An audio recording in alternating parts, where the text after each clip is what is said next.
Blackstone Audio presents Falling Glass by Adrian McKinty. It's no go, my honey love.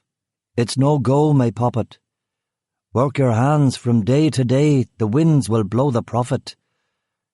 The glass is falling hour by hour, the glass will fall forever. But if you break the bloody glass, you won't hold up the weather. Louis MacNeice, Bagpipe Music, 1937. Prologue, on 238th Street. My point, friend, is that this is not an affectionate homage. This is not an interior critique. This is not Jay-Z using what I advisedly called the N-word. This is a collection of clichés that actually undermines what it is supposed to be celebrating. This whole ethos is a paradigm in need of shifting, and the fact that it is generated by people, no offence, with only a tangential connection to the ur-source of that culture makes it all the more embarrassing. The barman nodded. So do you want another pint then? One without a shamrock on the head? Killian sighed. It's not even about the shamrock, is it? It's the entire vast moth-eaten musical brocade. The whole shebang. This entire scene, brother, is at best a pastiche.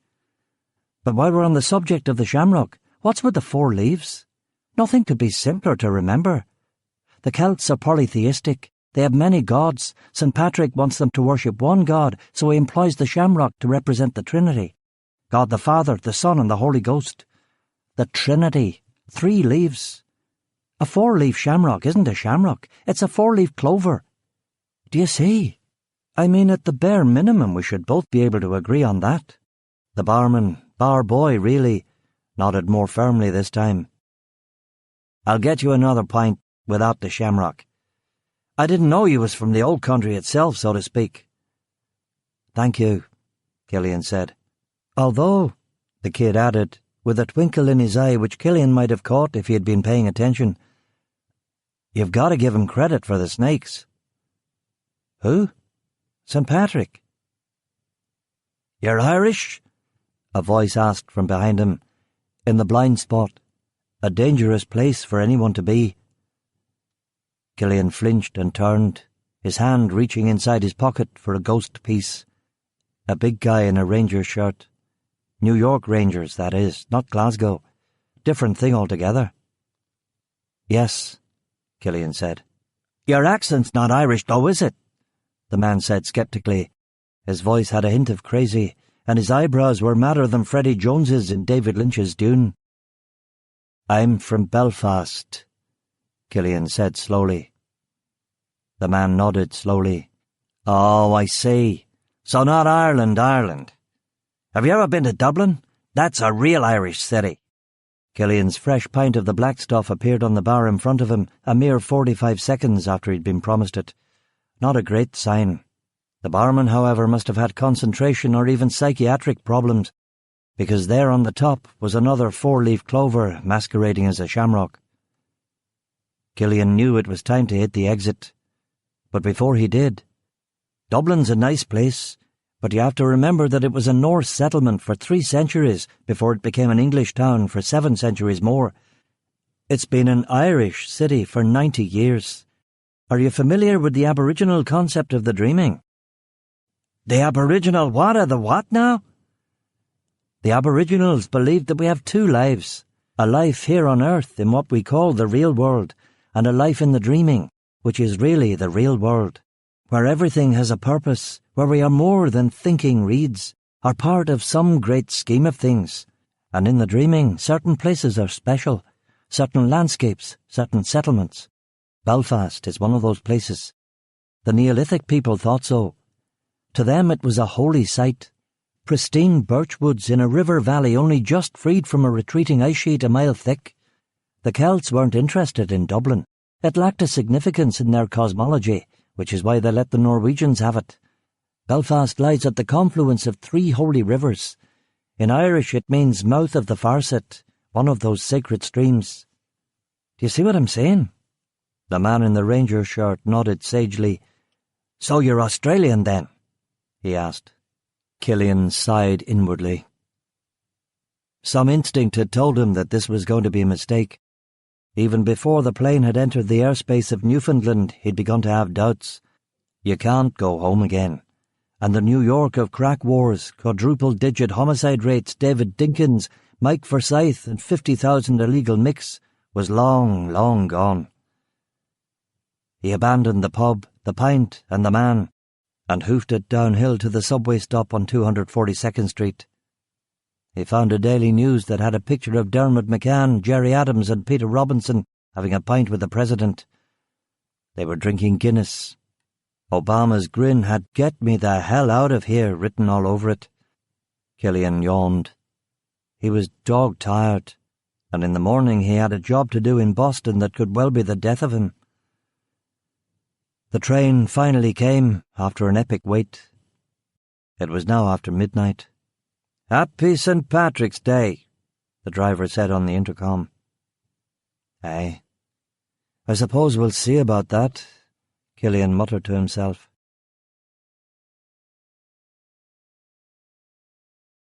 Chapter 1. Go Down Fighting. Cursing the dog's name, she took the gun barrel from her mouth and set the 9mm on the kitchen table. The metal had felt good, like it belonged there, a cold, perfect piece of engineering.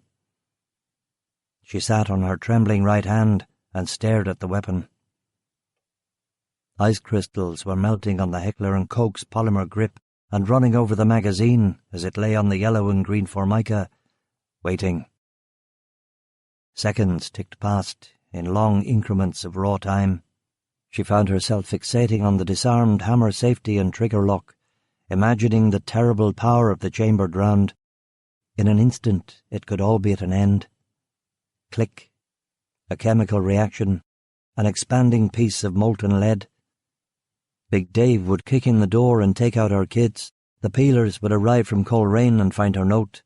Tom, or Richard's lawyer, would wake him with the good news. Hacks would drive up from Belfast, and someone would put that stock photograph of her with the blonde hair on page 1 of the bloody Sunday World. But she'd be out of it. To be dead in the black earth. To be alive only in yesterdays. The P-30 had 8 in the magazine, 1 in the breech. That was the one she could ride into nothingness. Thresher barked again. If it had still been raining, of course, she wouldn't have heard him at all. Tonight she might really have done it.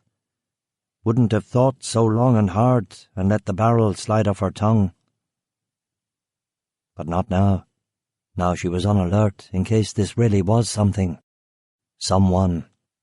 She killed the lights, picked up the gun, and went to the door. She cracked it open and listened.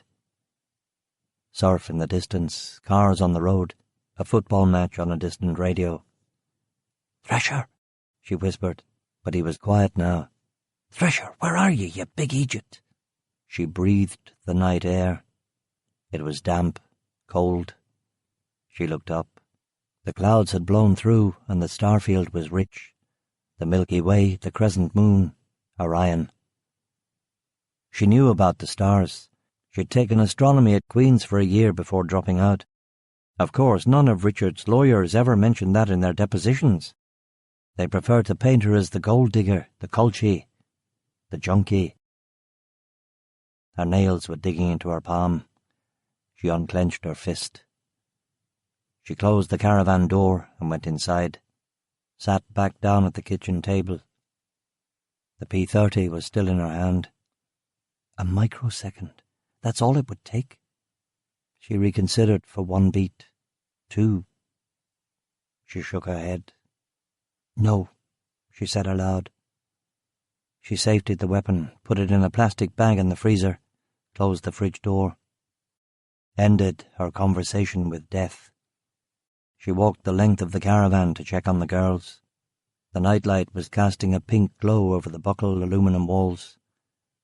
Sue's blanket had fallen to the floor. She picked it up, replaced it.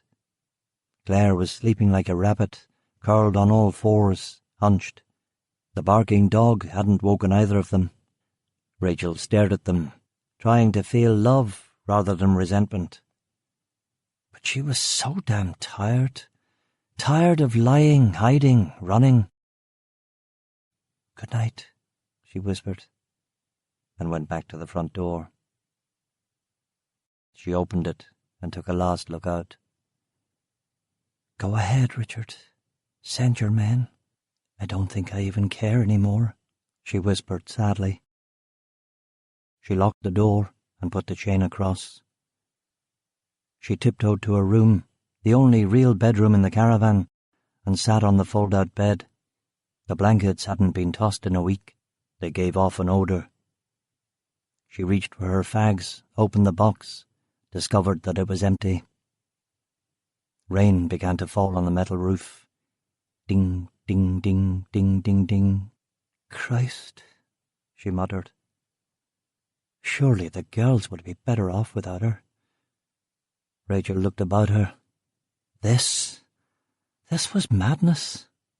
She fished in the ashtray and found a ciggy with an inch left in it. She flipped Big Dave's Zippo. The tobacco tasted of sand. She blew smoke at a midge and lay back on the sheets. The roof dissolved. Pine trees, constellations, an arrow of cloud intersecting with the moon. There were poppies along the granite wall, and a wind bringing the smell of fennel, saffron, and boggy emptiness. She turned off the nightlight and stared through the lace curtains at the caravan park. A green phosphorescence was playing on the TV aerial of Big Dave's caravan. She'd seen it before, and she watched while it fizzed there for a moment, if fizzed was the right word, before dissipating into the black air. Most everyone was asleep now. Dave was on earlies, and the football match appeared to have finished. Stu and that girl of his were probably the only ones still up, amped out of their minds, or cooking bluebelly to sell in Derry, or to her. She finished the smoke, climbed under the sheets. Darkness, and when the traffic on the A2 died away, quiet. She couldn't sleep. Yes, the methamphetamine was still in her system, but she hadn't pulled an 8 for years. She was lucky these days to get 4. He wasn't the problem. She no longer thought about Richard or that Sunday morning. No, the problem wasn't the past, but the present.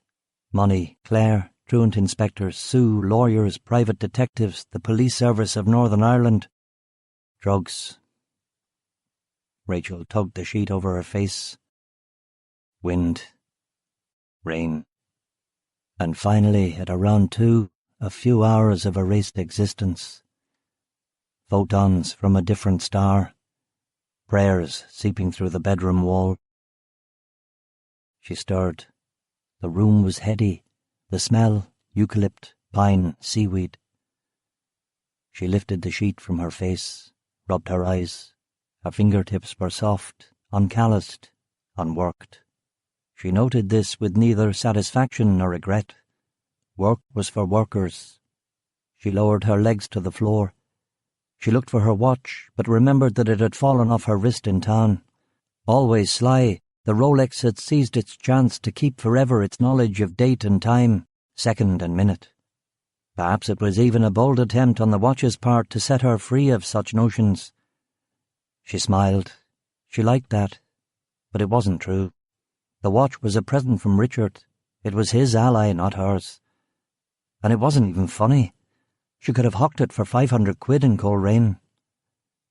She yawned, pulled back the curtain. Blue van, red van, van so old that it lost all its colour. VW Beetle. She pushed the window open. A cold wind from the Atlantic. She shivered. The prayers from the Jehovah's Witnesses next door continued. 7 of them crammed into a caravan same size as hers. She grabbed the dressing gown from the back of her chair and put it on. She opened the window a little wider and listened to the babble. The chanting was neither a pitch for the Lord's intervention nor even his understanding, but rather a simple plea that the Almighty hear them. That's all they wanted.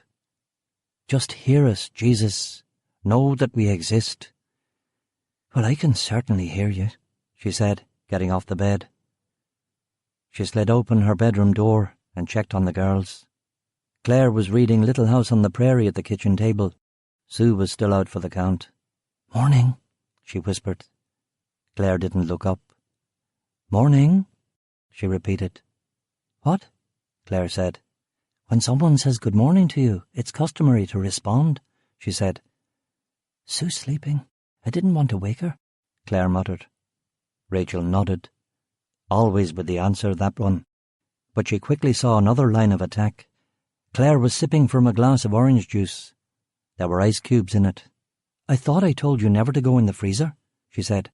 "Mum, please, I'm trying to read," Claire snapped. Rachel walked the length of the caravan and sat down opposite her daughter.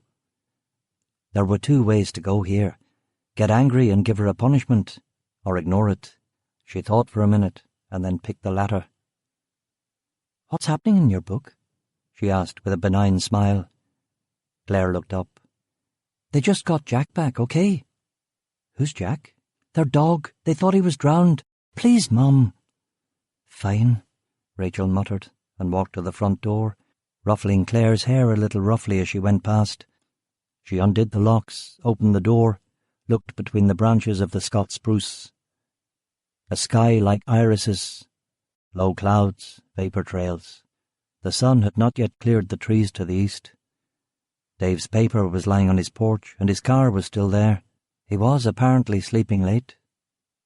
She felt lonely. Now there weren't even stars. She rubbed her chin, scuffed her flip-flop on and off, on and off. She peered through the line of caravans to catch a glimpse of the ocean, but there was only a gluey sea mist down there today. She sat down in the door opening.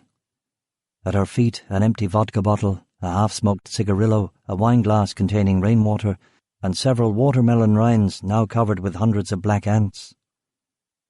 The prayers to her right suddenly stopped, and after a minute the whole clan came out and began manoeuvring their way into the Volvo 240. 4 boys, 2 girls, eldest 9. Dad run off to England. Rachel waved. Anna waved back. "Rachel, honey, after I leave the winds off, I'm swinging past the spar. Need anything?" Anna asked sweetly. She had a good heart, Anna. Rachel couldn't bring herself to really like her, but she had a good heart. "No, I'm okay. Wait, no, I need some fags." "Sure, usual." The Volvo backed out, wove through the caravans and down the dirt track. A new Toyota Hilux was half blocking the way out, so Anna had to swerve over almost into the ditch. "Some people, no consideration at all," Rachel said to herself. "Probably yuppie scum here to buy bluebelly from Stew." Rachel got up and transferred herself to the deck chair next to her house. She lifted one of last night's wine glasses, plucked out a dead fly, and drank. Perhaps she dozed a little. She woke with a start. The sun was higher. The mist had burned off. It was March 17th, so it was never going to be warm, but it was shaping up to be a... Something was wrong. "Claire?" she said. No answer. She stood. "Claire? What is it?" Claire demanded from inside the caravan. "Is your sister awake?" "She's in the bathroom," Claire said, with the verbal equivalent of an eye roll. Rachel nodded to herself, but it still didn't feel quite... Something Claire had said. Something about a dog. She turned and looked at Dave's house. The newspaper. The truck. Wasn't Dave supposed to be on Early's? She walked back to her own caravan, looked in. Toilet flushing. Claire reading. "Claire, darling, could you do me a favour and tell me what time it is?" she asked. "Mother, please," Claire said. "What time is it?" Rachel asked more firmly. "It's 8, okay? Now can I read?" 8 o'clock? Dave should have left an hour ago. She stared at the new Toyota down the trail. No one in the cab. The thing just sitting there. And what about Thresher? Where was he? "Thresher," she called. "Thresher, boy." She waited. Nothing. "I've got a treat for you. Thresher? Thresher!" No barking, no running. "Thresher!" a chill along her vertebrae. She dropped the wineglass, tied the robe about her, and ran back inside the caravan. She took the book from Claire's hands. "Mom!" Claire screamed.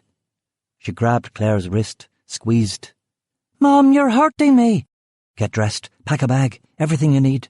Grab my stuff too, and get your sister dressed. Now!" "What's the matter?" Claire asked. She looked frightened. "Get dressed. Do it now. Tell your sister." "What is it?" "Don't argue with me. Go!" Rachel went to the freezer, took out the Heckler & Koch P30, flipped off the safeties. "Mom, Claire says I have to get dressed," Sue whined.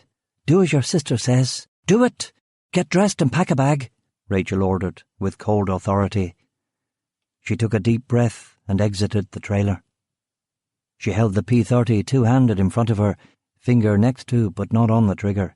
She couldn't shoot a cop. It was 25 years minimum if you killed a peeler. Her flip-flops were on him at a peeing, so she kicked them off. She walked barefoot to Dave's, looked in. Blinds down, TV dead. She tried the door. Locked. She crouched down and pushed open the dog flap. She peered inside, but she couldn't see anything. "Dave?" No answer, but most nights he slept with earplugs. She walked round the back of the caravan. Here the clayey dirt became sand, and the sand showed a russet-coloured blood trail that went off into the woods.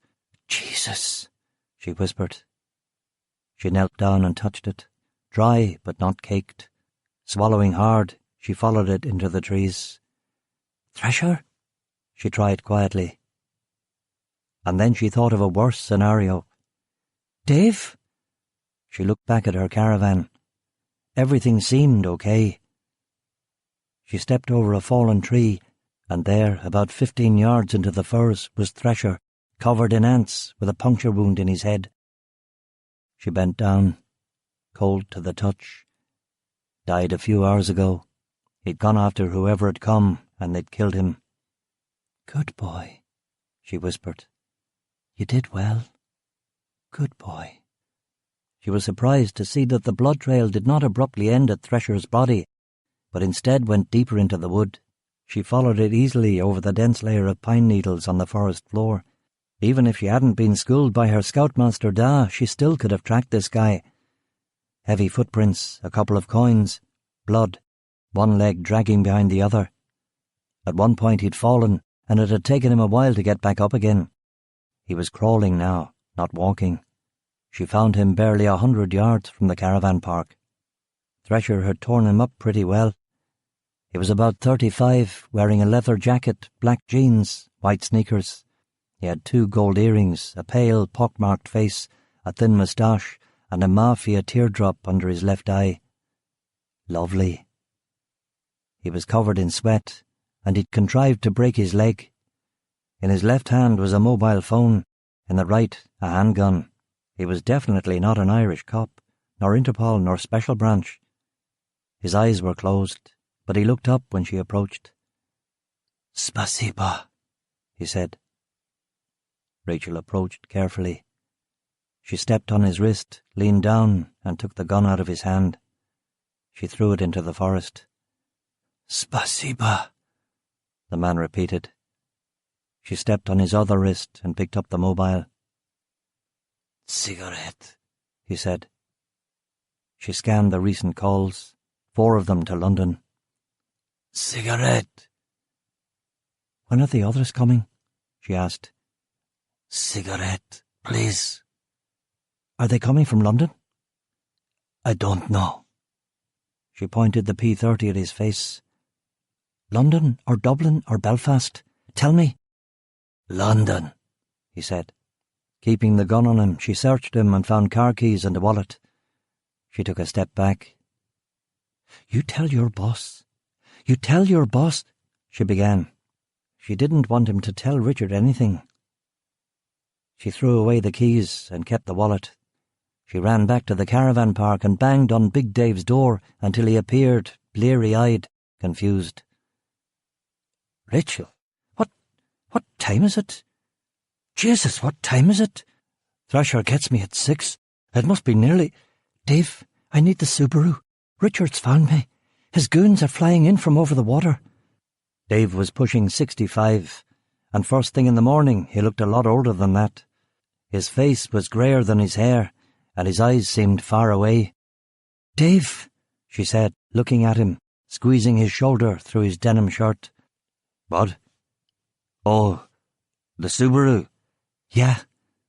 He nodded, went inside the caravan, brought the car keys and a roll of money. "I don't need it," she said. "Take it." "No." "For God's sake, take it. Get the girls something."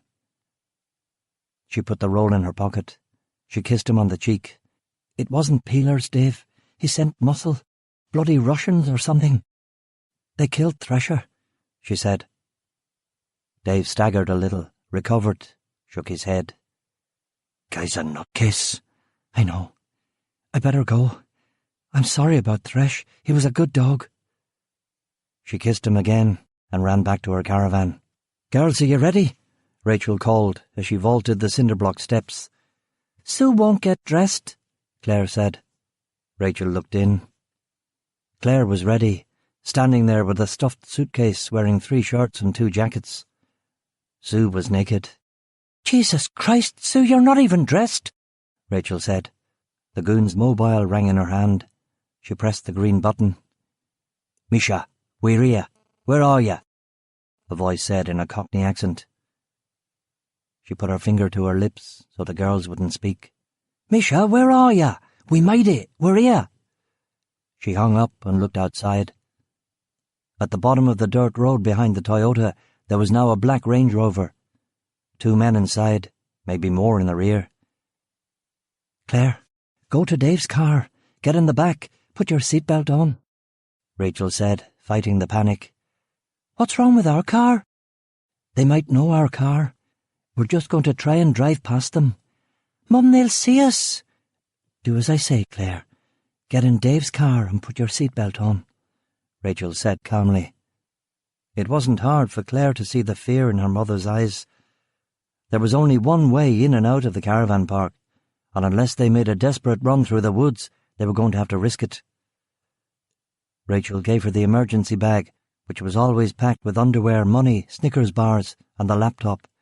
Richard's laptop, the only insurance they had. "Go," Rachel said. Claire ran out, and Rachel wiped the tears so Sue wouldn't freak out. Sue wasn't paying attention anyway, standing there sucking her thumb, looking at Dora the Explorer on the TV set. Rachel knew there was no time to do the usual minefield walk with her. She went to the bathroom, grabbed a beach towel, and wrapped Sue in it. "Come on, honey," she said. "You can get changed into some of your sister's clothes." "Wait a minute. Where are we going?" Sue asked. "Don't worry about it." "I don't want to go," Sue insisted. "Honey, it'll be fun. Now come on," Rachel said. "I've got no clothes on." "You can wear your sister's." "I don't want to wear her clothes. They won't fit me," Sue said, wriggling from her mother's grip and falling to the floor. Rachel could feel a scream welling up inside her. She ran to the door jamb. The men had parked and were coming up the dirt path on foot. 2 of them, both in T-shirts and aviator sunglasses, which definitely meant private muscle, not coppers. Sue had picked up the TV flipper and put on SpongeBob. Rachel grabbed the beach towel from the floor and wrapped it tight around her. "No!" Sue yelled. Rachel picked her up and ran outside. "Mum, stop it! This is a good one!" Sue didn't weigh much, but she fought all the way, wriggling, scratching, biting. Rachel opened the rear door of Dave's Subaru Outback and threw her inside. "Get Sue's seatbelt on," she ordered Claire. Sue was screaming, "No!" at the top of her voice. "Would you just shut up?" Rachel said. "You better get moving," Dave said. He had pulled on a dressing gown and he was carrying a long-barreled shotgun. She nodded, got in the car, put the key in the ignition. Stick shift, Jesus! Richard had always bought automatics. How did these things work again? Clutch and brake. She turned the key, stalled the car. Ahead, the men coming up the path identified her. They pulled something out of their pockets and began running. "I see them," Dave said. She turned the key, let the clutch out easy. Sue leaned over, grabbed a chunk of her hair and tugged hard. Rachel screamed and the car stalled again. "Stop it!" Rachel shouted. "Claire, hold her down!" The two men were close, 20 yards, less. They were wearing medallions round their necks, and the black T-shirt said "Licensed Bounty Hunter" in yellow letters across their chests, which of course counted for absolutely nothing in Northern Ireland. "I don't want to go," Sue yelled. "Mum, I'm scared," Claire said. "Come on, girl," Rachel told herself. She turned the key. "Clutch out slow, petrol in slow," she muttered. The engine caught. She drove forward. The men were here. Big white guys, moustaches, salt and pepper hair on the first, the second younger, meaner. The younger one jumped on the bonnet, smashed the driver's side window, leaned in through the broken glass, and sprayed her with mace. Her retinas burned. "Ah!" she yelled. She slammed down hard on the accelerator. The Subaru leapt forward. She heard the shotgun tear the air. She couldn't see. Thumping on the windscreen, the kids yelling. She tried to open her eyes, but they were flooded with tears. She heard Dave shouting. She grabbed the steering wheel. It was a straight drive, except, she remembered, for the big Toyota. "Claire, tell me when to turn so I don't hit the truck," Rachel yelled. "Mum, there's a man on the windscreen. Tell me when to turn." "No, no." The car went into a pothole, shuddered. She felt Claire's hand on her neck. "I think he's got a gun," Claire cried, pain from her burnt pupils. She blinked open her eyes, swerved to avoid a caravan, closed her eyes again, grabbed the bottle of water in the cup holder, opened the bottle with one hand, and threw it in her face. Rachel let go of the wheel for a second and rubbed the mace out of her eyes as best she could. If she squinted, she could see a little, but what she saw wasn't good. The bounty hunter / private detective was desperately holding onto the windscreen wiper with his right hand and trying to point a taser at her with his left. They were at the entrance to the caravan park now, near Stu's cabin. "Give it up, bitch," the man yelled, finally getting a good grip on his taser and pointing it through the broken window. The shotgun blast had brought Stu and Stacy out. Stu was standing there naked, covered in tattoos, holding a hurley stick. She'd never been fond of Stu, but when he took a side, and he went all in, especially for his customers. "Pull over!" the bounty hunter yelled again. She shook her head. "I'm authorized to use—" he began, before Stu clubbed him in the back. He bumped off the car, and Stu kept hitting him in the rear view. "Thank you, Stuart," she said, and headed east for the crossroads. They drove to Coleraine, stopped at a petrol station and filled the tank. A little further along they found a McDonald's. She wondered how long Big Dave would hold the men before having to let them go. How many hours did she have? It couldn't be too long, or he'd be looking at a kidnapping charge. The girls ate their food.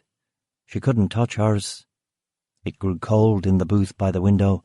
Heavy rain clouds had rolled in from Donegal, and lightning was stabbing at ships lost in the immensity of the Atlantic. The rain turned to hail. Sue played with the Powerpuff toy from her Happy Meal, while Claire, concealing her worry, affected sang Freud and asked, "Mummy, where exactly are we going?" "Not too far, with a broken driver's side window." Rachel stared at the grey water and black clouds and shook her head. "I really don't know," she said. Chapter 2. Back in the Life. Someone must have been telling lies about the Special K. He wasn't an expert on breakfast cereals, but this stuff, advertised as Kellogg's, was an ersatz concoction of toasted corn shavings injected with flavourings and high-fructose corn syrup and moulded into quarter-sized wedges. He poured half and half into the plastic room service bowl and ate. A chemical buzz on the roof of his mouth, shooting pains near his heart.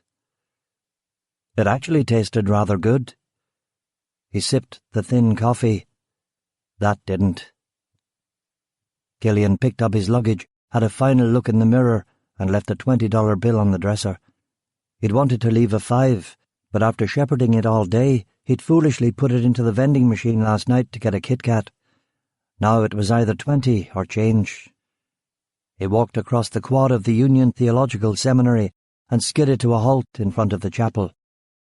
A friendly sign said, "All faiths welcome." The wooden door was locked. The keyhole was iron. He had it open in 40 seconds. He took a pew at the back and sat and tried to feel something. This went on for a dispiriting couple of minutes before he finally slipped away. He left his guest room key with a dozing security guard and stepped out onto Broadway. A shiv-attack wind from the Hudson, an empty drinks can blowing along the pavement like a demented xylophone. The sky had a jet-lagged, early-morning ferry terminal aspect to it that he didn't like at all. He saw a taxi and hailed it with a fading "ta", but it cruised on by. Two more did the same, and finally a gypsy cab stopped. He got in, heaving his bag into the back seat next to him. "Which airport?" the driver asked. "The Logan shuttle." 125 blurred. He name-checked memories from his 20s. M&G, the Manhattanville post office, the A-train stop, the boys of Engine Company 37, Ladder 40. A line of people in business suits was weaving out of LaGuardia into the parking lot. From long experience of the misery of human existence, the taxi driver said, "I bet this is the Logan shuttle right here." Killian nodded and rounded the fare up from $36 to an even $40. The driver, some kind of Russian or East European, thanked him without sarcasm. He took his place at the rear of the line. "Excuse me, is this Boston?" he asked the guy in front, a large man in a blue overcoat. Getting no response, he tried again. "Is this the line for Boston?"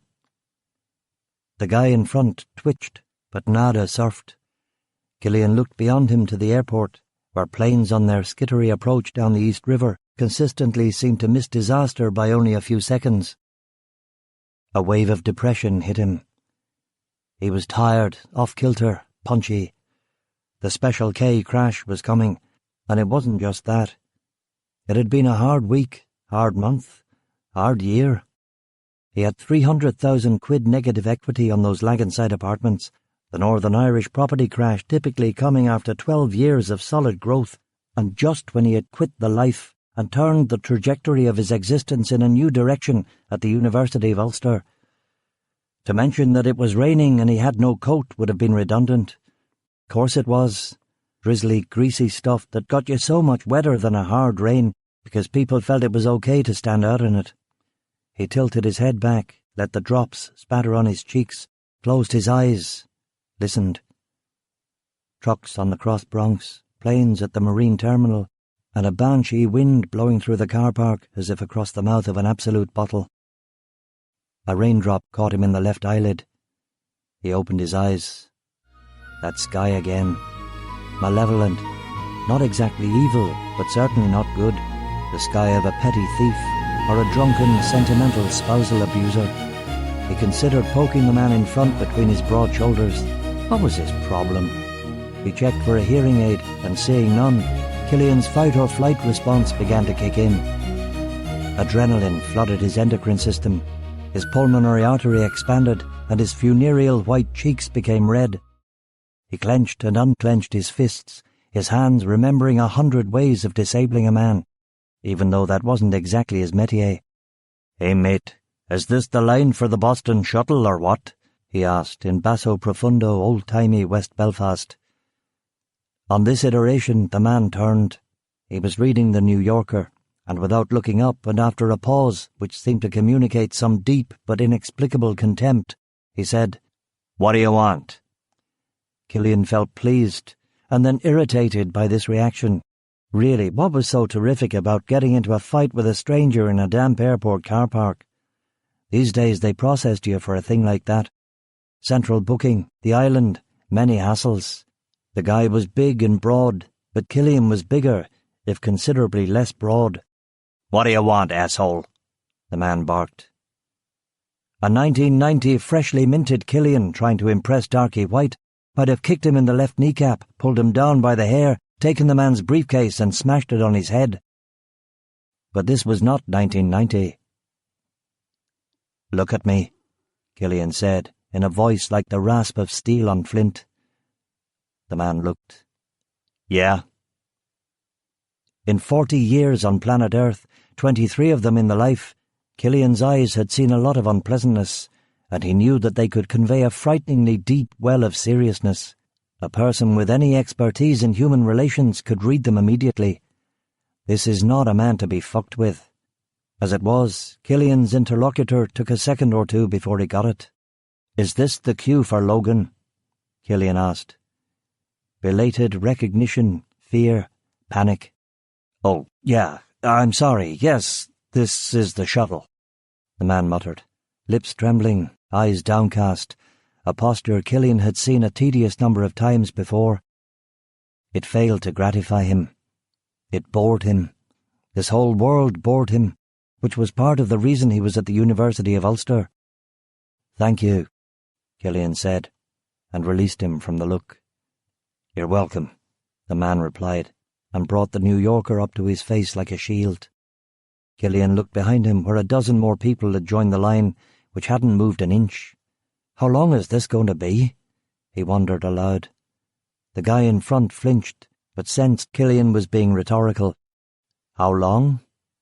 50 minutes in the queue, 40 in the plane. A grim 40. Middle seat, wedged, talkers, baby, $5 for a Coke. Logan looked like an airport failing an audition for the part of airport. The jetway was on the fritz, the replacement bus took forever. Inside, nothing worked. The ceilings were low, flickered, leaked. Cops, state troopers and National Guard milled. Frozen lines snaked across and into one another. Baggage came to the wrong carousel. Of course, because it was St. Patrick's Day, there was a festive air. Bunting, green cardboard things on string, inappropriate drunkenness. He called Sean. Sean wasn't available, so he asked Mary to connect him directly to Michael Forsyth in Park Slope.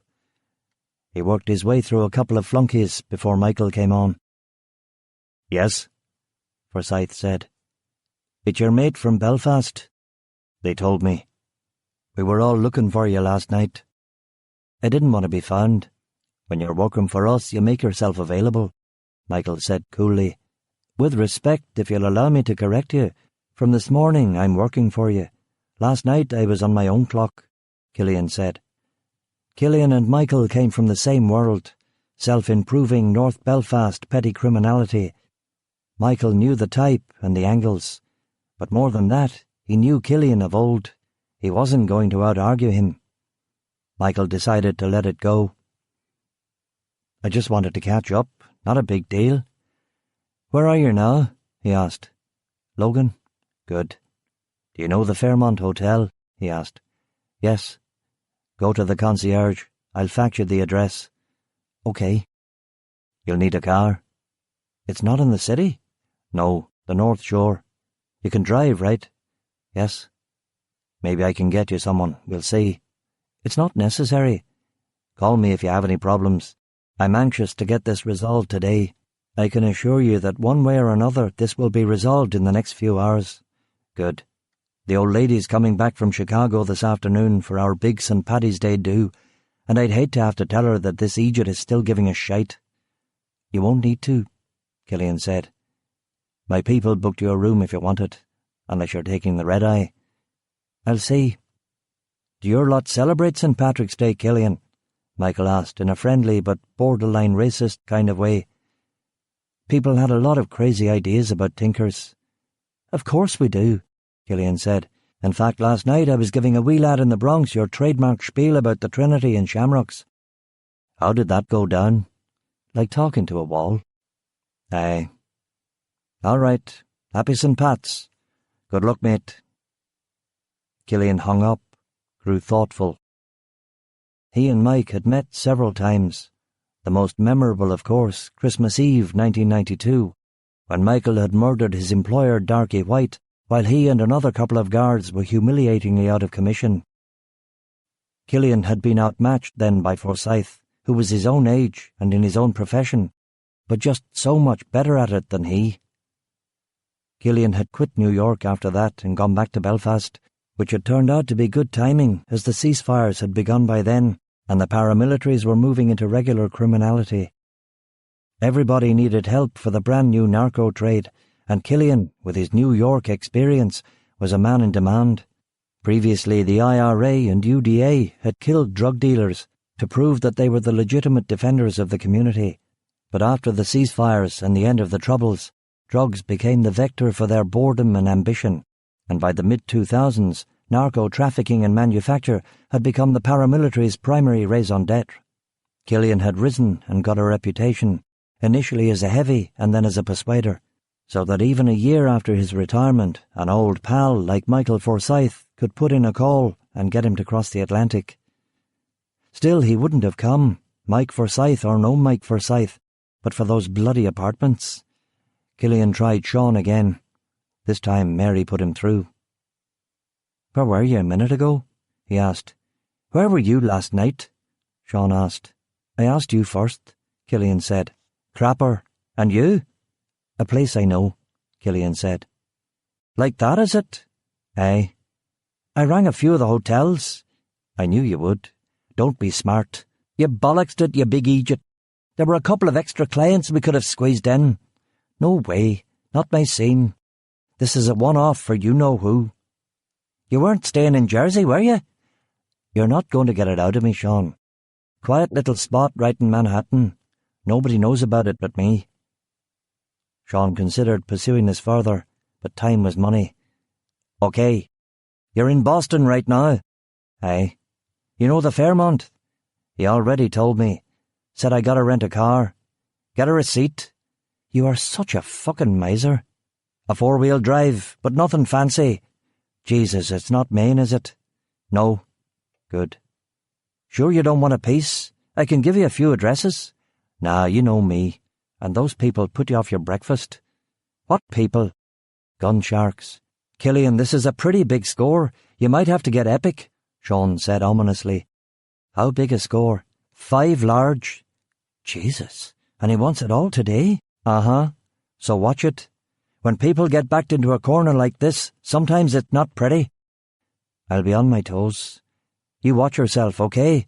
"Who do you think you're talking to, mate?" "A burned-out, semi-retired, jet-lagged old geezer on his first job in over a year." 40's not old," Killian muttered, hung up, turned off the phone, grabbed his bicycle messenger bag, dodged a W.C. Fields look-alike handing out green balloons, and walked into the world. A cab came. The Afghan driver was wearing a paper "Kiss Me I'm Irish" adjustable hat. Killian thought about the 5 large. How could anyone come up with a sum like that on short notice? They rode the Ted Williams. The tunnel led him nicely into existential crisis mode. What the hell was he doing here? He'd seen Tony Robbins once at a convention centre in Birmingham. Robbins said you either lived in the past or the future. Of course, it took him 57 hours to say that. The future had classrooms and exams and major life changes. It did not have guns or desperate men. If it wasn't for the bloody apartments. Out into daylight. Rain. A touch of sleet. Downtown Boston and the beginnings of the parade. Peelers on horses, spectators in leprechaun get-up, dress-uniformed firefighters, shivering red-cheeked girls in Irish dancing kit. The Fairmont. No respite from the Irishness. The staff were wearing plastic bowler hats, and from concealed speakers, Celine Dion was singing mixed standards in her dramatic coloratura soprano. He found the concierge, who was hatless, but apparently channeling Vincent Price. "Yes, can I help you?" "Fax for me. The name's Killian." "Are you staying at the hotel, Mr. Killian?" "No, the fax is from Aaron Realty Investments," he said to short-circuit the chit-chat. Everybody in the Boston-New York corridor knew what that meant. "Of course, sir," the concierge said. Killian retired to a comfy chair and read the fax. It was blank, but for one line that said, "Andrew Marchetti, 21 Carpenter Street, Hampton Beach, New Hampshire, 500K. He memorized the name and address and scrunched the sheet. Some lack of confidence made him call Sean. "I'm all set," Killian said. "What's that awful racket? Are you torturing someone?" "It's Celine Dion. Listen, I just wanted to... What?" "Nothing. Call you when it's done." Killian said goodbye and hung up the phone. He was wondering if the hotel could somehow get him a rental car when a shadow appeared in front of him. He looked up. A big fella standing there looking awkward, a pinched, lanky character 22 or 23, blonde, dressed in a hasty shirt and tie. "Aye?" Killian asked. "Are you Mr. Killian?" the kid asked in a flat, monotonal Southie. "Who wants to know?" "Mr. Forsyth thought you might need a driver." "Decent of him." Killian liked to work alone, but it was better than the bus or trying to negotiate holiday traffic. "What's your name?" Killian asked. "Luke." "You know mine. Where's the car?" "Outside in that. Let's go." A black Chrysler 3000 up Route 1. Killian didn't know this part of America, so he looked out the window. Clam shacks, cranberry bogs, ice cream stands, forests, old wooden houses. The rain stayed off, and the sun came out as they caught the bridge over the Merrimack River. It looked cute. The kid wasn't a yapper, which was something. They crossed the border into New Hampshire, and within a few clicks they were at Hampton Beach. It was a typical New England resort town, a big strand, amusement arcades, junk food stalls, sporting goods shops, and significantly for Killian, a medium-sized casino. "Pull in," he said. The kid parked. Killian got out. "Wait here," he said. He ducked into a Dunkin' Donuts, ordered a coffee, and called Sean again. "What's he do for a living, this client of ours?" Killian asked. "You know what time it is here?" Sean asked. "I was sitting down to me tea.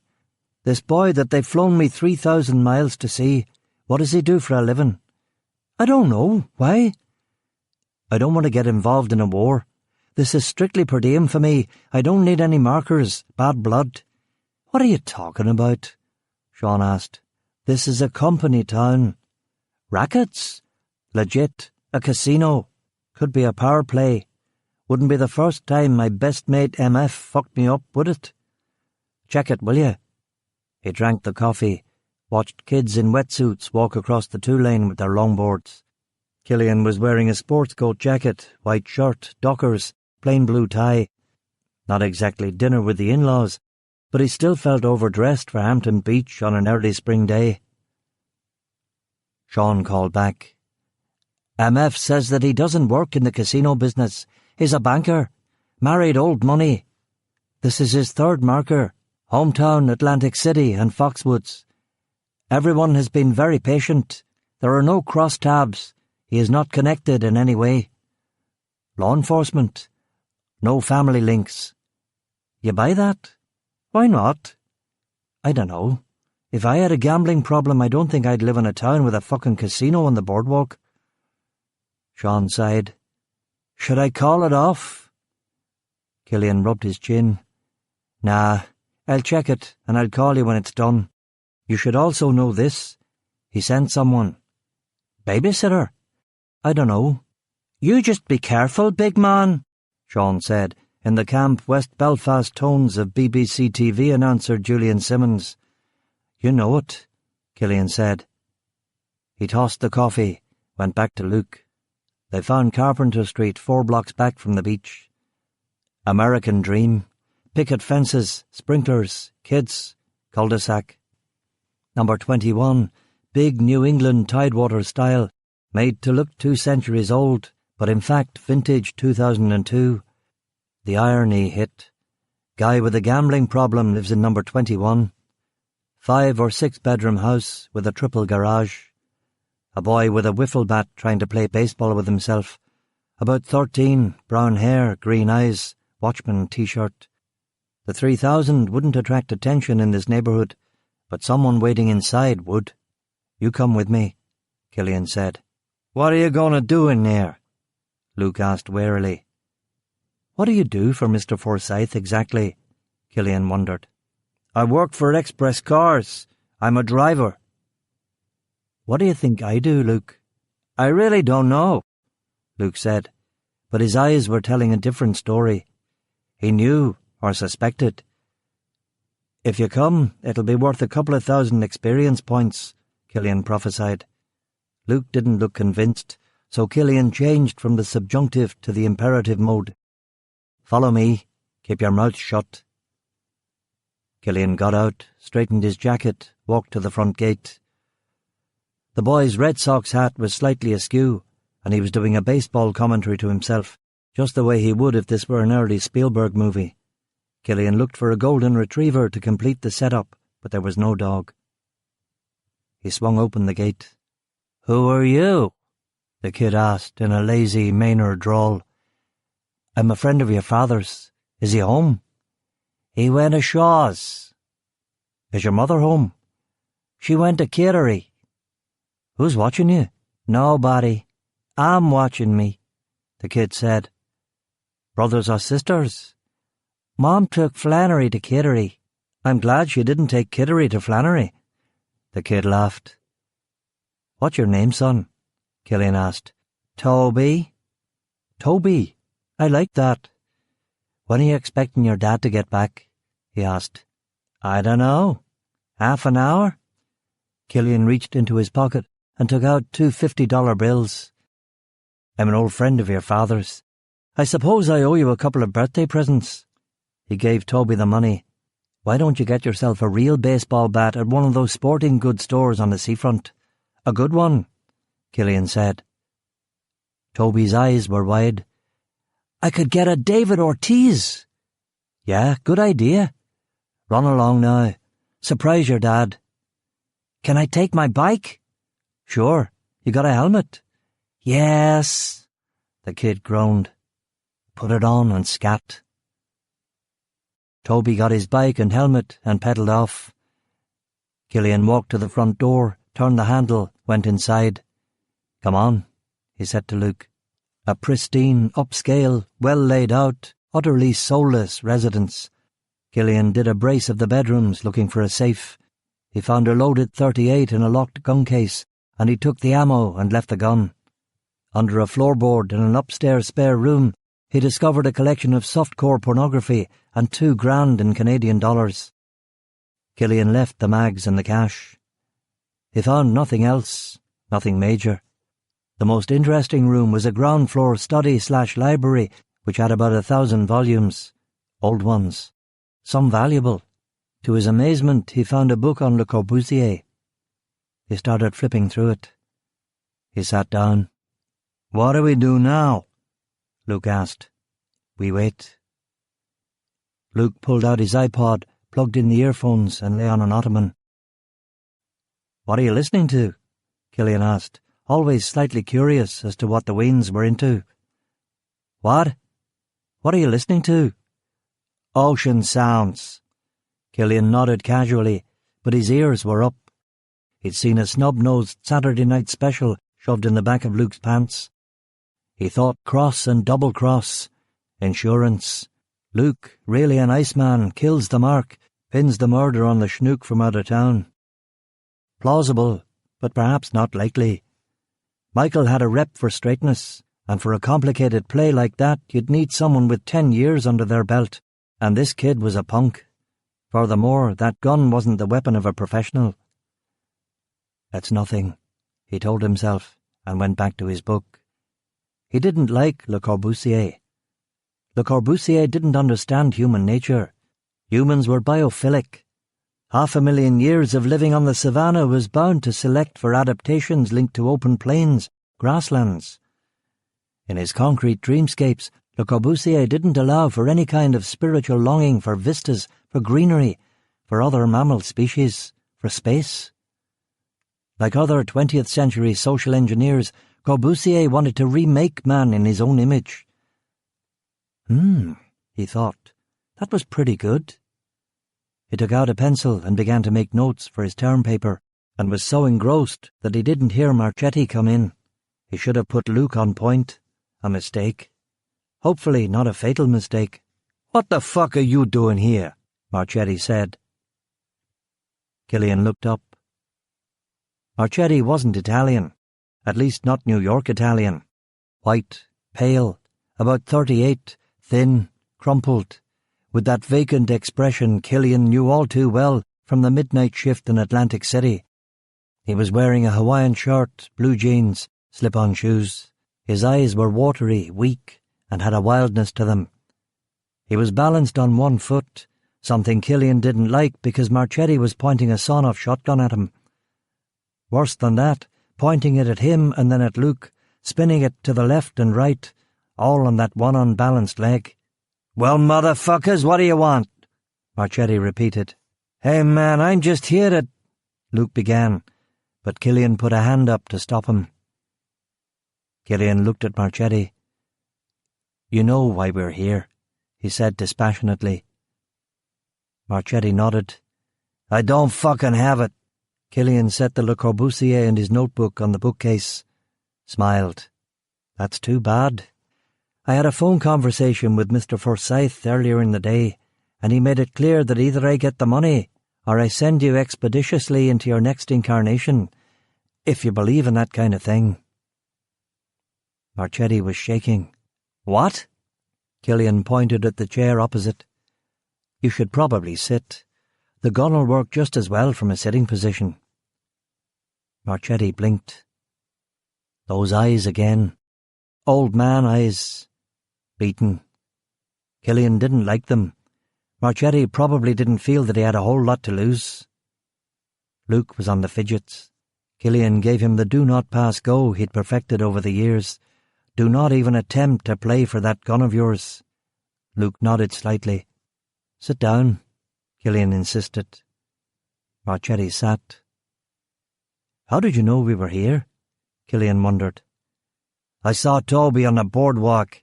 He told me everything." Killian nodded. Just a bit of bad luck. Couldn't be helped. He admired Marchetti's cojones, coming here to confront a Sharks enforcer instead of running. Didn't seem a New England move. "Where are you from originally?" Killian asked. "You're not playing that game with me. We're not gonna fucking jaw like we're old friends. You're fucked, pal. I'm the one with the gun." Killian nodded. He had enough, anyway. The accent was South Jersey. He could imagine the trage. Street or half-street kid, pretty smart, scholarships, college, banking, marries into money, moves to the Boston burbs and gradually migrates north. Perfect. Until, like some atavistic demon, the grifter comes out. A visit to the local casino. Maybe he wins. In any case, the hooks are in. He starts playing, starts losing, starts borrowing. In a year, he's under the ocean, deep down, Robert fucking Ballard territory, the Mariana fucking Trench. Marchetti was trembling, sweating. The gun was shaking. Killian knew that unless it was loaded with talcum powder, at this range and at this angle it would decapitate him. Even birdshot could kill him. Wouldn't have to be on purpose. A screen door slamming, a car backfiring. Marchetti reacts. Both triggers. Never get the stain out of the drywall. "You carry a sawed-off shotgun in your car? You were expecting me?" "Someone like me," Killian said. "Yeah, I was." "You know why they asked me to come in?" Killian asked. "No." "Because I'm from out of town." Marchetti shook his head. "What does that mean?" "I'm from out of town. If you're going to kill someone, you don't go local. See, if I was just coming to get money out of you, they would have sent up guys from Boston. I've come all the way from Belfast, Northern Ireland, across the Atlantic." "Like Forsyth," Marchetti said. "We're old pals." Marchetti blinked fast, sweat beading on his upper lip. He stood up again and pointed the gun. "What if I just fucking kill you right now?" he said. "Both of you." "Take a seat, Andrew. You'll be more comfortable, and you can still kill us any time you want," Killian insisted. Convinced by this information, Marchetti slumped back into the leather chair. Killian gave him a reassuring smile. Salesman smile. "Mind if I smoke?" Killian asked. "No, Susanna doesn't allow—" "Sure, go ahead. And no, wait a minute. Don't try anything," Marchetti said. "One false move and I'll—" Killian nodded. He reached into his jacket pocket, took out a pack of cigarettes, lit one. He offered the pack around. The kid and Marchetti shook their heads. "Bad habit," Killian agreed. He let the nicotine coat his lungs and drifted for a quarter minute. The world played behind Marchetti's head. Aquamarine sky, a heat transparency to the elms and chestnut trees, kids on bicycles sailing past the window like extras in a movie. "How do you think this is going to end, Andrew?" Killian asked. Marchetti shook his head. "I don't know," he admitted. "Can I tell you a story?" "What kind of a story?" "About the last man I killed." "I don't want to hear it." "No, you should hear it. It's interesting. How someone dies is pedagogical." Marchetti said nothing, so Killian cleared his throat. "I was in Uruguay 2 years ago. I'll give you the coda first. The thing was so bad that when I got back to Ireland, I decided that I was going to change everything. I was going to quit the life, go to college, get married, get some exercise, eat spinach. I had a whole notebook filled with stuff like that. And the funny thing is, I more or less did it. I bought a small block of apartments, I gave my gun away. I enrolled at the University of Ulster, just outside of Belfast." "Did you get married?" Luke asked. "Didn't get hitched, but I have incorporated spinach into my diet." "Okay, back to my story," Killian said. He took a draw on his cigarette, wondered if the shotgun really was loaded. "Okay, so there's this guy, and he thinks he's pretty smart, and he owes. He owes because he steals. Stole. 5 of the big M. From friends of friends in London. Escape plan worked in advance, new identity, new face, new everything. But it doesn't work. Someone tracks him down to an obscure little town in Uruguay. Next thing you know, there's me sitting on this guy's patio deck on a Sunday morning.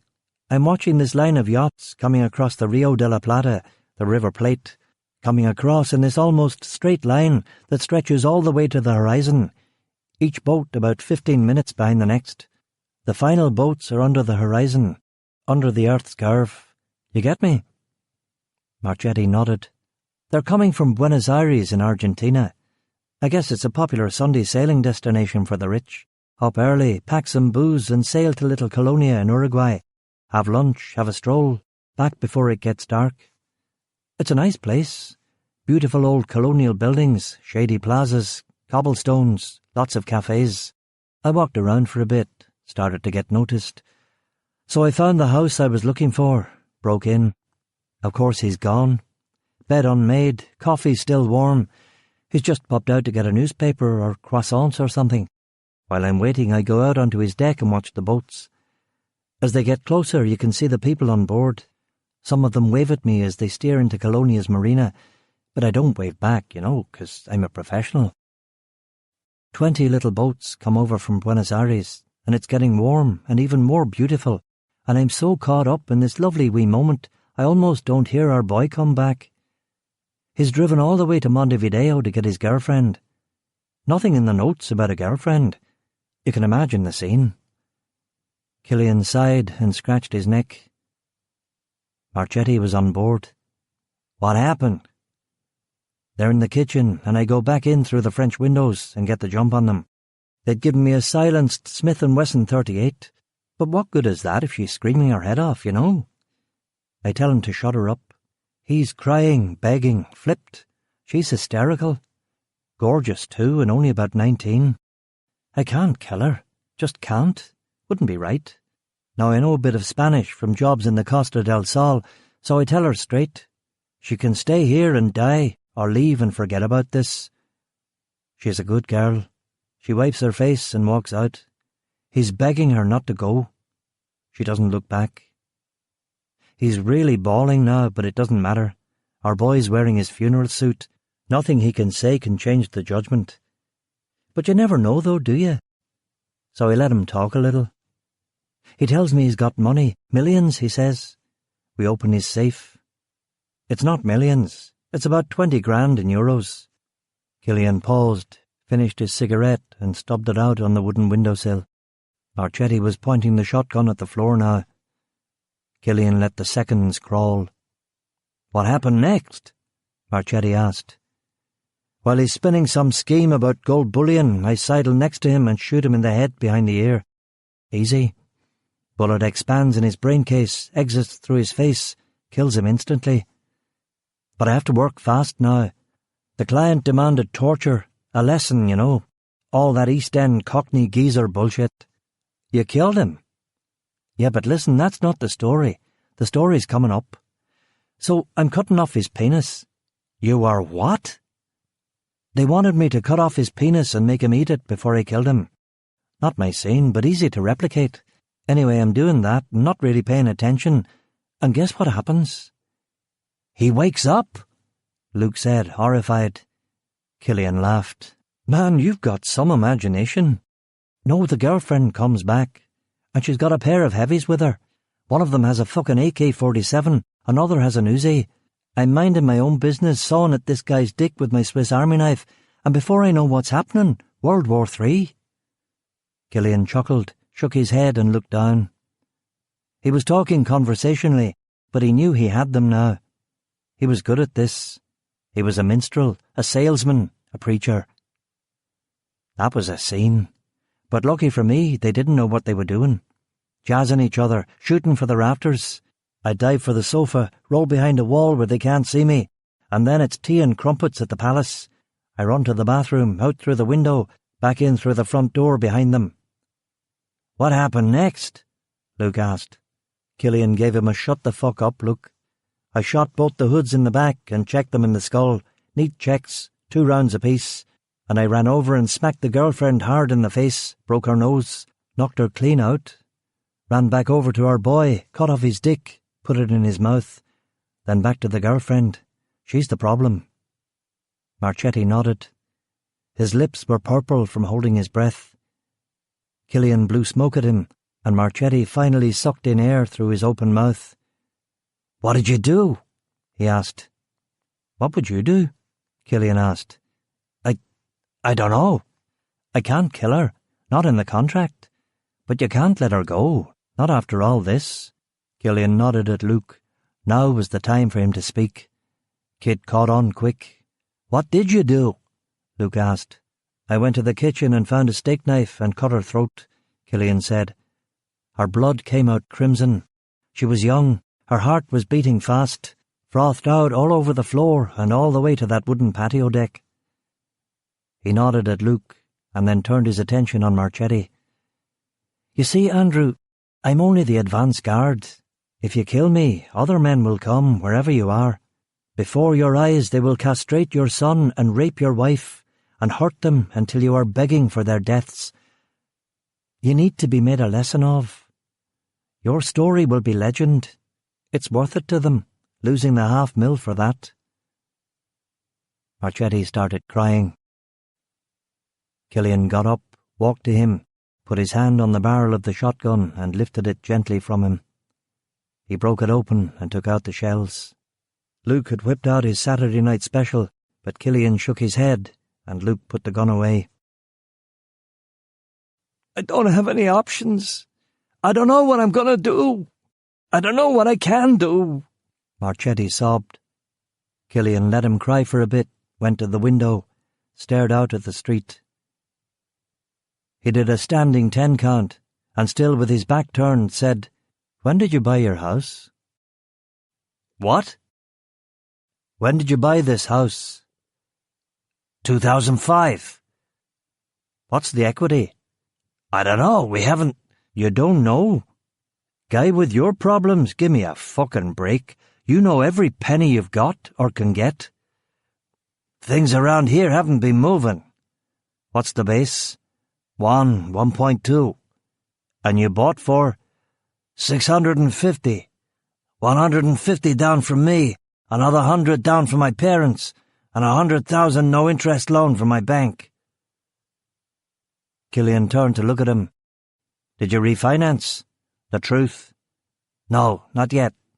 How much do you owe now? 3. Who signed the mortgage? I did. Need your wife's signature? Yes. Killian nodded. Sell me your house right now, and you and your family will live. Otherwise, well, you know. Otherwise you're all dead. Killian walked to him, stuck out his hand. Marchetti looked at the big meat-axe paw in front of him. He wiped the tears from his face, and after a moment's hesitation, he shook it. Good. Now go to the kitchen, make us some coffee. Mine's black, no sugar, a wee bit of water in the cup. Marchetti went to the kitchen, stunned, like a car crash survivor. Killian called Sean, got patched through. Yeah? Sean, can you get lawyers up from Boston, maybe through Charlie Bingham? Why? We're buying the Mark's house. Sean didn't blanch. We're transferring the escrow to Bridget. You catch on quick. She and our better half will need it today. Can you do it? It's a holiday, but I'll figure something out. We make anything on the house. 50K. That plus our commission. Profitable 24 hours. Sure you don't want to come back to work for me full time? A dozen scores like this and you're laughing me, bucko. I'm hanging up, Sean. We need your boys pronto. MF will give you the address. You tell me. We don't leave that spilled over the airways. OK, I'll ask him. So how was it working in the mines after all this time? Bye, Sean. Marchetti came into the living room with 3 cups of coffee. He wasn't crying anymore. He was a gambler. He liked the high-stakes aspect of all of this. He was digging on the drama. Killian took a cup, gave one to Luke. I wanted cream, Luke started, until he saw Killian's eyes. OK, here's the deal, Andrew. We're going to buy your house from you for $900,000. That's a price we can sell it at immediately. We'll pay off Michael and give you $50,000 in cash to tide you over. Marchetti's face was ashen, distant, but still he nodded. What'll I tell my wife? What can I tell her? Killian put his hands on Marchetti's shoulders. He placed his own cool forehead on Marchetti's sweating furnace of a forehead. I'll speak to her, Killian said. Marchetti closed his eyes, tears again. They were close now, like brothers, closer. You'll talk to her? Marchetti asked. Andrew, paisano, I'll take care of everything. Marchetti nodded gratefully. The wife came back. The kid came back. Killian explained. Long shadow, highway lights, dusk. Darkness came down like a shroud across the sun. There would come a time when he'd be dead, when everything would be dead, and all the suns were gone, and the universe was black. That time would come, but it was not now. He was alive, tired but alive. He took off his jacket and folded it carefully on top of the bike messenger bag. They drove over some new bridge he hadn't seen before, a white concrete cable-stayed affair with inverted Y-shaped towers. He didn't like it. It was modern, self-important, showy. He preferred slow, incremental change, but the zeitgeist was for revolution. Luke dropped him outside the Fairmont. Cheers, he said, and getting out, passed him 10.50s as a tip. Luke took the money, but didn't thank him. Can I ask you something? Luke said. Sure. Luke hesitated and found his voice. That story, Uruguay, did you really have to cut that poor woman's throat? Killian slung his bike messenger bag behind his back, tightened the strap, folded his jacket over his arm. Son, when I saw your gun, for a second there I thought you were a player that Michael had sent to keep an eye on me or cross me, Killian said. I'm not a player, Luke muttered. No, you're not. Stick to driving. Killian walked into the hotel. He checked at reception and sure enough, Forsyth's people had booked him a room. Big suite on the upper level. Luke came up behind him at the elevator. He was breathless. There was something in his hand. The $500. Killian was impressed by his integrity. So was Luke. Take your money. I don't want it, Luke said. Killian pushed the call button, grabbed the $500, took Luke's arm in his powerful grip and shoved the money deep into Luke's trouser pocket. The elevator dinged. The doors opened. Killian went inside. He pressed 6. I don't want it. Luke said. His face was shivery, nervous, very young. He was grubbing in his pocket to get the readies back out. "Let me tell you something, you stupid wee shite," Killian said. "What?" "I've never been to Uruguay in my life."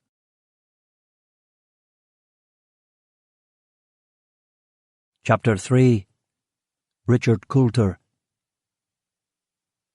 A key. A room.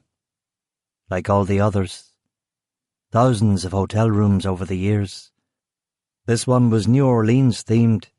Antebellum paintings in pastel shades, fake Victorian lamps, uncomfortable high-back chairs, fluted light fixtures, four-poster bed. He sat up and walked to the bathroom. He stared at his own face, his tight, narrow mouth, his slate-grey eyes, his iron-heavy black eyebrows, his slab of black hair. His body was long, his face was long, and he looked tired. But despite what Sean said, he didn't look old, not yet. 40 in dog and tinker years was old, but not out here among the civilians. And so what if he seemed a bit lived in anyway? He wouldn't have minded looking like a mature student, or better yet, a happy middle-aged married professor. Something normal like that. He turned on the TV news. It was dominated by diabolical herds of local children disguised as leprechauns, saying things like, "Top of the morning to you," and "Where's me gold?" The weather lady's eyes were wide with merriment. "Those are some great kids," she said. The hotel room phone rang. Killian found the merciful release of the mute button. "Hello?" "Nice work," Michael said. Live music in the background, laughter. "Thanks. So this is you officially unretired?" Michael asked. "Why?" Killian asked suspiciously. "No reason," Michael said. "A potential rival on the block, maybe." "Ha! Me tangle with you? No thanks, mate. I'm on the Continental cheapie back to Belfast tomorrow." "Well, you're impressive, pal. We're different schools of thought, you and me." "How so?" "I'm the local badass, and you're all softly catchy monkey." "If you say so." "I do say so. Pity we couldn't have hooked. I gotta go back to the dinner. Enjoy your stay in Boston. And thanks." The phone went dead, and Killian looked at it for a long time before it started making that annoying beeping noise that American phones made. He hung up and went to the bathroom, which was in a different part of the suite, and was all brushed titanium and Star Trek The Next Generation flat cabinets. He had a piss, and out of habit took the Fairmont's toothbrush, sewing kit, moisturizer, and a hand towel they wouldn't notice, and packed them in his messenger bag. Satisfied with this, he sat back down in front of the big TV. Through the window he saw that the New York rain had migrated north. He turned on the telly. He flipped news and movies. Men with guns. He thought about the day. It was good to get something like this under your belt. The legit world had shaken his confidence. All his decisions in the last year had been suspect. He spaced. It was full night outside now. Night in America. A night that was the absence of love. A night of malls, car parks, chain restaurants, houses. A clumsy washing line of things strung between eons of darkness. He got room service pizza. The tomato sauce had been dyed green. Sometime after midnight, he went to the ground floor exterior courtyard. The piano bar was finished. The night bar closed. Cardboard debris everywhere reminded him of the date. He took a fold-up chair and sat by a fountain with his smokes. It was cold, and everything was pretending to be something else. The stars were campfires, the clouds a naked girl. He wasn't ready to buy into it. For a city so huge, it was remarkably quiet. He closed his eyes, listened to the nothing. Crickets, a faint trickling of water. He wished it were a stream, to take him away. Away from this place, from these people, away from all of it. It didn't matter where, anywhere. He wanted to lie back and let the current float him out. He drifted and woke chilled. Back in the hotel room, the light on the phone was blinking. It was 4 a.m, 9 in Belfast. He played the message. "Killian, something's come up. Call me." He called Sean. "Well?" "Richard Coulter." "What about him?" "Not a surrogate, not Tom, Mr. C himself. Asked for you by name. Want you to look for his daughters." "What's the story?" "Weens were with his ex-wife. She was keeping her end of the visitation agreements until one day she didn't. His lawyers tried to get in contact with her, and lo and behold, it turns out she's just fucking vanished." "UFOs, I suppose. It's common enough these days." "What's the matter with you? Have you been drinking?" "The bars are closed. On St. Patrick's Day in Boston." "Look, mate, this is a thing." "What kind of a thing?" "A missing persons case." "Why are you telling me, Sean? You know I'm semi-semi. And Dick Coulter? Fuck him. I've flown Coulter Air. The bastards charged me £2 to use the fucking toilet. That's an urban myth. Not on my flight it wasn't. They're worse than Ryanair. Charged you for water, the bog. They'll be charging you for bloody oxygen next. Nice routine. But listen, mate, this is a score." "OK, I'll bite." 50,000 for taking the case and the first month's retainer. 450,000 more if you find her. £500,000? £500,000? Killian had to sit down. With £500,000 he could clear the debts, sell the apartments, buy a small 3-bedroom in Carrick and do the course at Geordie full-time. "Why me, Sean?" "He's heard things." "Come on." OK, so your pal told him about you." "Michael Forsyth? Who else?" "When?" "About 4 hours ago.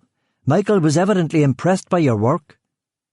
"So Michael calls Coulter, Coulter calls Tom, Tom calls you, you call me." "No, Mr. C called me personally." "It's basically a wandering daughter job." "Coulter's married again. His wife's pregnant. He wants his kids back before the new one comes along. One big fucking happy family." "How many kids?"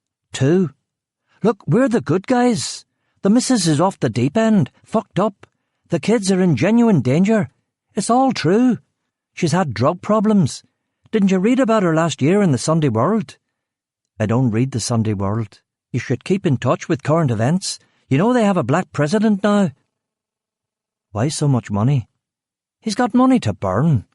"Still." "Ease up on the paranoia. They still want to do this on the hush-hush before they have to bring in the peelers." "Peelers sounds like a good idea." "It's complicated.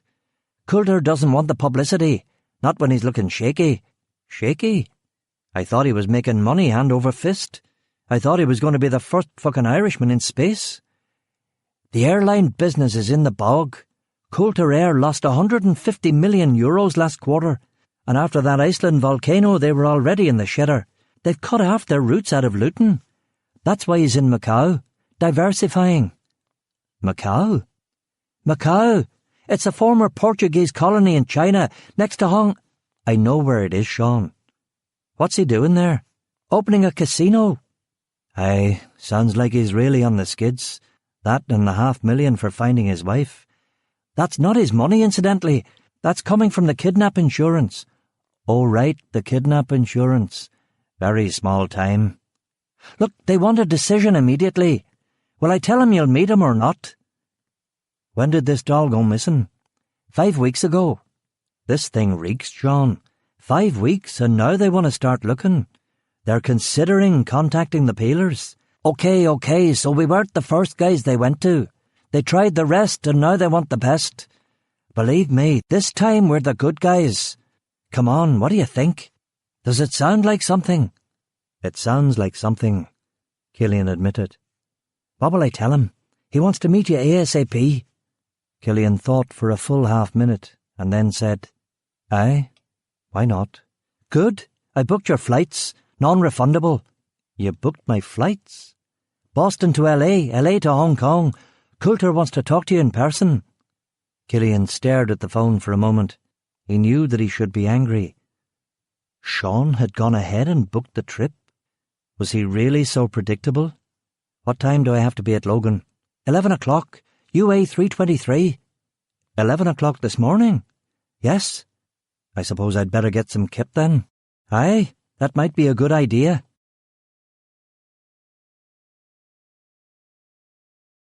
Chapter 4.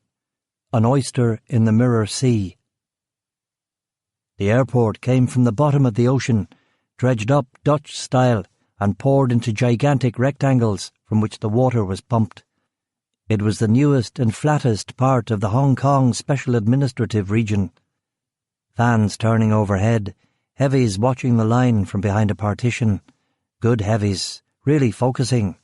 Many of the people getting off the planes had that humourless fixation, that manic whiteness about the eyes of the degenerate gambler. Purpose of visit to Hong Kong?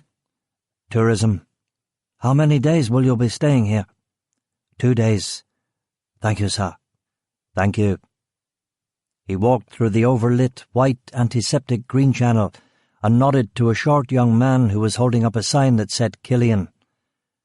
Behind him, Killian could see sharp, brown, hazy mountains. "Are you waiting for me?" Killian asked. "Mr. Killian?" "That's me." The young man bowed slightly and tried to take Killian's bag from off his shoulder. Killian didn't let him. "This way, please," the man said. "Okay." "Do you have any objections to taking a boat?" the man asked. "No," Killian said nervously. "Excellent. This way." The man didn't take him to a car or a boat. Instead, they rode a train into the city. Killian honed his pitch and spent the rest of the ride watching very pretty Chinese girls on the flat-screen TV explaining the multifarious delights of Disney World Hong Kong. They got off at Hong Kong Central and took an escalator to the first floor. "Merely a short walk," the escort said. Some people might have thrown a huff now, demanded a car, not this subway, walking boat operation, but Killian couldn't care less. He'd been in a box for 14 hours. Hoofing it was fine. They yomped an air-conditioned corridor to the Kowloon ferry terminal. He caught glimpses of office buildings and apartment blocks dizzyingly perched on terraces cut into the mountains. The streets were full of small Chinese-built taxis and German luxury cars. Few people outside. Most were inside buildings or air-conned walkways. Close to the ferry terminal exit, a crowd of sweating Chinese people poured into the corridor, all of them going in the opposite direction. Short, bustling, elbowy people. Killian was 6'4", and here he felt like bloody Gulliver. Coulter's man led him through a set of sliding doors to the outside. Heat, humidity.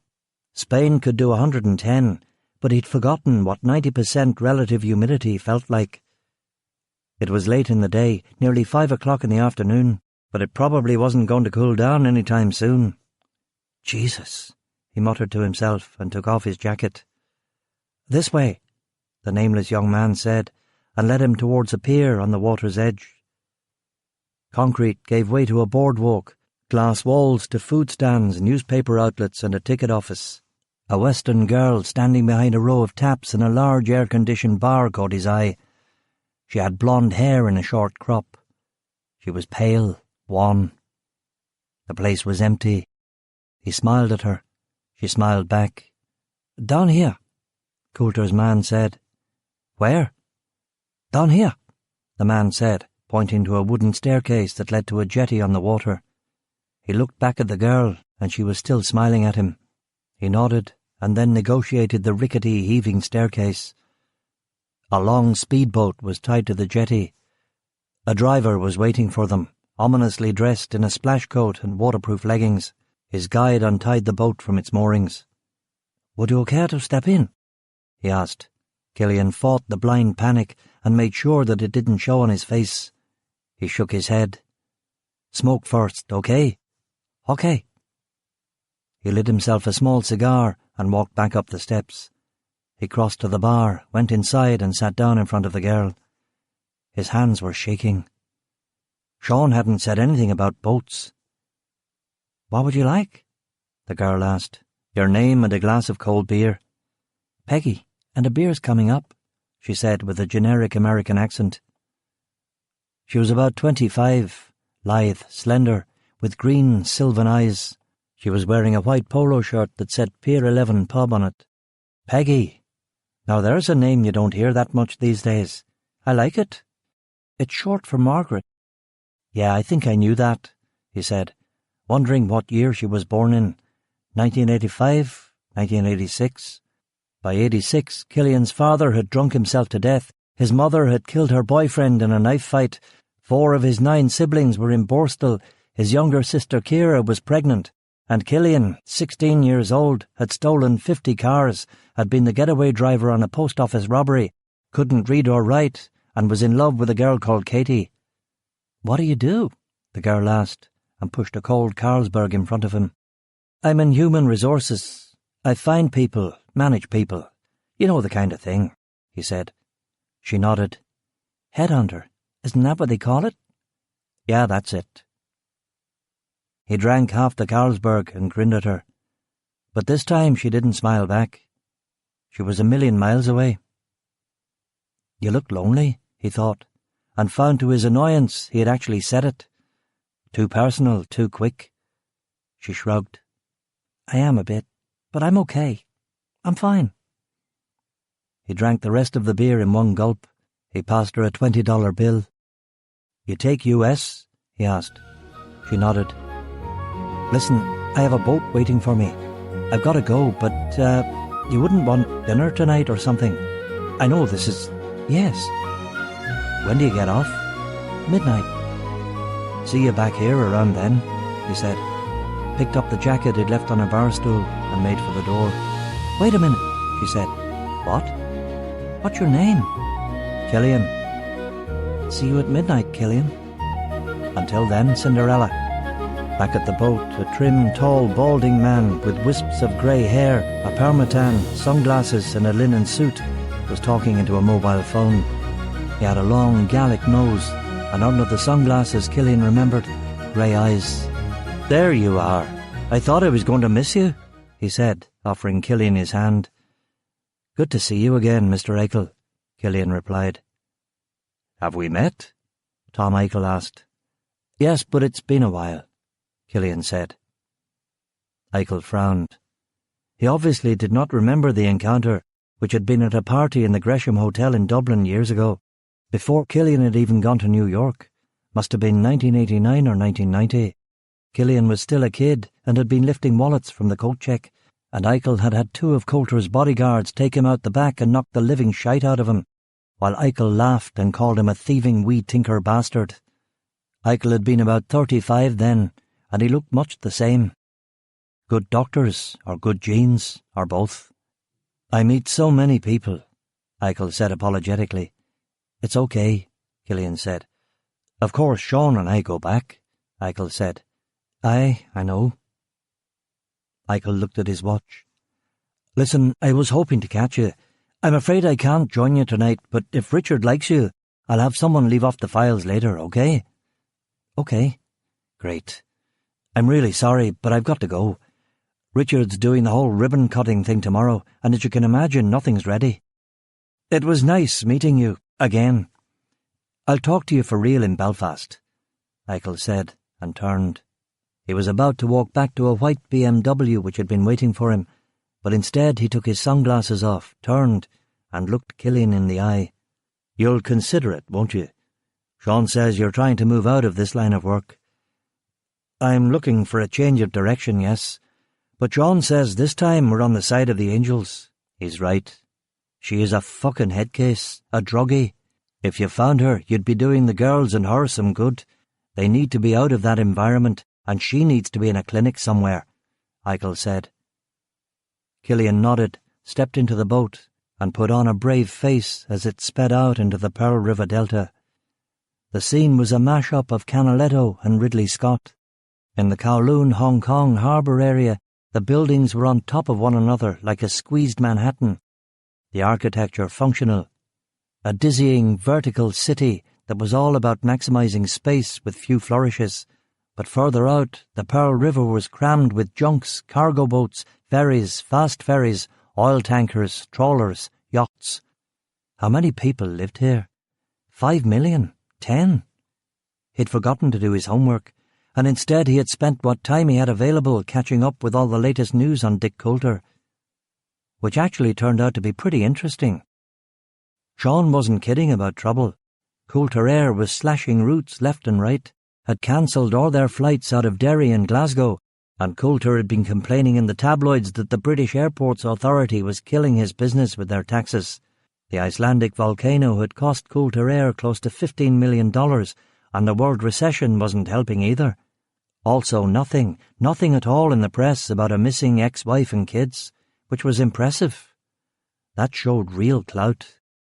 Further out from Hong Kong City, Killian spotted newer apartment buildings on the mainland, marching up and down tropical mountainsides. It reminded him a little of Rio, except there the jungle was being colonized by favelas, and there was an organic give and take to the process. This was all take. Hong Kong was owned by man, and its sea and earth and mountain were being made to bend to man's will. Killian wondered if it might make a good dissertation project, but before he could think about it, Mr. Coulter's pilot gunned the big cigarette boat up to 20 and then 30 knots, bouncing it off the waves, beelining for some point on the horizon. Now all Killian could think about was keeping down his Cathay Pacific breakfast. He stood near a gunwale and gripped a metal rail. "How long will this take?" he asked, but neither man could hear his plaintive croak over the engine noise. He closed his eyes, and that made things worse. He took deep breaths. For Killian, this was far more terrifying than having a loaded shotgun pointed at him. Like most tinkers, he had never learned to swim, but for him it was a real phobia. He was terrified of water. When he was 13, he had ridden a horse over the Ban for a dare, and the horse had dumped him midstream. Luck, nothing else, had saved him. He still had the nightmares. "How far to Macau?" he shouted again. "There," one of the two men said. He looked ahead and saw the Las Vegas Strip on the South China Sea. Even more vertiginous buildings in parallel blocks on a thin slice of land. The illusion continued all the way to the harbour. What was missing was the desert, but it was dusk now, and the darkening sea filled that gap. Money and geography did the rest. He couldn't appreciate it.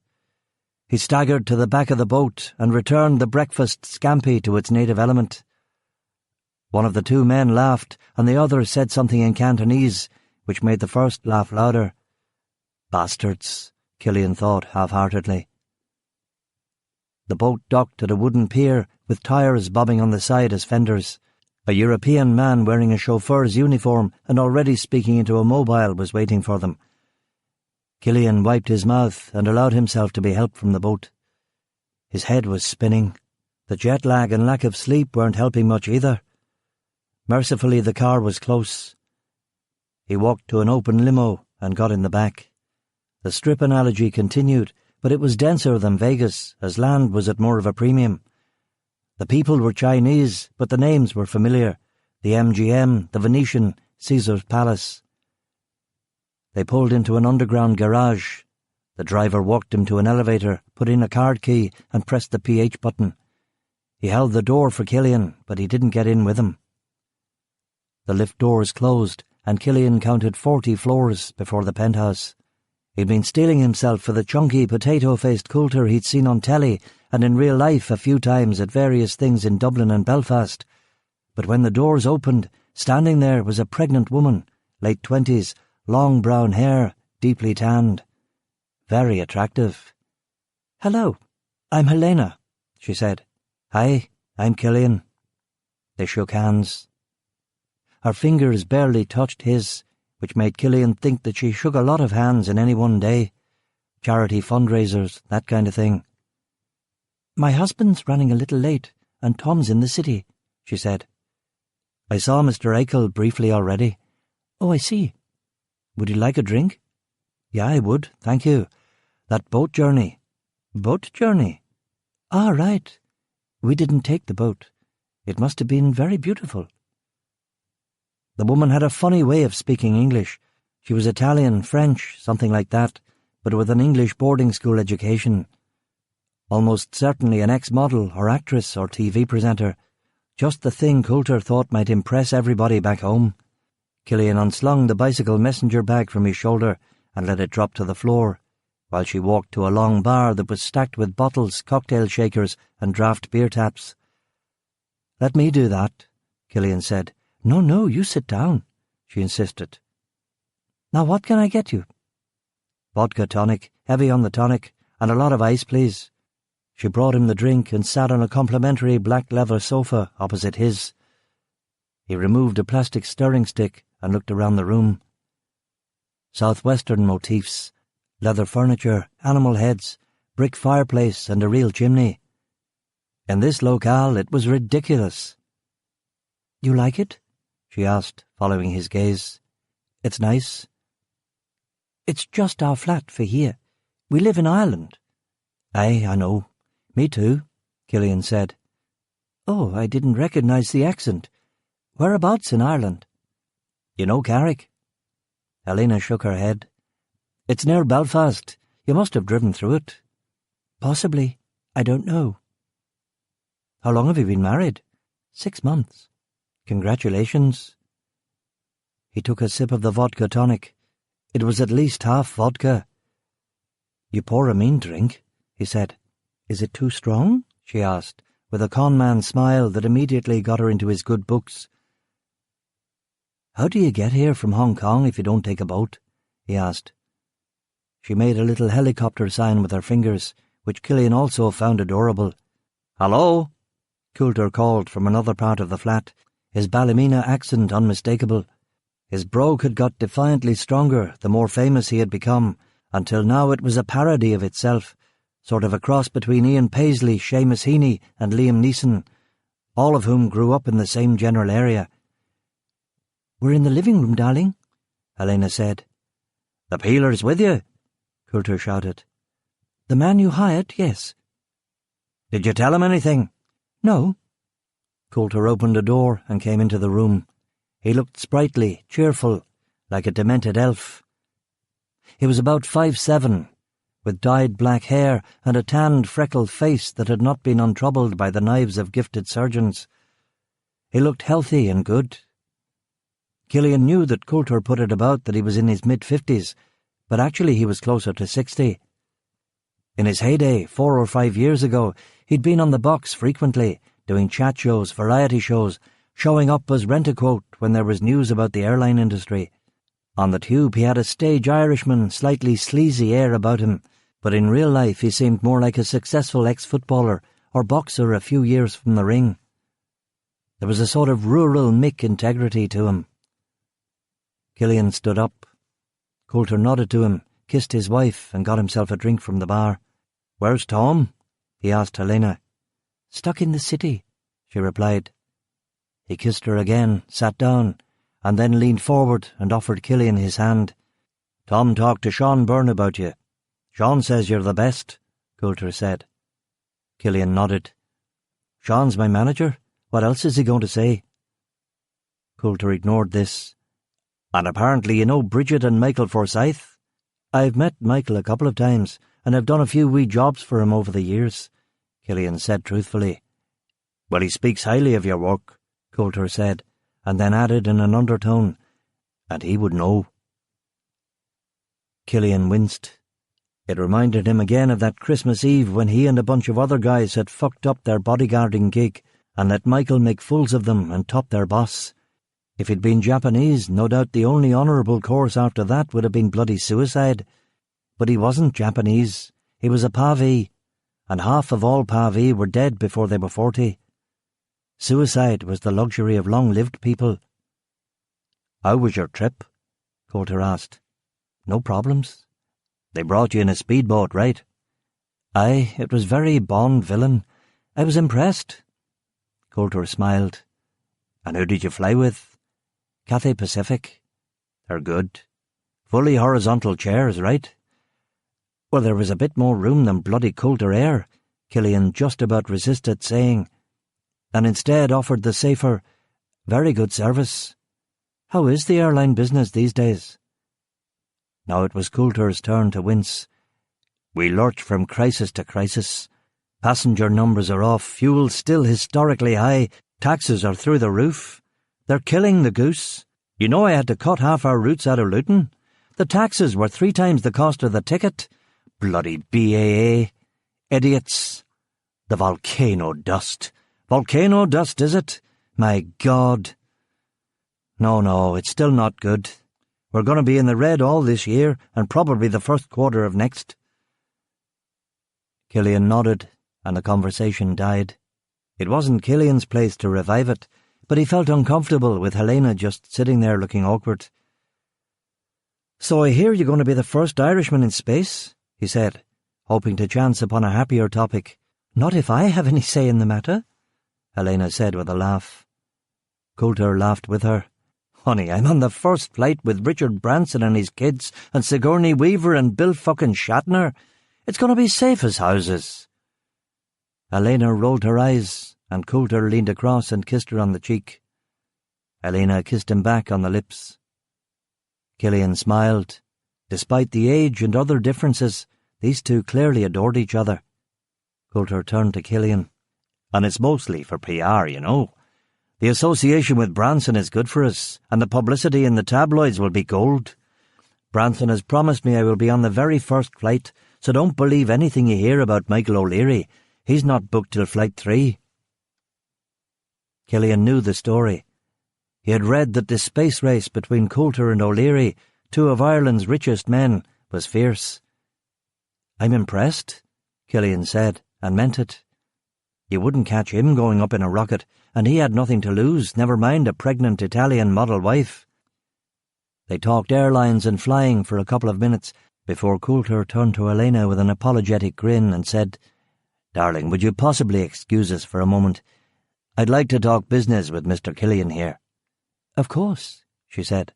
Coulter helped her to her feet. Killian stood again and watched her walk to the door. "You like Helena?" Coulter asked when she was gone. "She seems nice." "She's from Arpino," Coulter said, and swirled the scotch in his glass for a second or two before taking a sip. "I don't know where that is," Killian said. Coulter unbuttoned the jacket of his immaculately tailored blue suit and leaned forward. "It's in, She's from—" Coulter said, and his eyes narrowed, his fingers squeezed tighter on the whiskey glass, and his temple throbbed through the town. "Are you okay?" Killian asked. "Yes. I'm just... This whole thing... It's the last thing I need. She couldn't have picked a better time. Everything's so fragile. You work so hard and it's all so fucking fragile," Coulter said. Killian nodded. "Aye. But then you have to remember that life is short," Coulter went on somewhat absently, and with that he relaxed and sat back. His limbs loosened, flopped. He coughed, took another sip of the whiskey. "What are you drinking?" Coulter asked. "Vodka tonic." "You should try this," Coulter said, jiggling his glass. "Okay." "I'll get you one," Coulter said, standing up. He went to the bar and poured him a fifth of scotch. Killian took it, sniffed it. It smelled peaty, expensive. He sipped it. It tasted good. "I like it," Killian said. 1953 Isla, from the coronation. I have the only case left in the world. "It's good." The two men looked at one another. "So, Michael Forsyth," Coulter said. "What about him?" "He said you were good." Killian took another mouthful of whiskey and gazed out the window. The sun was sinking into the South China Sea, and the sky had turned an unpleasant shade of violet. "I don't know if I'm good, but if your wife's still in Ireland, I'll find her. If she's hopped the boat across the Shugh, it's another story." Coulter nodded. "You'll do your best," he said. Killian shook his head. "No. If she's in Ireland, I'll find her." "That's what I want to hear," Coulter said. Killian said nothing. "Arpino is where Cicero came from. Have you heard of Cicero, Mr. Killian?" Coulter wondered. Killian nodded. "You know how he died?" Killian shook his head. "He thought Caesar was a dictator. He applauded his murder and he backed the wrong side after Caesar's death. Mark Antony sent his troops and they dragged him out of his litter and cut off his head. Antony's wife had Cicero's tongue ripped out because of the abuse he had heaped on her. Crazy, huh? Killian surmised that Coulter was proud of this connection between his wife and the dead Roman, and doubted that he was attempting any kind of threat or metaphor. That, of course, was Tom's side of the business. Crazy, Killian agreed. Shall we discuss the case? By all means. So when did you know that your first wife had gone missing with your kids? Second wife. My first wife, Karen, lives in Brighton. We're on excellent terms. I see my kids often, all grown up, 2 girls, Heather and Ruby, at college and doing very well, Coulter said with a trace of irritation. I misspoke, Killian said, covering his ass. Your second wife. Tell me about her. Coulter sighed.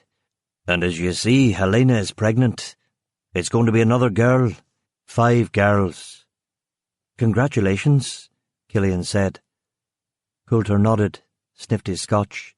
If my 2 girls with that fucking bitch are even still alive, no one knows where they are, and that lunatic is crazy enough to try anything. You know she snorted heroin when she was pregnant. I didn't know that. Not just once. I put her in the Priory and then Clapton's place. Didn't do any good. Jesus, I should have seen it back then, but I loved her. You've been trying to find her now for how long? Over a month. And before that you had what kind of an arrangement?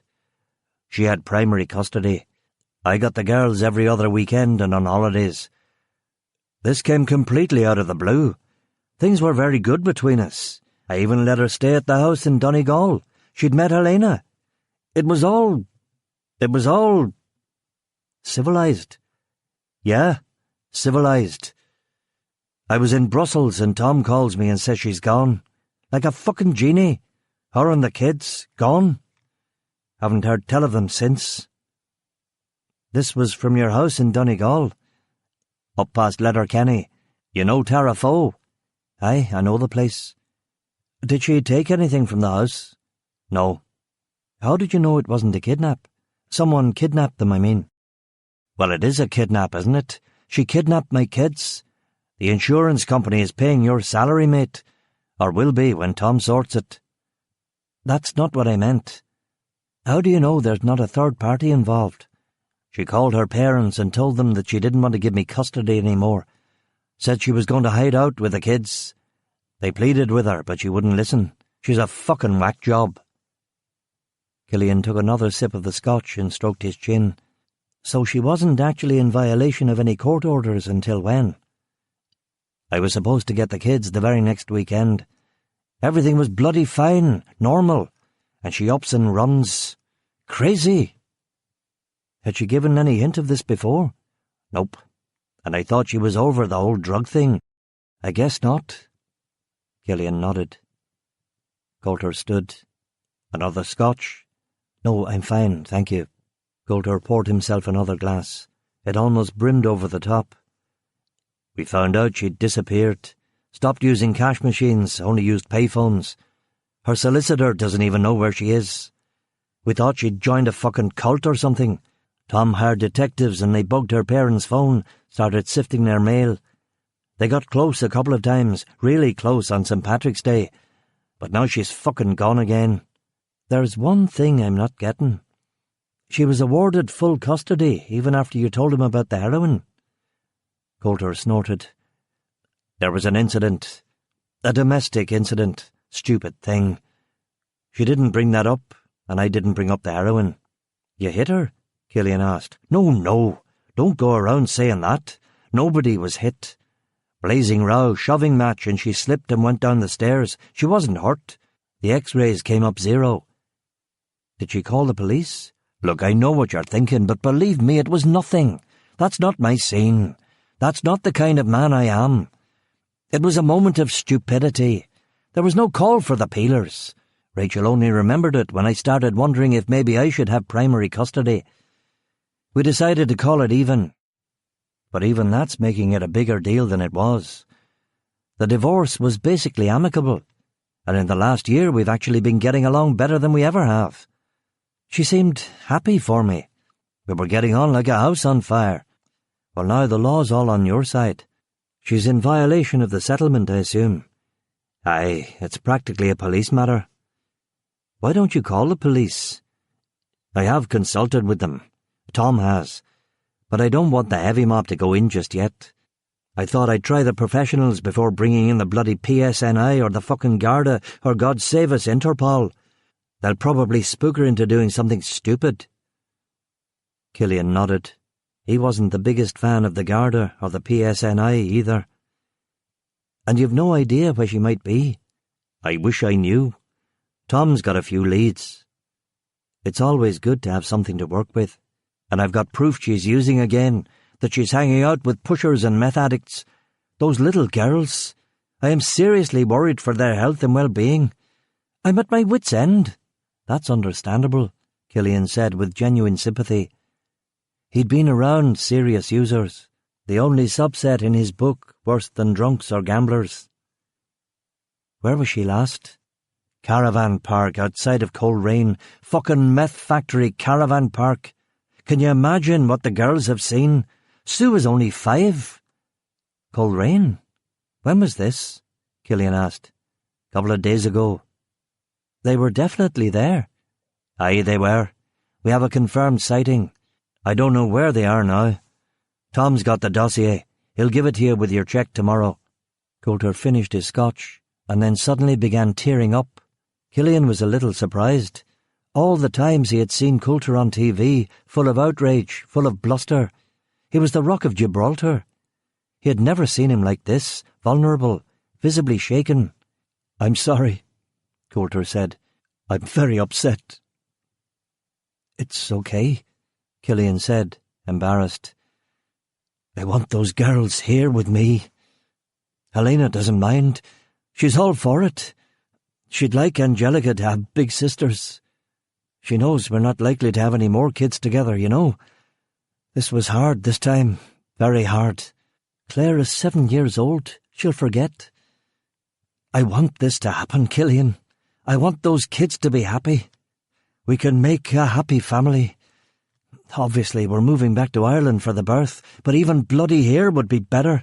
Anywhere's better away from that junkie and her junkie pals. Jesus fucking Christ. Coulter put his head in his hands. He started making little bobbing movements as if he was actually crying, and it wasn't a performance, it was real. Killian was uncomfortable. He looked out the window, but he couldn't see anything through the gathering dark. I'm really sorry, Coulter said, still with his head in his hands. Killian stared at his scalp where the hair dye had stained his skin and muttered, It's okay. Coulter finally looked up. You see what this is doing to me? I do, and I'm very sorry. I have a bairn myself. I can imagine your distress, Mr. Coulter. Coulter nodded and finished his glass. He stood, stretched. Call me Richard. Come downstairs, have dinner with us. Let me show you my art. Killian looked at his watch. Well, actually, Mr. Coulter, I have to get back to Hong Kong by 12 and... Coulter brushed the tears from his eyes and laughed. No, you don't. I flew you a long way here to get a look at you. Come on, let's go downstairs. Tell me about yourself. No, wait here, don't move. Let me get Helena. Helena returned in a flattering, off-the-shoulder green evening dress, and all 3 of them took the elevator downstairs to the casino's lobby gallery. The art was impressive. Monet, Picasso, Manet, Klimt. Small canvases, tasteful. The gallery was open to the public, but the place was empty. Everyone was at the tables. I talked to Steve Wynne before I opened this place. You know Steve? Coulter asked. No, Killian said. His idea. America's money is now China's money. And what do the Chinese like to do more than anything? I don't know, Killian said. Gamble. They're complete degenerates, not like us, a wee toad on the National and the Derby. These guys are all in, even the women. I see. Anyway, this is a small casino by Macau standards, but we're attempting to pull in a more select clientele. I tell you, son, when the British Airports Authority kills the goose and the airline business goes belly up, this place will still be a cash cow." They walked through the empty gallery into the contemporary art room, which was also deserted, apart from a couple of uninterested security guards. "You like art?" Helena asked. Killian nodded. "I do. I'm trying to expand my horizons." "Aren't we all?" "Come on, let's go eat," Coulter said. The Pearl restaurant in the Coulter, Macau, was packed. The chef was already gunning for a Michelin star, even though the place had only been open a couple of weeks.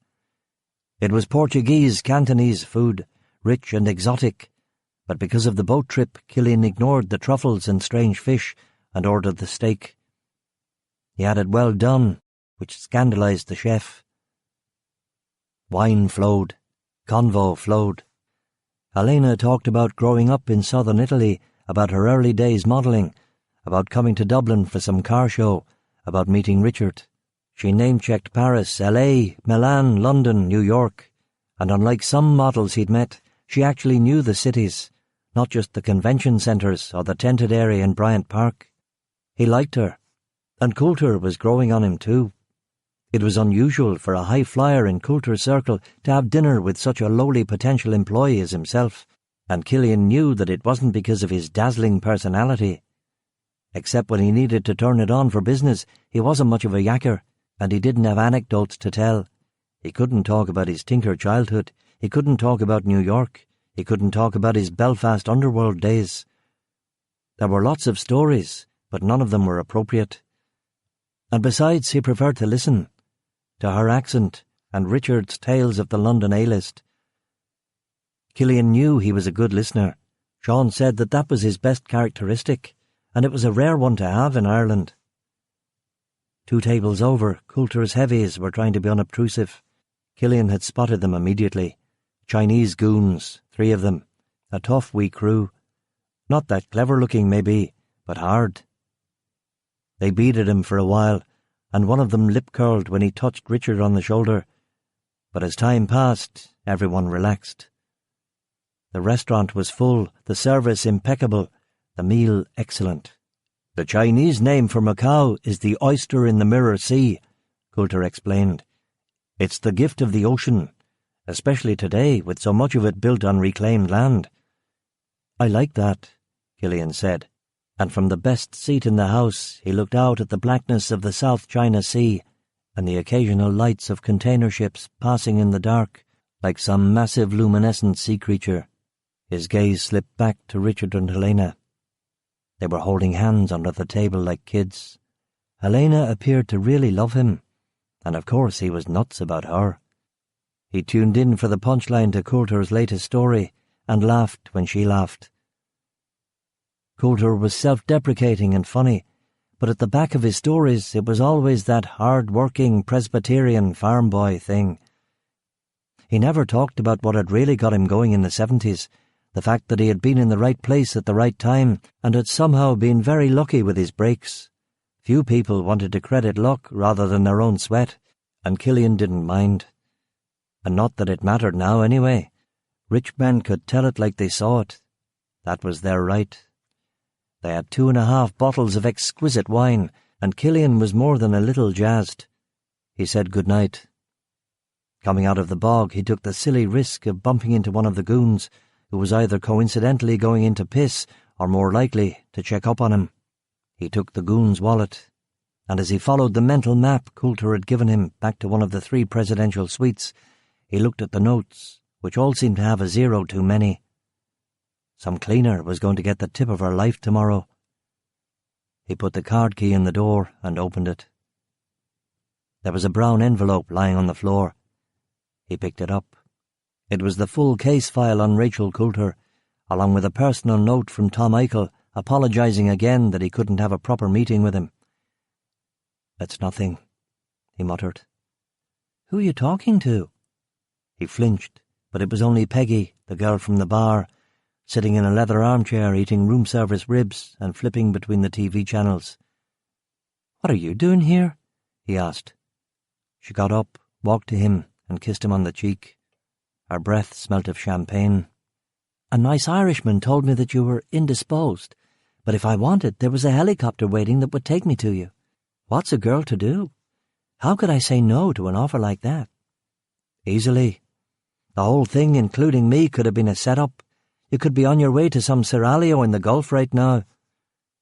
She hiccuped and kissed him again and asked, What's a seraglio? What are you eating? I'm pigging out. Follow me. There's a hot tub on the balcony. The balcony? Yeah. The balcony. Another stunning Blade Runner-scape. Casino, hotels, neon signs, nightclubs, shopping malls, helicopters.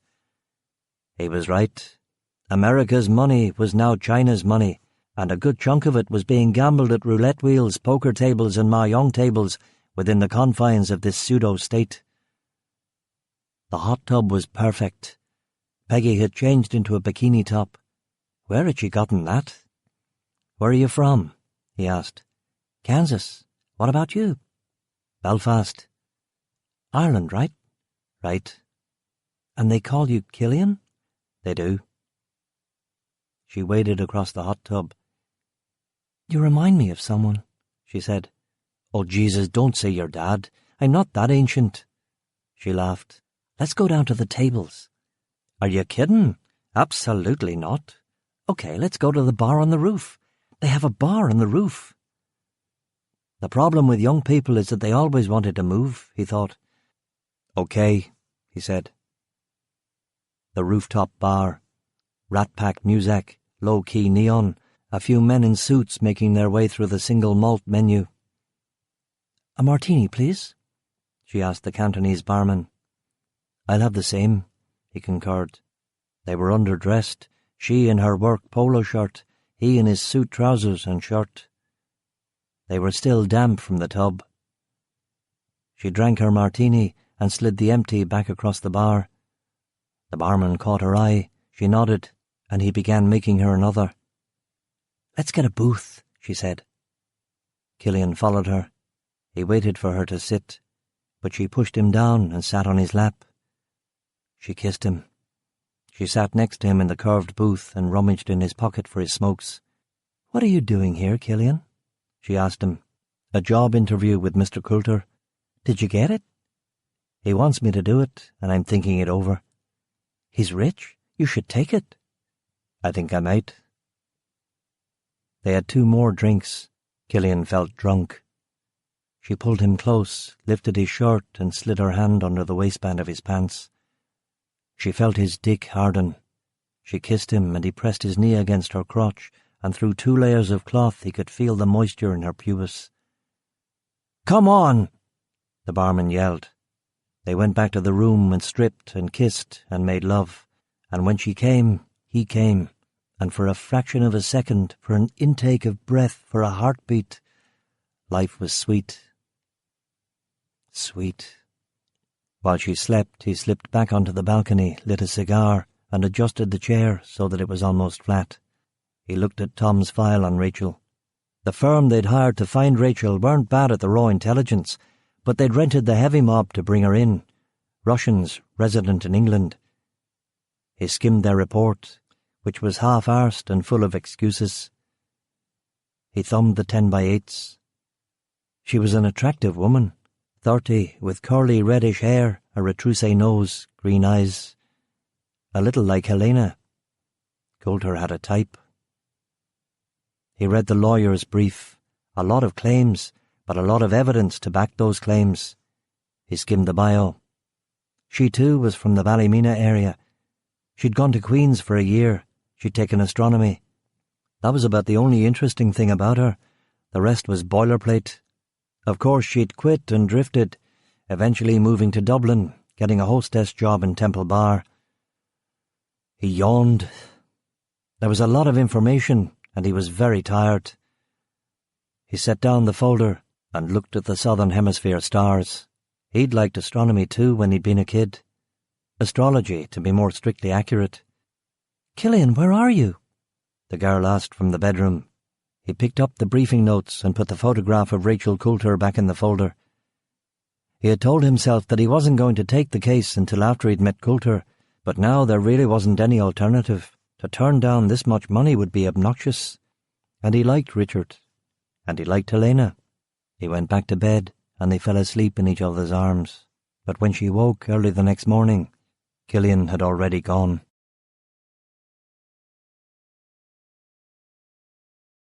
Chapter 5.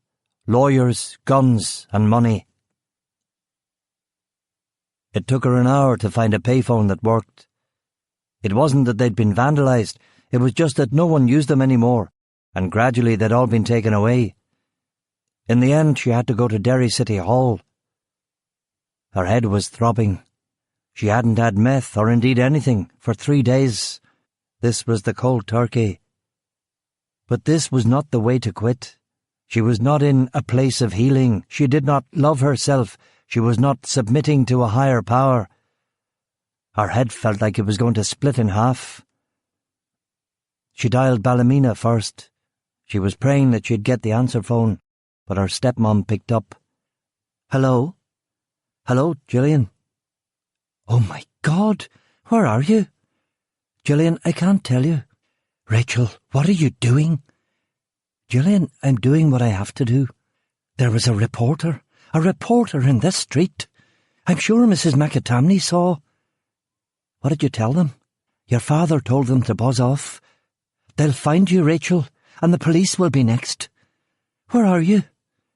Gillian, I just wanted to let you know that I'm fine, and the girls are fine, and I love you. Rachel, this has gone on long enough. Is Dad there?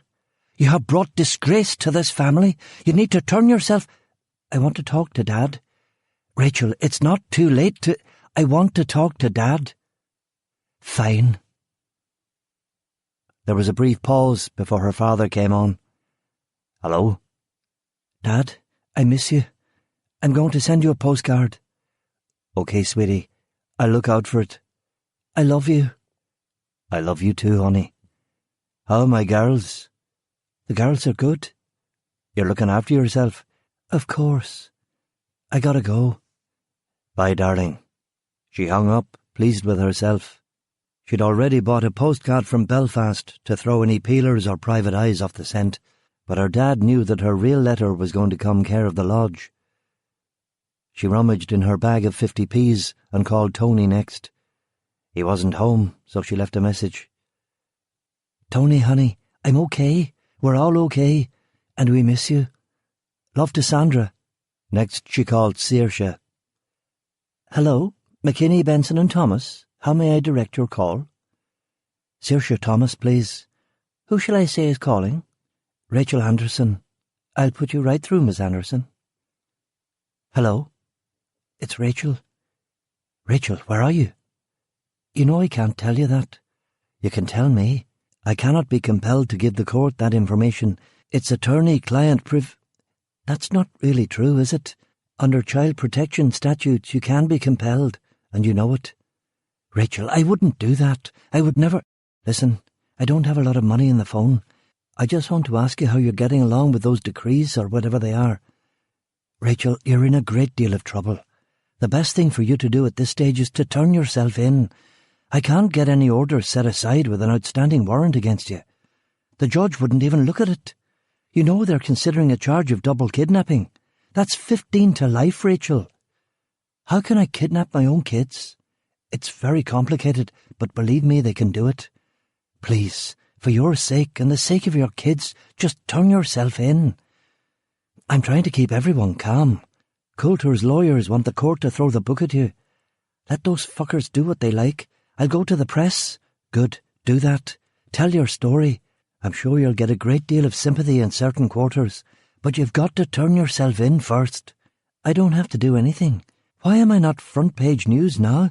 Richard's got the money. You did this to get in the newspapers? No. I'm asking you why Richard hasn't splashed my picture everywhere already. Newspapers, the TV. Why do you think that is? They've told me they don't want to spook you. They don't want to panic you into doing something stupid. That's not the reason. What do you think's going on? A conspiracy. A conspiracy? Rachel, do you even hear yourself? A conspiracy? He knows I know too much. Tell me what you know, Saoirse said, suddenly interested. Rachel hesitated. I can't. If I tell you, then my leverage is gone. Saoirse sighed. Okay, Rachel, look, this isn't about you or Coulter. This is about your kids. You've got to do what's best for them. And once the police start formally investigating, the jig is up. Eventually they will splash your picture on the TV news and someone will find you. It's inevitable. What kind of a life is this for the girls? It's better by far to turn yourself in now and explain yourself to the court. I've come too far for that, Rachel said, losing her temper. The pressure behind her eyes. She felt like screaming. Rachel, you sound great. Look, just trust me. Please trust me. Turn yourself in. It'll be okay. This is your professional advice to me. Turn myself in. Let Richard get the girls.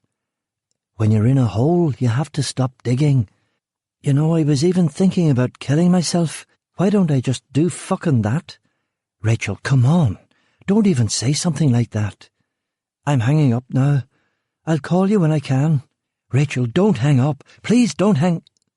She hung up. She had 6 50p's left. Who to call? Who to call? Fuck it, she said, and dialed Tom at his office in Belfast. Tom Eichel's office? I want to speak to Tom. Mr. Eichel is out of the country. Can I take a message? Yeah. Tell him Rachel Anderson called. Rachel Coulter. I'll try him again another time. She gathered her remaining change and was about to walk back to the Volvo when the phone rang. Hello, she said. It is you, Tom said. It's me. Jesus, Rachel. What? You know what? I'm in the centre of a shit typhoon. Entirely of your own making. Have you lost your fucking mind? I don't think so, Tom. We almost got you. Aye, that was plenty close. One of your heroes killed a dog, Rachel said. Heard about that. It could have been you. I suppose it could have been. She bit her fingernails.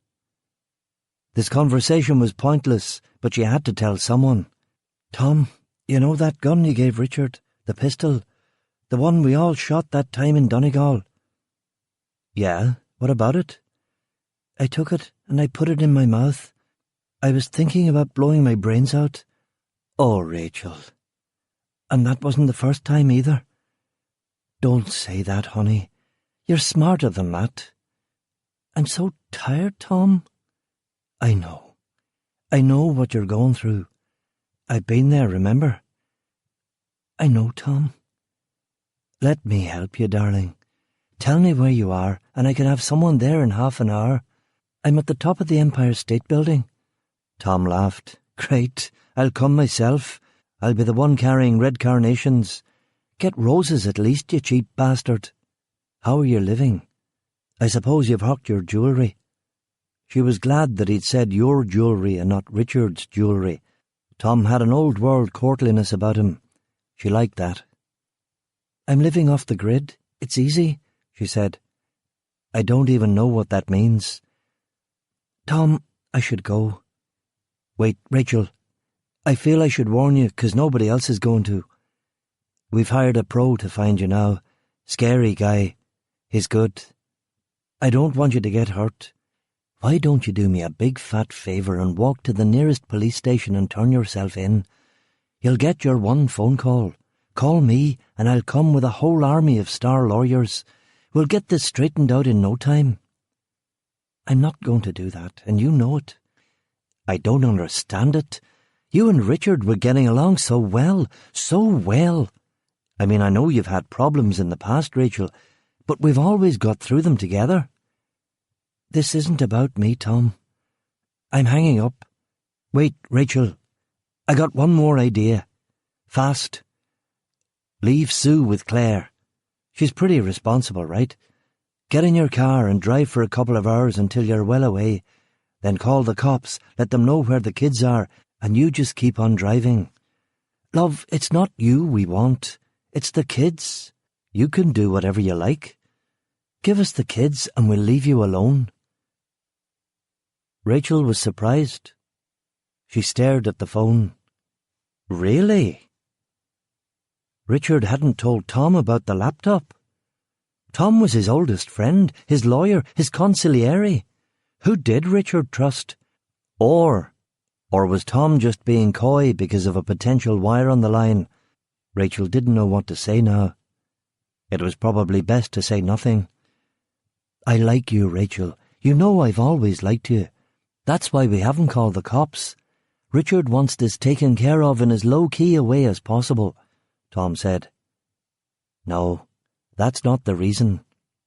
You don't know, Tom. You don't even know."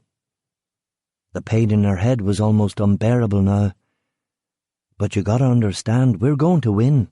You can't steal a guy's kids, not a guy like Richard. You've lost the legal battle and you're probably going to go to jail. Why not just do everyone a favour and end this now? For the sake of the girls, at least. That's why I'm out here, Tom. For them. I don't want them near that psychopath." "What are you talking about? Richard's a good man.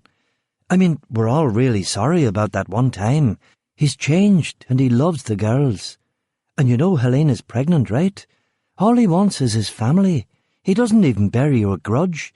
He just wants the girls to be safe." "Is that what he says?" "He's serious about this, very serious. He's determined to find you. He's pulling out all the stops. I'll bet he is. I'll bet he's kicking his fucking whips. He doesn't scare me, Tom. I'll go to the papers. I've heard they've been snooping around." "With what?" "Honey, you've got nothing. And the stuff we have on you under lock and key, believe me, you don't want in general circulation. Think of your ma and da in Ballymena. What would they say?" He shouldn't have mentioned her da. That's what tore it, she thought later. Much later. That and maybe the fact that her mind wasn't exactly balanced. "I guess you don't know about the laptop," she said. There was a long period of static before Tom said, "What laptop?" "I have a feeling you and Richard are about to have a fun conversation," Rachel said, and hung up. She walked back to the Volvo. They'd given her a ticket. Just try and collect that, motherfuckers, she thought.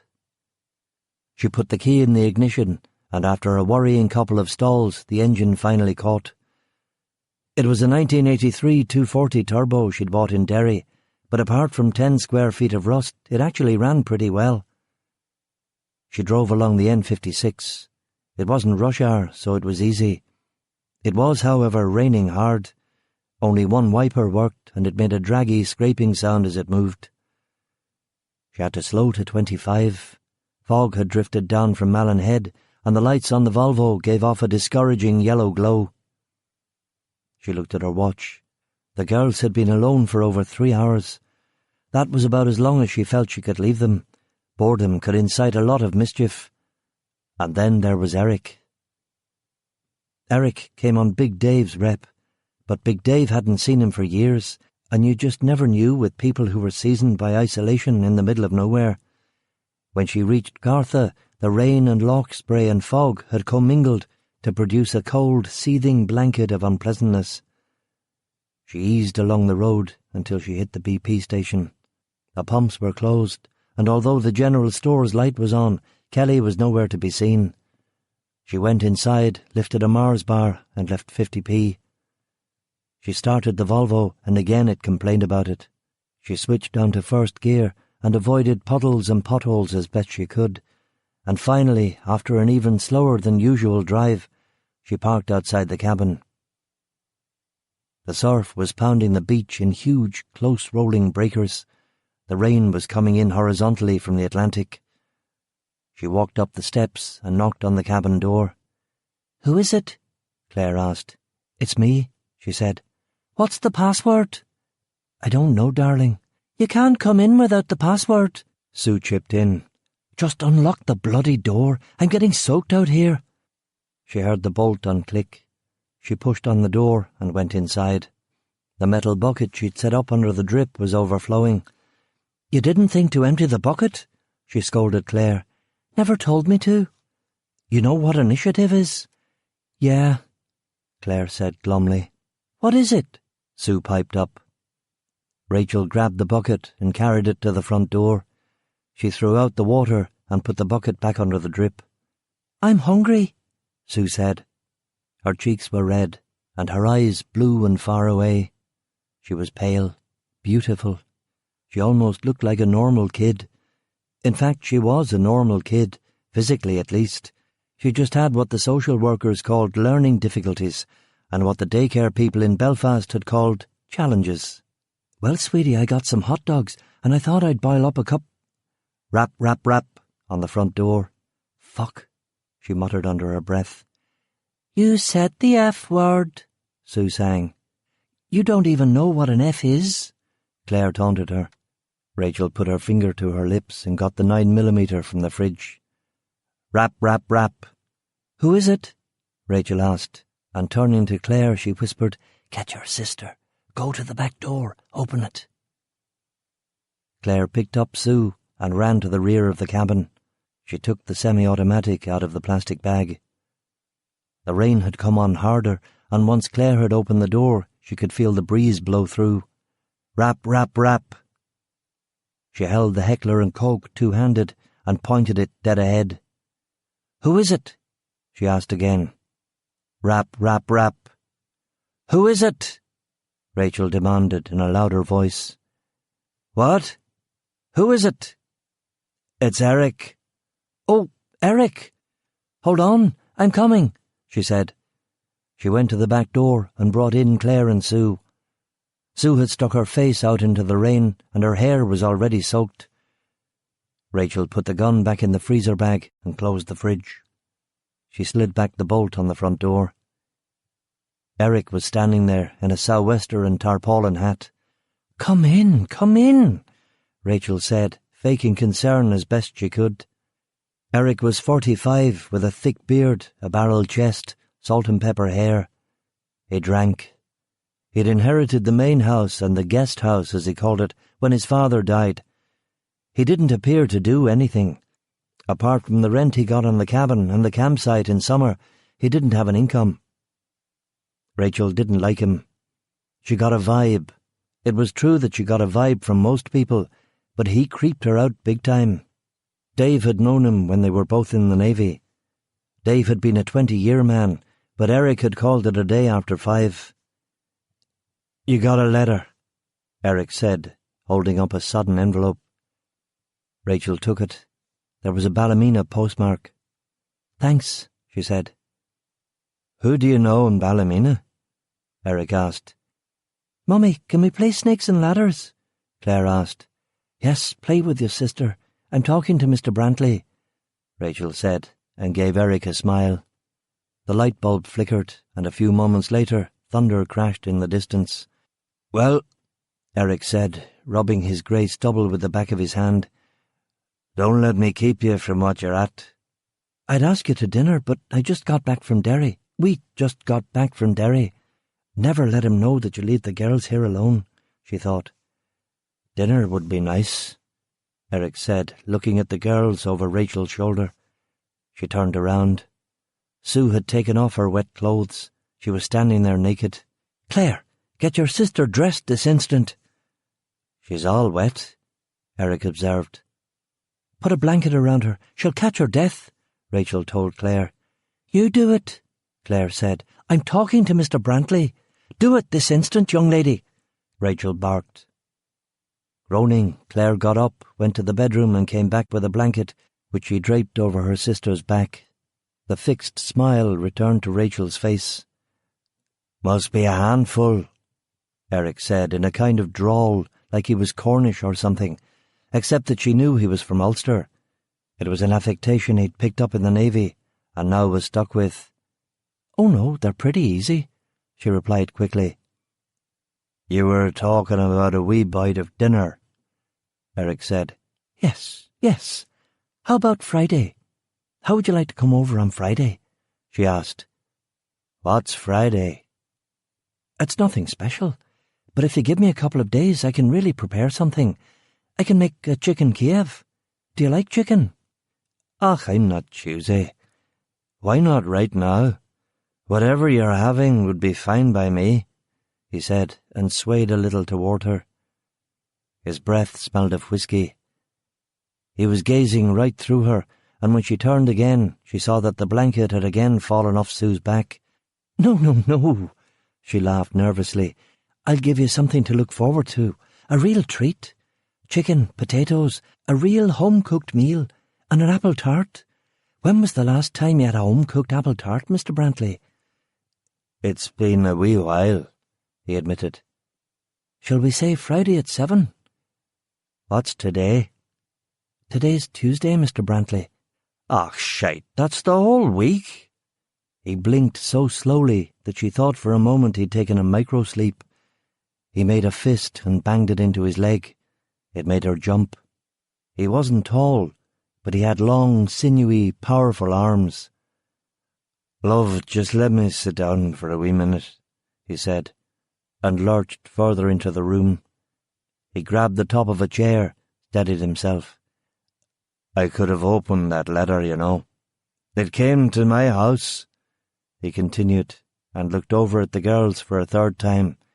I'm glad you didn't. You have a nice family, he muttered. Rachel walked to the fridge and took out the bag. She set it on the counter next to the sink.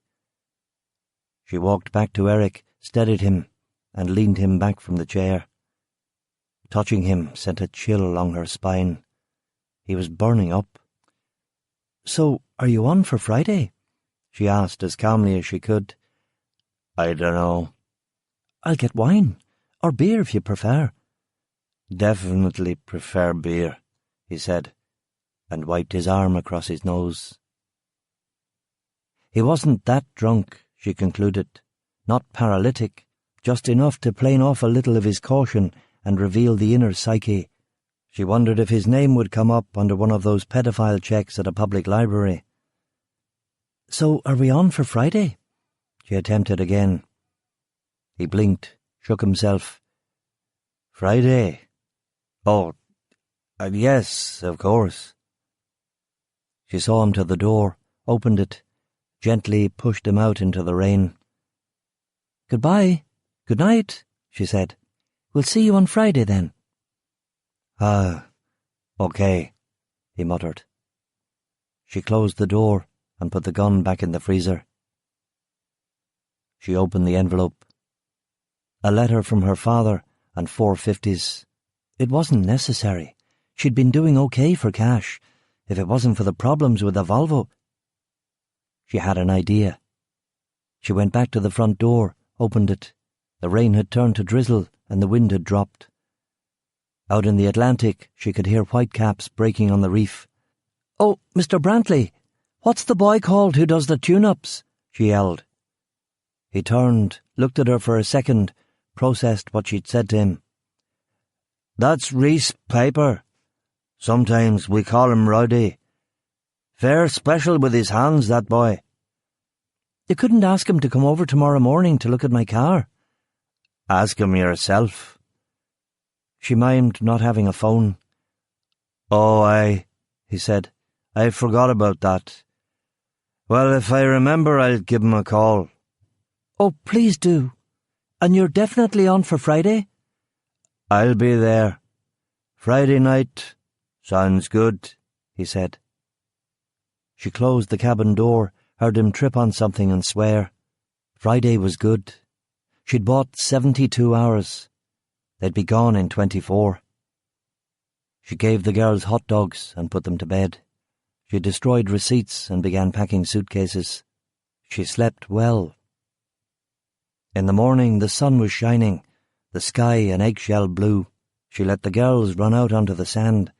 The cabin faced dunes and the long, wide beach that hardly anyone ever came to because it was usually wet, windy and cold. Keep an eye on your sister, she told Claire, and watched them from the porch, thumbing through a Vogue magazine she'd taken from the bin at the library. Morning, love. What can I do for you? Reese was 6'3", blonde, skinny as anything, but he was only 17 and wouldn't fill out for a couple of years yet.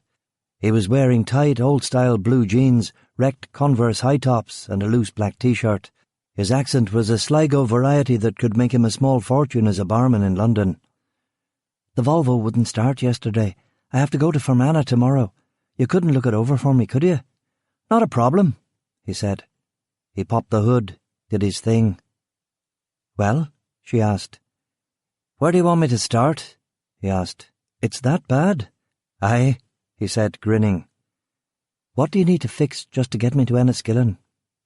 He thought for a minute, scratched under an armpit, grinned. "Sparks, belt," he said. "Do it. Need to go to the garage to get sparks if you want to wait." "I'll wait." She called the girls and gave them cheese and pickle sandwiches and orange lollies. She sent them back onto the beach. Spring was coming. It could be lovely. She'd be sorry to leave. This was one of the places they'd all enjoyed together. Maybe it reminded the kids of Richard's beach house, not a million miles away. She saw Reese driving back along the shore road with the supplies. She went inside the cabin and looked in the bathroom mirror at her hair. It was long and straggled, and a lot of the natural copper had bleached blonde. The wind and elements had brought out her freckles.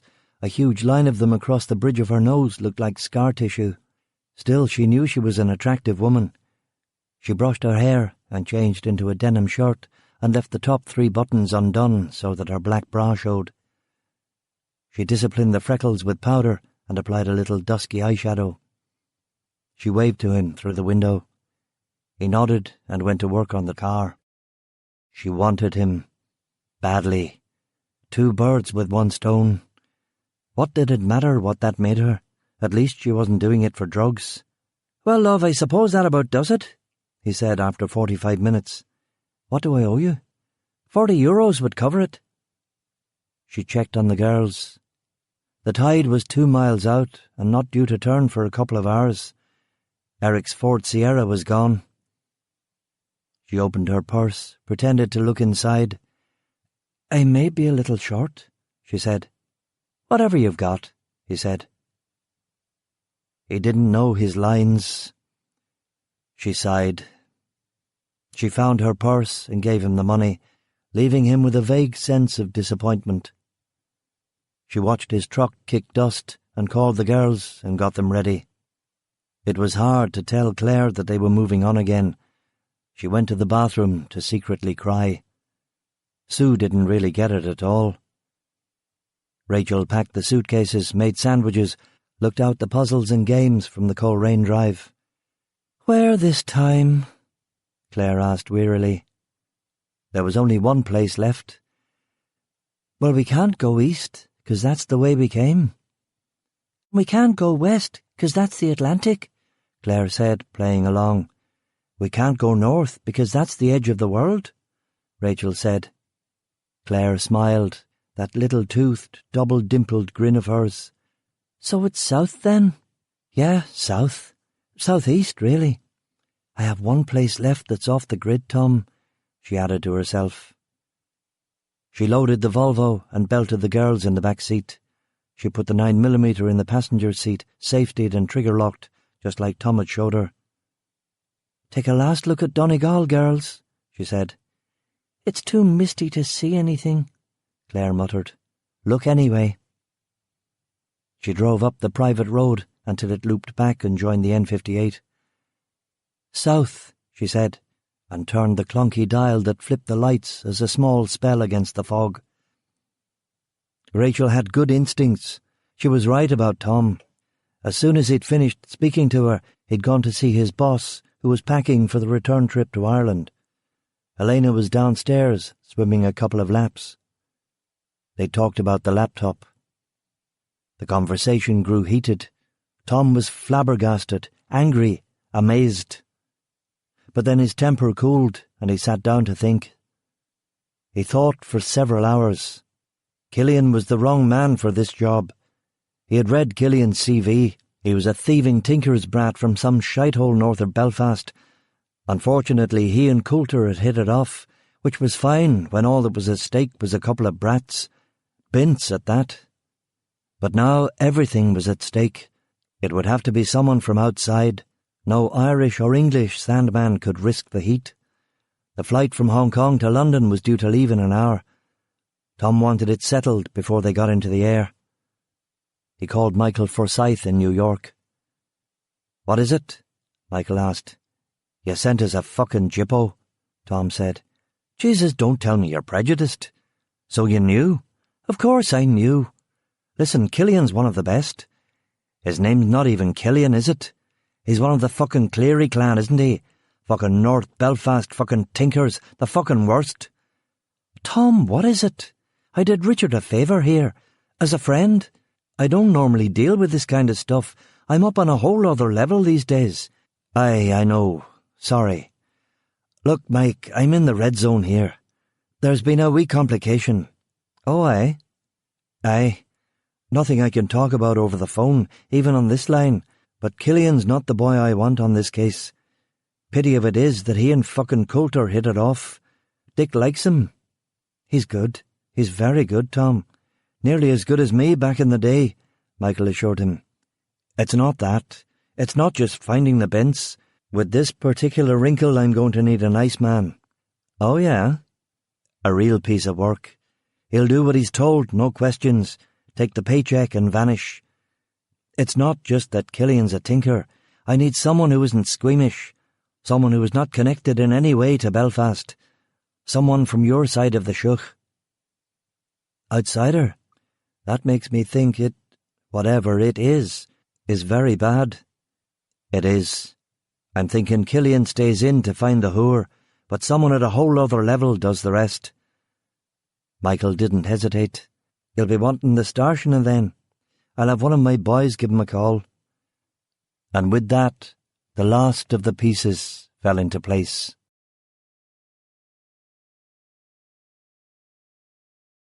Chapter 6. Starshina. The place stank of dead Mexicans, and nobody was even dead yet. He found a sports store to strip mall outside of Nogales and bought himself a set of swimmer's nostril clamps and a pair of golf gloves. At first they overcharged him, thinking that he was a tourist, but a moment later the manager followed him out into the street to give him his real change. Stuff like that happened to Markov all the time. He took the money and stood there on a sort of boardwalk. From his pocket he removed a hard rubber ball and bounced it into his left hand 10 times, and then put it away. The sports store was next to a shop selling cheap, crudely figured statues of the Virgin Mary, the Pietas looking like a Finnish bog monster with its victim. They depressed him, and he wondered if he'd made a mistake coming here. It was hot, you couldn't get Coke Zero, and his phone didn't work even after he'd pushed the plus key. And the heat really was bothering him. In Vegas you could live in air conditioning, but then again that was the kind of living that had made him soft. The gloves were good, kidskin with hand-stitched evap holes. He might even use them for golf someday. He got back in the car, looked at the bottle of tequila he'd bought for Daniel, wondered how it would taste, shook his head. That was the way of fuck-up officers. The road murdered the BMW suspension for 10 k's until the GPS said something in German and he saw the taverna. He stayed in the car with the engine running, the air pumping and the music playing until they showed. They were driving an old Toyota pickup and wearing plaid shirts, crumpled cowboy hats and cowboy boots. They flashed their lights. He flashed his. Everyone got out.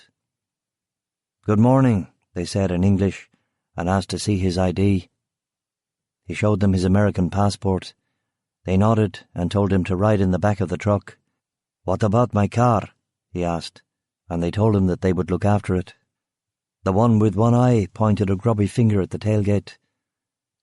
"I don't do the back of trucks," Markov said.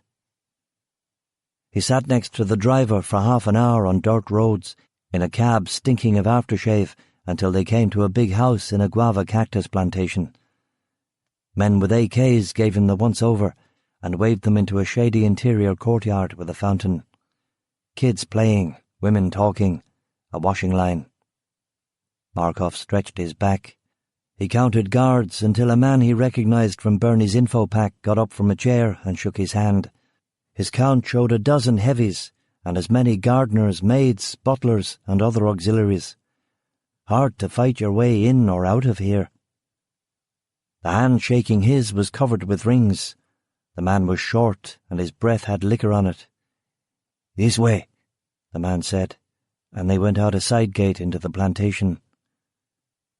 They walked a few 100 meters through the cacti until they came to a long shed with mud brick walls and an aluminium roof. "In here," the man said, and they went into an empty barn. Markov tensed as 4 men got up from a card table and walked towards him. 4 ahead, 1 behind, in this nothing place. He didn't like it. The men weren't toting guns, though, just beer cans covered with condensation. He was thirsty, but he wasn't going to say a word until they offered him a drink, which he knew they wouldn't. "He's the one they brought from America?" one of the new men asked in Spanish. "Yes," the man with the ring said. The card players looked at him skeptically for a beat, but Markov didn't have anything to prove to these putas. "We should have got a retarded kid to do it for nothing," another of the men said. "Kids talk," the man with the ring said. "Where now?" Markov asked in English. "This is it," the man with the rings muttered. Markov looked about him. The fuck was this? Some kind of cross? Where were the clients? "I don't get it," Markov said. The mechs with the rings laughed, spat, and pointed underground. "The basement?" Markov asked. "He's not okay?" the man with the rings asked. "I need light. Can we work outside?" Markov asked. The man with the rings pointed at the sky and shook his head. "Planes?" Markov wondered. "Satellites." They kicked straw and pulled the trapdoor. The smell of shit was a trip back to the day. 10,000 miles and 10 years. Down the ladder, flashlights. The prisoners were chained up against a concrete wall, some naked, some not, all of them lying in their own filth. All of them had been tortured, most castrated, the wounds cauterized with welding gear. Markov had seen worse, but not recently. "All of them?" Markov asked. The man with the rings shook his head. "Just one." "How?" Markov asked. "Watch us." They went to a metal cupboard and unlocked it. They took out a chainsaw. This also was not a novelty, but again it had been a while. The man with the rings pulled the ripcord, and the brand-new machine snarled into life like a demon in a samovar. One of the mexes produced a video camera. He'd known it was coming. "Keep that thing away from my face. Film me from the back only," Markov said, pulling his hat down over his eyes just to be on the safe side. There were 6 witnesses now, and everyone was drinking. Tequila, but not from the plantation, home-brewed firewater that they passed around in a plastic milk jug. They grabbed the first guy on the line, unchained him, shoved him to the ground and sat on him. He began to scream. The man with the rings applied the tip of the chainsaw to the back of the man's neck and pushed it through the 2nd and 3rd cervical vertebrae, severing his venal arteries. He was killed almost instantly. Almost. The rest of the men, even the ones who had been blinded, began to yell. It was a terrible, desperate screaming that also fucked with Markov and sent him reeling back across the years to February 2000. Maybe that's why he'd come here, to trip on the sense memory, bodies, fear, blood. But this wasn't the moment. This was the moment to focus on the now, to build this memory. "I'll take a shot of that," Markov said, and drank while they held down the second man. He was a skinny, older character of some spirit, who struggled and fought them, and when the chainsaw entered his writhing neck, it veered into his skull, making a noise like steel grinding on a lathe. The man with the rings looked at him and shook his head. They were losing face in front of the Yankee. He barked orders, and one of the others ran upstairs and came back with a cattle prod. Markov remembered his nostril clamps. He fished them out of his pocket and put them on. They electrocuted and pistol-whipped all the rest of the men to render them meek. and it was easy after that. The last 2 victims had begged for their lives on their knees, crying, saying things about how they were really sorry and that they had wives and children, beautiful children. But it didn't do any good. They beheaded them just the same. 8 people were dead. All the prisoners. All except one. A formerly well-dressed young man in a now filthy suit, chained separately from the others in the far corner. Markov hadn't even noticed him until now. They handed him the chainsaw. "This one's yours," the man with the ring said. "What's special about him?" Markov asked. The man with the rings touched his nose. Markov took the cattle prod and the chainsaw and walked to the young man. The man looked at him. He had deep, intelligent brown eyes and a little smile. Markov knew immediately that he was a priest. In Markov's slum in Volgograd, there were few Catholics.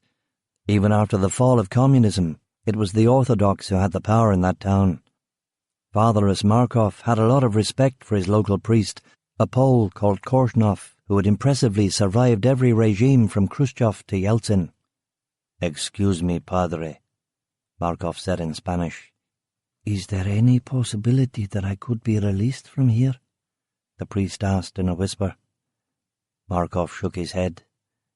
"Even if I wanted to, there are too many." The priest nodded. "Well then, you must do what you do," he said. Markov took a breath and pulled the rip on the chainsaw. It buzzed into life, and before the priest had time to panic, Markov swiped it sideways into his carotid artery, through his neck and out the other side. It was over in 3 seconds. For a horrifying moment the beheaded priest blinked, but then the life went out of his eyes. Markov turned off the saw and set it on the straw. The Mexicans crossed themselves and muttered and spat. Death was all around, but it was a hell of a thing to murder a priest. The Mexicans gathered the bloody heads in a pile, perhaps the way their Aztec ancestors would have done 500 millennium before. They videoed the pyramid of heads, and since Markov's work was done, he went back up the ladder. He walked out into the guava plantation to get air. The sun was setting, and it was quiet. Someone in the house was playing on the piano. He stared at the blue flowers of the cacti and the dust whirls and the sky, which had turned a deep desert magenta. He breathed deep. His arms felt weak, and the new golf gloves were soaked with blood. He took them off and dropped them in the dirt. The man with the rings patted him on the back. He didn't like to be touched by men, but he was too fatigued to object. "You'll need to take a shower," the man said.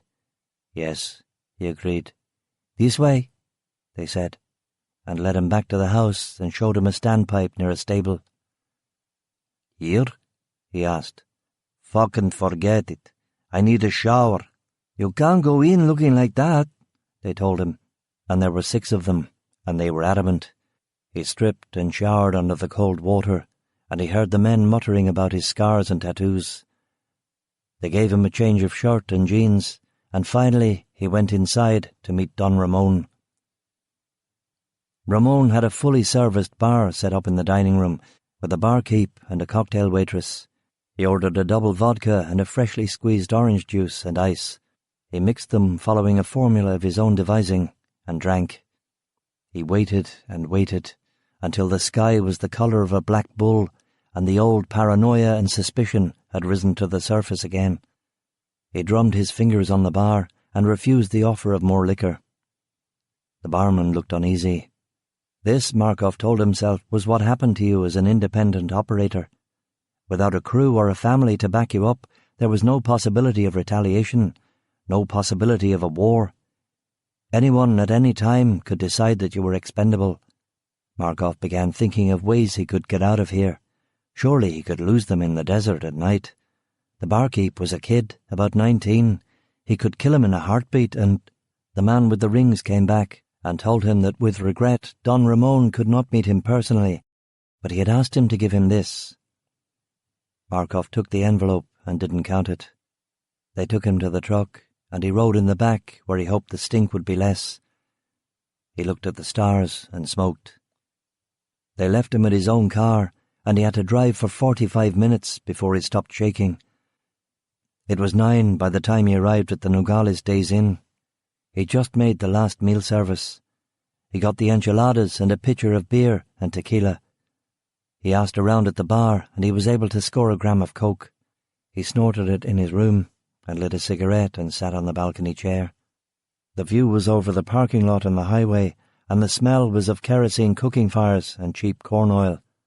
When the coke started wearing off, the memories came, and now he realized he didn't want them after all. But it was too late. The smell of blood, the screaming. He only ever flashed back to 3 events in the whole Chechen war: the parachute drop, the Oman guy between the lines, and this one, the 2 hours that followed the phosphorus shells hitting the municipal hall. He went to the minibar and got a couple of Modelos and drank, and remembered it all with crystal clarity. The flames burning bright yellow through the grey rubble, Dmitri, the platoon sniper, shooting at anyone trying to get out, the victims trapped inside, yelling at them in Russian as the wooden ceiling caught and the roof beams burned. Finally, of course, the women, who had taken to hurling babies and children out the windows. Not that that did them any good. Their orders were clear: no survivors, no witnesses. Perversely, too, of course, it had all been so lovely. The bare mother in her sky, the phosphorus fire burning gold, red tracer from the AKs arcing like fireworks. When Captain Kutzo said it was sufficiently safe for their platoon to go in, they went in. There were 6 still alive. They killed 4 and saved 2 women to rape. 2 women who ultimately survived the entire war and ended up telling their story to a disbelieving foreign media. Yeltsin could get away with anything. Markov clutched at the crucifix round his neck, a phantom crucifix that he had lost long before on his very first days in New York in Brighton Beach. He was drooling. He had fallen asleep. The hotel phone was ringing. He went back inside the hotel room, found his leather jacket, and took out the red rubber ball he always kept there. He squeezed it and bounced it once off the carpet. He picked up the phone. "How was your day?" Bernie asked. "Okay," he said. "I won't ask you about money." "I tell you anyway," he said, like some goddamn yuck just off the boat. He corrected himself. "I will tell you anyway." It was okay. "You're wasted down there, brother." "Marina called. I didn't know whether you wanted me to tell her the hotel number or not, so I didn't." "I will talk to her later," Markov said. "Anyway, bro, I got a real money job for you," Bernie said. "How much?" "You heard of Michael Forsyth?" "Yes. He'll give you the wreck. 50,000. There's a catch, though." "What's the catch?" "It's in Ireland. You ever been to Ireland?" "No." "You object to the travel?" "For 50,000 I'll go to fucking Mars." "That's my boy. When can you get back to Vegas?" Markov felt the car keys in his trouser pocket. He had a flight booked for tomorrow afternoon, but if he drove the rental non-stop... "Let's talk at breakfast," he said.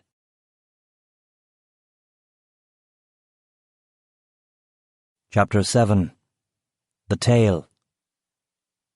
When he arrived in Carrick, he was so tired he had just 1 pint at the Geordie Arms and went home and slept for 13 hours straight. He didn't know what day it was when he woke up. It was raining, and the halyards were clanging off the aluminium masts on every boat in the marina. He lay in bed for a long time and thought about the 40,000 quid he had made in the New York trip. Rent on this place for 2 years, or mortgage payments on the apartments for 4 months. Either way, it was sweet. And there was more money coming. A £50,000 retainer. 450 for finding some wee lassie on the Mitch. A wee lassie and bairns. He lay, and the longer he lay there, the more claustrophobic he felt.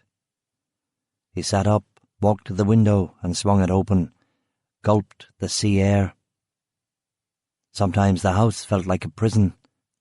Every house he had ever stayed in had at times felt like a prison, but he couldn't go back to a caravan, not now, not ever. He stared through the open window at the rain and the boats in the marina, and Carrickfergus Castle, which was a grey presence through the mist. Nah, he couldn't go back to tinker life, and he was trying to leave the life, too. Would leave the life after this. The rain was pouring on his head. It was mixed with sea spray and snow. He let it all hit him. "I'm a tough guy, see?" he said, and closed the window and went to the bathroom. He had to bend down to reach the mirror. He was tall and pale, and with a 4-day beard he looked like the survivor of a long-term kidnapping. Some people said that they could tell that he was a tinker, but others said there was no tinker look, except that tinkers seldom had grey hair. The oldest Pavee he'd ever known was Declan Macquarie's granny, and she died at 59. The cat came. How did it know that he was back? He'd have to write off a letter to the Fortean Times. At least he knew how it got in now. Through the basement window and up the basement stairs and through the crack in the kitchen door. He sat on the toilet, put the cat on his lap, and continued to look at himself. He looked harassed, stressed. He'd been keeking it for over a year now, since Ireland's economy had gone completely down the bog. In 6 months, the unemployment rate had gone from 5% to 11%, and all over the island builders were dumping property. He was stuck with 2 luxury apartments overlooking the Lagan in Belfast. $500,000 each was what he wanted, but the last offer he'd gotten was $400,000 for both, which would leave him at least $300,000 in debt. Of course, this money from bloody Dick Coulter would free him. He could sell the apartments, buy this house. Jesus, he could actually start living. He didn't like to think about it too much. He feared the jinx. Let's just see what happens. I mean, you never know, eh, cat? The cat wasn't used to long sentences. The old bird next door never talked to it, and it stared at him oddly and cocked its head like a dog. "You know where I've been? I've been all the way around the world, so I have, Kitty," he said. He called it Kitty because when the old lady had told him its name a year ago, it had been something so dull he had forgotten it. Not that Kitty was a display of creative genius. He got up and gave it some tuna from the fridge and ran the bath. He read Rachel Coulter's case notes and shaved. He dressed and went outside. He inspected the front of the house. A couple of times there'd been graffiti on the wall or the fence. Once a wee mucker had even scrawled "Tinkers Out," but Killian had had a word with the local UVF commander, and not only had the graffiti stopped, but now someone came along and did his gardening when he was away. The house looked fine. There was a letter in the hall. When he opened it, he found a credit card statement that included a charge from the Fairmont Hotel for a missing hand towel. He had breakfast at the Geordie, Guinness pie and a coffee instead of a pint. He walked to the car rental place on Cornmarket Street. He wasn't sure how he'd ended up in this town. He'd never liked it. It was the young people. Even the 19-year-old douchebag giving them the rental car was way too cool for school. There was more attitude in Carrick than Belfast or Dublin. First, the kid said the place didn't open until 7:30, and then the car itself turned out to be a white Ford Fiesta when he'd specifically ordered a Land Rover over the web. He kicked a pro forma stink, and the douchebag pretended to look for another vehicle on his screen. "Sorry, nothing else," he said. "Okay," Killian muttered. The Fiesta was parked at the far end of the lot, under a tree, covered in squirrel shit. Inside, it smelled of aftershave. "Thanks for nothing," Killian mouthed as he drove out of the car park. "Bye, and why don't you go fuck yourself?" the douchebag mouthed from his booth. Killian, who'd been taught to read lips by Kev MacDonald in the pit at the Trump Atlantic City, gave him the finger. The kid responded in kind, and at exactly the same time both of them laughed. "Carrickfergus," Killian said, and suspected that he was only pretending not to like it. He drove north up the coast. The radio was no good. Politics, country, soft rock. There were mountains, glens, trees, cute wee towns, and across the North Channel a fair chunk of Scotland, spectacular in the morning light. For a while it looked a little like there was a tail on him, a kid in a big SUV, but when he hit the Causeway Coast, the tail was gone. Coleraine was students, civil servants, and more students. Rachel Coulter's last known address was a caravan park a little down the coast from the centre of town, not too far from the surfing and tourist spot of Port Rush. Coulter's boys had found her there, but they had fucked up the get. 3 of them on her, and she'd got clean away, and they didn't even write down a licence plate. Well, as Sean would say, amateur hour was over. He hit the caravan park, knocked at a few doors until he was pointed in the direction of Anna, the next-door neighbour. He could tell straight away that money wasn't going to be an incentive for her. She was poor and a Jehovah's Witness, with a glint of eternity in the white of her eyeballs. There were a lot of kids running around. 2 of them were singing some kind of hymnal that would have sent Alan Lomax running for the tape recorder, and the rest were playing a complex game that seemed to involve a lot of violent disputes about the rules. Consequently, he had to give her the rap between screaming matches. 10 questions in, he saw that she didn't know anything. Rachel hadn't trusted her, which was pretty smart. "You should ask Dave," Anne said. "Him over there. She took his car." Dave was the other next-door neighbour, the man who'd owned the trailer she'd rented, and yes, whose car she'd borrowed and sold. Coulter's men had got nothing out of Dave, which was only to be expected. Dave was sitting in a lawn chair drinking a beer and watching him while pretending to read Top Gear magazine. "Mr. Reynolds?" Killian asked. "That's me." "My name's Killian," Killian said. Killian reached over and offered Dave his hand. Dave left the hand hanging there. "What can I do for you?" Dave wondered. He was a tubby guy with a russet beard and an RN tattoo on an exposed forearm. "Navy, eh?" Killian asked. "What?" "Oh, aye. What of it?" "I was up on Caroline once," Killian said.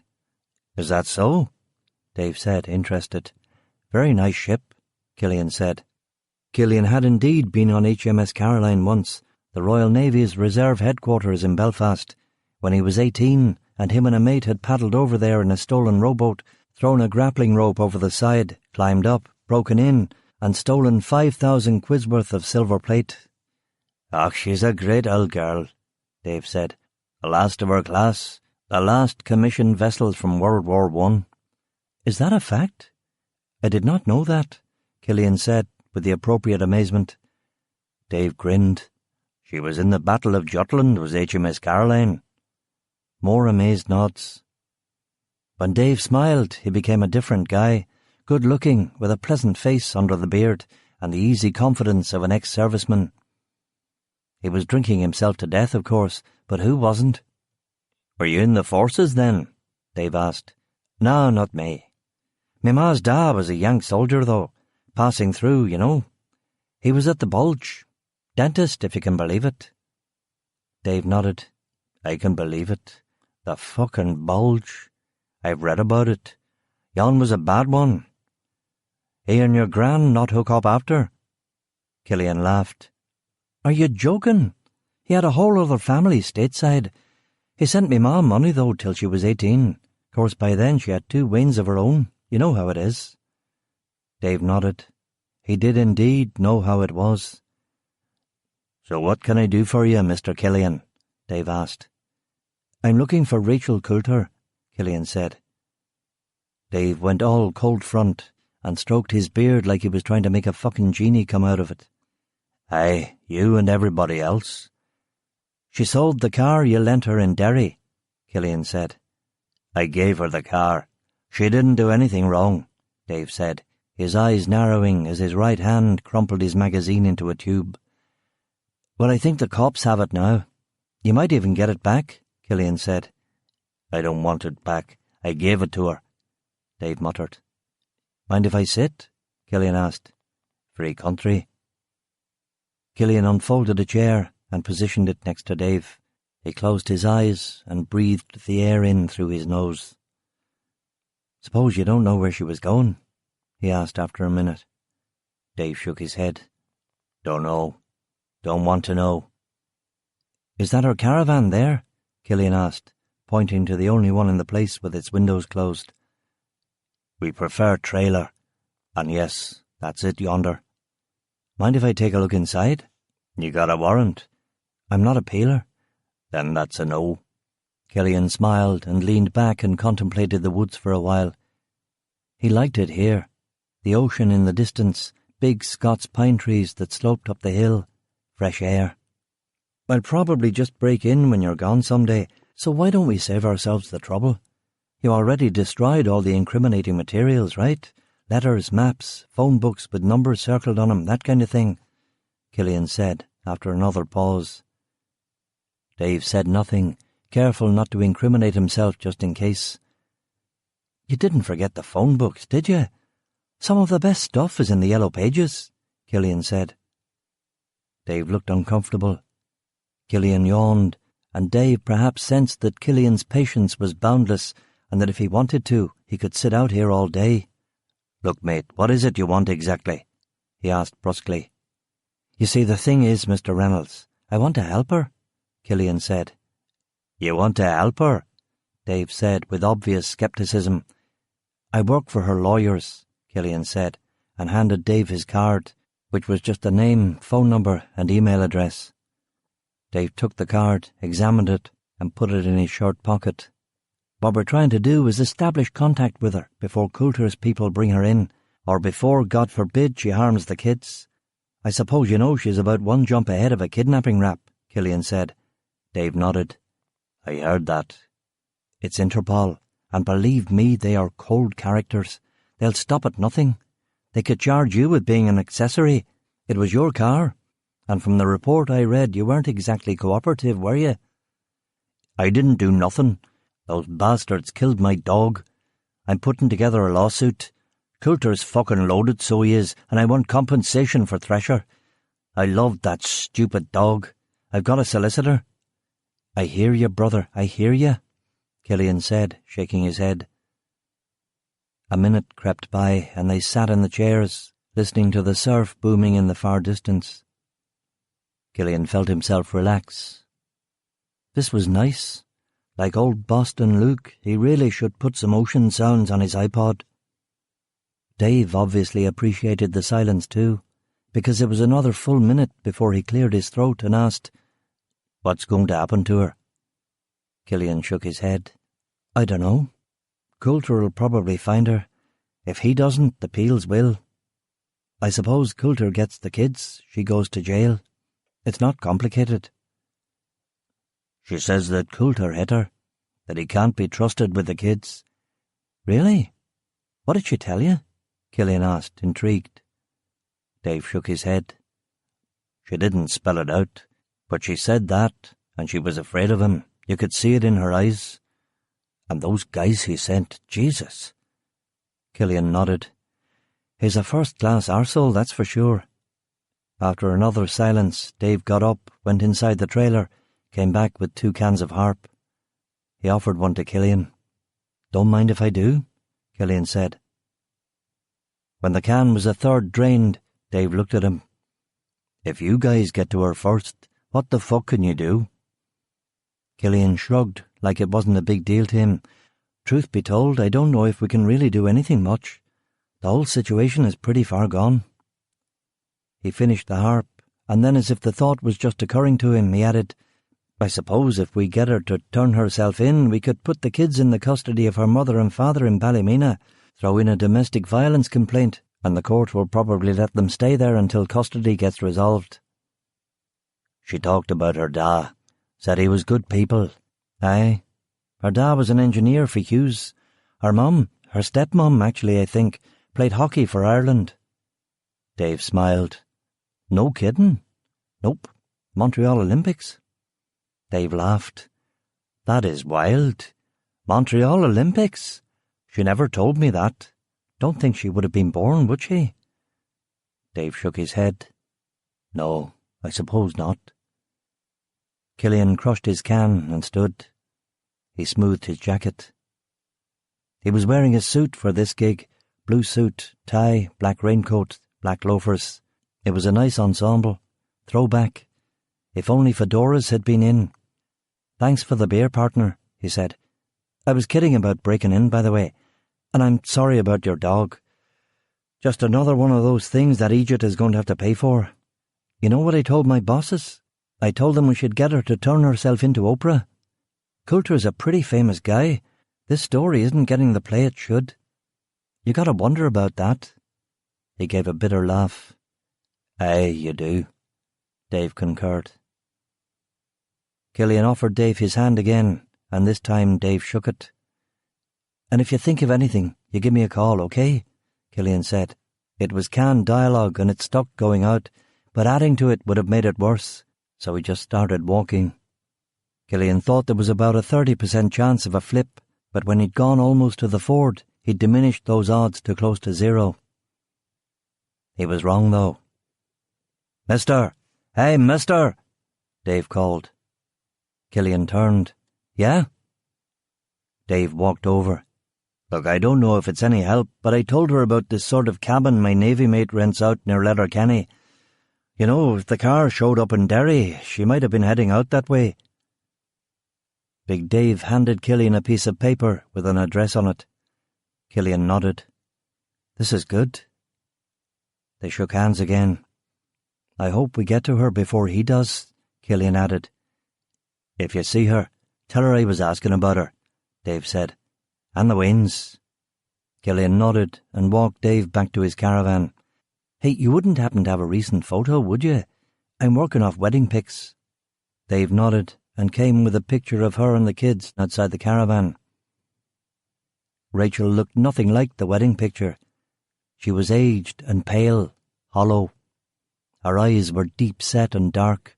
Her face had a far-away Dorothea Lange look. No, bad analogy.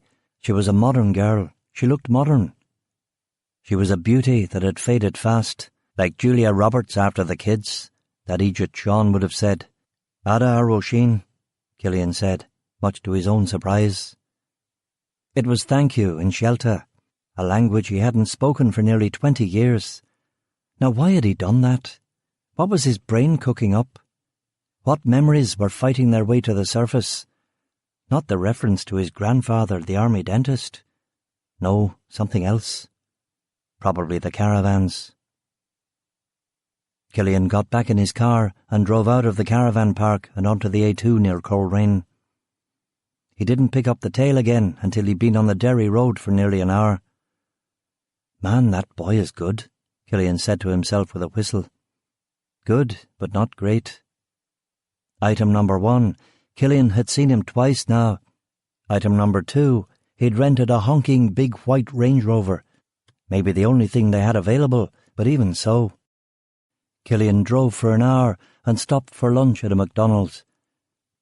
Killian was old enough to remember when this road had wee cafes and local chippies, but now it was all McDonald's and KFC. 30 years of low-level civil war had kept out the chains, but the peace dividend had brought them in with a vengeance. Drugs, new houses and McDonald's, that was post-ceasefire Northern Ireland. He ordered the Big Mac meal. It was years since he'd eaten at a Mickey D, and he'd forgotten that he didn't like the sauce on a Big Mac.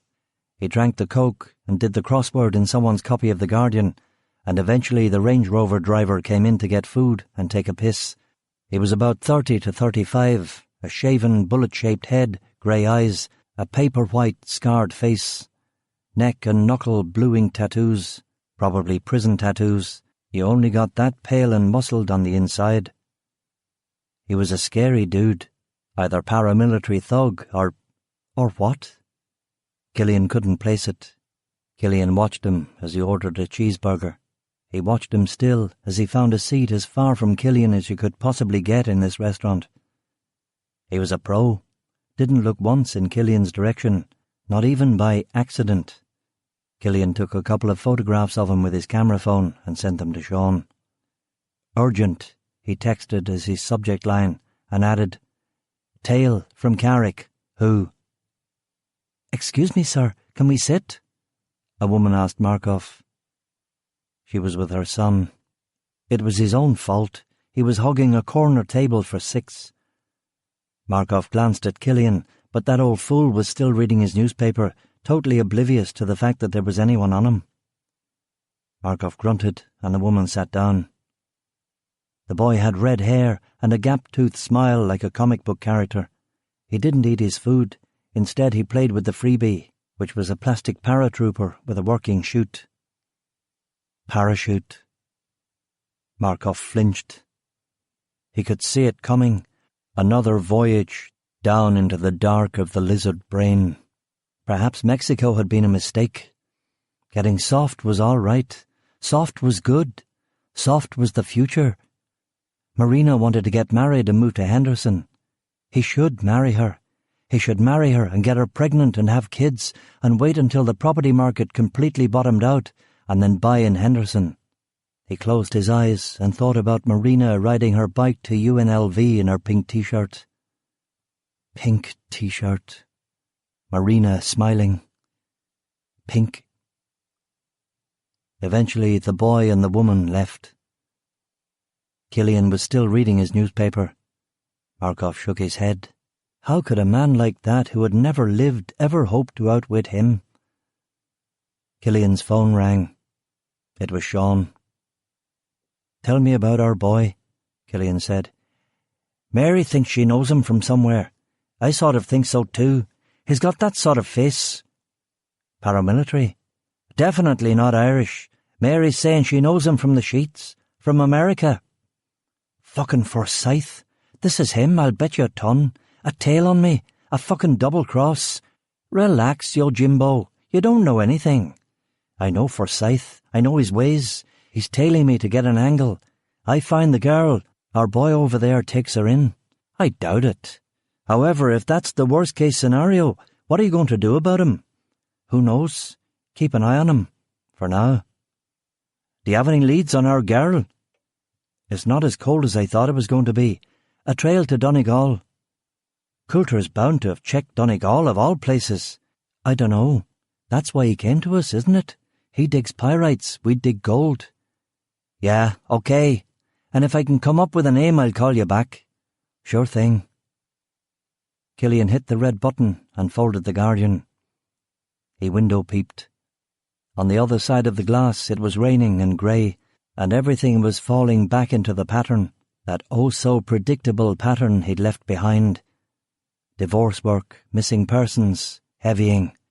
Him on a case in a McDonald's on a highway in the rain, with a girl at the end of it and some Aryan nation nutcase on his ass.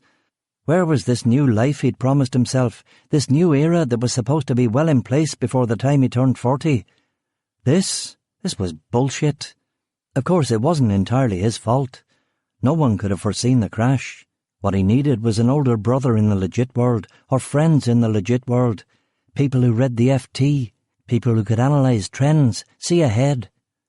Sean was connected, but he knew shit about the world outside the racing pages of the Daily Mirror. You needed to spread yourself out. The skinhead had finished his food now and still wasn't looking in Killian's direction at all, which showed patience. Killian turned the phone on its side and zoomed in on him. He was only about 5'9", but big-shouldered, wiry, strong. His lips formed two little rose-hips and his cheeks and eyebrows were scarred. He wasn't bad-looking, though, and he was still young. If he let the hair grow, he could pass for a civilian. Poor sap. A decent mentor would have told him. I'll bet he is a foreigner, Killian thought. He looks like a goddamn kraut. The tail's face vibrated, and a moment later the phone rang. It was Mary, asking if he wanted her to book a hotel room in Donegal. He said no. He'd play it by ear. He hung up, cleared his table and went to the bathroom. When he got back out to the restaurant, the skinhead still wasn't looking at him, but he'd put his jacket back on and had his car key in his hand. Nice. Killian walked out to the car park and drove to the motorway. Traffic was bad, and it was nearly 7 by the time he hit Letterkenny, too late to go to that address along the coast. He called Sean and asked if he could get Mary to book him a hotel after all. In 2 minutes she got him a room at the Quality Inn, and the sat-nav took him there. He parked the Ford underground and checked in. They gave him room number 505, which was far from the street noise and had a view of the water. He asked the concierge for a decent fish restaurant and was directed to the Silver Kettle on Francis Street. It was a huge, popular joint with excellent food, and he was halfway through a dinner of sea bass and sautéed spuds when he noticed the tail, sitting at a corner table reading a newspaper. Not too shabby. Killian ignored him for the rest of the meal, took an Ambien with the last of his wine, paid, went back to his room, locked the door and asked for a 7 a.m. alarm call. He set the bedside radio alarm and the alarm on his phone for 5. He knew what the tale would do. It's what he would do. "Hi, this is room number 505. I forgot what time I asked for an alarm call." "Oh yes, of course, sir. Let me see. 7 a.m. "Thank you." The Ambien kicked in and he was asleep by 9. He didn't dream and he woke before the alarm on a cold, foggy, rainy morning, feeling refreshed. He cracked his door and saw no one. He went down the fire escape stairs and by 5:20 he'd checked out and was on the N45 west. He pulled in for petrol at a truck stop where the N56 met the R257. He got a coffee and did a lengthy spot check for tails. Nothing. He entered Dave's buddy's address in the sat-nav and followed the 257 into a bleak, rainy country of new forest, slippery roads, and tiny wee places filled with fishermen, artists, German architects, and nutcase survivalists. The 257 became a local road, curving through big wet pine forests that were spiderwebby and dark and elemental, and appealed to him. He wound the window down. The air was good. There was moisture in it, and it was filled with ions and oxygen. The smell was tree fern and seaweed and a hint of mountain ash. Moss was growing in the petrol station toilet, where he stopped to get a Snickers bar and a coffee. He checked his directions with the petrol station attendant, but the guy was from Belfast, and before that, 9 months ago, a delta city in Bangladesh. But the sat-nav didn't let him down, and he'd made it to Dave's buddy's cabin by 9:30. A long, stony beach, breaking surf, whitecaps dissolving into the sort of gentle haze impressionists painted when they went to Normandy. The cabin itself was a box rough-hewn from a dark hardwood, with big windows facing the cold Prussian blue Atlantic, which was minding its business and rolling by just a few hundred yards away. She liked the ocean, did this girl, Killian thought. He killed the engine and got out of the car. He rubbed his hands. Jesus, it was colder than it looked. It looked cold, but it was colder than that. This goddamn wind was probably coming all the way from Greenland. He walked across the cement car park to the cabin. He knew she was gone. No car, no sign of life. The cabin was locked, the lights off. He lifted the lid off the garbage can. Cans, a milk carton, cereal boxes, nappies. Nappies? How old was that youngest kid? 5? What age did you stop wearing nappies? Killian knew that he should know the answer to that question, but he didn't. He had a vague, painful stab of guilt that he crushed by slamming the lid back on the garbage can. He did a circuit of the cabin and peered in through the glass. That stuff he thought was sea spray was really rain. He turned up the collar on his coat. He banged on the wooden door. "Hello?" he tried. The Har fog that was smothering the littoral part of the beach took his voice and flattened it so that it sounded unfamiliar and alien. It weirded him out. He had the feeling he was being watched. He looked back up the road for the tail, but there wasn't a ghost of a car up there. He examined the lock on the cabin door, a rusted iron affair that he could have open in a minute. "Hello?" he tried again. He took out his pick kit and smiled as the tines moved and the lock turned. He pushed open the door and attempted a third hello. The pen flashlight revealed a 24-hour/2-day dust layer. Not much more. He found kids' clothes in a bottom drawer, and a meticulous read-through of the yellow pages revealed nothing. He went back to the garbage can and dumped it. Zilch. The place was a bust. He closed the door, locked it, went back to his car. He sat in the Ford and got hungry waiting for the tail to come round the bend, but the tail didn't come. No one came. It was raining hard now. He flipped on the heat, tuned the radio, but all he could get was Radio Iceland, in Icelandic. He buttoned his coat and checked the passenger seat for a hat he knew wasn't there. "Stuff this," he said. He got out of the car and ran across the beach to the only other house here, which was a little further down the beach. He banged on the rickety door. There was no answer, and he was examining the lock and thinking one good kick, when a man peeked his head round a woodpile. "Who are you?" the man asked. He was wearing an anorak and a Manchester City hat. His nose was red and his eyes yellow, watery. He had obviously seen the car in the car park, and maybe he'd even seen Killian break into the cabin. He was toting an ancient-looking air rifle, and although it was early yet, he had been drinking. "Put that fucking thing down," Killian said. "Asked you a question," the man persisted. "Put that fucking thing down now." The man broke open the air rifle and showed Killian that it was empty. "I'm looking for Rachel Coulter." The man shook his head.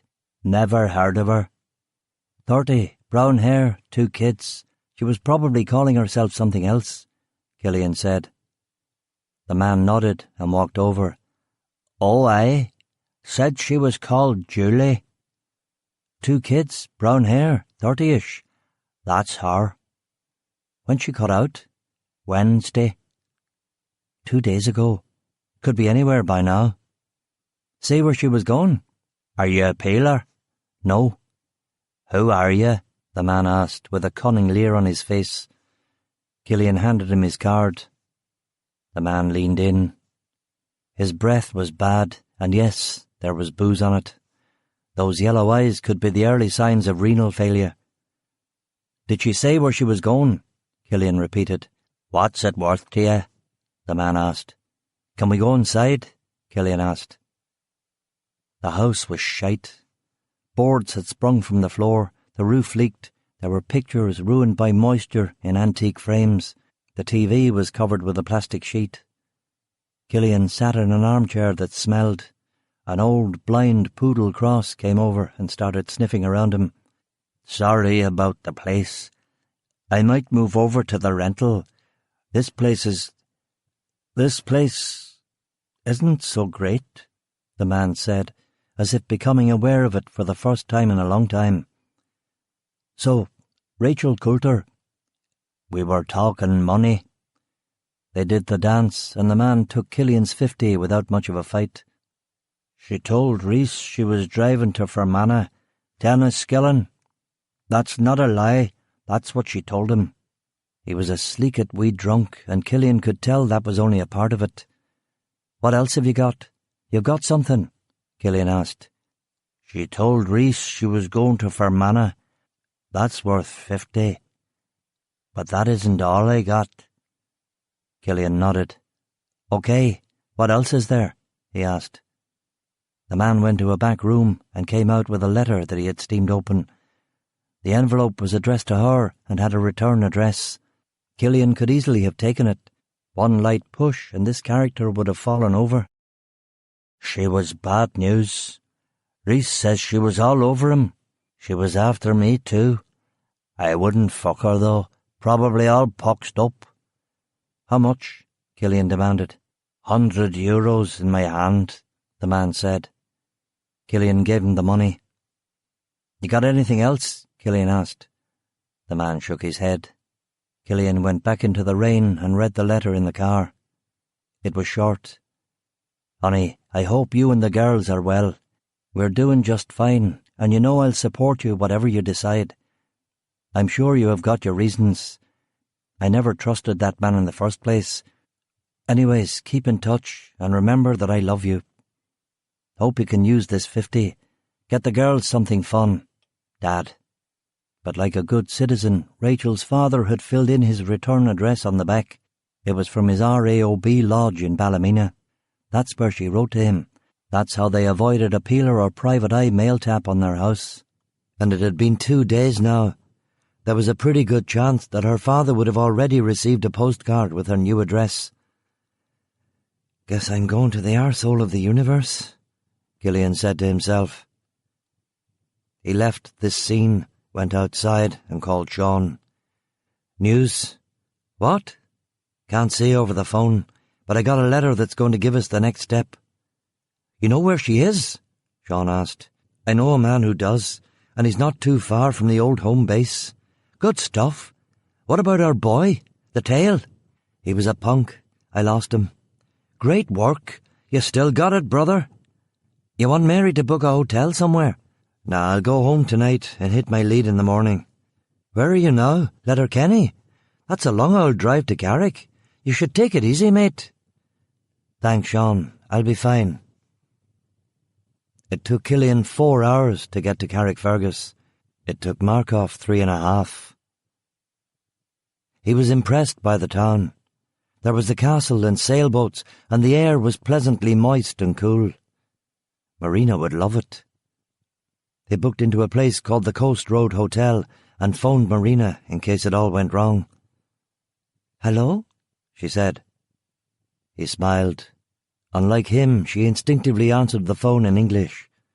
She read English novels, she watched American TV. She had even forgotten some of her Russian. He had actually met her in English class at the North Las Vegas Community College. She'd been 2 grades above, but now even he was reasonably proficient. "It's me," he said. "Oh, darling, where are you?" "I'm still in Ireland." "I have never been to Ireland. Is it good?" "It's okay," Markov said. "It's better than Mexico." Marina's voice sank to an embarrassed whisper, and she said in Russian, "I miss you." Markov grinned and switched to Russian too. "I miss you more than anything. I will be home soon." "You got a check?" "Oh yeah? Who from?" "The IRS." Markov laughed. "That's a first. How much?" $1,500. "Great." "When will you be back?" Marina asked. "I don't know. I'm on a case. It's important. It could be a lot of money." Marina said nothing. She was worried about him. "Look, I wasn't expecting that 1,500. Why don't you go to the mall and get yourself something? Don't get crazy on me, but, get something special." "I could get something for the nursery," Marina said brightly. No. Get something for you. You deserve it," Markov said. Marina gushed, and Markov told her he loved her, and she said that she loved him. He hung up feeling good, and he went for a walk to a local pub called the Jordanstown Arms and had good food and whiskey. Back to his room. He surveyed his equipment. He'd been skeptical at the CrimeCon in Vegas, but the man had been right on. Plastic strip cuffs designed as luggage locks, pepper spray disguised as deodorant, a glass-cutting tool disguised as a pen flashlight disguised as nothing. All that gear he'd taken through airline security 20 or 30 times, and not once had anyone asked him about it. It was a beautiful thing. Of course, the baseball bat he'd had to buy in Belfast, and that had been a chore because they didn't play baseball in Ireland. The Colt 45 ACP had been bought from a gun shark in the easiest fashion imaginable. He watched TV until it was 1 a.m, and then loaded the gear in his pockets and tucked the nub of the aluminium baseball bat under his armpit beneath his raincoat. He buttoned it up and exited. Carrickfergus at 1 a.m. was Ghostville. No people, drizzle. Lights illuminating a power station along the coast to the left and the old castle to the right. He took the red rubber ball from the pocket of his leather jacket and bounced it off the sidewalk 10 times. He put it back in the pocket and walked to Killian's house. Lights off, no sound. Markov's mouth was dry. He dabbed sweat from his forehead with his sleeve. There was a chance that Killian hadn't taken the Ambien tonight, or that he was in there with a prostitute or something. Anything, really. A one-man tale ran such risks. You needed a team to be really safe. But of course that meant splitting the greenbacks. He unbuttoned his jacket, walked down the path, and listened outside the door. Nothing. He stepped into the garden and cut a circle of glass from above the window handle. He turned the handle, pushed open the window, and climbed into the living room. He turned on the flashlight and went upstairs. First bedroom, nothing. Second bedroom, a person in the bed, snoring. He had to go fast now. Markov closed the door behind him and carefully took off his jacket. Some people you could cuff while they were asleep, especially if they were in a drug sleep, but Killian was a dangerous customer. It was better to go in heavy. He took the lid off the pepper spray and gave him a 5-second burst in the face from a foot away. What the fuck? Killian gasped, and as he tried to suck air, Markov smashed the baseball bat into his ribs and ankles. He pulled Killian off the bed by the hair, gave him another burst of the pepper spray, and kicked him hard in the balls. Killian doubled over in pain, and Markov smacked the baseball bat into him again and again. When Killian came to, everything hurt, and he had been tied with plastic handcuff strips and dumped naked in the bath. Markov had gagged him with 2 of his own ties and was pouring water on him from the shower. "Wake up," Markov said with a blunt and scary lack of emotion. The gag made Killian panic. You didn't gag people that you needed information from. You gagged people you were going to torture or kill.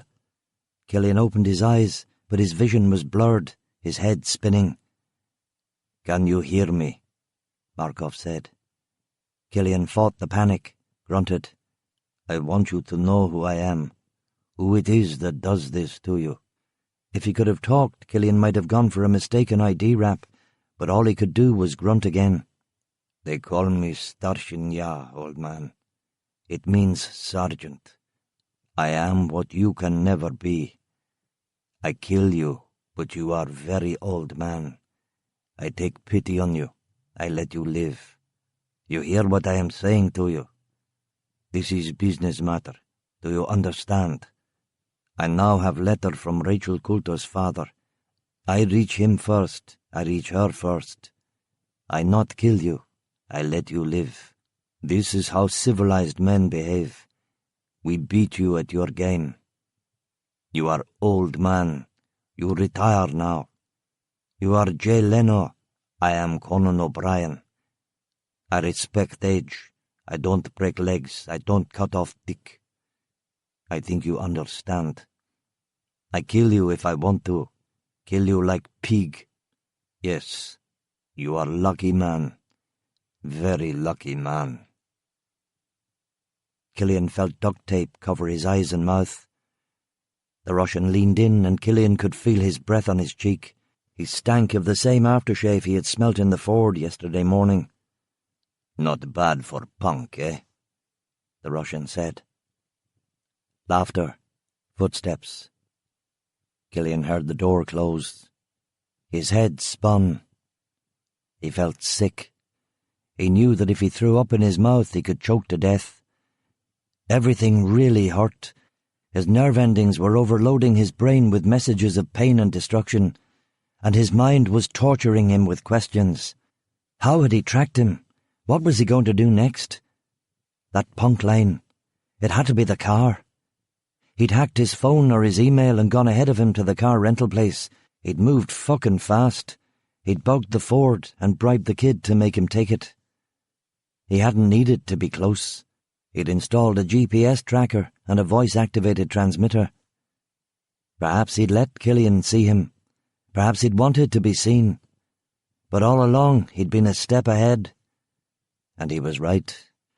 I am too old for this, Killian thought. He fought the nausea and the heaves. He felt the clammy cold of the bathtub against his face. He started to cry under the duct tape. For the second time in a day and in years, he thought of Katie. He thought of her pale face, her pretty brown eyes.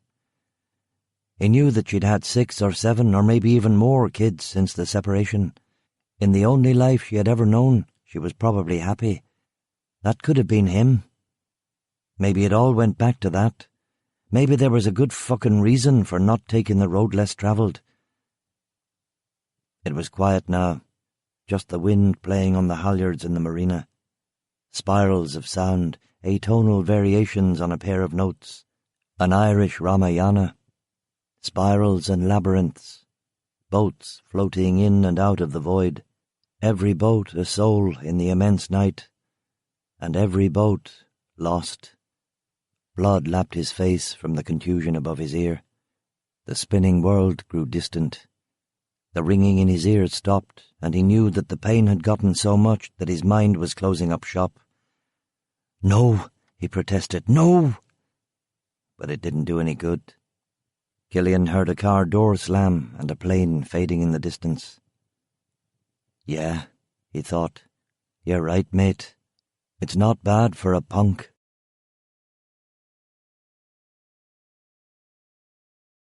Chapter 8. An Island in the Stream. The cabins were on an island in the lower reaches of Loch Earn, which wasn't really a loch at all, more a wide part of the Earn River. They were expensive because you in effect rented the whole island, not just the cabin. Andrew hadn't offered her a discount, even with no other residence, and he was super gay, so there was no possibility of using feminine charms. And to be honest, she hadn't been that nice to him in high school anyway. She hadn't kept in touch. She only knew he had this place from the Academy newsletter. He'd been friendly enough when she showed up, of course, but she knew she could expect no favours. The unit Andrew had put her in overlooked the loch, and it was clean and isolated. Few people came here at the best of times, and the main channel to the east didn't really start becoming a tourist road until July. There was yet another beach for the girls to play on.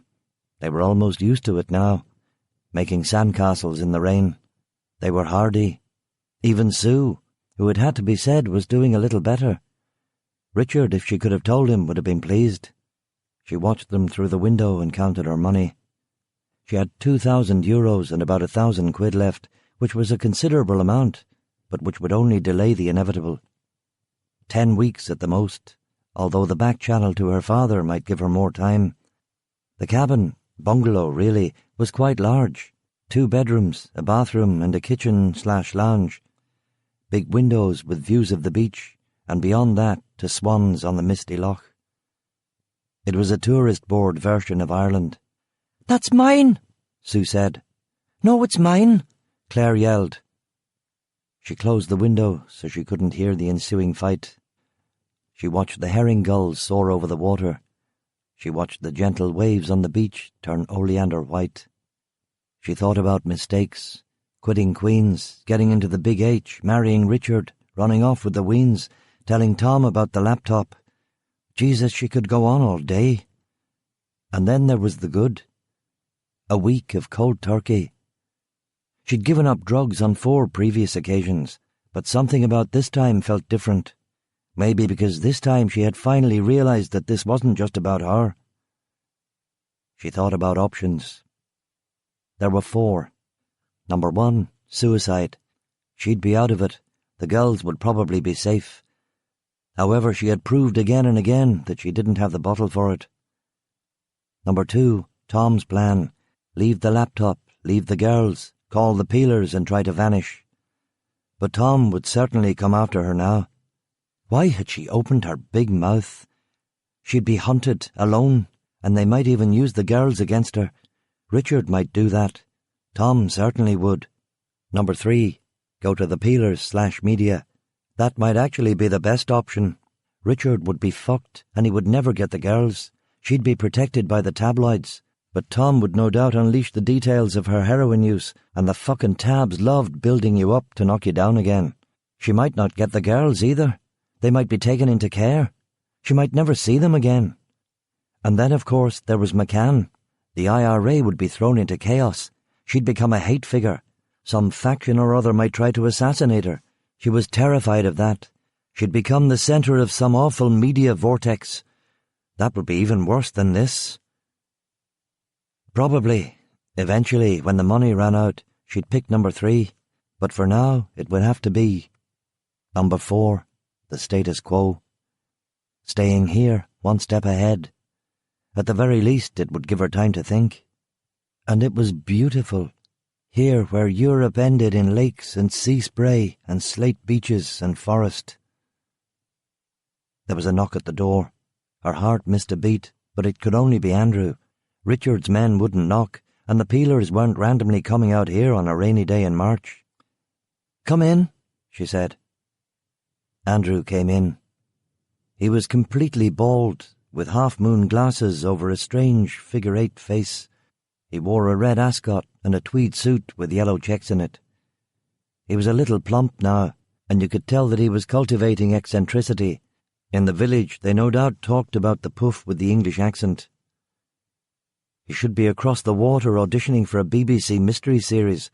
He'd be a good minor character, the nosy vicar or the retired colonel. "Hello," Rachel said. Andrew took out his handkerchief and dabbed the back of his neck. He did this with his left hand because he was holding something in his right behind his back. He pocketed the handkerchief, fumbled behind his back, and again with his left hand put a letter on the IKEA kitchen table. "Oh, thank you," she said. It was from her da, posted yesterday. "Didn't know they did deliveries on a Sunday," she said. "They do when there's enough to justify a run out here. Might have taken another week if they hadn't had a bunch." "Mind if I sit?" Andrew asked. Rachel smiled. She could feel notes inside the letter. He really shouldn't do that. She didn't need the money. It was the contact she craved.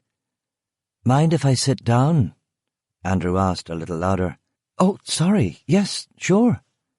"Thank you." He sat and attempted a smile and said nothing. He had left the door open and Rachel could hear the girls laughing. The fight had resolved itself. "What's the matter, Andrew?" Rachel asked. He coughed and shook his head. "Are you in some kind of trouble or something?" he asked. "No, why?" "Only, you see, the thing is, I haven't exactly been, You see, the thing is, I haven't really paid any corporation tax. Do you know what I mean? They don't know that I've reopened the place. Who was going to tell them? We're so out of the way here, and as you can see, things are precarious. I need every penny. 10,000 quid tax would sink me. And then what? Go back to Ballymena? No chance. They wrote Kill the Queer on my garage, except that they spelt it wrong. Kill with one L. If he'd been straight, Rachel might have taken his hand, but she didn't know if he'd like that or not, so she kept her hands to herself. "What's the matter, Andrew?" He avoided eye contact and continued, "What I'm saying is, Rachel, I can't afford an investigation here. You appreciate that, don't you?" "Aye, but I'm missing the point. What is it that you're not telling me? The point is total economic collapse. The point is the Republic's worst unemployment rate in 25 years. The point is tourism off by 70%. The point is my business on a bloody knife edge. If they think I'm mixed up in this and look into my books, I'm finished." "Mixed up in what?" With a little bit of a flourish from behind his back, Andrew put the Sunday World on the table. "Page 4, he said. Rachel turned to page 4 and saw the story. A gossip piece. "Where in the world is Rachel Coulter? Sunday World sources are telling us that beefy, tyrannical Coulter Air boss Richard Coulter is having wife problems. Which wife, you'll want to know, for of course Sir Richard, he wishes, has been married 3 times. Not wifey number 1, Annie Baxter, who is safe as houses in her millionaire mansion in Brighton. Not wifey number 3, hot, preggy, or just reacting to hubby's Irish cooking, Italian TV presenter Helena Visconti. No, wifey number 2, Rachel Anderson, who apparently isn't keeping up with her end of the kiddie-sharing arrangements and is off somewhere, destination unknown, much to Mr. C's fury. And we all know what that can be like. What kind of a pickle has Rach got herself into this time? Rumours have been circulating for years that she runs with a fast crowd. Other rumours hint of darker secrets, which have not been confirmed by your Sunday World, and until they are, we will keep them under wraps. Intriguing, eh? We have, however, confirmed that the Police Service of Northern Ireland is examining a possible child custody order violation, and that Richard Coulter has hired a private investigator to look into his wife's whereabouts. Poor old Dick. Maybe he can spot her next year when he's orbiting the Earth from mate definitely Sir, Richard Branson's space shuttle. She passed the paper back across the table. "I can't believe you buy into this rubbish," she said. Andrew shook his head. "I want you out of here. Today, if possible. Tomorrow at the latest." "Andrew, I've paid for the week." Andrew put €200 on the table. "Take it. I don't want any trouble, Rachel." "I can't move the girls again so soon, and they like it here." Andrew got up from the table. "If you're not gone by tomorrow, I'll... You'll what? Call the police?" "You wouldn't." He shook his head. His cheeks were crimson from the stress of all this. "I would. If you fucking did, first thing I'd do is make sure everybody knows about your little tax dodge operation," Rachel said. Andrew looked shocked. "You wouldn't. I just told you that. I told you that in confidence." "Oh, I fucking would, mate." Andrew stood there sweating for a moment. The moment was grim for both of them. A trip back to sixth form when everybody had bullied him. No one had thought he was gay back then. You couldn't be gay in Ballymena. But they knew he was something. She felt bad about it, but she wasn't going to give in. "I don't want any trouble. I just want you to go, okay? If the police or the Sunday World start snooping around here, I'm fucked. You can imagine what business has been like here," Andrew said. "How about a week? Will you give me a week? I can't move the girls again, Andrew, not so soon. Not too much to ask, 1 week. The hacks will be here in a week. They have snoops everywhere. Old man McConkie on the ferry is bored out of his mind. What do you think he talks about down the pub? Us. I'm not moving the girls. How about 48 hours? 2 days, he said. I can't do it." Andrew smiled. "I like you, Rachel, I really do. But you have to do this for me. Threats can, go 2 ways, you know." Rachel shook her head. "No, I don't think you want to try that line, Andrew. I really don't." "I didn't mean anything by it," he said quickly. Rachel could feel the moral pressure of his chubby cheeks and desperate eyes. "I'm going to see my mother until Thursday. Could it be gone by then? By the time I get back?" Rachel sighed.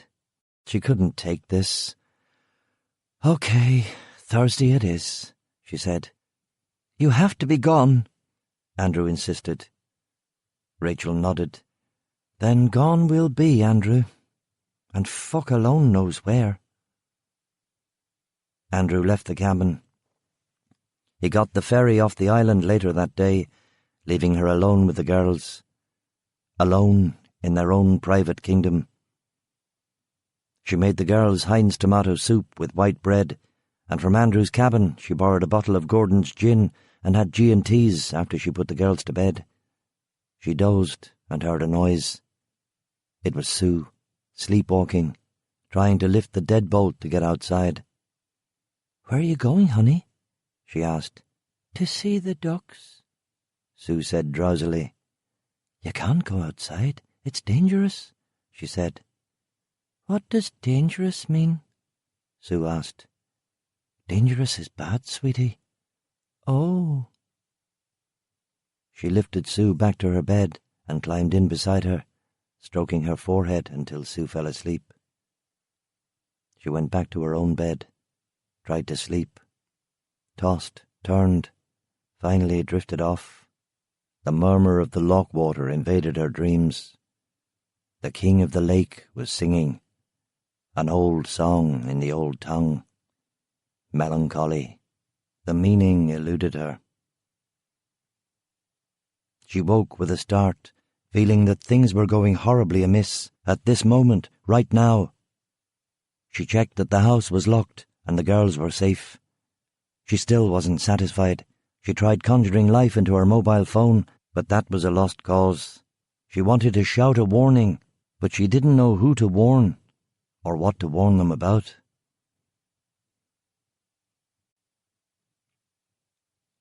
Chapter 9. 20 miles to Slemish. The secret of Tir na Nog is no secret. The land to the west is here. Ireland is the holy place. Every field and meadow teems with significance. Every hill and brook and loch has its platonic counterpoint in the dreamscape. It's like what you said to that guy in the bar in the Bronx. It was the dreaming that took us out of Africa. The dreaming named us and called us across the ocean. The birds had kept the secret of the land, but the song of the birds grew wearisome, and casting out the dreaming found us on the great savannah. The dreaming sang to us in its loneliness. It summoned us, and so began the march of man. A few made it to Ireland, and the rest dispersed upon the world, perplexed forever by the necessity of the journey.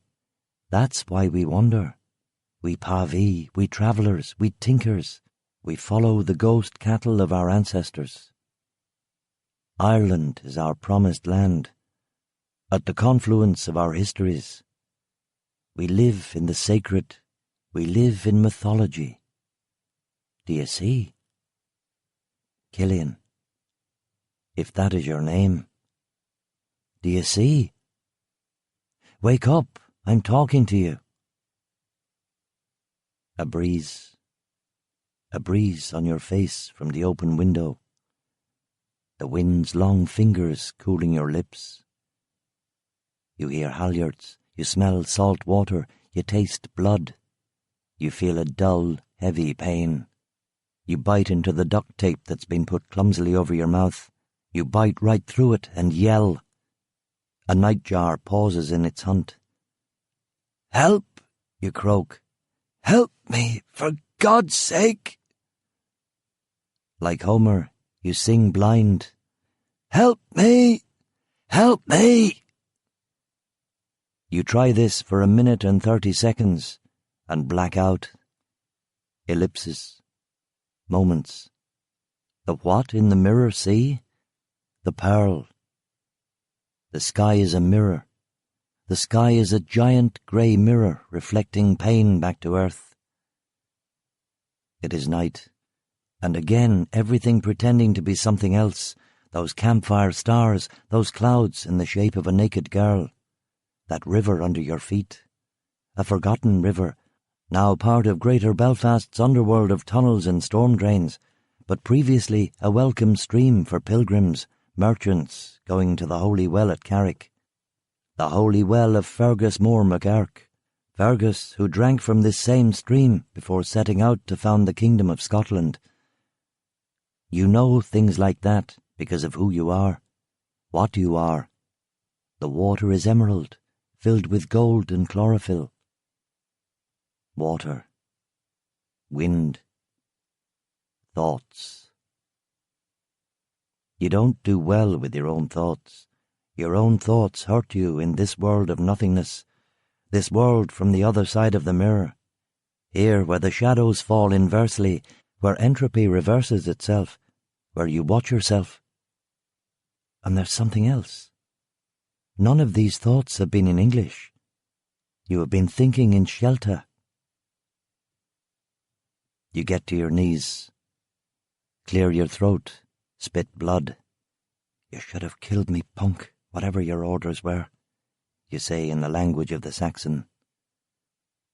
You struggle to your feet in the bathtub and step out onto the bathroom floor.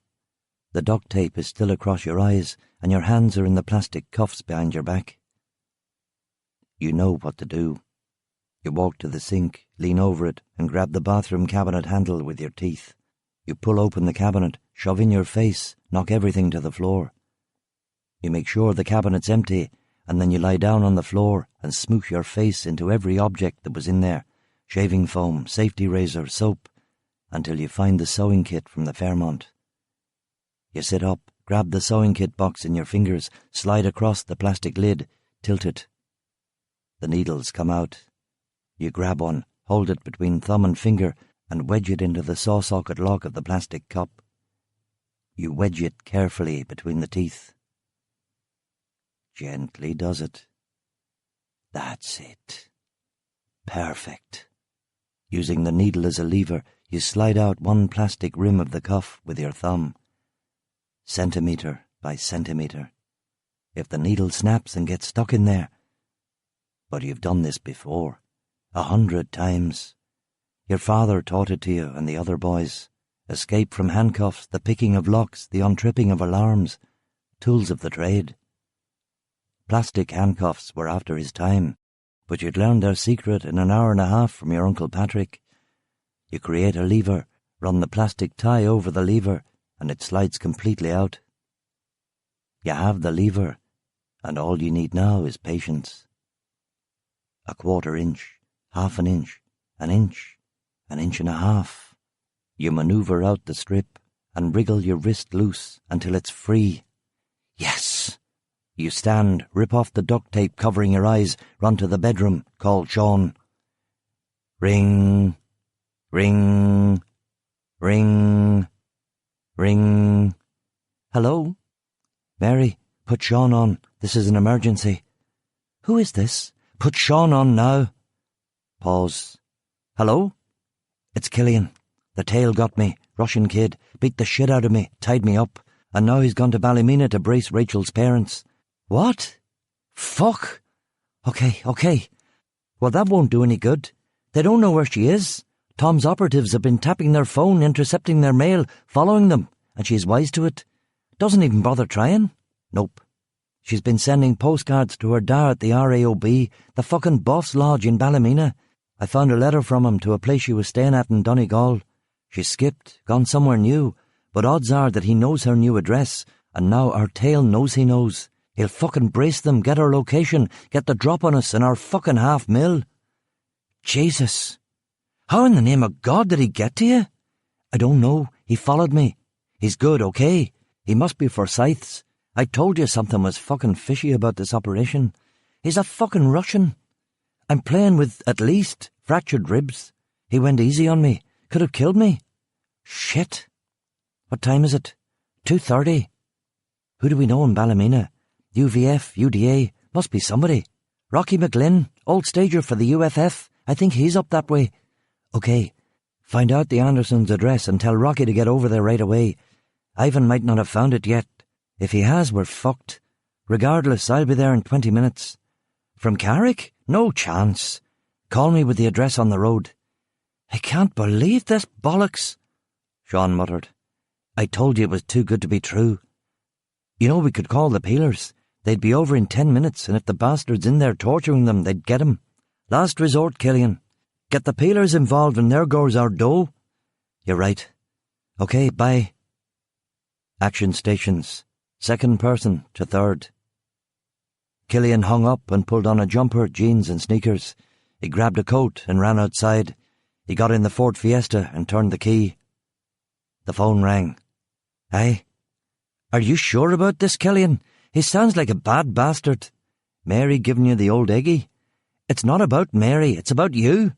Just then Killian got a stab of pain from his left eye down to his toes. If he'd been driving, he might have ended up in the bloody shook. Christ, he said to himself and groaned. He surfed the wave again. Let the pain disperse. Killian? Oh. Killian? I'm okay. I'm worried about you. Maybe this was a mistake. This is too big for the likes of us. No, it's fine. Look, I'm hanging up. Find me that address. Call Rocky. Okay, if you say so. He killed the phone and set it on his seat. Ballymena. Beltoy Road to Killwater and then the A36. 20 miles of single-lane country roads through bog and hill. Closer to 25, if he was being honest with himself. He flipped the lights, found Classic FM and drove off. There was probably still that bug of Ivan's in the car, but he could do fuck all about that. 2 miles later, on a bleak stretch of the Tonglonan, Sean called. The address is 3 Slemish View Lane, Colonel Banasheddings. Was that in English? Where the fuck is that? Near Brookshane. Sat-nav it. I'll need to. Never heard of it. Rocky's on his way over. I promised him a grand. Tell him to be careful. The guy's good. Ach, you know Rock. He'll be fine. Aye, that's what I thought till Ivan fucked me up. Second thoughts, mate. Maybe we should let him take it if he wants it so badly. Are you fucking kidding me? Coulter hired me. I had dinner with him and his wife. I flew to fucking China for this gig. This is mine. I will fuck that skinhead up so bad he'll wish his whore ma aborted him. He hung up, turned off the music, wound the window down. Muggy air had wafted up from Larne Loch into the boglands. The hard rain was over now, and a drizzly warm front was hanging over the Antrim plateau like a sculpture. A mile further down the road, he saw a car ahead of him. Ivan!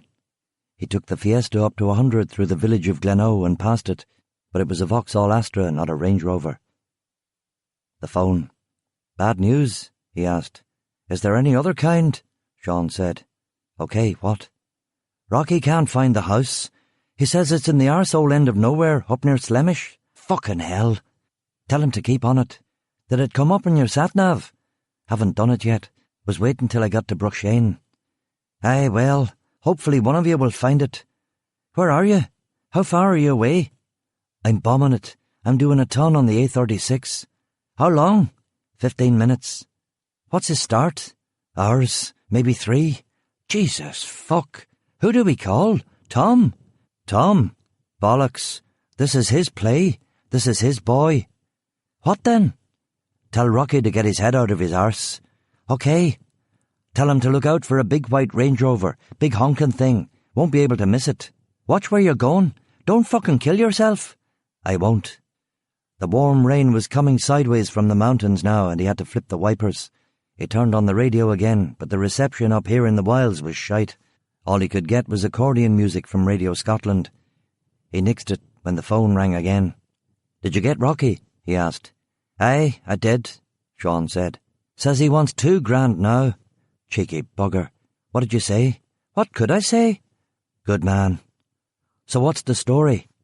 He found the house. He was right. It's on a country road right out in the arse end of nowhere. That's bad for us. No witnesses. It is. And there's worse. Spill. Ivan's already there. How does he know? He sees the car. Yon big white Range Rover. Damn it. I'm hanging up. Tell him to call me. Okay. The phone rang a few seconds later. Hi, Killian said. This is Rocky. Is that you, Killian? Aye. Thought you were retired. Off at college or something. You heard wrong. What's going on, mate? I see your boy's car. You're at the house? Am I born daft? Good bit down the road, so I am. Nice. Now this house, lights are on or off? Off. Is he in the car? I don't think so. Look, I'm going to go a wee bit closer and take a look. I'll call you back. Wait a minute. Hold the fucking phone, Rock. This is only a scouting op, okay? You'll do nothing until I get there, understand? I gotcha. Make yourself useful. Write down that license number and check the car. Fucking approach with caution, mind. Our man's a hard case from Yak Central. Be careful. Where am I from? Tickletown. Seriously, Rock. Okay. So do a scout and then what? Go in the house? No. Wait for me. If he drives off, follow him at a distance and I'll meet you on the road, okay? Okay. And mate, please proceed with caution. This character already did a number on me. I'll be along in 10. Dead on, mate. I will. Over and out. Killian had reached Ballymena now. Traffic was non-existent. Ballymena was the capital of Free Presbyterian Ulster. It was Paisley country, Ireland's most conservative town by a country mile, and come midnight all good presbys were long abed.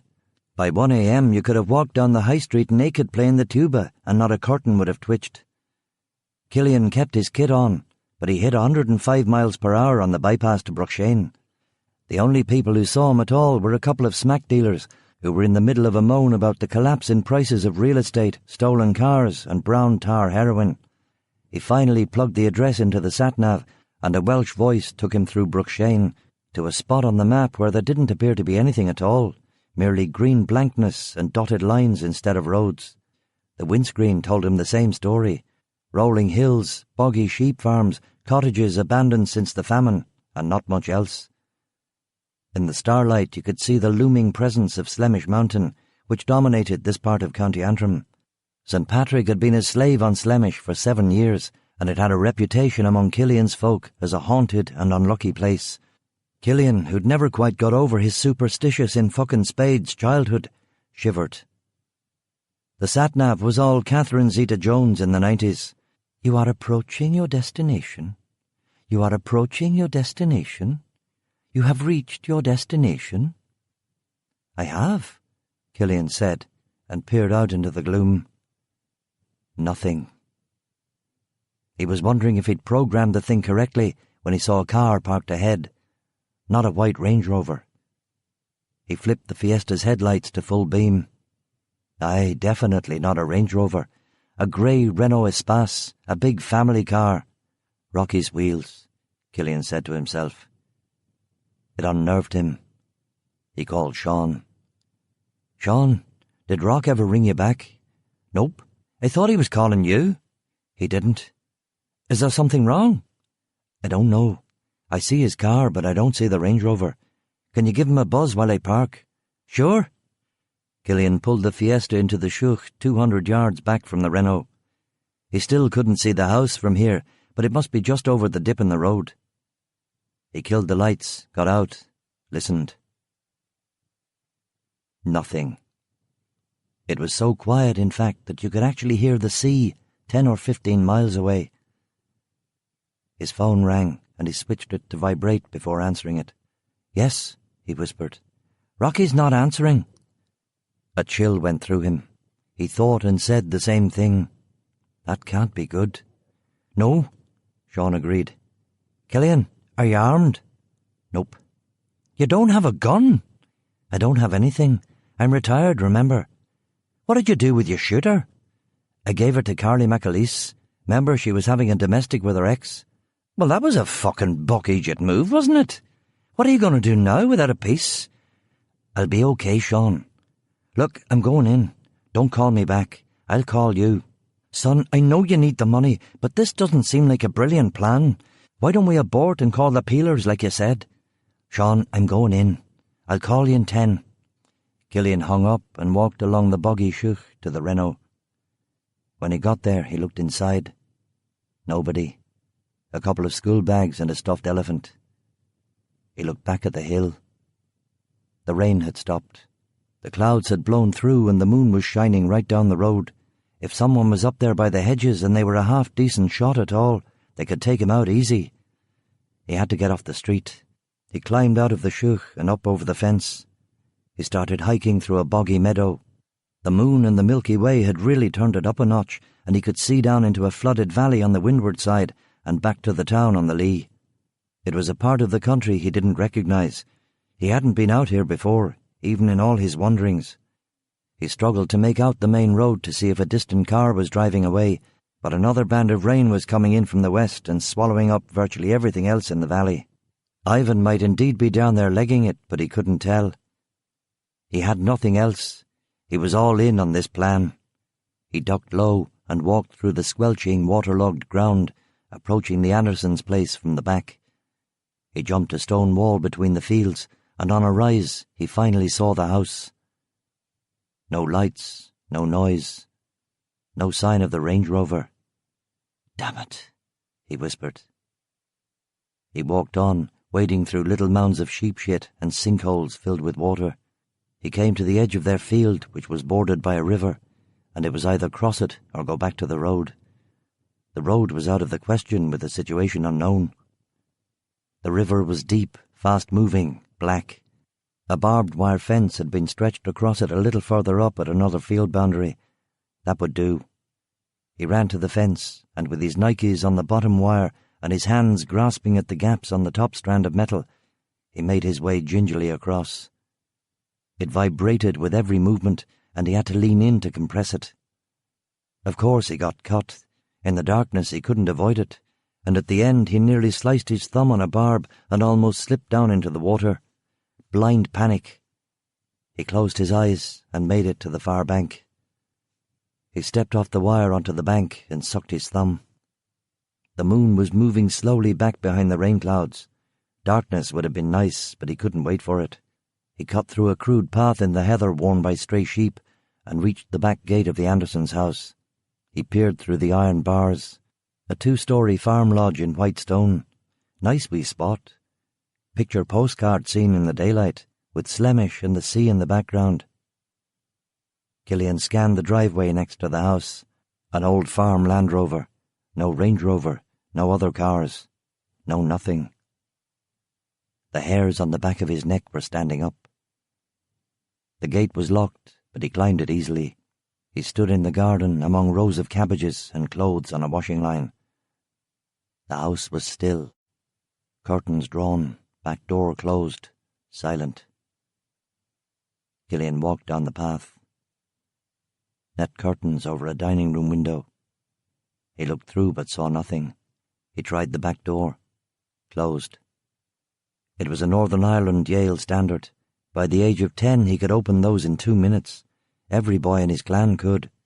He took out his pick and was about to put the two ends in the lock when he remembered Ivan's glass-cutting proclivities. He walked around the side of the house. Footprints in a rose garden, and the kitchen window wide open with a circular cut in the glass next to the handle. Killian's hands were shaking now. No gun. No clue about what to expect. This wasn't a pathetic gambling addict in a beach town in New Hampshire. This was a pro doing what pros do. Sitting in there, quiet, waiting for him. Killian climbed onto the window ledge and noiselessly went through into the kitchen. No gun, and no flashlight either. There was nothing else for it. He turned on the kitchen light. A tidy little Ulster kitchen, cooker, kettle, fox-hunting prints on the wall, checkered floor, a stack of crossword puzzle books on a breakfast bar. The kitchen door was open, and Killian could see into the hallway beyond. Something was on the ground. Someone. He turned on the hall light. Rocky McGlynn was lying there face up with the top of his head blown off and the exit wounds sprayed all over the fleur-de-lis wallpaper. He'd been shot twice, once in the gut and then that kill shot in the temple. There was a lot of blood from the belly slug, which meant that Ivan had questioned him first before checking him in the brain. Killian knew what he'd find upstairs. His head was throbbing. He went back into the kitchen and poured himself a glass of water. He called Sean. "Sean, boy, send someone to my house in Carrickfergus, will you? There's a chance Ivan will wait for me there to come back. I don't think he will, but he might. He knows we set Rocky on him anyway." "What's going on, Killian?" Sean asked. "Everybody's dead. He killed them. He got the info and killed them. He knows where Rachel is. If her dad knew, now he knows. Do you know?" "No." "He killed Rocky?" "Aye." "Och, for Jesus' sake." "I know. Poor Rock." "Doesn't make any sense. Why kill them? I mean, he let you live. What the fuck could have happened?" "It's bloody obvious what happened. Rocky came in to play hero. Ivan shot him in the gut, disarmed him, questioned him, topped him. After killing Rock, he had no choice but to ice the parents." "Jesus Christ, I've got chills, man. Fucking time tunnel back to the bad old days." "Aye, and you're not alone here. Christ, Sean, it's a gigantic clusterfuck. I ballsed it. I'm sorry. It's not your fault. It's a cross. How could you know there'd be a man on the man? For $500,000. Should have seen it. Also, $500,000. Who pays that for their wins? Even for Coulter it was dodgy. I'm sorry, mate. I should have stayed retired, declared bankruptcy, got a fucking job." "Okay, that's enough. Don't beat yourself up. We did our best. It's over. Time to move on. You better get out of there." "Aye, I will. I'm gone." "One thing to do first," Killian said. No things to do. Just go." "Are you sure our boy's gone?" "He's away. Rock had 3 bairns. Remember to take his mobile. We can't have this coming back to us." "Ivan may already have it," Killian said, but when he looked inside Rocky's raincoat pocket, there was the phone. And something else. A piece of paper. He unfolded it. JGI 3245, Rocky had written. The license plate from Ivan's Range Rover. "I have the phone," Killian said. "Dump it in a deep, dark place." "I will. Now get out of there." "I'm hanging up. I still have that one thing to do." The one thing to do was go upstairs. He took the stairs 2 at a time, and he was breathless when he made it to the landing. He turned on the light. Blood had oozed out from one of the bedrooms and was pooling on the varnished pine floor. There was an acrid, burnt aroma to go with the sweet smell of a kerosene heater and all that coagulating blood. He caught his breath and licked his dry lips parrot fashion. He walked along the skirting and went to the murder bedroom and turned on the light. Both of them were naked from the waist up. They were younger than Killian had been expecting. The man was late 50s, the wife slightly younger than that. She had blonde hair. His was black with only a few grey traces. They were on the bedroom floor. She'd had her hands cuffed behind her back. Her face had not been smacked about, but her ghostly, pale, still lithe body was covered with cigarette burns. The mortal wound was a single gunshot to the forehead. He was untouched except for the gunshot wound above his ear. Ivan had tortured her to get the information from him. The father had talked. The thing about it was that as bad as the wounds were, clearly Ivan had been dialing it down.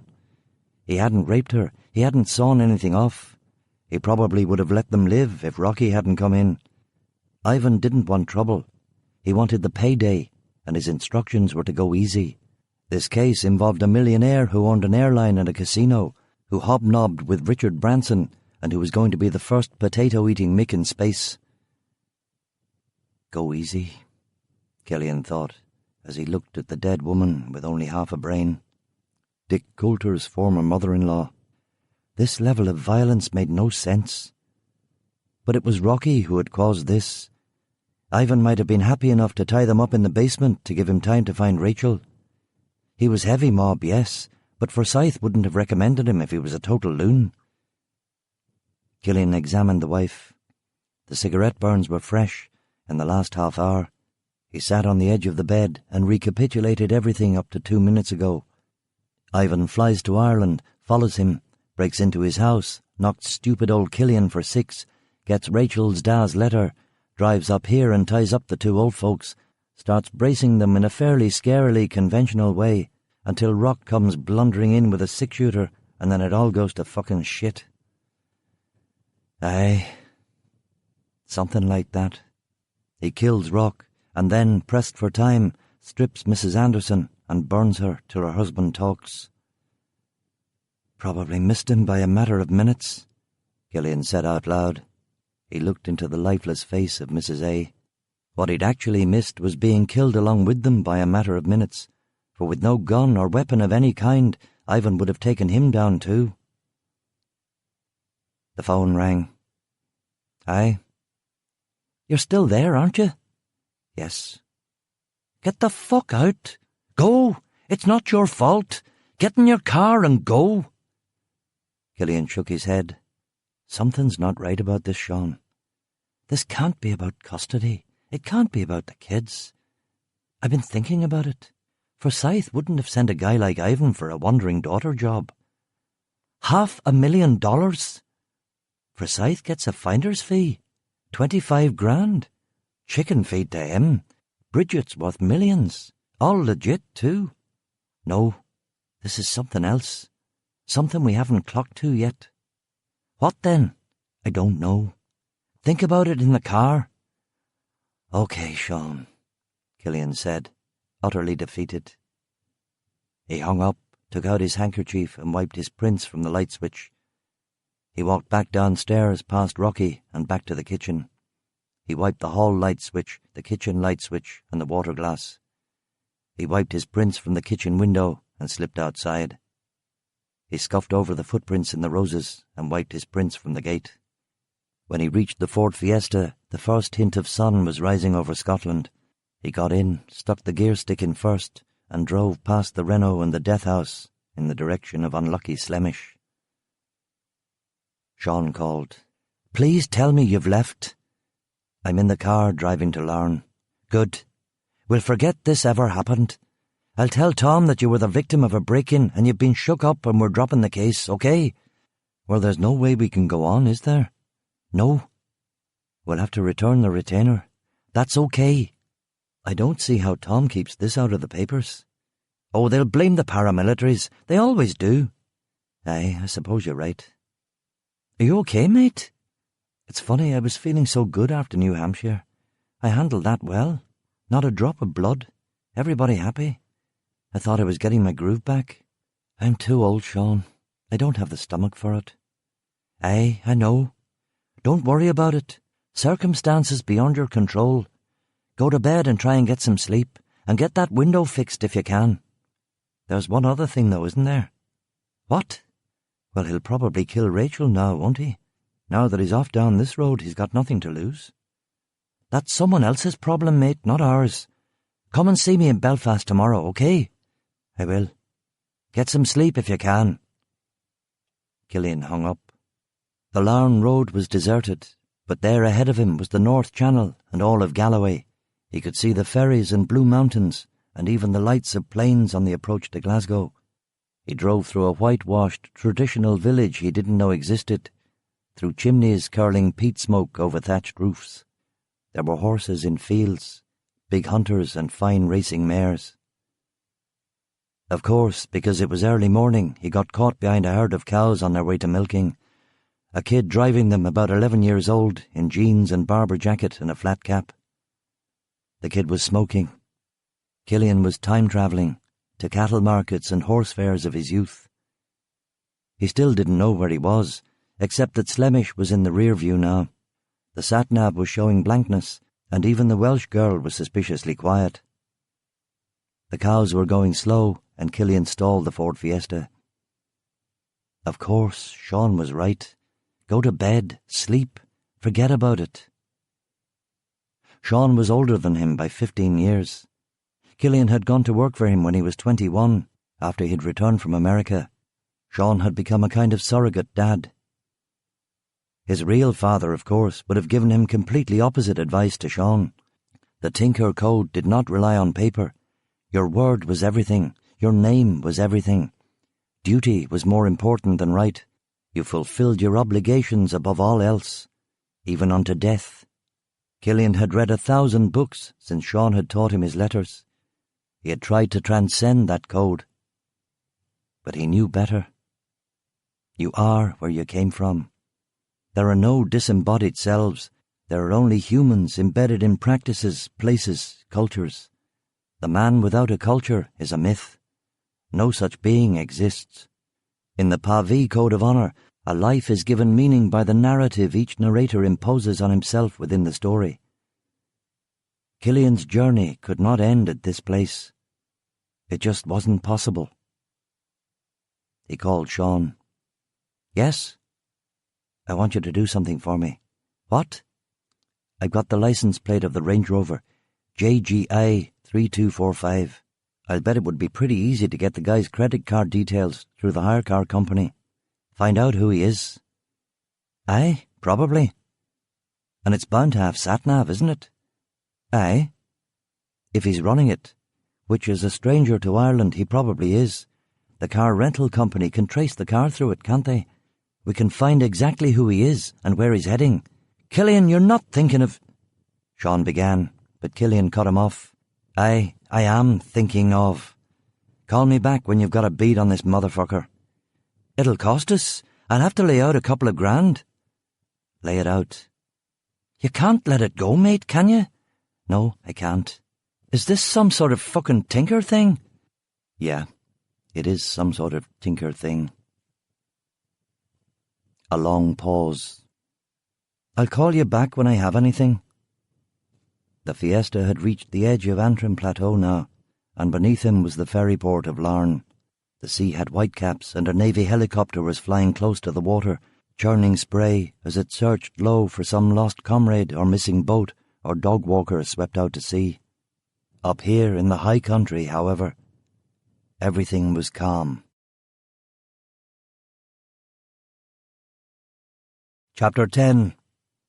The High Window. The phone rang in apartment 14D of 1738 East Tropicana. Marina was on the balcony, watching the planes carve big ellipses in the azure air above McCarran. It had been a full morning. She had ridden her bike to her class at UNLV, and on the way back had bought fruit at the Safeway. As usual, she was the only cyclist in any direction. When she got back to her apartment building, a bus had collided with a jeep right outside the Liberace Museum. No one was hurt, and the cops were just standing around. Broken glass had made it to the sidewalk on the north side of Tropicana, and she'd gotten off the bike and carried it gingerly into the lobby. In the elevator, Gregory, the Lithuanian dealer from the MGM, hit on her a little, asking about her bike and telling her that he liked her with short hair. She was feeling lonely and enjoyed the compliments. Sasha knew that Gregory often talked to her, but for some reason Sasha had gotten it into his head that Gregory was gay, and he didn't mind. She had spread cream cheese on rye bread and made tea and gone up to the balcony to watch the accident, but gradually had been drawn to the aircraft in their holding patterns. She knew Sasha wouldn't be in any of them, not for a while yet, but she still wondered.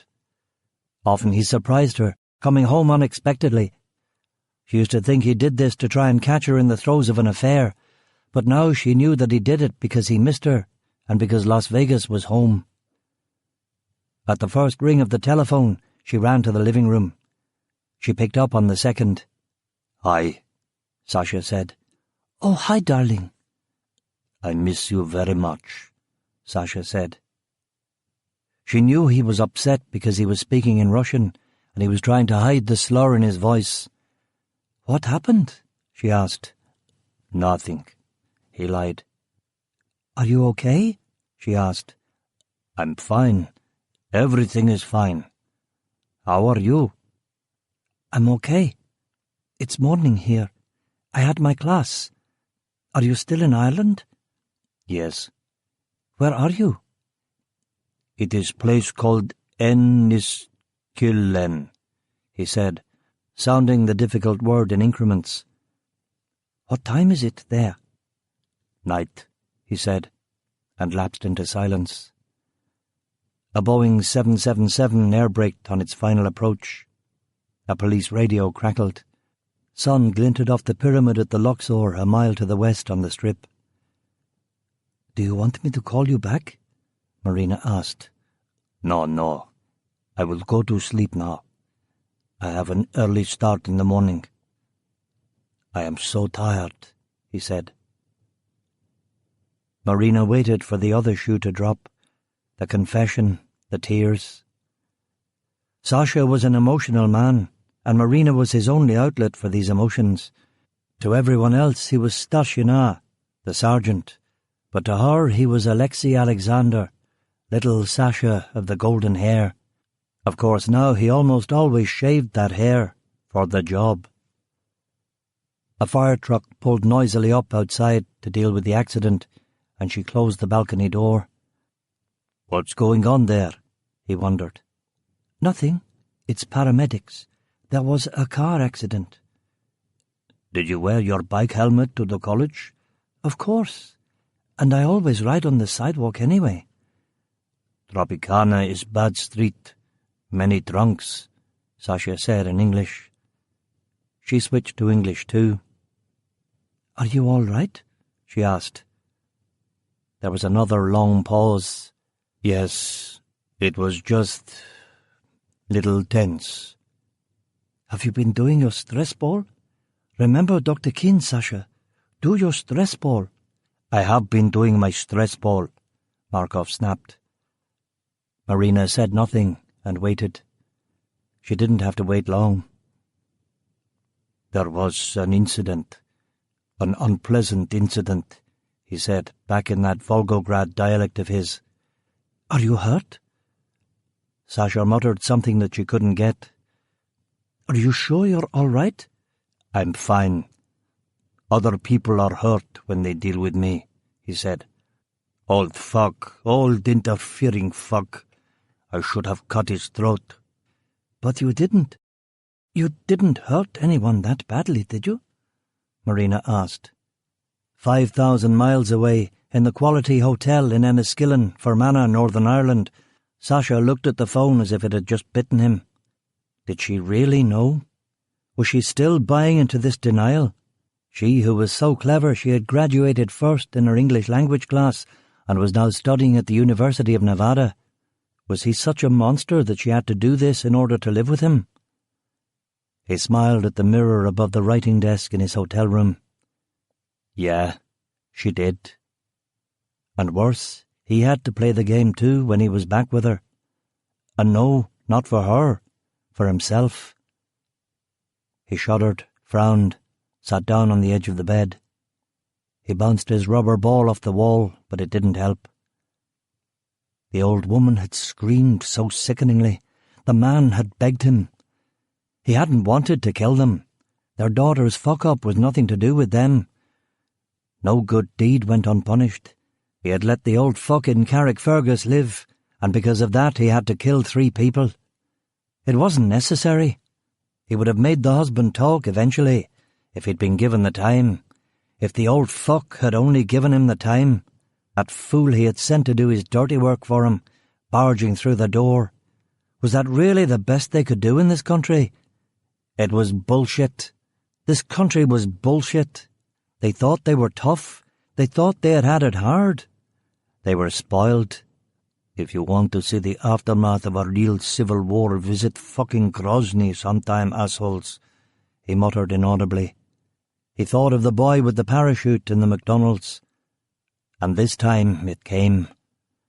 This time he didn't suppress it. Sasha? But he was there. Being herded out of the Tupolev by an officer with a drawn sidearm, jumping from 2,000 metres with no live jump training because they always took the strips now, or landed you in helicopters. A dozen of them falling from the sky, screams, frantic pulling at cords, the ground coming to meet him, green and brown like a wet, lethal family dog, accelerating towards him so fast, so eager to hug him, so eager to smash him to bits, to send his tibias through his kneecaps and into his skull. Free fall. Open your eyes, maggot. Open your fucking eyes.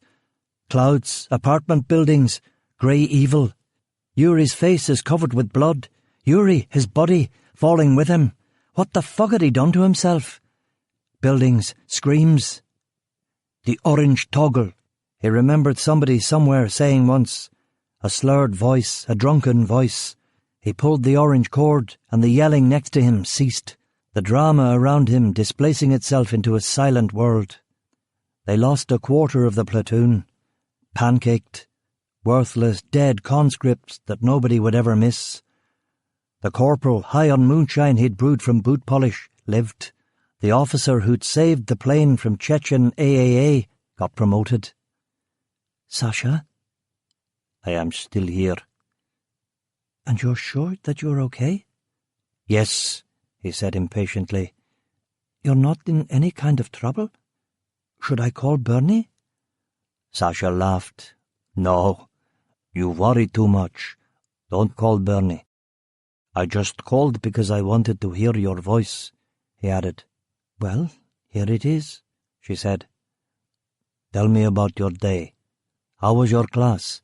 He asked. In Las Vegas, Marina smiled. She told him about the class, about who hadn't showed up, about what the professor had been wearing, about his talk on the tensile strength of I-bars, and how disappointed he had been that none of the Americans had understood calculus. But you understood it, didn't you? Sasha said. Of course. What else? Nothing else. I came home. I saw the accident.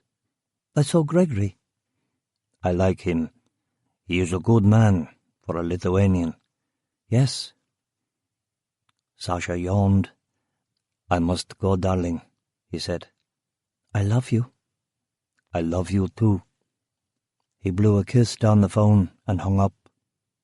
Marina walked back out to the balcony and set the phone on the glass coffee table. The accident in front of the Liberace Museum had finally been cleared away, much to the disappointment of a camera crew from Channel 7, who now had nothing to shoot.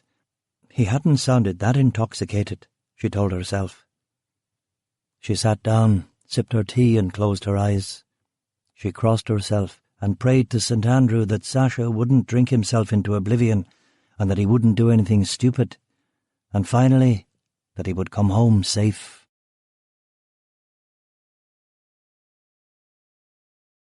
Chapter 11. The Big Sleep. Killian watched from the car park until the hotel light went off. Earlier than he'd been expecting. The phone said 10:33 and the Fiesta clock said 10:42, which was probably more or less the same thing. He figured Ivan for a night owl, but he'd seen him knock back 5 bottles of Bud and 5 double vodkas in the hotel bar.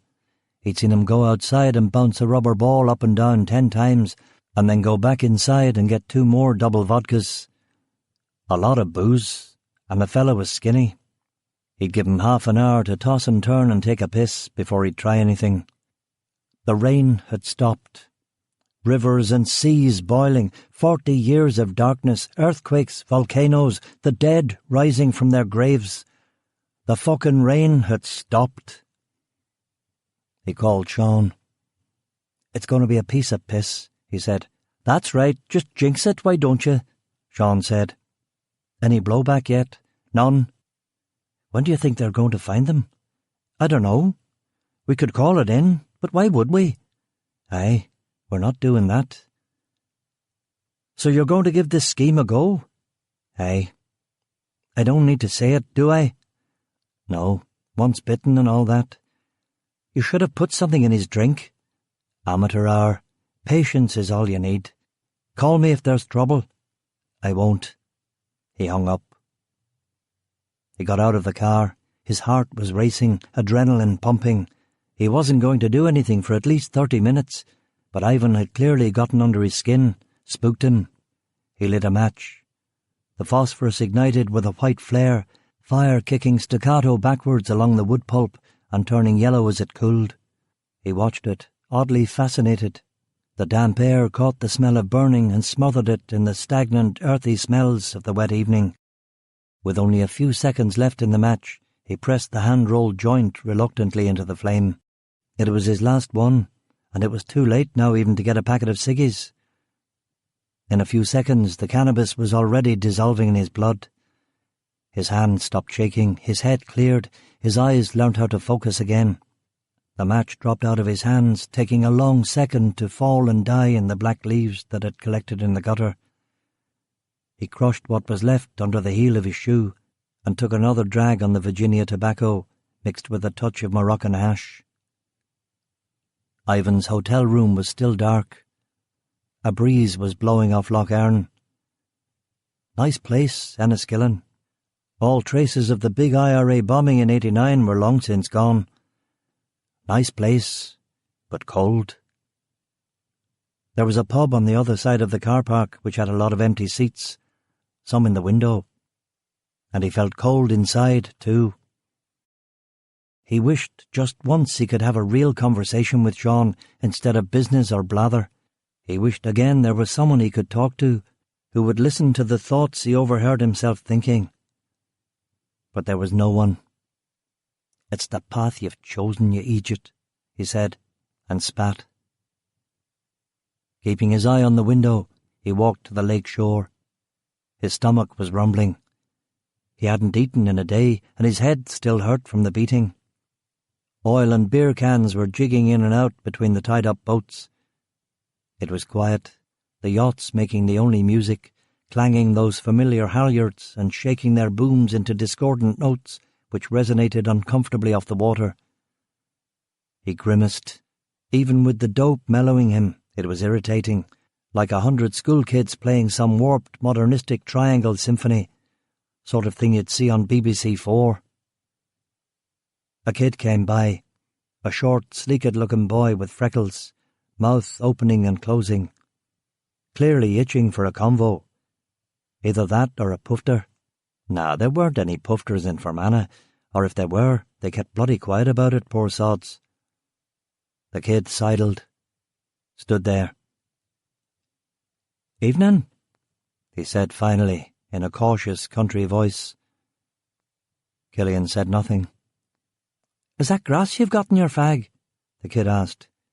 "What are you, a peeler?" Killian asked. The kid laughed. "No, but you are, or something," he said. Killian liked that. "How long have you been watching me?" "Since the hotel bar," the kid said. "Who are you after? I couldn't tell which one. Was it the chink? Are you going to lift him?" "I'm not a cop. It's a divorce case. Most tedious fucking thing in the world," Killian said. The ween's face fell. Killian was freezing and hungry. "Hey, you want to earn 20 quid?" he asked. "Hey?" Killian pointed at the hotel. "Keep an eye on that second floor for me. If a light comes on, come in the pub and get me, okay? Think you can handle it?" "What about the joint?" Killian threw it in Lough Erne. "Stunts your growth, doesn't it?" Killian said. The pub was called the Boatsman's Arms, and Enniskillen saw a lot of pleasure traffic between Lower and Upper Lough Erne and all the way over to the Ulster Canal and the Irish internal waterways. Narrowboating was a popular holiday for some people, Other people even lived on their barges, travelling from place to place. Of course, they never got called tinkers or jippos or pikeys. "What are you having?" the barman asked. They had 2 taps, Guinness and Harp. "Guinness, I suppose," Killian said. "And do you have any food?" The barman nodded. He was about 50, with a moustache that curled at the edges. Killian was a wee bit worried that he might be a character and a talker. He still needed to concentrate on the window. "Nuclear shepherd's pie, eh?" the barman asked. "That would hit the spot," Killian agreed. He sat in the window seat where he could see Ivan's hotel room. The barman disappeared into a back room. It would be okay. Between him and the kid, Ivan would have to be sharp, and that wean might come in useful for part 2 of the plan if he was what Killian thought he was. The Guinness and the pie came together. The black stuff was well poured, black to the brim, the head above the glass, no fucking trace of a shamrock. He sipped the pint, drowning everything out in the hoppy taste of the black liquid. "5 even," the barman said. Killian gave him a $5. The pub was empty now. Killian wondered when closing time was. "How long have I got to eat this?" he asked. "Ach, you're okay," the barman said, and went back to the counter to clean glasses. Killian started on the pie. Pretty good, meaty, warm. "It's all right, is it?" the barman wondered. "Aye, it hits the spot," Killian said. "The wee woman makes it, so she does." "So where are you off to, if you don't mind me asking?" the barman asked. "Sligo," Killian said off the top of his head. "Oh, aye? Lovely there. Go there a lot?" "No." Killian finished the pie and the pint. No light had come on in the hotel room. No light was going to come on. Ivan had spent all day driving and then all evening drinking. He had about 6 or 7 hours. "Toilet?" he asked, and was pointed to the left. He walked through the public bar to the bathroom at the back.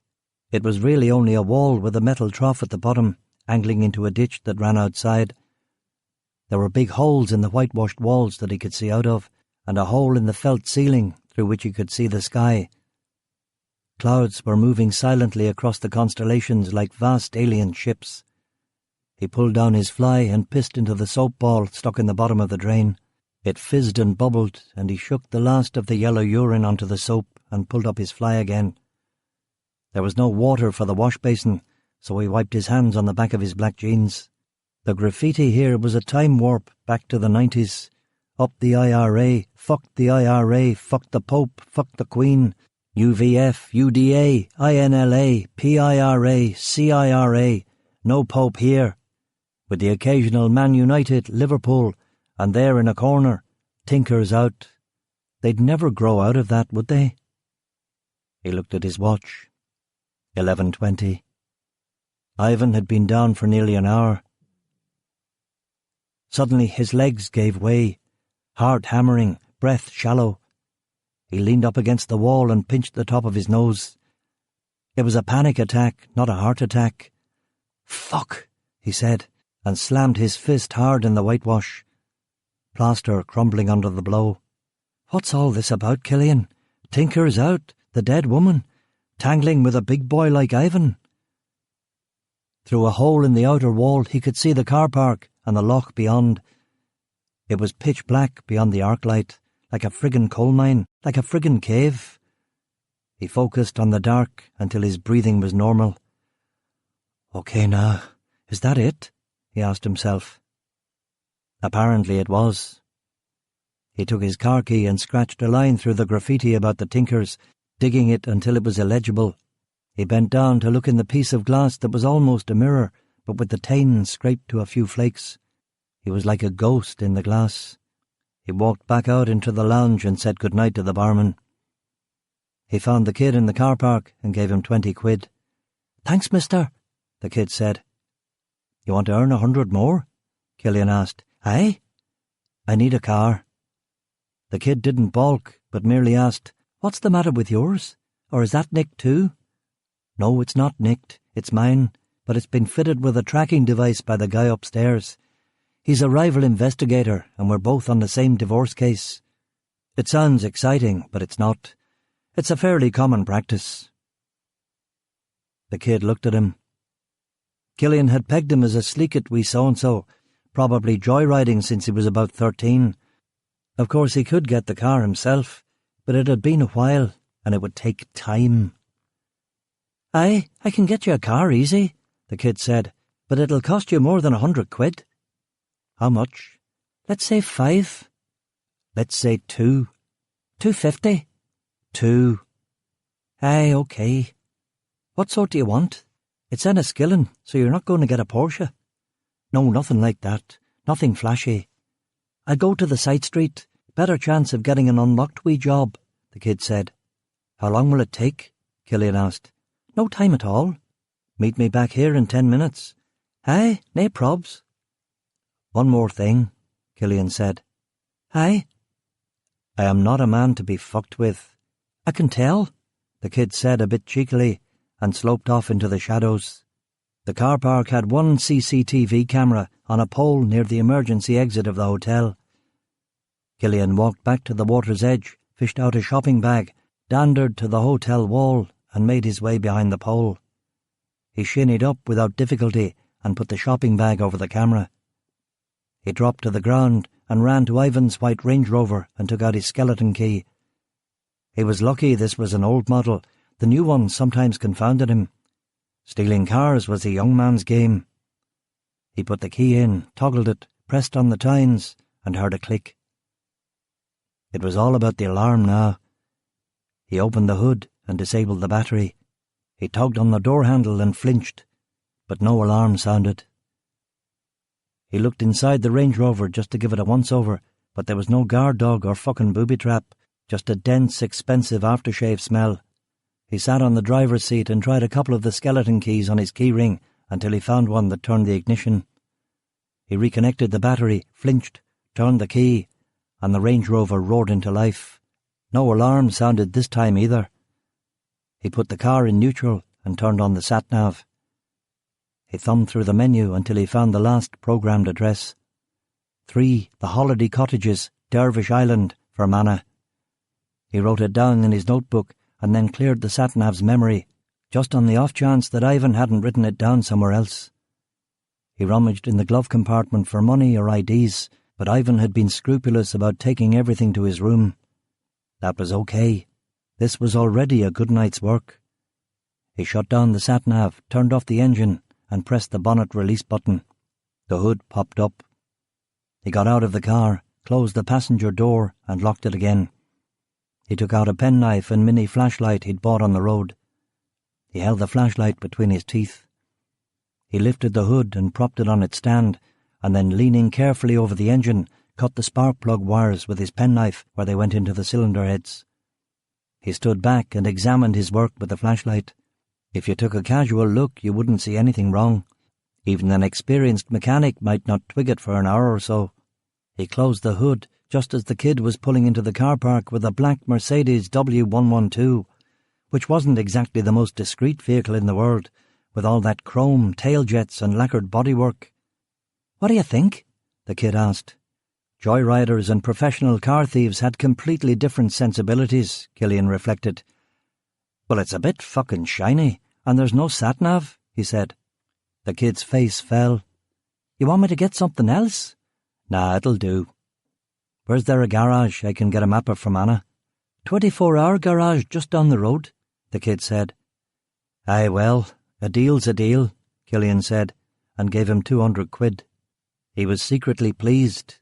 His uncle Garvin had had a W112 for years, stolen, of course. He was much less of a drunk than his da, and Garvin had taught him to drive in that car, which was nerve-wracking because it was an attention-getter, not only nicked and a bloody classic, but Garvin regularly painted it with green gloss house paint so that it stood out a mile. Finally, Uncle G traded it for a couple of horses who were supposed to be goers on the flat, but both of them failed miserably at Down Royal, and Garvin himself had died in an infirmary in Glasgow at the ripe old age of 44. Poor bastard. "Here's another 50 for doing it quick," Killian said, and counted out 2 20s and a 10. "Thanks," the kid said, beaming, the sleeket gone from his face. He wouldn't make a serious player. Too big a heart, that wee mucker, Killian reckoned, but thought of another task the wee mucker might be able to handle. "You want to double your money?" he asked. "Maybe," the kid said. "You'll need to get a few hours sleep and come back here early.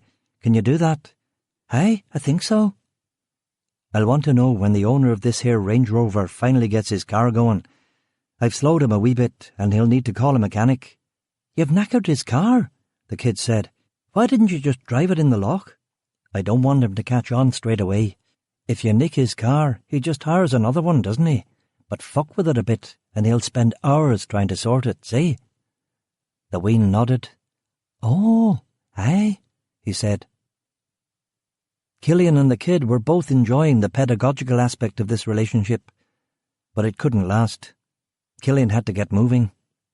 "I'll give you a phone number, and you'll need to tell my associate the exact moment he gets back on the road, okay? Have you mobile? Aye? And you think you can handle it?" "Aye, I can do that," the kid said. Killian gave him 5 more 50s. "And in case you're thinking about just sleeping in and giving my mate any old shite, remember what I said before. I'm not someone to be fucked with," Killian added. In Ulster there were at least 200 or 300 convicted murderers walking the streets these days, paramilitaries who had been released under the Good Friday Agreement. Killian wasn't one of them, but the kid didn't know that. "Look, I'm in it for the money, and maybe if you're done this way again you could use me," the kid said. "Maybe," Killian nodded and gave him Sean's number. "Name's Bobby," the kid said. Killian shook his hand, but did not offer his own name. He got in the Mercedes. Everything was familiar. He put it in first, wound down the window, and said thanks to the wean. He drove to the BP garage and bought a map of Fermanagh and some smokes. "Can you tell me where Dervish Island is on this?" he asked the man behind the desk. "Dervish Island?" the man said and rubbed his chin. "I think that's down on the upper loch." The man got out his glasses, took the map and showed him. It was an actual island, which might prove interesting, on Upper Loch Earn, almost over the border in the Republic. It looked miles away on the map, but that was only because the scale was massive on a county map. "How far of a drive is that?" Killian asked. The man considered. "Well now, hard to say. Maybe a 2-hour drive, depending on the state of the roads." Killian nodded. Unless he completely fucked up, he could certainly be there by first light. He didn't fuck up. He was there by 4 a.m, or at least the car park at the ferry. The island itself was a mile out into the loch. A sign said, "Ferry operational from 8 till 8. Killian parked the Mercedes, got out, and looked across the water. He lit himself a cigarette. She must have thought that would give her security. Being on an island on an island, but it wouldn't do her any good. Not from Ivan, not from him. He smoked the Marlborough Light. Sean had told him to call any time, day or night, when he had solid info.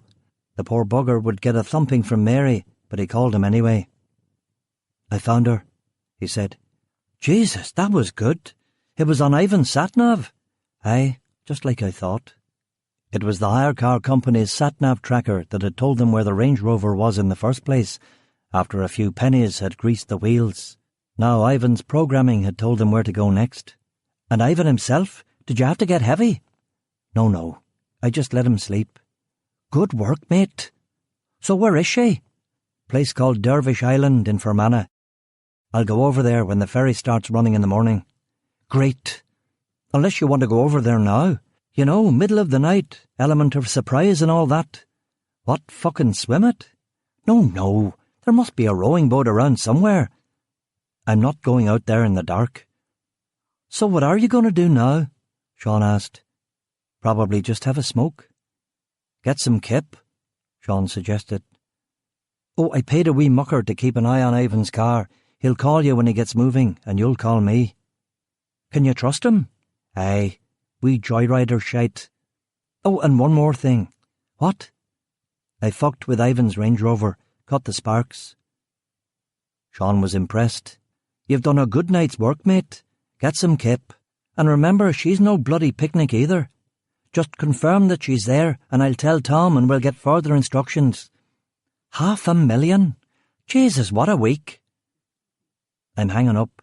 Apologies to the missus. None necessary if this pans out." Killian threw his cigarette butt into the water. He got back in the Merc and leaned the driver's seat back as far as it would go. He took off his jacket and draped it over himself. Killian was very tall, but the W112 was a big car back when that actually meant something. He closed his eyes. It was quiet here, save for a few geese and the pitter-patter of rain, which was back on again, of course. Killian wasn't the world's best sleeper, but he had done a good night's work, and he was shattered. He drifted. On the edge of sleep, on the edge of the dreaming. Over the water. This was another important place in the Pavi mythology, site of the first Neolithic settlement in Ireland, more ancient even than Newgrange or the Giant's Ring. It was here that Bo, goddess of crows and war, made her home. His ma, and even cynical old Uncle Garvin, wouldn't have come here. Rain clouds came and passed above. Stars moved in a giant circle around his head, strange constellations brushing against his cheeks. It was a dream of old Ireland, in the old speak. He heard the Ernie on the water, and he spoke their true name. He talked in his sleep, and his thoughts were weird. And when the light woke him at 7, he knew that this day wasn't going to go the way he or Sean or Dick Coulter or Tom or Ivan or anyone else could possibly have foreseen.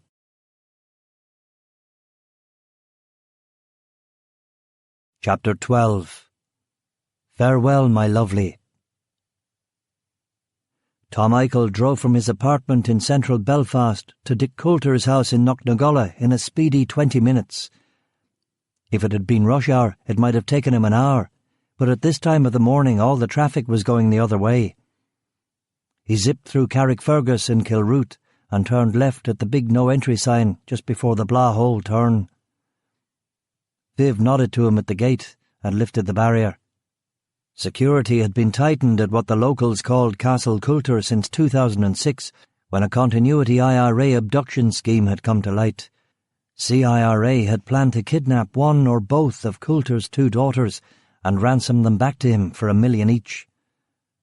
With an estimated worth of $20 million, and triple that in shares of Coulter Air, he could have paid easy. But the CIRA were fuck-ups, and the peelers had heard about it, and the whole thing had come to nothing. But now Coulter's place here on the shores of Belfast Lough, and the house in Donegal and the house in Tenerife were guarded by ex-SAS. Of course, Tom reflected as he drove up the gravel driveway, no one had expected the girls to be kidnapped by their own mother. The early rain had passed and the sun was shining, and the house looked particularly lovely today. It was an Art Deco affair, very unusual in Northern Ireland, where tastes in country piles were primarily for the Gothic and the Georgian. It was pink and long and arched and fluted. Someone doing a profile years ago had compared it to the Hoover building on the A40. Dick had been incensed by that, of course, until Tom had shown him a picture of the Hoover building and explained that it was the finest Art Deco structure in England. What really set Castle Coulter apart from other Irish country homes, discreetly hidden away in valleys or forest estates, was its clifftop location. Set above Whitehead, it commanded 360-degree views of Belfast, County Down, County Antrim, the entire Galloway Peninsula in Scotland, and on clear days the Isle of Man and the Mull of Kintyre, further up the Scottish coast. Coulter even claimed that you could see England through a telescope, but Tom knew that the curvature of the earth made this materially impossible. Not that the house needed additional superlatives. 14 bedrooms, an indoor and outdoor pool, a squash court, a stable, a snooker room, and the pièce de résistance, an airstrip that could accommodate Coulter's 6-seat Gulfstream 270. As places to doss went, it would do. Tom parked in his usual spot and walked up the marble steps to the front door. He rang the bell, and since Paul was at the hospital visiting his brother, Mrs. Lavery answered it. "'Tis yourself, Mr. E," she said, somewhat startled to see him at 7:20 in the morning. "It is I, Mrs. Lavery," Tom agreed with a forced grin. "I believe he's not even up yet, Mr. E, and neither is the missus for that matter." "Really?" Tom asked, surprised, for Dick was an early bird. "They were watching the telly last night till after 2, so they were." "Come in now, don't be standing there," Mrs. Lavery said. Tom walked into the spacious entryway. Here the marble gave way to Portland stone and little alcoves filled with beautiful statuary from eclectic corners of the world, where heritage laws either did not preclude export or could be suspended for the right price. To the left was the billiards room, to the right was a lounge. The upstairs could be reached by a gently curving Deco staircase. That was where Tom needed to go. Dick's living quarters were on the first floor, but Tom felt uneasy about going up to his boss's domain with him apparently still out for the count. Not even the domestics or the bodyguards went up there without a direct invitation. "Do you want to wait with me in the kitchen? The living room's freezing, so it is. I'll make you a wee cup of tea," Mrs. Lavery said. "Make it coffee, and it's a deal," he said, with another fake smile. Fake, because smiling had become impossible since he had learned about the laptop. "Aye, all right now. But I won't be making any of that Italian rubbish. It'll be Irish coffee or none at all," Mrs. Lavery said, before turning bright pink with embarrassment. Her mouth opened and closed like the rainbow trout Tom had tickled on the ban only last week, before the trip to China. Mrs. Lavery's voice descended to a whisper. "By Italian rubbish, I wasn't casting dispersions on the new mistress. You know that, Mr. E. I was, attempting to be jovial about your good self, sir, so I was." Tom touched one of Mrs. Lavery's ham-hock arms. "I knew that. And before the thought even enters your head, let me tell you that Dick has said he wants you to stay after the birth of the little one, because, and this is a direct quote, 'A growing reed needs a good feed for breakfast, and Mrs. Lavery does the best Ulster fry in the 9 counties.'" "Did he really say that?" Mrs. Lavery asked, her eyes watering a little. "He did indeed," Tom lied through his teeth. They walked into the ante-room, where Tom threw his raincoat on a leather sofa and tied his tie in the Tiffany mirror. "OK, let's get some of that coffee, and we'll wait for himself to wake up," Tom said, and followed Mrs. Lavery into the large, spotless, modern kitchen. Almost directly behind them in the kitchen garden on the other side of the cypresses, the old bugger was not only awake, but now completely cognizant of the pair of them, as their voices carried through the open window. Although he had indeed stayed up until 2 a.m., showing Helena Lawrence of Arabia after it came to light that she not only had not seen the film but had never heard of it, he had tossed and turned all night, before finally getting up with 0 sleep at 6, his normal waking hour. When the dark behind the bedroom shutters had changed from black to brown to grey, he had slipped out of the bed, padded onto the back stairs and down to the kitchen garden to have a smoke. Mrs. Lavery might not have known Coulter's whereabouts, but Bill, one of the 2 night guards, certainly did, and had informed Viv on the gate, who was just this second texting the information to Mr. Eichel in case he was looking for him. "There you go, Mr. E," said Mrs. Lavery, giving Tom a Nescafe with condensed milk and brown sugar, the way he took it. It was about the only taste he had acquired from his father. Tom's dad was a German who had come to Ireland at the end of the 40s to help set up textile factories, and who had then become an administrator in Ulsterbus. He had married a local girl, had 2 kids, and stayed until the troubles really kicked off in the 70s, when he had moved back to the peaceful life in Germany. Tom seldom visited his parents, or his sister, who had gone with them. Tom had been pressured to go into law, and it was at Queen's that he had met Richard Coulter, who, after knocking around South Africa and Australia for a few years, was studying business administration. Tom graduated with a first and became a junior solicitor, but Coulter had got an even better first and was headhunted to join the prison service, the only booming industry in the mid-70s. Coulter had become the governor of a halfway house for wayward youth, getting the kids to stick to the straight and narrow and parlaying the publicity of that rare good news story into meetings with government ministers.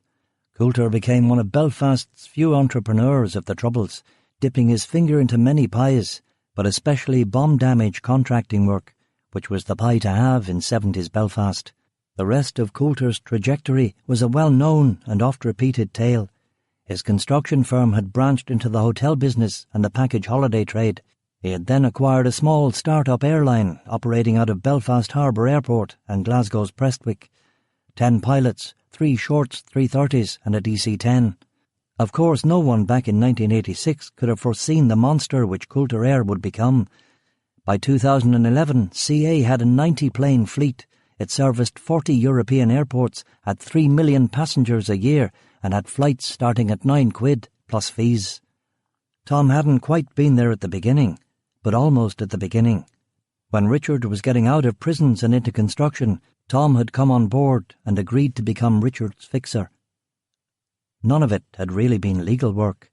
It was all dealing with paramilitaries. A paramilitary negotiator was vitally important. No one could do business in Northern Ireland without making deals with, in order of importance, the IRA, the UDA, the INLA and the UVF. And after you'd paid off the paramilitaries, next you greased the union wheels, and finally you grafted the cops. It was hard work, and you had to creatively account for the revenue. Not that the taxmen never pressed that hard. With businesses closing left and right, Richard Coulter was one of the few people in the bleak North Belfast catchment area who could provide non-government jobs, and no one wanted to fuck with the golden goose. Tom had been Richard's man in Belfast, and until a few days ago Tom thought that Richard confided everything to him. That obviously was not the case. Tom sipped his coffee, received Viv's text, and texted Richard, "I am here. I know you are awake." Richard read the text and frowned. If Tom was here, it was bound to be terrible news. "Just give me a minute," he said to himself, and then added, "I wonder how those limes are doing." He slid open the glass door and stepped inside the closer of the 2 greenhouses. The smell in here was comforting. Compost and expensive fertilizer. He turned on the mister and walked among the lime trees, looking with satisfaction at the budding fruit on all of them. There were hardy trees from the Basque country, and next season, if he wasn't dead or in prison, he was going to have them transplanted outside to the dell next to the oak grove. Northern Ireland got few days of frost, and up here on the very mouth of Belfast Lough, the Gulf Stream came right in. Jack, his gardener, said they had a good shot at surviving, and what Jack didn't know about horticulture wasn't worth knowing. He gave a wee squeeze to the biggest fruit on the biggest tree. "A thing of beauty," he said to himself. He sat on the wicker chair he had set up in the corner, wiped condensation from the glass, and looked out at the ashy North Channel, ashier Irish Sea, and the blue waters of the Atlantic far to the north. The phone in his pocket was vibrating. It was another text from Tom. "Fuck," Coulter said to himself. The guy was going to keep after him, and Tom knew he liked to come out here. Richard scurried to the west door of the greenhouse, opened it, bolted into the kitchen garden, and keeping low, ran to the protection of the hedge that separated the house from the airstrip. He walked along the hedge and slipped behind the Gulfstream's hangar to the estate's high stone exterior wall, now topped with razor wire since the CIRA's interest in him had become apparent. He unlocked a steel gate and went into the sheep meadow behind his house, still technically his property, but outside the grounds proper. He walked along the salt trail to Blahole Lane. It was windy, and gulls were hovering over the cliff face, unbending and motionless in the stiff breeze coming off the sea. The clouds were scudding through the sky, but in Scotland it looked clear. He looked back at the house and saw Tom's car parked in his usual spot. Fucking Tom! What fresh nightmare was he bringing news of now? As if on cue, the phone vibrated a third time.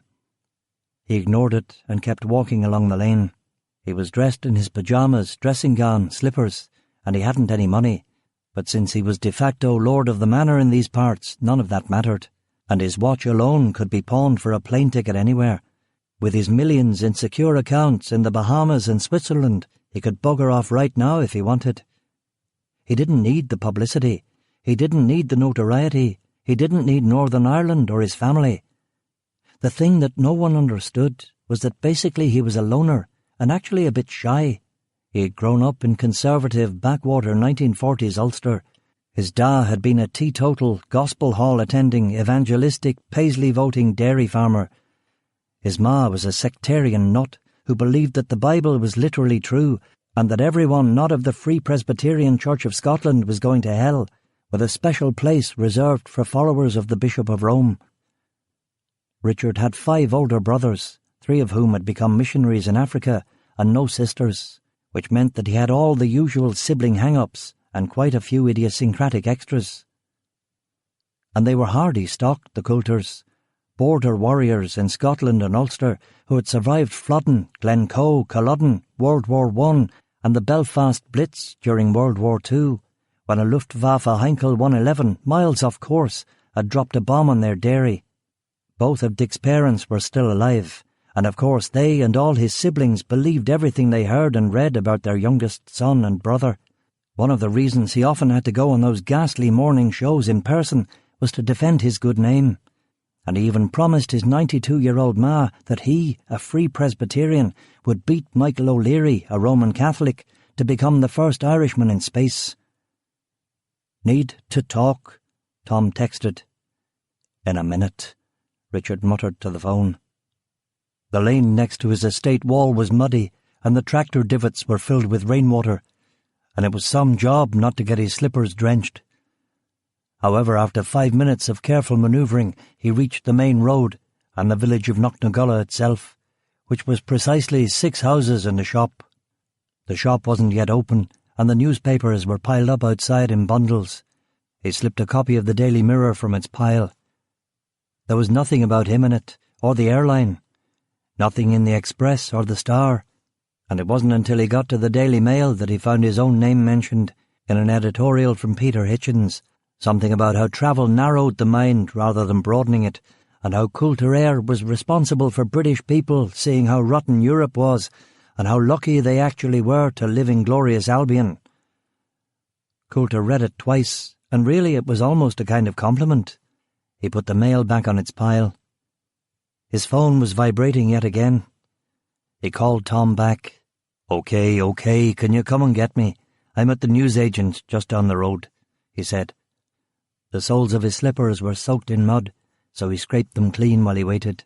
He sat on the pile of newspapers, putting his slippers up on the Scouser and Coulter Air-bashing sun. Tom pulled in. He was driving the VW Touareg. Richard got in the passenger's side. "What were you doing out here?" Tom asked. "Reading the papers," Richard said. "Let's go for a drive. I don't want to go home just yet." "Okay," Tom replied, and turned left on the A2, which would take them north along the coast. "So what's up?" Richard asked. "Got a call from Sean this morning. His bloodhound has found your girl." "Has he now?" Richard said, excited. "Aye, I suppose yon boy knew what he was about after all." "Of course he did. I liked him." "Aye, well, I didn't. Fucking tinker. Would you listen to you? You're worse than Mrs. Lavery," Richard said. "It's not racism, it's fucking experience, mate. I've been crossed once too often." "Okay, so where is she?" "In a lake." "Drowned?" No. Sean won't say exactly, which is sleeked of him, but our boy's got her trapped on one of those islands in Lough Erne. He's getting the ferry over at 8, and whenever he makes a positive ID, he's going to call Sean to inquire about further instructions. Richard stroked his chin thoughtfully and looked furtively at Tom as they drove along the Larne Road through the village of Macauramorn. "Further instructions," Richard muttered and looked at Tom, whose eyes were firmly on the road. Was Tom speaking in euphemisms? "The instructions are easy. Get the laptop and the girls. 1 less problem to worry about. 2 less problems. Tell him that. Get the computer, get the girls. Give her something to remember us by so she keeps her big fucking mouth shut," Richard said. Tom said nothing. "Alex says you're doing the Radio 4 Today show tomorrow," Tom said conversationally. "Oh, I didn't know," Richard said. Alex was always scheduling things like that. He didn't mind as long as he could do them over the phone. He hated flying to London for these things. It was just more bullshit. They drove south and began to hit the Belfast traffic. "You know, we should discuss how this is all going to go down," Tom said. "With Rachel?" Richard said, surprised that they were back to this again. "At the very least, we'll have to pay her a vast sum of money," Tom said. "Pay her? Pay her what? She's lost. We found her. Her play's over. We're already paying the tinker $500,000. $500,000! Jesus! Thank God for insurance."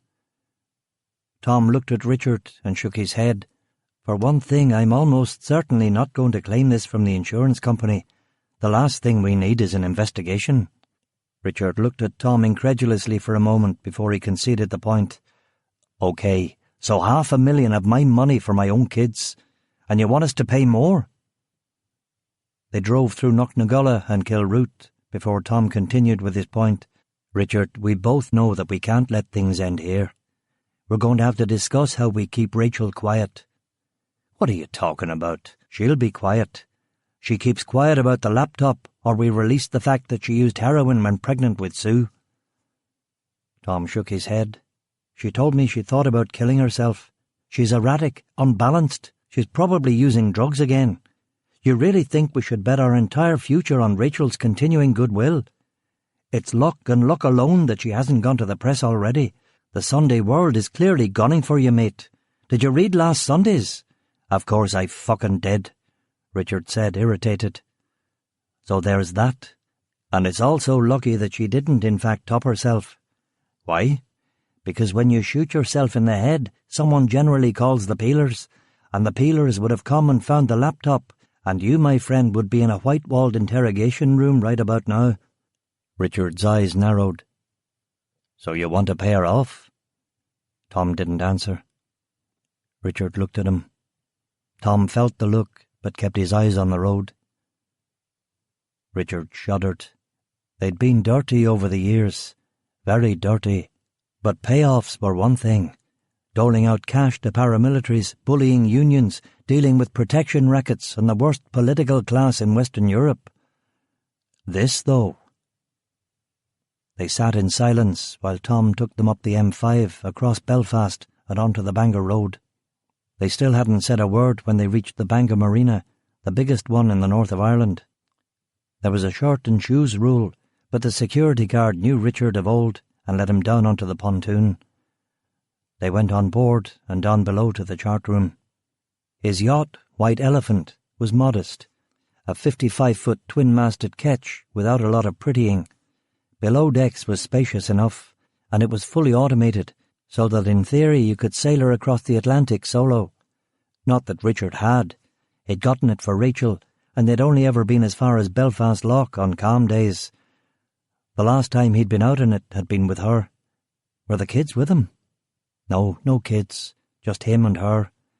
It was late winter, or maybe early spring. It was cold anyway. 2, maybe 3 years ago. They'd sailed over to the Copeland Islands. A big Russian tanker was anchored at the mouth of the loch. Lena, St. Petersburg, it said on the stern. He remembered that. That and the trace of a hammer and sickle still painted on the ship's funnel. They'd put up the jib and the main and sailed past the massive anchor chain, and sad men in wool caps had waved to them, and she'd waved back, and they'd given her some kind of intercourse symbol with their hands.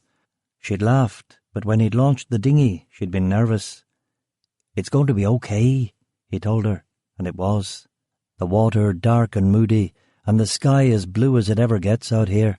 They'd rowed to one of the forbidden Copeland Islands, off limits to people, and the fat seals had howled at them from the shore. The whole island was a nature reserve. You had to have express permission before landing, but there was no one there to enforce the rule. They pulled the dinghy up onto the shingle beach, and everywhere there were birds and grass and wildness. "This is wonderful," she'd said, and kissed him. And he had held her, and thought that moments like these would be happening his whole life. His whole life. Richard fished in the White Elephant's chart locker and produced a bottle of Glenfiddich. He looked around the interior of the forecabin until he found a couple of coffee mugs. He poured 2 stiff measures and slid a mug across the chart table to Tom. Richard drank, and then Tom drank. The boat rocked gently on the pontoon, and the smell was sailcloth, paraffin and beeswax. Not unpleasant. Tom looked at the time on his phone. It was nearly 8 now. The ferry on Lough Erne would be up and running. They'd be hearing from Sean very soon. They had to make a decision. Tom knew what that decision was going to have to be because he was on the laptop too. If Richard was unable to get this done, then Richard was going to have to be bypassed. There was no choice. That's why we brought Michael's man in, Richard, the Starshina. You know why he's here, Tom insisted. Richard poured them another measure and drank his at a gulp, but his friend and adviser left his drink alone. Well, Tom asked after a minute. The girls are my #1 priority. I love them more than life itself. I do not, Tom thought, but merely said, he understands that. Richard sighed and nodded. Okay then, he said. Do whatever you have to do.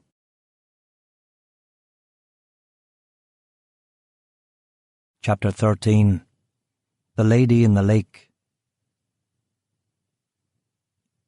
In the blue light of machines, in housing estates, in grim flats and new apartments, in cottages, caravans, cars, fairy rings and sacred groves, Ulster was waking up. Killian stood on the ferry, waiting. He had paid his £1, and the ferryman was hoping for another customer to make this journey at least a little more economical. The two of them stood there together, not talking. Killian lit a cigarette. The man lit a pipe. Swans lifted into the air, disturbed by a noise to the south. Juk, juk, juk, juk, juk, juk. A helicopter thudding over the bogland in the lake, the twin rotors of a Chinook, carving up the landscape and sending shivers through the sheep as it flew low along the border at a demented pace, a claw of blades and points roaring under the thin saliva-coloured clouds. It was a throwback. It was rare to see an army chopper these days, and the men instinctively ducked as it passed overhead, showing its wide bottom that curved up in a slug of antennae and projectile flares. Well, that's Rachel and everyone else on the island awake, ye idiots, Killian said to himself. But it was clipping so quickly that before the thought had barely jumped across his neurons, the chopper was gone, the double rotors singing and revolving in a lazy edit of diminishing noise and fuss, and leaving behind a flap of birds and an embryonic stillness. Hey, you want to get cracking? Killian asked the man. There were no other distractions and clearly no other passengers, so the ferryman muttered, Well, I suppose we'll give this a wee go. He was a balding ginger bap in his late 50s, pale with big orange freckles all over his face. He was dressed in heavy tweeds and a wool hat, and he was sweating like a bastard. He pressed a red button, a motor whirred, he turned a small wheel, and the large, flat-bottomed boat potted into the loch. The fickle rain was easing now, and compacting everything in front of Killian into a fine residue of comfort drizzle. He stood there by a guardrail and drank from the ferryman's thermos filled with coffee, taking a sip from the thin plastic mug to quench his thirst. It tasted foully of the flaking pieces of white dye on the lid. Ta, he said, and passed the cup back. Out of the reeds a curlew rose and flapped into the air. It was calm, lovely, like being inside a frickin' Yeats poem. The ferryman started fiddling with a radio, but he couldn't get anything, and the hissing noise was upsetting the ducks. Could you cut that out, mate, and having a wee moment here? Killian said. No, I've got it. It's a geographic thing, a quirk. There's an array of cosmic forces that works through the exact way you position the aerial. Only I can do it, the ginger bap said. Array of cosmic forces, Killian muttered to himself, before Radio 3 came in clear as a bell. He didn't know classical music, but this was definitely Mozart or one of the biggies, and Killian had to admit it actually improved the moment. The ferryman steered them around the swans, who had landed again, and after only a few minutes brought them to a rickety wooden jetty that could have done with a nail or two and a couple more tires along its side. The boat touched, and Killian got off. He had been expecting to immediately see the settlement, but instead he found himself in a field with a deciduous wood beyond. "Where do I go?" Killian asked. "Och, there's a wee path. Follow it for about 5 minutes and you'll come to the village, if you can call it that. Here, you wouldn't mind asking if there's anyone who wants to go back to the mainland, would you? I'll wait here a quarter of an hour and then I'll go back." "No problem," Killian said, and set off along a not terribly worn-looking trail through the grass. Starlings flitted among the dandelions and bluebells, and red hawks were hovering in the air above the woods. There were butterflies everywhere, purple hairstreaks, dingy skippers, Essex skippers, gatekeepers, clouded yellows. It took him back to childhood walks with his da and uncle, apple scrumping, blackberrying, mushrooming. Of course they'd had the lore, and knew every type of medicinal and edible plant. All that knowledge had gone with that generation. Few traveller kids these days were interested, and Killian wondered if any of them could even tell a chanterelle from a death's cap. He entered the wood, and was surprised to find himself in an old-growth forest, among ash, oak trees and giant ferns. Moss was growing on fallen trunks, and the smell was close and heady. He hadn't gone a minute before he saw a deer staring at him from a hillock between the trees. "Good morning," he said. The deer watched him, and when he passed by, she bent her head and began nibbling at a wet mound of grass. Through the trees he could see houses now, or rather wooden cabins, 4 of them close to one another, with a cement-block toilet and wash-house near the shore. In one of the cabins a curl of blue smoke was drifting from the chimney stack. He could hear children's voices. They were fighting, and then one of the children began to cry. "You're bad," a girl exclaimed. There was rustling ahead, and a girl ran into the trees and stopped in front of him, open-mouthed. She was about 5, with reddish curly hair, small pointy ears, and greyish, otherworldly eyes. She was wearing a grubby yellow dress and no shoes. She could have passed for Pavie easily. "Who are you?" she asked. "I'm Killian," he replied. She nodded, and then, remembering why she was running in the first place, she started to cry. "What's wrong?" he asked, getting down on one knee in front of her. "Everyone's always cross with me," she said, with little sobs gultering out. "Who's everyone?" Killian asked. "Mum and Claire. Claire says I'm stupid, that I don't know anything, not even the alphabet," the girl said. "What's your name, honey child?" "Sue." "How old are you?" 5. Killian stood. He vaguely remembered something in the notes about learning difficulties for this one. Richard had also said that Rachel had taken heroin while pregnant with Sue. She seemed fine to him, though. Were kids in the straight world supposed to know their letters by 5? It hardly seemed possible. 5? "Come now, wipe those cheeks and I'd take you back to your mummy," Killian said. "I don't want to go back. I want to go with you," Sue said. "You're the only one who's ever nice to me." "I'll tell you what. I'll take you back, but we'll go the long way round. Is that okay?" "Aye, okay," she said. Killian offered her his big, oversized paw, and she slipped her fingers into it. From the outside, this scene must have looked like that bit in Frankenstein when the girl goes walking with the monster. Of course, thought Killian, the monster brained her. He led her back through the woods. The deer, unfortunately, had gone, but when they got to the meadow, the butterflies were all still there. "Do you see these butterflies?" Killian asked. "Of course, I'm not blind," the girl said, all eggy with him, which he liked. "Do you know any of their names?" "They're just butterflies, so they are." No, they all have names. 3 names. An English name, a Latin name, an Irish name. Would you like to know some of them?" For the first time, a little smile appeared on the girl's face. "Maybe," she said. "Okay.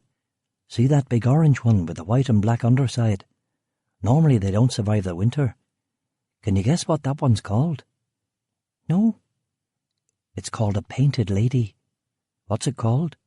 "A painted lady," Sue said. That's a funny name, isn't it?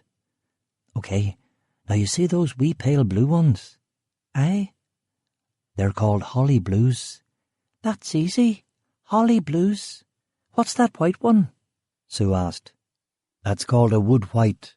It's not very interesting, Killian said. I like it, Sue insisted. Oh, now look at that lemony yellow-coloured one. I've only ever seen one of those once before. That's called a brimstone butterfly. In Irish, we call it a buio grivach. In France, they call it le citron, which means the lemon. That's a good one to see. It's lucky. Sue's eyes widened. Lucky?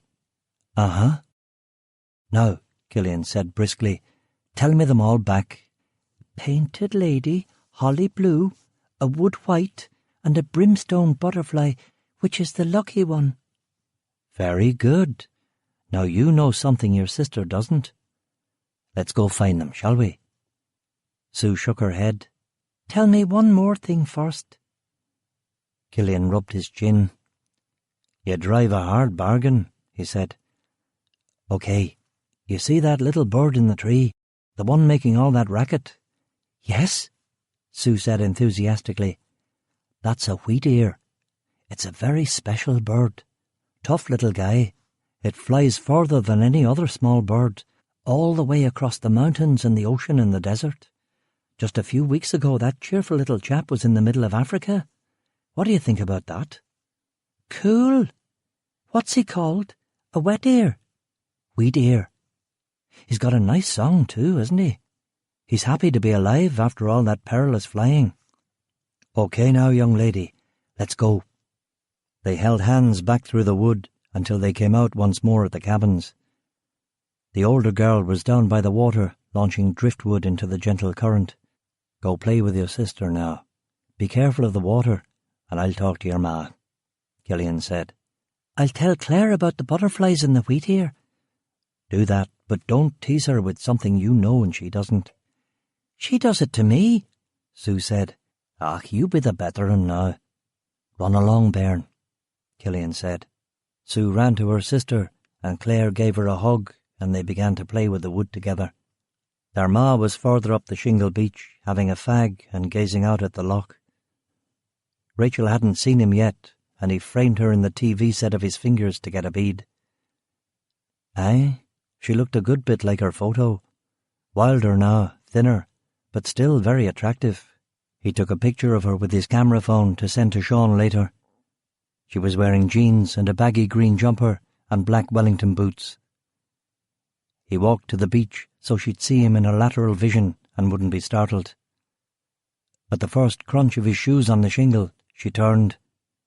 Morning, he said. Morning, she replied suspiciously.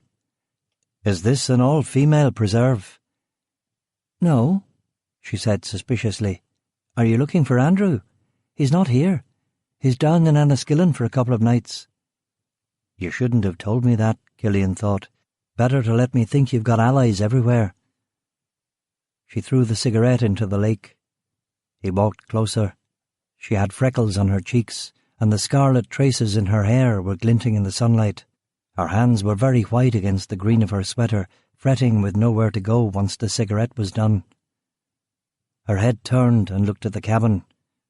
Too late to run for your gun or your phone, Killian thought. He stopped a few feet from her and shifted position so that he was balanced on his back foot and more relaxed. Her arms were crossed. What can I do for you, Mr. Killian said, offering his hand. She shook it limply and put the offending palm under her armpit. So what's this about? She asked. Your husband hired me to find you, Mrs. Coulter. Her eyes widened momentarily. There must be some mistake. I'm not Mrs. she began, but the words died on her lips. She bent down and picked up her box of cigarettes. Her hands were shaking, and when she put the fag in her mouth, she couldn't get it lit. Killian cupped his hands over the end and lit it with his own lighter. How did you find me? She asked. Part of him wanted to tell her about her parents in Ballymena, but since the cops were undoubtedly going to blame that little episode on a mysterious burglar, it wouldn't be wise. Sean would keep his mouth shut, Ivan would certainly keep his mouth shut, and everyone else who knew the truth of the matter was dead. "I intercepted a letter to your ma with this address on it," he said. "I haven't written to my mum in years. I don't even know where she is. She's in England somewhere," she said triumphantly. "I'm sorry, not your ma, your da. You were communicating with your father through his lodge in Ballymena, the RAOB, the Royal and Ancient Order of Buffaloes, I believe." She shook her head and muttered "fuck" to herself. She looked at him. "How much is Richard paying you? I've got money. I could pay you to go away for 24 hours, she said. Killian nodded grimly. "How much?" "5,000. "Mr. Coulter is paying me $500,000 for finding you and the girls," Killian said. $500,000? $500,000. She shook her head, and then she nodded again. "Ah, I see. It's not about the girls, is it? It's about the laptop now, isn't it? I should have kept my stupid mouth shut. My bloody bake is always getting me in trouble. Richard hadn't even told Tom." Now it was Killian's turn to look confused. "What laptop?" She smiled and blew smoke into the air. "He didn't tell you either." "Tell me what?" "You think he'd pay $500,000 to get these two wee skitters back? No way. Hardly spent any time with them when we were together. This isn't about that." Killian's mobile rang. "Excuse me, I have to take this," he said. "Hello?" "Killian, it's Sean. What's cooking in the Fairlock Arn?" "I'm getting everything sorted. Any word on Ivan? Is he on the road yet?" "Not yet, no word. What about Rachel? Did you find her?" "I found her." "And the girls?" "Aye." "Excellent. What's your next move?" "I'm working on it. I'll call you back, okay? Keep me informed." "I will." Killian hung up. "You told him that you'd found us?" Rachel said. Killian nodded. "Well, I have, haven't I?" Rachel smiled and squinted into the sun. "So the game's up, eh?" "The game's up," Killian agreed. "You're not the first he's sent." "I know." "He sent creeps the last time. You look okay." "I'm actually relieved in a way. I was beginning to think I'd bitten off a bit more than I could chew, you know." Killian didn't understand. "You did bite off more than you could chew." "No, that's not what I meant. I was beginning to think, well, to tell the truth, I was beginning to think that he'd send someone to top all of us, you know." "What?" Killian said. "I thought maybe he would just send someone to kill us, after I had spilled the beans to Tom about the Dell. That was a stupid move. My head wasn't straight. But who would have thought Richard would be such a control freak that he wouldn't even tell Tom?" Killian frowned. "What exactly was on this computer?" "Would you like a cup of tea?" Rachel asked. "No." "Okay, no tea. Do you want to go for a wee walk and talk?" Killian looked at his watch. It was 8:20. Ivan wasn't on the road yet, apparently, but there was no point taking any unnecessary risks. It'll have to be a wee walk. Just dander down the beach a bit. The girls, they'll be fine. Both of them can swim, and they know better than to go in the water," Rachel said. Killian nodded. "Girls, this is Mr. Killian. I'm going to go for a wee walk with him, okay?" "Mummy!" Sue shouted and came running over. "What is it?" Rachel asked. "He told me all about the butterflies and the wheat-ear bird that flies across the desert. But the butterflies are the best. There's the painted lady and the holly blue and the French one, the citron. Except in Ireland we call it the brimstone butterfly," Sue said proudly. "You've got a good noggin. Well done," Killian said. "Come on, we're ready," Claire called, and Sue ran back to her sister. "You told her about butterflies?" Rachel asked. "Aye, she saw me before the rest of you did, and we had a wee chat about butterflies. Smart as a whip, that wean. Sue's got learning difficulties. She doesn't even know the alphabet," Rachel said. "I didn't learn the alphabet till I was 20, Killian said. "Are you serious?" "Aye." Rachel studied his face. Who was this big Egypt? She bit her lip and offered him the cigarette box. They were Marlboro Lights, too. He took one and lit it. "OK, so let's go for that dander, and I'll talk you out of turning us in," Rachel said. "Talk me out of $500,000. It'll have to be good." They walked along the beach, Rachel turning every few feet to check on the girls. It was nice here.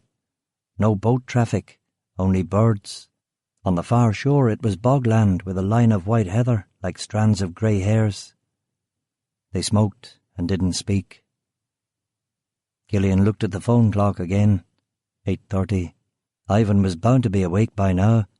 Time to speed things up. "Love, if you're going to say something, you better say it now, because I have to go. We have to go," Killian said, allowing in some of the menace he'd been keeping back. After all, a man he knew was dead because of this woman. Her parents were dead because of her, and he himself had had the shit knocked out of him because of her. She was a junkie. She was a fuck-up. "Where are you from, if you don't mind me inquiring?" she asked. "All over," he said. "What does that mean?" "I'm a pavee." "What?" "A tinker." "Oh, you don't look it," she said. They crossed a little stream by going over some stepping stones. She had trouble getting up the bank on the other side. "Give us a hand," she asked. He pulled her up onto the other side, their hands in each other's grip for a second. Rachel's knuckles were calloused, but her fingers were strong. It was a small surprise. "I know what I'll do. I'll take you back to the day I fled. I'll tell you the whole story. How does that sound?" she said, releasing her grip from his. He nodded. "Just make it quick." "What's the hurry? You've won, I've lost." "I'm on my own schedule. I'm a busy man. Let's walk back and you can tell me what you like." "OK," she said, staring into his face with lovely green eyes that weren't going to work their magic with him, he told himself. "OK, so we're in Donegal. That's where it happened. Richard was very generous with the divorce settlement, 100,000 a month, and we could use the house in Donegal any time he wasn't there." "That is decent. I mean, he'd bought us a wee place up in Cushendun, but we'd still like to go to Donegal." "Why? Cushendun's nice." "The place in Donegal had its own beach, fields. The girls loved it. So we'd go there at the weekends when he wasn't using it." They strolled past Claire and Sue, and Rachel rubbed Claire's head. Killian's phone rang. "Your boy says that Ivan just left," Sean said. Killian looked at the phone clock. It was exactly 9, earlier than he'd been expecting, but that would still give him a couple of hours. "OK," he said, and hung up. They walked to the cabin. It was a small, clean affair, much better than the places she'd recently been staying, Killian noted. On an island like this, in a nice place, she should never have sent that letter to her da. Could have holed up here indefinitely. Rachel put the kettle on and started cleaning a couple of mugs. "You were saying," he insisted. "About what?" "Donegal." "Oh, yes. So we were in Donegal, and the divorce was amicable and the sun was shining, and Richard was great. Feeling guilty, no doubt. He'd even sent flowers to the house for us, you know. All the latest DVDs for the girls." "And then what happened?" "Well, it was raining, and the DVD player wasn't working, and the girls were desperate to see Toy Story 3. "Right." "But the DVD player just wouldn't go, and Sue's screaming as she does. Basket case, that wee girl. So I start rummaging around looking for a DVD player, and up in Richard's office I'm poking through the drawers, and I see his old laptop. I look at the side of it, and sure enough, there's a DVD slot." Killian sat on the edge of the kitchen table. Outside, the girls were laughing. Steam was pouring from the kettle. The hairs on the back of his neck were standing up. His skin was tingling. The old Pavee ladies would tell you that that's what happened when you could feel the future coming. That was when you had to be on your guard and pay special attention. Events from tomorrow were leaking back into today. "And then what happened?" he asked slowly. "Well," she began, and he watched carefully as she poured the scalding hot water into a teapot. I brought the computer downstairs and plugged it in. Milk? Sugar? Both. She poured milk and a teaspoon of sugar into the mug and handed the tea to him. She sat down on the sofa. Go on, Killian said. We watched Toy Story 3, she said. Killian waited for her to sip her tea, and when she did so, he sipped his. That's it? That's some fucking anecdote, he said. She put down the mug, went into a back room, and returned with an old Dell 2800 laptop. She put it on the table and turned it on. After I put the girls to bed, I was tootling around on the laptop looking for solitaire when I found this. She dragged the mouse pointer onto an AVI file. I'm going to leave. You can watch it. Let me know when it's over. She clicked on it and went outside. It was Super 8 footage that had been converted into a video file. It was a sex tape. Shaky camera, roughly cut. Men having sex with children. Girls about 13 or 14 years old. Something not quite right about them. He couldn't put his finger on it before finally noticing that they all had 1970s haircuts. What is this? He asked her. Keep watching, she said from the cabin door. The film continued, and half a dozen men appeared in a scene with a blonde, vacant-eyed but enthusiastic teenage girl. Someone held up a card that said Gangbang Special. Killian recognised several of the men. The first was Dermot McCann, the Dermot McCann, famous paramilitary chieftain, ex-commander of the IRA, and now a minister in the Northern Ireland devolved government. Dermot was important. He had met President Obama and Prime Minister Cameron. He had condemned 2009's real IRA bombings, thus preventing loyalist retaliation and saving the Northern Ireland peace process from going off the rails into civil war. Another of the men was now a well-known High Court judge. Another read the news for the BBC. The man holding the camera, and whose face was caught briefly in a mirror, was Richard Coulter. The very last shot in the footage was an even briefer glimpse of Tom Eichel.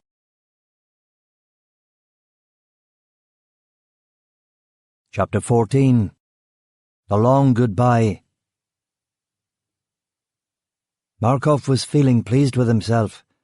It was clear that Killian, Bernie had found out his name from Michael Forsyth, was not going to call the police over the incident at the farmhouse. It wouldn't be in anyone's interest to get Mr. Coulter mixed up in that, so clearly they were going to let the cops believe it was a robbery gone wrong or some such thing. In a way, he should be thankful to Killian for that. He also should be thankful for the fact that his plays were so obvious. Bush League stuff from 20 years ago. His scheme had failed almost from the outset. Markov had checked out of his hotel and gone to his car at 6:30 in the morning. He'd known as soon as he turned the key in the ignition that it had been sabotaged. He checked the exhaust pipe for obstructions, and after an engine inspection he'd found the cut spark plugs in about 20 seconds. What was more, the skinny red-haired kid who was hanging around the parking lot and looking at him was transparently something to do with it. He'd walked over to the kid and pointed the .45 ACP at his forehead, and without even asking a question, the whole thing had spilled. Markov had tried not to yawn during the kid's story. Private detective, stolen car, wait for you, spy on you, call him when you left. The kid would have turned even without a financial incentive, but Markov gave him £200 anyway. "Come with me," he said to the kid. The rest was a picnic. This country was easy. It was open territory, not like the US, where people were armed, cars alarmed, and cops and cameras lurked everywhere. He felt like a time traveller from the 2000s, unleashed in the 1950s. He found a 2008 Toyota Camry in the lot that he liked the look of. He cut glass from the window, opened the door, climbed inside, ripped the plastic cover from underneath the steering column, hot-wired it, and went back to the kid. "How long to drive to Dervish Island?" he asked. "An hour and a half," the kid guessed. "Okay, this is what you will do. Wait until 9 o'clock and then make phone call as originally planned.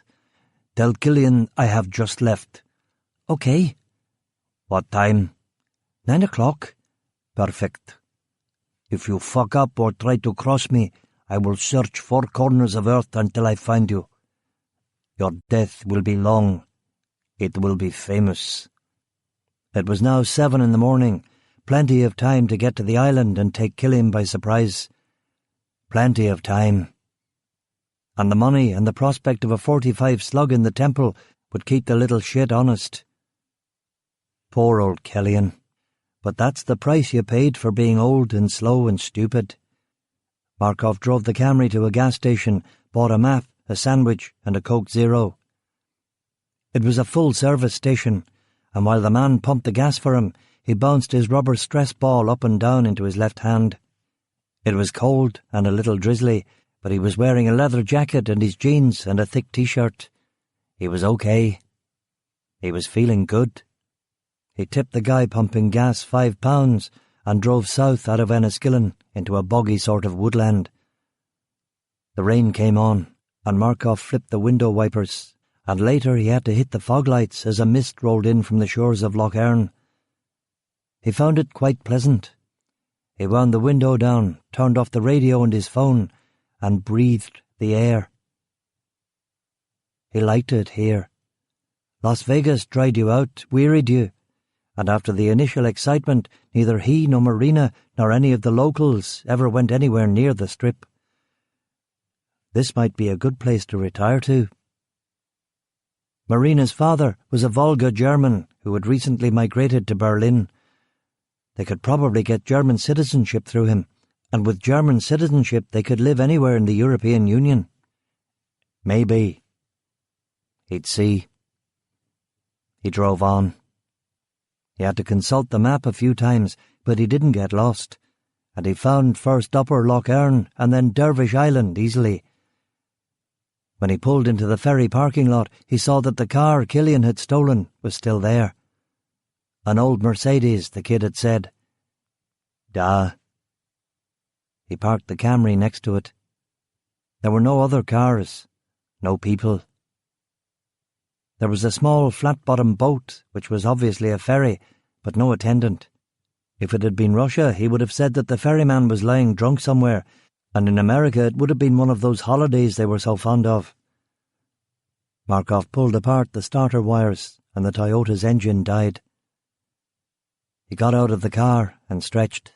He sucked the cool, moist, oxygenated air. It felt good. He walked over to the ferry. There was a sign on a steering wheel that said, "Back in 15 minutes." Markov nodded. He'd already been here at least 10 minutes. But what did it matter? Killian and the girls weren't going anywhere, not unless they all decided to swim for it. He walked back to the Toyota, got inside, turned the phone back on, calculated the time in Vegas, and called Bernie. "Aye," Markov said. "I've been trying to reach you, man," Bernie said, sounding annoyed. I turned the phone off. "No, really, dude, you can't do that. This is serious." Markov immediately thought of the bodies in the farmhouse. "Is it the police?" he asked in Russian. "Do you have a landline where we can talk?" Bernie said, continuing the conversation in Russian. "No, just tell me what it is." "They got translators in Ireland. Let me email you." "I don't have a terminal." "What about your iPhone?" "Didn't bring it. You told me it wouldn't work. You told me to buy a phone at the airport." "Fuck!" "What is it? Is it about Marina? Is she okay?" "She's fine. It's about the job. Jesus Christ. You need a partner or an assistant or something, you know? You do the job, they do all the fucking admin," Bernie said, still in Russian. "Will you tell me what's going on?" Markov said. Bernie gathered his thoughts. "Okay, where are you?" "At the island.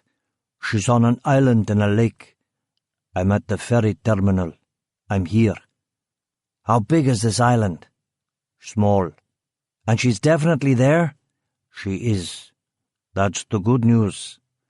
The bad news is that so is our friend." "He beat you?" "Yes, it doesn't matter. There is only one way off the island, and I'm standing at it. Okay, brother, take it easy, relax. You're the one who needs to take it easy. Look, everything's changed.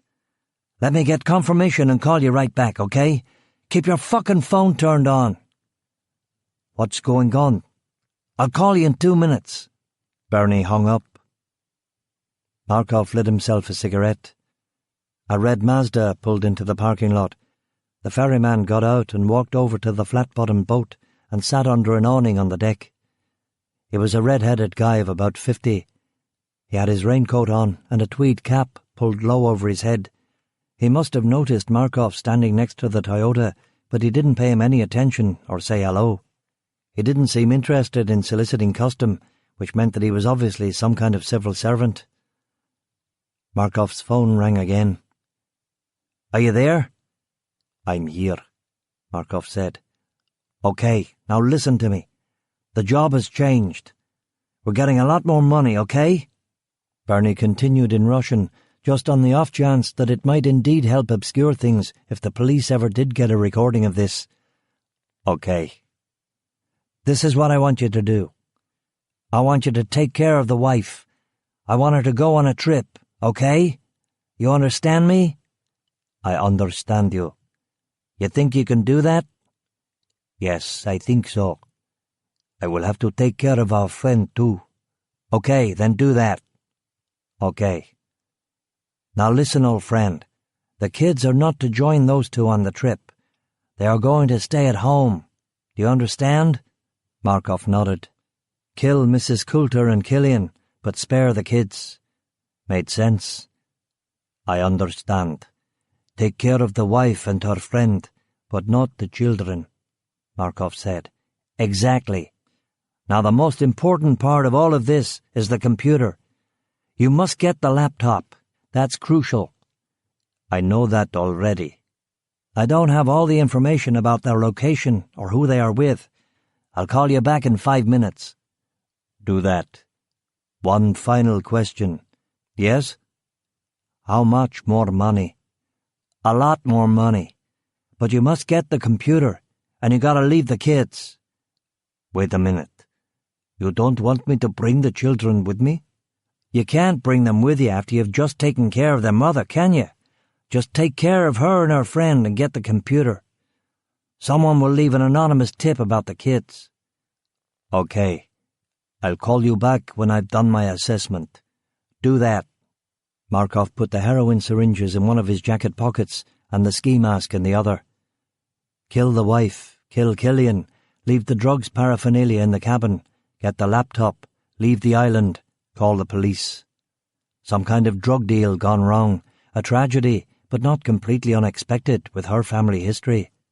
He got out of the car and walked over to the ferryman. "Good morning," Markov said. "Morning," the ferryman replied. "Will you be wanting a ride over now?" "How many on the island?" Markov asked. "I'm sorry?" "How many people on the island?" Markov repeated. "At the moment?" "Yes." "Who are you after?" the ferryman asked suspiciously. "I am supposed to meet friend. Tall man. You must see him," Markov said with a grin. The ferryman nodded. I know the very bloke. Aye, he's over there." "Is he alone?" "No. And he's gone for a couple of days, but there is a woman over there too. Your mate and some doll with her 2 bairns. You just missed your mate, by the way. I only just let the big fella over a wee while ago." "On the island, only 2 adults, 2 children." "Aye." Markov looked at the ferryman. Unfortunately, he was a complication. He reached into his jacket, took out the Colt, and shot the ferryman in the heart. The ferryman's eyes widened, blood foamed at his lips. He tried to speak, and then he fell sideways to the deck, dead. Markov called Bernie. "It's on," he said. "Good.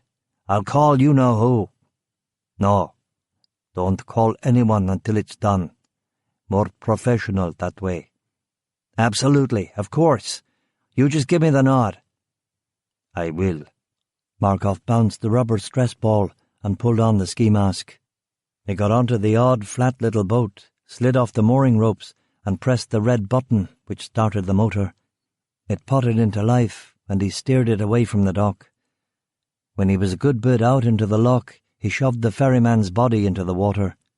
A thick fog was rolling down the loch from the sea, which suited Markov perfectly.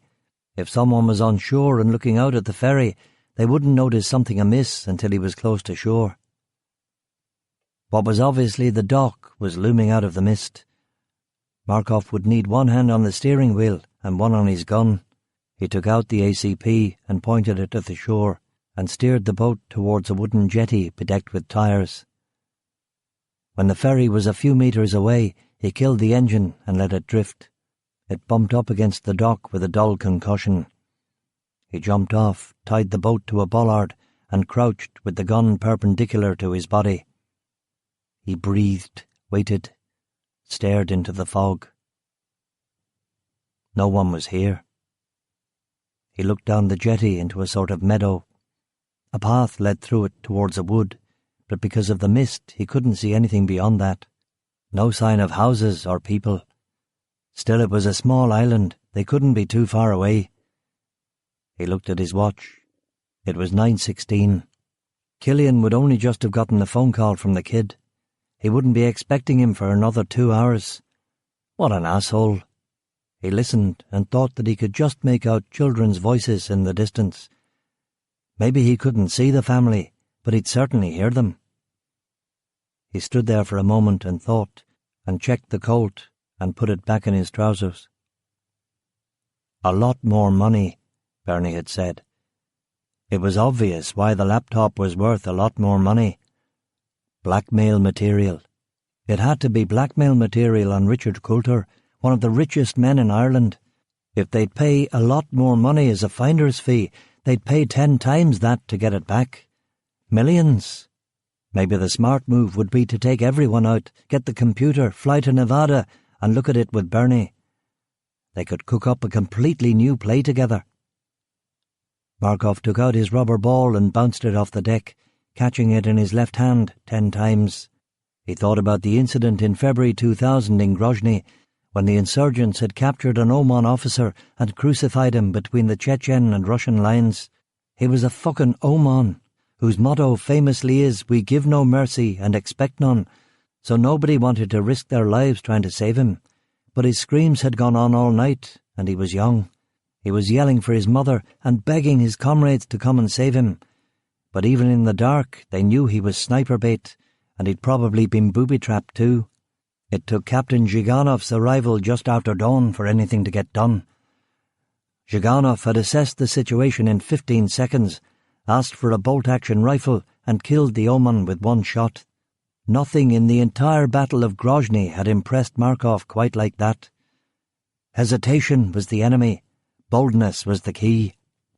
Captain Zhiganov had been one of the few competent officers in that whole theatre, and of course later he'd been recalled to Moscow and subsequently court-martialed for some ridiculous offence. But Markov never forgot the lesson. You acted fast. You took a decision and you acted on it. You didn't prolong suffering. He nodded and put the ball away. He would know what to do when the occasion arose. He would act, and act decisively. He looked at his watch again. 9:18. Yes, it was time. He turned off the phone, and holding the ACP one-handed in front of him, he walked along a trail that he assumed led to the cabins. Markov's instincts were correct. Killian was not expecting him. Far from it. At precisely that moment, 400 yards away on the other side of the island, Killian was looking at the blurry, cheap, disturbing images on Richard Coulter's laptop and having an epiphany. Now it all made sense, and not just about this case, cosmically, the big picture, everything that had happened in the last 20 years, Coulter's career, even the whole peace process. In the 1970s, the Northern Ireland Housing Executive was the biggest landlord in Europe. Huge contracts were being given out to build new houses, flats, apartment blocks. It was money in the bank. During the Troubles, it was the only sector that was growing. How would someone like Coulter, who would run a halfway house, a fucking borstal, suddenly become a player in that racket? How? Because he'd been part of a circle of pedophiles. The secret society of secret society. More exclusive than the Masons, the Orange Order, the Order of Buffaloes, or the Hibernians. Secret men who protected one another, and who knew it would never come out. Not here. Not in darkest Ulster. Of course there had been scandals before, but this was Ireland, where everything was hushed up, and the various tortures children had undergone in Catholic orphanages hadn't been revealed until 2008. And in the north, where secrets went to the grave. Killian understood why Rachel had run. Coulter was a twist, an evil man, and she couldn't let her kids near him. He had prostituted the kids in his care, not for money, but for access. Access to power, access to contracts, access to protection. And he had taken part in the fun and games too, maybe as a willing participant, but perhaps to prove his bona fides, as a mutual protection against blackmail. The 4-minute film on the laptop was universal acid. It was the Malleus Maleficarum. It was poison. It would destroy Coulter. It would destroy Dermot McCann. It would cripple Sinn Féin. It would be a want-of-a-nail thing, a butterfly effect. McCann's whole wing of the party, the pro-ceasefire IRA, would have their limbs cut out from underneath them. There were already dark conspiracy theories about McCann and why the IRA had embraced peace after 20 years of struggle. Some said that McCann was a British agent or that he had been bought off by the Americans. Maybe that was true, maybe not. But this would destroy his credibility. If this came out, Sinn Féin would fall apart, the power-sharing executive would collapse, the assembly would fail, Ulster would stagger back into the abattoir. And Coulter, he'd be looking at several years and the loss of everything. And then there was Tom, of course. Tom would be disbarred, disgraced. Tom might be the real engine behind all of this. Killian's head was pounding.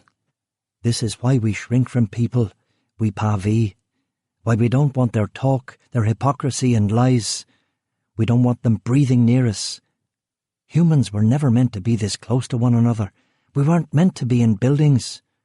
Architecture is based on a gigantic lie. Cities. We huddle for security, closer and closer, until like now we are on top of one another, stuck in these glass and steel and brick structures with all these other confused, unhappy people. Rachel came back into the room. Her face was white. She was crying. Killian put his arm around her. Coulter, you fuck. It had never really been about the kids, had it? It had always been about this. That was why Tom had hired Ivan. Coulter had finally told him the truth. You see, Rachel said. You see? Her voice sounded like it was coming from the bottom of a ravine. Killian nodded and closed the laptop. Did you watch the whole thing? He asked. No. When I saw McCann and Richard, that was enough. I had to get out of that house. I had to get the girls away from him. You see that, don't you? Aye. I mean, what else could I do? Rachel said. Killian stood and took big gulps of air. I don't know. Go to the newspapers. Go to the Sunday World, the British tabs. Are you kidding me? I'd be on an IRA death list immediately. You see who that was? I saw. They'd kill me. This is big. They've been protecting him this whole time, Rachel said. Killian shook his head. They've been protecting each other, haven't they? McCann and Coulter, Catholic and Protestant, player and politician. That's fucking sick. It's sick. I wasn't crazy, was I? That is Dermot McCann, isn't it? Killian nodded. Oh, aye, without question. And then there's Richard himself. Did you watch the whole thing? No, why? At the very end, I think that's Tom Eichel on there too. She gasped. Tom? If Tom went down, he'd make sure I'd never see the kids again. He'd use the drugs against me. He'd destroy me. How did you get mixed up in drugs? She shook her head. I'm just a wee girl from Ballymena. I didn't know that world, Richard's world, that lifestyle. Smack, wasn't it? Killian said, trying to recall the notes. It was just marijuana at first, then cocaine, then the bad stuff. That's the way of it. We had so many fucking hangers-on. It was like Michael Jackson when Richard became a media star. Of course, Richard found out and hit the roof. I was pregnant. He went fucking mental at first, but then he got the job done. He got me into Crossroads in Antigua, Eric Clapton's place. It worked. I went off everything for a while. But then you relapse. I made terrible decisions. Look at poor Sue. Learning difficulties, behaviour problems, you name it. It's my fault. Killian looked at Sue and Claire playing together by the water. Both of them were happy, and Sue, at least to him, seemed fine. I don't believe there is anything wrong with that girl except perhaps overly high expectations, he said. It doesn't matter, does it? Social services would never give me custody if they found out what I'd done. I'd lose the kids, and the IRA would put me on their fucking death list. What else could I do but run? Get them away from him and run. Killian shook his head. No. A better play would have been to leave the laptop where it was, pretend you'd never found it. Or if you wanted the evidence, copy the files onto a disk. He didn't need to know that you knew. But then I'd have to go on sharing custody with him. I'd have to see him. I'd have to pretend, Rachel said indignantly. Killian looked at the hut and the beach and the mist rolling down the loch shore. But you wouldn't have to live like this. You'd be safe, and your kids would be safe. And your parents would still be alive, he almost added. Besides, I wasn't thinking straight. I'm clean now. I've been clean since those men came for me. This time it's for real. Killian nodded. He hoped that was the case. A corrupt father, a junkie mother, dead grandparents. The kids didn't have much hope, did they? What would you have done? Rachel asked. You should never have taken the computer, Killian said dourly. You grew up in Northern Ireland. You know the rules. You don't talk. You leave secrets well alone. I panicked. I had to get out of there. To think that man did those things. I just got the kids and I ran. Killian shook his head, smiled at her compassionately. You didn't panic. You took it on purpose. You were thinking blackmail. You were thinking you could use it as a chip. It was stupid. You should never have done it. It was proof that you knew. Richard tried to play it close for the first few weeks, but now he's told Tom. I told Tom. I called him. I wasn't thinking straight. Regardless, now Tom knows, and Tom's ruthless. He sees right through all the bullshit. He has sent a man to silence you. Rachel looked frightened. You? Killian shook his head. Not me. My job was to find you. What time do you have? 9:15. We've got about an hour. We'd better get moving. Where? Killian walked to the water's edge and examined the still green water. What are you talking about, mate? He asked the reflection. Go somewhere. There's no going anywhere. Your job is to find the kids and make a phone call. Sit back, do not pass go, collect £500,000. The reflection looked uneasy. But Ivan was going to kill her, and where was there to go? Not a hotel. Not a motel. Credit cards, traces. Certainly not Carrick. Ivan had been there once already. It didn't seem doable. He'd be jumping off this island, but still be trapped on the big island of Ireland. The whole situation was bollocks. Killian looked at the phone clock again, 9:16. Ivan was getting closer by the minute. In the distance, he could hear a tapping sound. His head was throbbing. What was that noise? A woodpecker? No. There never was such a thing in Ireland. Someone chopping a tree. Nah. The bilge of the ferry. Not that either. He looked across the loch at the little car park beyond. 3 cars over there now. The Merc and 2 others. He squinted. And the ferry wasn't there. And it wasn't on the water either. It had brought someone over. And then he knew. Ivan had stroked him. He'd turned the kid, paid him more money or put the fear in him. He was here, right now, on this island, bouncing his rubber ball up and down on the dock at the terminal stop, Killian said, recognising the sound. He was here, and he was going to kill everyone. He was going to kill everyone and make it look like he, Killian, had done it before turning the weapon on himself. No, Sean, I'll be fine. I don't need a gun for a wandering daughter job, Killian said ironically to himself. He ran to the girls and pulled them to their feet. Come on, lasses, we're leaving, he whispered. Where are we going? Sue said loudly. Shh, he said. Rachel looked at him. What is it? What's wrong?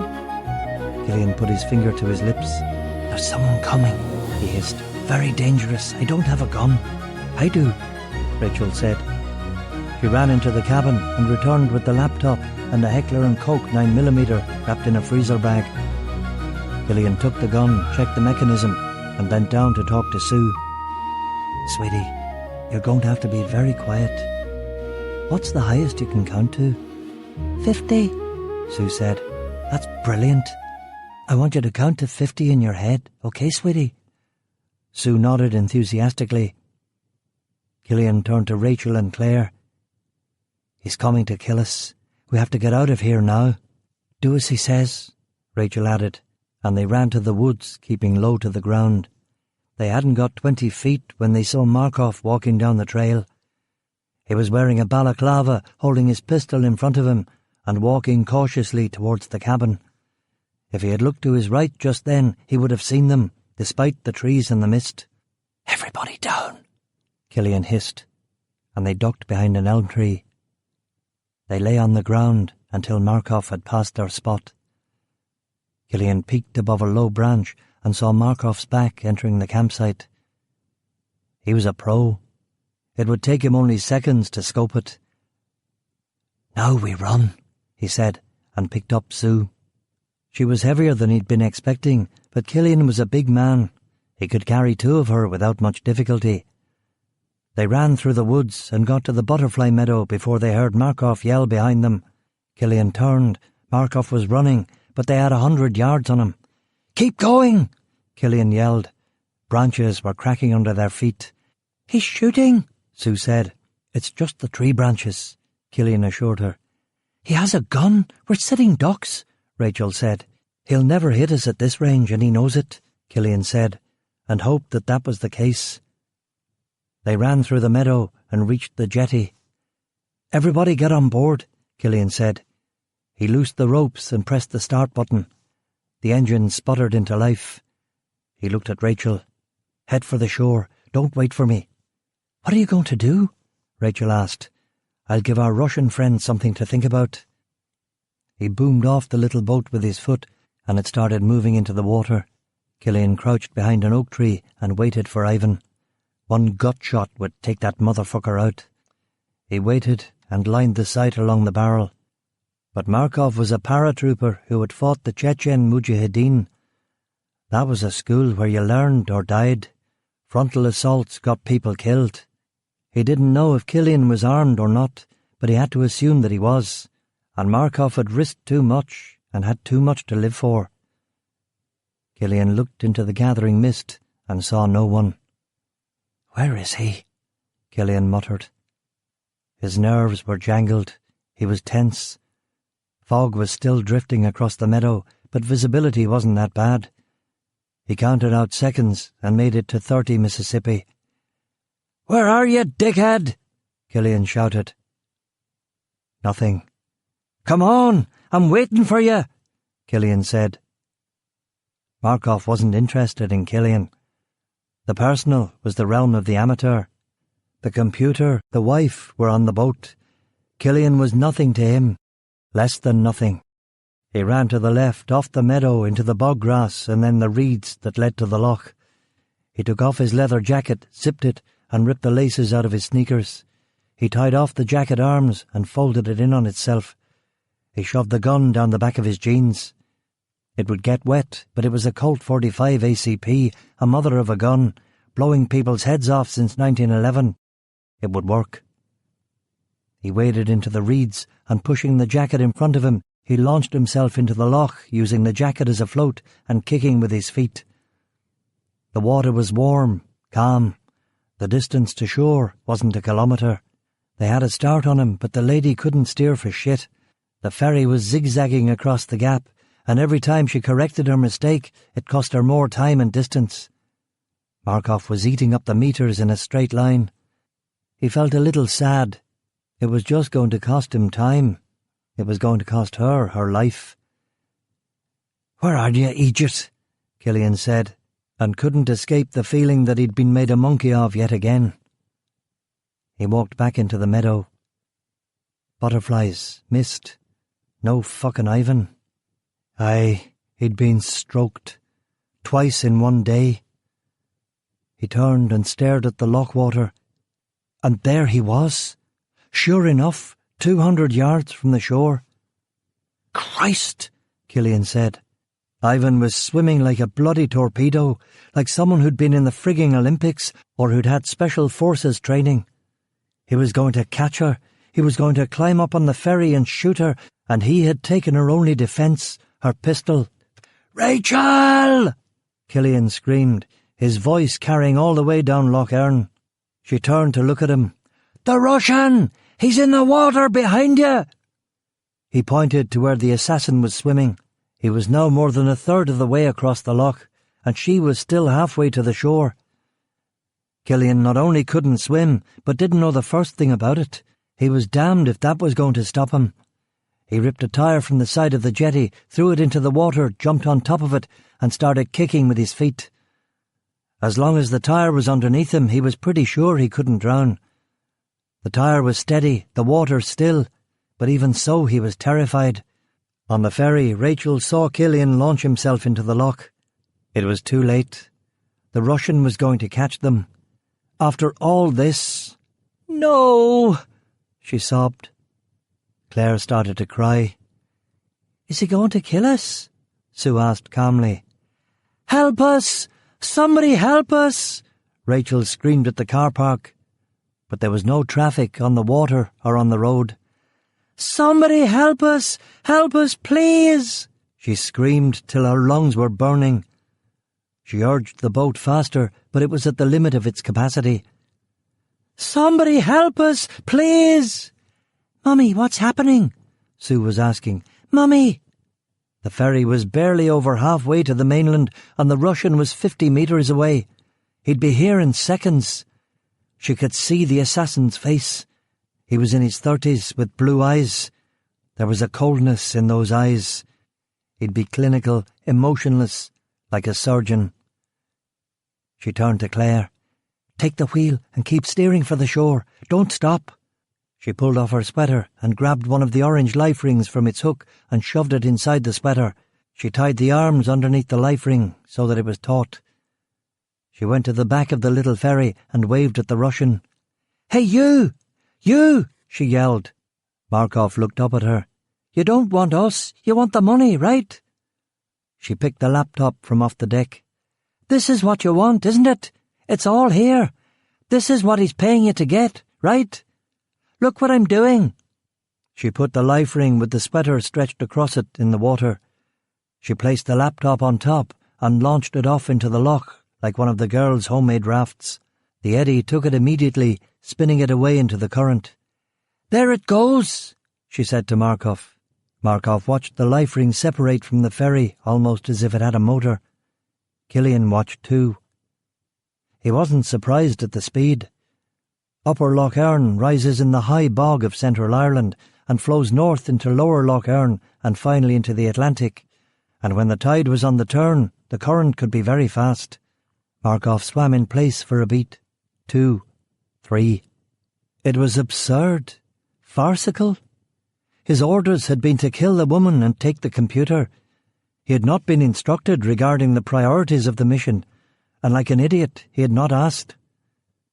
He looked at the woman on the ferry. He looked at the life ring. Further clarifications would not be forthcoming.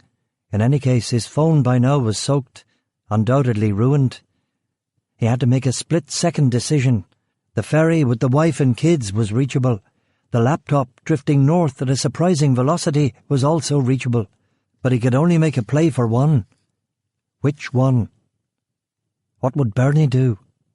What would Marina want him to do? The wife and kids would probably cause him nightmares down the road. As the wife herself said, it was the computer that contained the incriminating evidence. That's where the money lay. He abandoned his pursuit of the ferry and started swimming for the laptop. It was moving fast, but now that he too embraced the current instead of swimming across it, he moved just as quickly. In 10 strokes he had cut the distance between it and himself in half. Killian watched him give up the pursuit. Ivan had outthought him, and she had outthought Ivan. She was a woman of rare quality, was Rachel Coulter. She had quit drugs, she had protected her weans, she was smart, she was fast, she was worth saving. He kicked out after Rachel and the kids, moving his legs up and down in the water. He kicked and he went forward. It wasn't rocket science. He wasn't sure how you were supposed to stay afloat without a tire, but people obviously did it. Dogs did it. Even cats did it, and they hated water more than Pavi.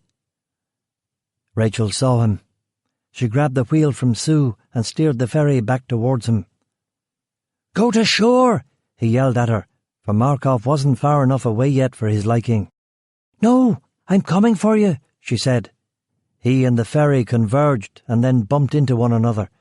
For a horrifying second he thought that she had inadvertently killed him, dislodging him from his tire, sending him without a buoyancy aid into the terrifying briny. But it was only for a second. 3 pairs of hands pulled him sputtering onto the deck. He stood and smiled. "Thank you," he said. "You're welcome," Rachel said. Killian caught his breath, reached behind Sue's ear and produced a gold 2-pound coin. "Where did that come from?" Sue asked. "Your ear," he said. He did the same with Claire, who took it with a good deal more scepticism. "What now?" Rachel asked. "Sure," he said. "I think Claire steers better than I do," Rachel said. Claire took over and did indeed do it better than her mother. "The jetty?" she asked. "Aye, keep going, love. You're doing great." "You launched the laptop on a life ring?" Killian asked Rachel, impressed. "It worked. He chased it, not us." Killian grinned. The Russian was a bobbing presence 400 yards to the north. The laptop was an orange blob 50 yards beyond that, almost out of sight. "Let him have it," Killian said.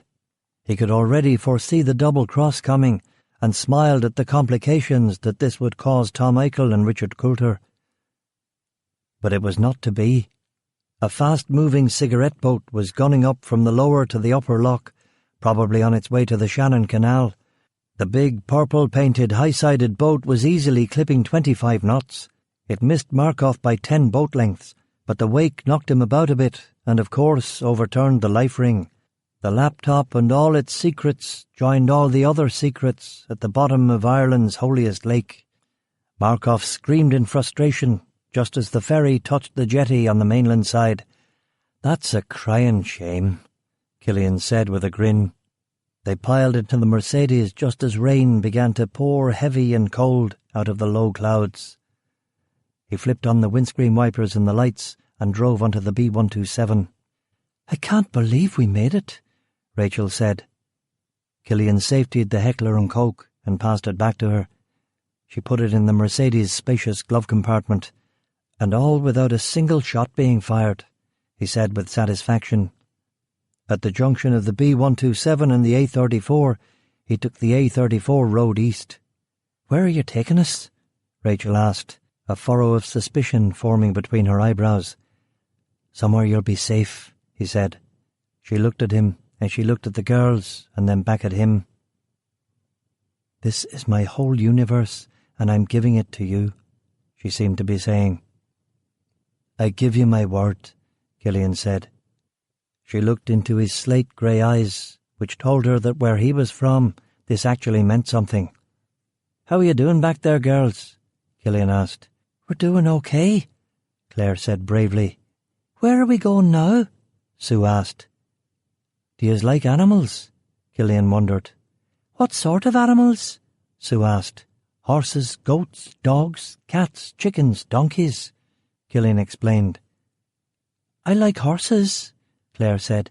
"I like horses too," Sue added. "And I like horses," Rachel echoed. "Well then, ladies, I think you're really going to like this place," Killian said.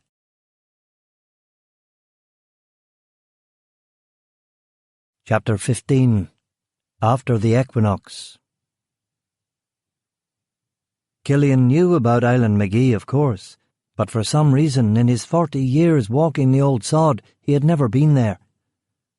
It was an isolated part of Northern Ireland, but they weren't that far from the ferry port of Larne or from Belfast, or indeed from Coulter's main house in Knocknagulla. The best that you could hope for was that Tom Eichel and Dick Coulter wouldn't think of looking right under their noses.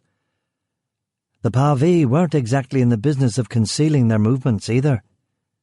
It had only taken him 2 phone calls from a hotel lobby in Enniskillen to find out where the travelling clan had moved to now, although the last phone call had been entirely in Shelta, a language neither Coulter nor his agents would have any knowledge of. Island McGee was one of a dozen campsites in Ulster that the diminished band of the Cleary-McKinty Pavee shifted to when they had either exhausted the resources and patience of the locals at their last camp, or when everyone just felt that it was time to move on to somewhere new. This was never done by a vote or a meeting, just a growing sense that the time was right to go. Island McGee, like the other places in the Pavee dreaming, was a holy place. In Irish it was known as Elan Vicky, E being one of the many sea gods of the Oli. It was a particularly resonant holy site, not unlike Newgrange or Tara or Ewin Macha. In the annals of the Four Masters, it was recorded that Nevi of the Long Arm led the very first colony into Ireland through Island McGee in the year of the world 2859, founding a settlement there called Bracambe in Chevnier. In popular mythology, too, Island McGee was a haven for the ancient peoples and the wee people, and it also had a reputation for witchcraft. In 1711, a local woman was pilloried in the last such witch trial in Irish history. You could see why the Pavee would be attracted to such a place, and when a sympathetic farmer had let them camp on his land at Browns Bay in the northern part of the peninsula, it had become a new stop on their travelling route. Killian hadn't been to this particular part of the Pavee Sacred Way, but as a boy he had spent much of his time on the road, mostly in the south of Ireland and England. Indeed, he always remembered with a shudder the 2 unpleasant years in the early 80s when he and his clan family had been forced to live on a bomb site in North Belfast as a way of making sure the children went to a local school and the adults claimed unemployment benefit from only one dole office. Of course, none of the children had ever gone to a school, and the adults still claimed dole from 2 or 3 offices. And finally, after a couple of sectarian/racist attacks that got mentioned in the English newspapers, the government had relented, offering those Pavee who wanted council houses a place at the top of the list, and those who wanted to move on in their caravans a chance to move on.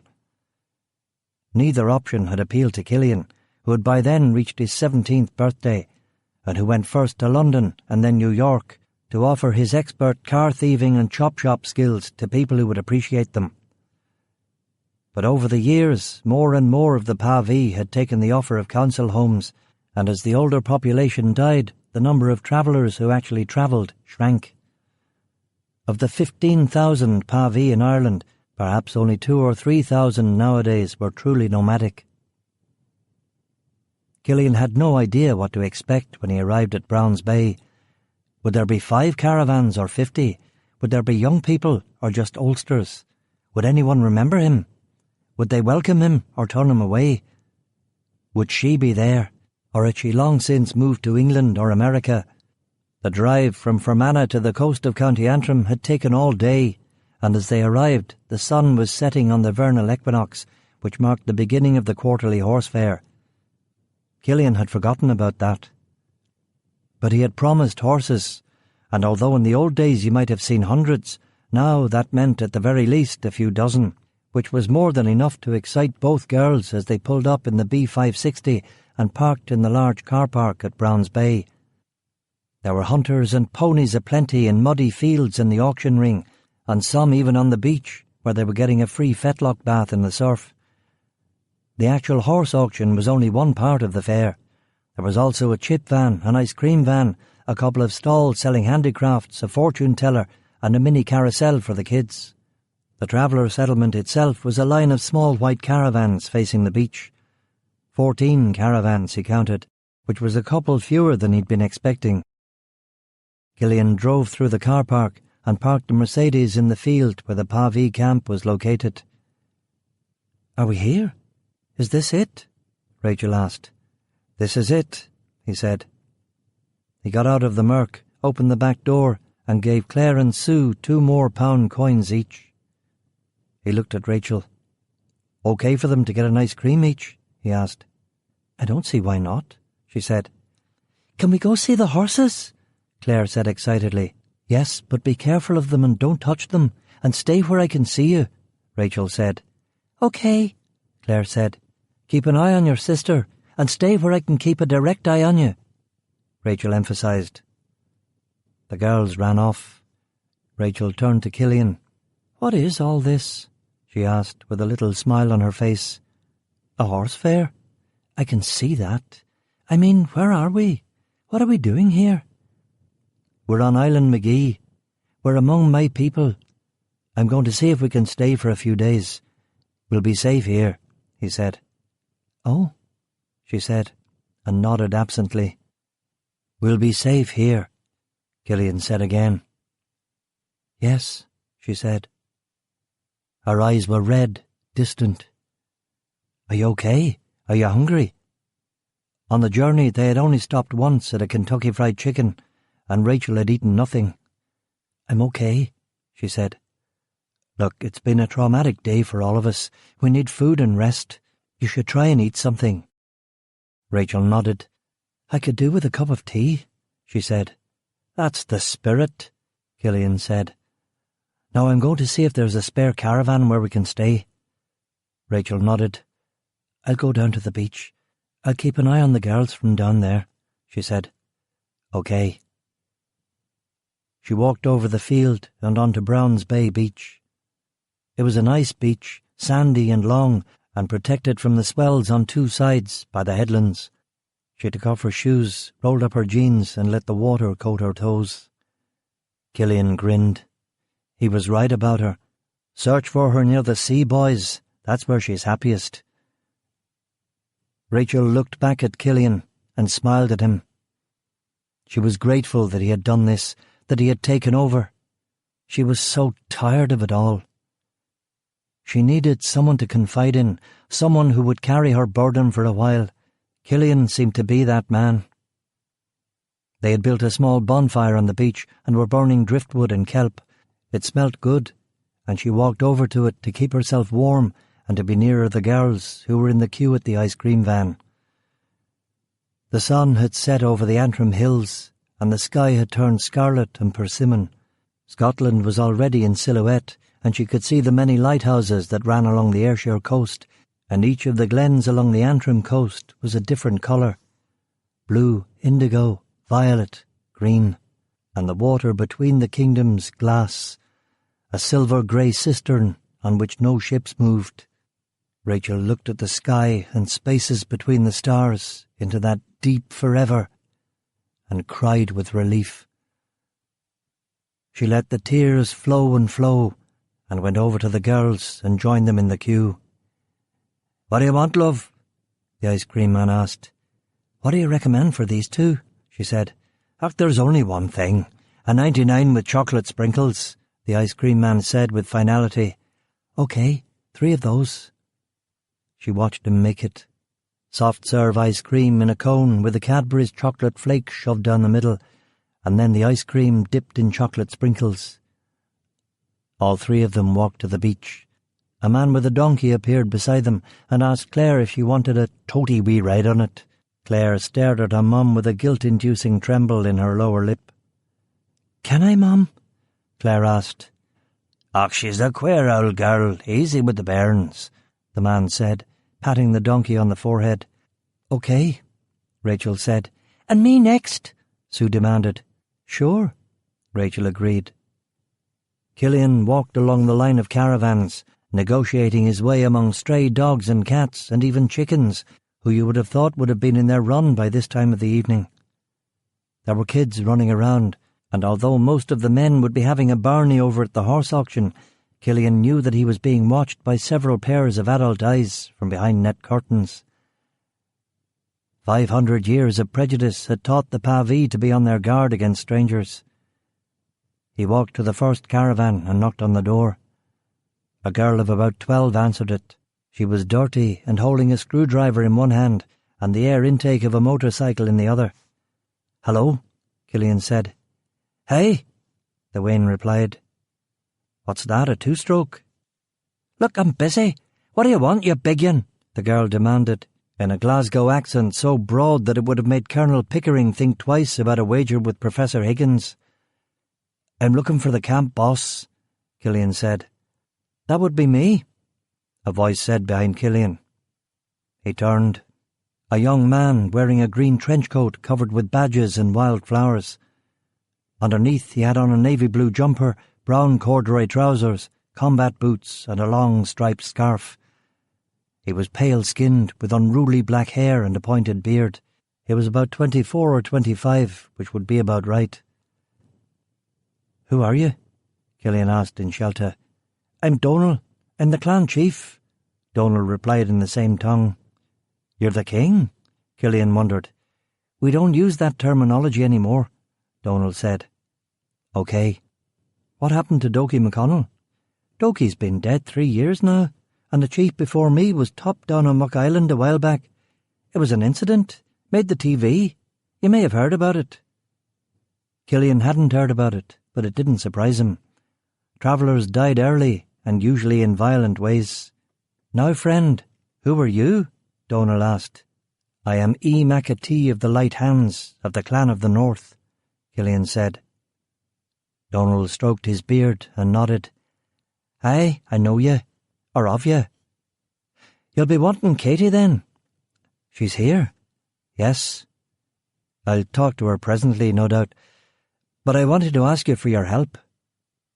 Donal's eyes narrowed. "What sort of help?" "I've got a woman with me and 2 kids. We're on the run from the peelers. We need a place to stay for a few days." Donal didn't hesitate. "You can stay in my rig. I'll bunk with Dovie Carmichael." "It's only for a few days, mind, until we get things figured out." Donal laughed. "It doesn't matter. Stay a year and a day if you like. You need money." Killian shook his head. "Third one in. Give me 15 minutes to move my stuff. Waynes, you say? Boys, girls, both?" "2 girls, 7 and 5. "OK. Give me a few minutes. It's that bluey-white one over there." "I'm really grateful," Killian said, touched by the easy hospitality of this world that he had left so long ago. "No worries, mate. If you need any grub, Granny Sheila just made some stew. It's wild, good, fresh lamb, if you know what I'm saying. 2 down there on the right. It'll set you up powerfully. Girls, was it, you said?" "Yes." "OK, give me 10 minutes." Donal offered his hand. Killian shook it. "I had a feeling someone or something was going to turn up today," Donal said. Like all Pavi, Donal reckoned he was in touch with invisible forces, whose power, alas, never somehow extended to racecourses or the dog track. "Where's Katie's house?" Killian asked. "The very end, with the best view of the bay," Donal said with a wink. "I'll say hello while I'm waiting," Killian muttered, oddly embarrassed. "Do that. She's got Tommy, but she's still a bit lonely now that all the weans have flied the coop. I'll get this caravan sorted for you." Donal went into his caravan and turned on the light. Killian walked along the caravans and trailers until he reached the last one. It was a standard Ace Ambassador from about 1989. The aluminium had buckled and the paint was chipping. It had seen better days. He hesitated for a moment, then knocked on the door. "Who is it?" a voice asked. "An old friend," Killian said. There was a significant pause and the sound of a glass clinking before the door opened. Her hair was long and brown, with only a few streaks of grey. Her face was sunburned and her lips thin. She was skinny, too skinny, but her eyes were clear and she was still very beautiful. You wouldn't have thought that she'd had 6 kids, 6 that he knew about. She looked at him, shook her head, smiled. They hadn't seen each other in a dozen years, more. "You want a drink?" she asked. "Sure," he said. He ducked his head and followed her inside the caravan and sat down on a wicker chair. The inside was better than the out. The foam furniture had been reupholstered in leather, and the stove and mini-fridge looked new. And the view indeed was spectacular. All of Browns Bay, the glens of Antrim, Scotland. Katie handed him a glass of clear liquid. "Thank you," he said, and sniffed it. There was no smell. "It'll have to be a quick one. Tommy is wild jealous." "Who's Tommy?" "You know Tommy Traynor, Betty Traynor's boy." Killian shook his head. "Doesn't ring a bell." "He's a bit, shall we say, boisterous. You know what those Traynors are like. They hung his great-granddad during the war." Killian shook his head. "I don't remember them. Is he a bother? Does he hit you?" "Ach, he's just a boy. I can handle him. But he might do something stupid if he barged in here and then he found out about you and me. He might want to give you a going over." "You think he could?" Killian asked with a twinkle. "You're no spring chicken," Katie said, and laughed. "I'm only 40, Killian protested, and took a sip of the pochine. It was a pleasant little moonshine as moonshine went, but still it wasn't made for sipping. He knocked it back, and it burned his throat. "So, how are you?" Killian asked. "I can't complain. The kids are all in one piece." Killian smiled. 6 of them, I heard." She nodded. 3 boys, 3 girls. Perfect, eh?" "Perfect," Killian agreed. "Let me fill that wee mug." She poured him another healthy measure from an old Smirnoff vodka bottle, and he swirled the pochine around in his glass. "So what are you doing here?" Katie said. "I'm in a spot of bother," Killian replied. "Why does that not surprise me?" Killian leaned back in the sofa and shook his head happily. "I don't know," he said, getting a little buzzed. "What happened to your clothes?" Katie asked. "I went for a wee swim in Lough Erne this morning," Killian said. "I'll bet there's a woman at the back of this," Katie tottered. "That's a bet you'd win, as usual," Killian said. Katie pulled the hair from her face and clipped it back. She got up from her seat and sat next to him on the sofa. She took his hand in hers. "How long has it been, E?" Killian shook his head. "I don't know," he said. "You haven't changed much." She laughed again. It was the same lilting, girlish laugh that he'd loved when he'd only been a snapper. She squeezed his hand a bit harder. "Are you still in America?" she asked. No. I've been back a few years now. England for a while, but back here for good, I think." "And you're in trouble?" she asked, with concern in those hazel eyes. With her forehead knitting like that, she looked older. "Old? A wee bit of bother. Nothing for you to concern yourself with." "Ha!" she said, and pinched him. "I stopped worrying about you last century. The nerve of you." Killian's grin broadened. There was a bang outside, and he flinched, but when he looked out the window, he saw that it was only fireworks they were letting off after the conclusion of the fair. "Where do you live?" she asked. "Are you on the road?" "No. I've got a wee place down in Carrick.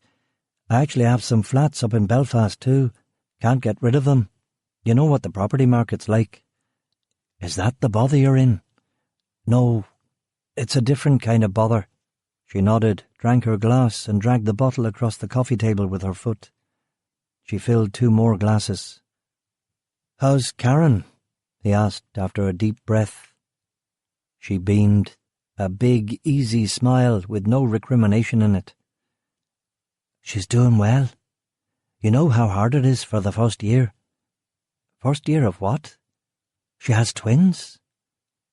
Killian's heart skipped a beat. "Twins? You hadn't heard?" "No, how would you?" She stood. "Hold on a wee minute. I've got a picture. Hold on there, sunshine." She went to the back room of the caravan and came back a moment later with a small picture of 2 baby girls in pink nightgowns. They were about 6 months old in the photograph, and both had a shock of red hair. "Oh my God," Killian said, delighted. His hand was shaking, and he could feel the tears. "You can keep that if you want," Katie said, moved. "They look like a couple of wee trolls, don't they?" Killian shook his head. "No, they look beautiful. I can really keep this?" Katie leaned forward and kissed him on the cheek. "Of course you can, love," she said. It was the waterworks now, and Killian sniffed and dabbed his face with his sleeve. Rachel and her weans, and now these 2 little gangsters. He turned his head from her. It was almost too much. He took his sodden wallet out of his back pocket and carefully put the photograph under the clear plastic where his driving license should be. The wallet gave him an idea. He looked between the notes and found a slightly damp cheque. "Have you got a pen?" he asked. Katie looked at the cheque and shook her head. "Don't be doing that now," she muttered. "I want to," he insisted. "It's okay. My problems aren't financial. It's the right thing to do, and I want to." "She's doing great. She's with this guy, regular guy, civilian, not in the life. English. She's married." "Not as such, but you know, it's a steady thing. He's called Trevor. Works for the civil service. He has a goatee." Killian laughed. "That's the clincher, is it?" "You can mock. I've met him. He's good. You'd like him." "I like him already. Give me a pen, woman." After a wee bit more poking, she found a biro, and he wrote a cheque for £10,000 and gave it to her. He knew he could trust Katie to give Karen the bulk of it. "This is too much," she said. "Take it." Katie took the cheque, and of course by now she was crying too. "Have you seen Donal?" she asked, by way of changing the subject. Killian nodded. "Aye, he's fixing me a place. His place, in fact. He's a good 'un too." Killian sighed and got to his feet. "Well, I suppose I better—" They stood there and looked at one another. The years and the mistakes and everything else seemed to evaporate, and there they were, 2 weans again, sort of, but not really, in love. "How are the rest of your kids?" Killian said, remembering his manners. "Everyone's fine," Katie said. "Now look, the fireworks are reaching their climax, which means that everything's going to be over and my old man will be along in a wee minute." Killian nodded and went to the door. Katie hid the cheque under a coffee jar. "I won't cash this until you're free of your present difficulties," she said. No, cash it now, please. It'll make me feel better knowing that you're sending something to her. And really, I'm fine for money." "Okay," she said. He put his hand on the door handle, but before he could leave, she gave him a hug and a kiss and then pushed him outside into the dusk. She waved to him from the living room window and then pulled over the curtains. He hoped she really would cash it. He coughed and wiped the tears from his face and touched the wallet with the picture in it. He couldn't resist another look. 2 wee gangsters indeed. Donal saw him from the other side of the campsite and waved. Killian put the photograph away. "You're all set, mate," Donal said. "It's a fairly big caravan, as you can see. You and your lady friend will have a twin, and the girls can share the double, unless you want it the other way around." "No, that sounds fine," Killian said. He'd probably sleep on the sofa anyway. He shook Donal's hand. "You're a real lifesaver, mate," he said. Donal shrugged. "Don't even mention it. Remember the stew if you want it." "I forgot about that. I'll ask the girls." They shook hands again, and Killian walked down to the beach. Word had gotten round about him already, and a skinny character, almost as tall as he was, intercepted him in the car park. He was gangly and bearded, with a sleek-it wee player grin. "I'm Tommy, trainer," Tommy said. "Aye, I thought so," Killian said. "Just to let you know, Katie's with me," he said. "How old are you, son?" Killian asked. 22, Tommy said. Killian nodded. "You take care of her okay. She's a good woman, and I wouldn't want to hear anything bad about you." Tommy blinked. "Why? What would you do about it, pal?" he said. Killian stroked his chin and thought about it. "I think with you I'd geld you like a horse with hot wire, so there'd be no significant blood loss." "Aye, I think that's what I'd do." Killian grinned and held Tommy's stare until Tommy grinned, and then both of them laughed. "You're a case, so you are, old man," Tommy said. "Aye, that's right, I'm a case," Killian replied, and walked down to the beach. There was still a small crowd, watching the last of the rockets shoot into the air and burst in a display of green and gold sparkles. The smell was cordite and seaweed and homemade ice cream and beer. He found Rachel and the girls sitting on a tree trunk. Rachel was smoking a cigarette, and there were 4 other butts beside her. It had been a hell of a day. He sat next to her. "Hey," he said. "Hey," she replied, and passed him the ciggy. He shook his head. "How we doing, girls?" he asked.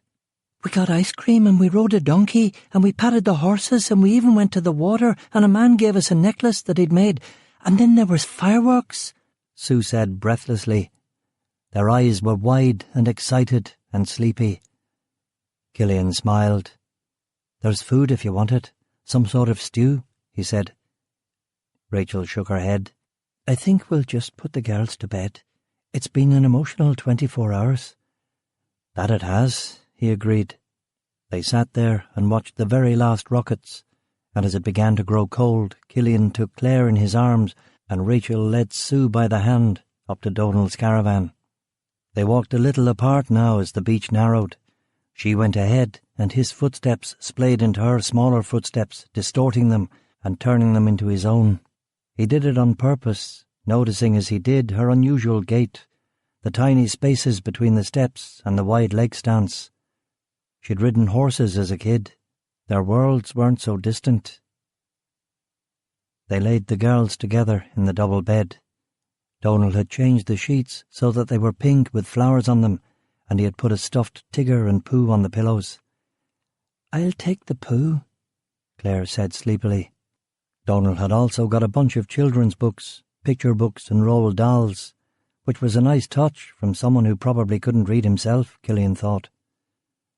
Claire was excited by the books and immediately grabbed Danny, the champion of the world. Killian left Rachel to get the girls undressed and went into the living room. There was a note on the small fold-away table. It was a picture of a bowl of stew and a picture of a fridge. Another picture showed a roll-up in the ashtray. He sniffed the roll-up and it smelled pretty good. He opened the fridge door and saw a Tupperware bowl full of stew. "Well, I'm hungry even if no one else is," Killian said. He dished some of the stew into a pot and heated it up. "What are you cooking?" Rachel asked, coming into the kitchen area. Killian put some on a wooden spoon and offered it to her. She took a bite. She hadn't tasted anything so fresh and delicious in a while. The lamb was succulent and melted on your tongue, and the vegetables were young, tender, perfect. "My God, that's awesome. I'll go tell the girls." She came back a minute later. "They're out for the count," Rachel said. "The poor wee lasses.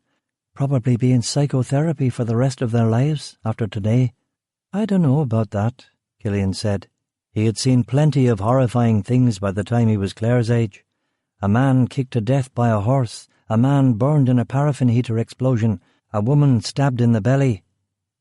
"Kids are resilient," he added. "Let's eat." They sat at the fold-out table by the window. The horse fair was over and the Island McGee locals were gone, leaving only the travellers and their animals. It was quiet. The sky was filled with stars. They ate the lamb stew and had a couple of cans of Harp from the fridge. They cleared the table and turned on the portable TV. but the only thing they could get was the Flintstones from BBC Scotland's Gaelic service. Killian discovered that he could understand almost all of it. "What's happening?" Rachel asked. "Wilma thinks Fred treats her badly and she's leaving him," Killian said. "It's Betty I feel sorry for. Barney's no catch," Rachel said. Killian laughed, and when the episode ended they wrapped themselves in blankets and went outside and sat on a couple of ratty deck chairs. The bonfire on the beach was a mass of embers being dispersed by the surf breaking on the shore. They sat for a while, looking at the fire on the water.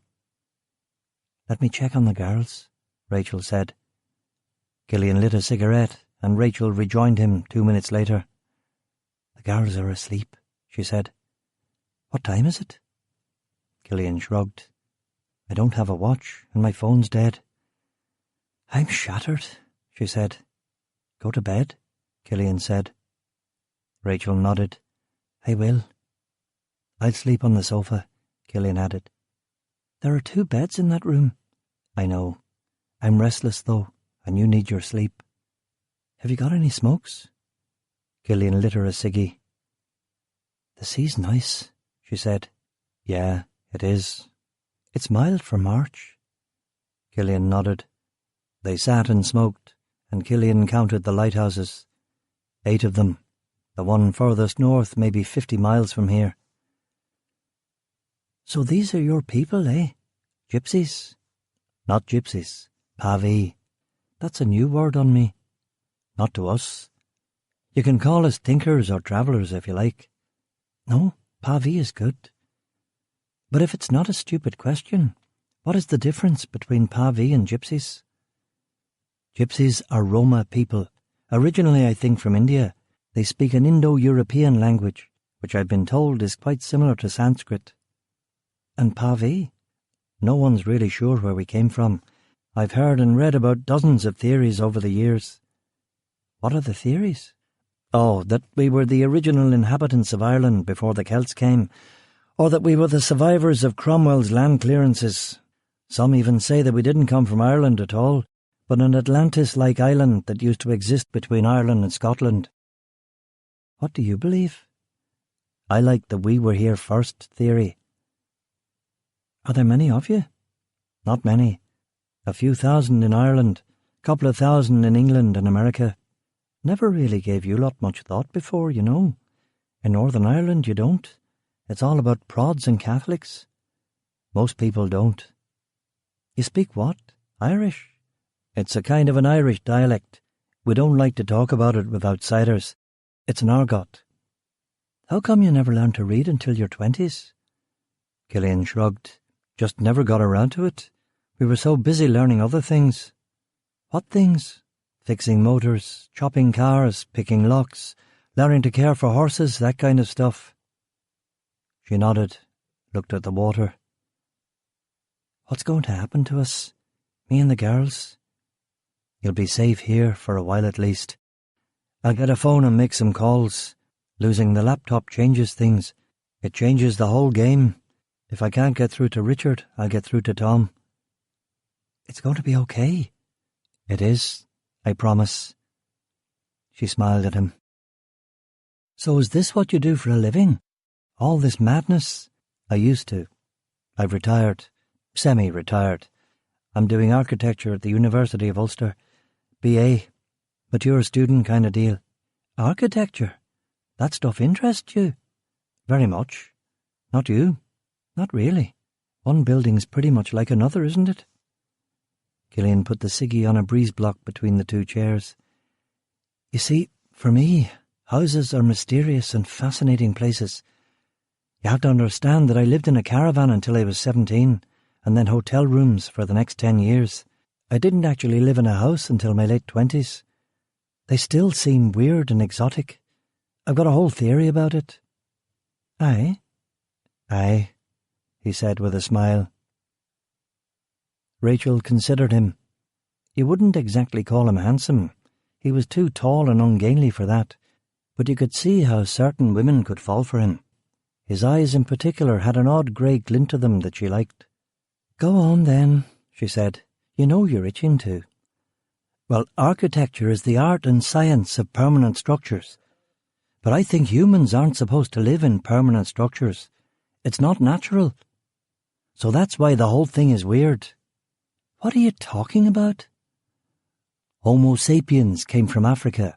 For 1 million years, we and our ancestors lived in the savanna of the Great Rift Valley, following the herds.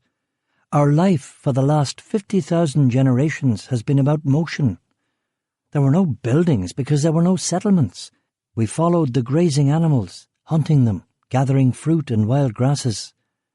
This whole idea of living in cities is completely alien to the human species. It's a blip in our history. We've only been doing it for the last few hundred generations. Wanderlust is programmed in, you see. It's in our DNA. We're supposed to move. We're supposed to see new vistas with each new dawn. Man was not meant for a sedentary lifestyle, and that's why most of us feel unhappy and anxious living in these boxes in towns and cities. Architecture, good architecture, tries its best to alleviate some of these problems, but it's a losing battle. The problem isn't with the buildings, it's with us. Rachel nodded in the darkness and watched a little night fishing boat chug out of Larne Harbour. So you, the Tinkers, what did you just call them? Pa-V. Sorry. So you think Pa-V are happier than the rest of us? I don't know. I had a happy childhood. Even though my dad died, it was happy, you know.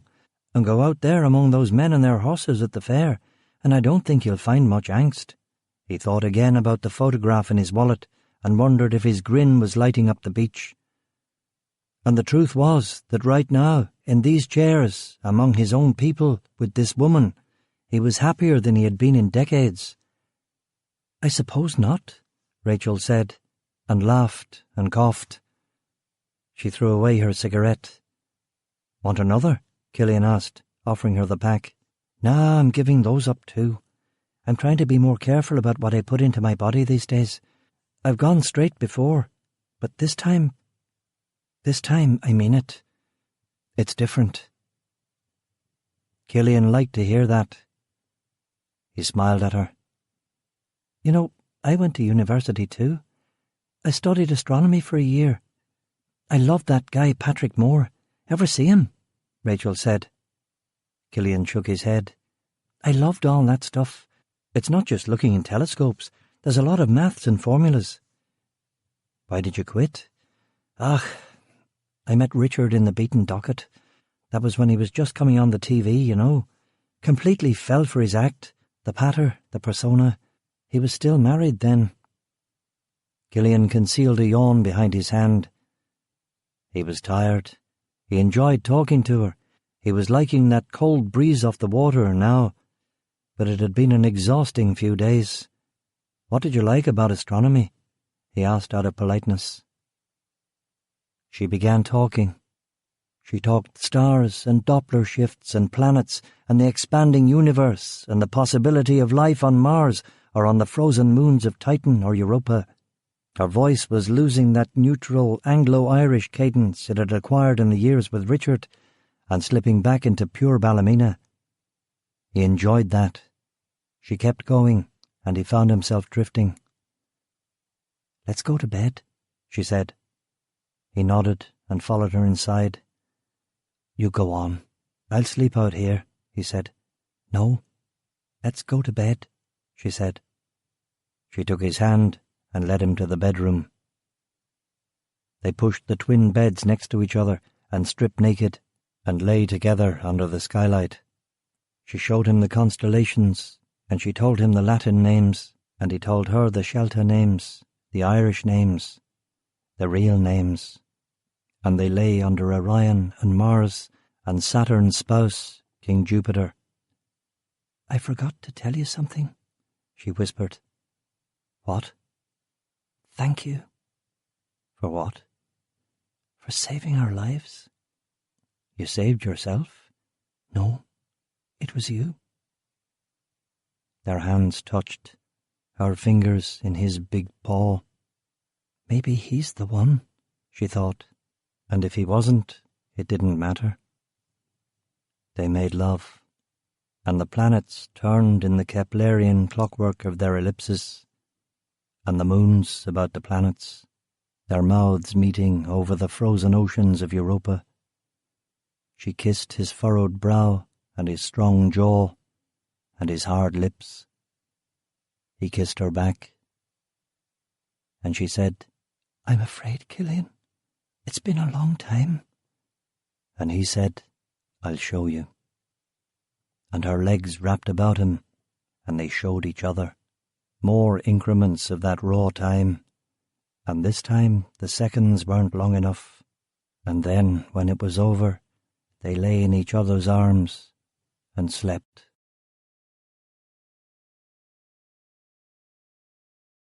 Chapter 16. Cayley Night. Killian was sitting on the beach, watching the ocean traffic and listening to the surf break along the shore. It was March in eastern Ulster, which normally meant permanent drizzle, but although it was grey and overcast, the rain appeared to be over, at least for now. Scotland was invisible this morning behind a line of magenta haze that hadn't stopped the passenger ferries confidently heading in its general direction from the port of Larne. It was their third day on Island Magee, and Killian was relaxed, but not at ease. He waved to Donal, who was making his way along the dunes towards him. The Pavie had given all of them a change of clothes, so that now he and Donal looked similar, a younger and older brother perhaps, dressed in long German Army surplus trench coats, boots and working jeans. Donal stopped next to him and took a pipe from his pocket. "Nu Sadalian Dúrsa," he said in Belfast Shelta, and then in Irish, "Gumani dias Muthadich." "And to you," Killian replied in English. Donal rubbed some uncut tobacco in his palm, filled the pipe, and sat down next to him. "I got that phone you wanted," Donal said. "Thank you," Killian said. "Untraceable. It was only stolen this morning. It'll take them a working day to switch off the service," Donal replied. "Where'd you get it? They might be able to deduce my whereabouts if it was somewhere close." Donal shook his head. "We got it in Belfast. You're fine. But they might be able to triangulate you if they're really clever."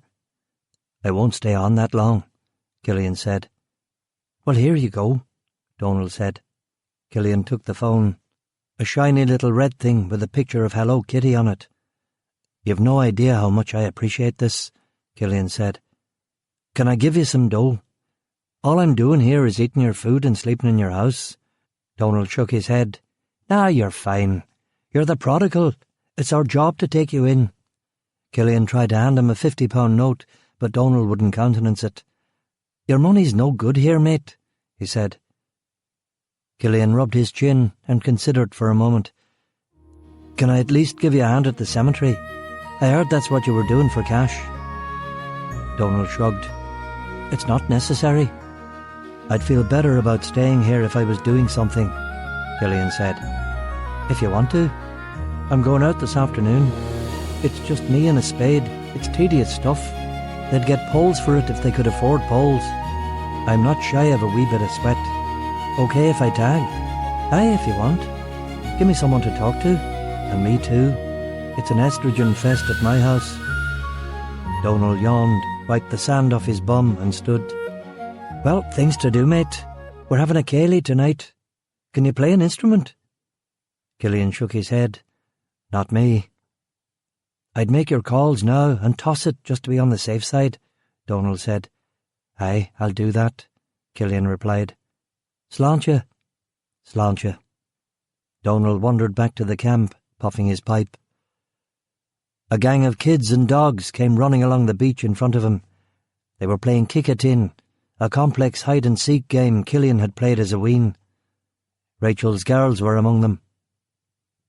In a couple of days they'd gone completely native.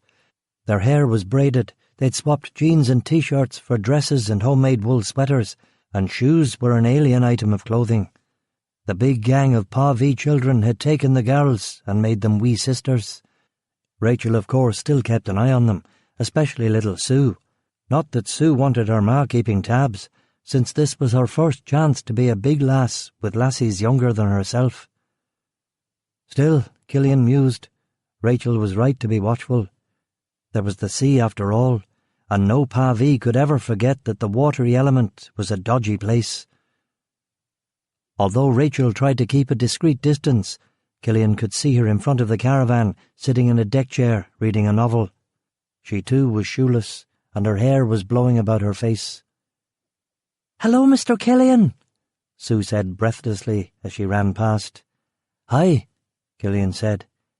"I've got the best place in the world to hide," Sue shouted. "Where?" "In the old phone box," Sue exclaimed. "Good idea," Killian said, although that was the first place he would have looked. "I'm hiding in the phone box," Sue said again, this time even more loudly. "Good idea," Killian said again, and now everybody knows it, he thought. Sue looked at him as if he was a great big Egypt. "If anyone asks, that's where I'll be," she said ridiculously loudly. "Okay," Killian said, still not catching on. "I'll really be behind the skip in the car park, but when Tara goes to the phone box, I'll run to the den, kick the tin, and get in free," Sue whispered. Killian grinned and slapped his thigh. "Genius," he said.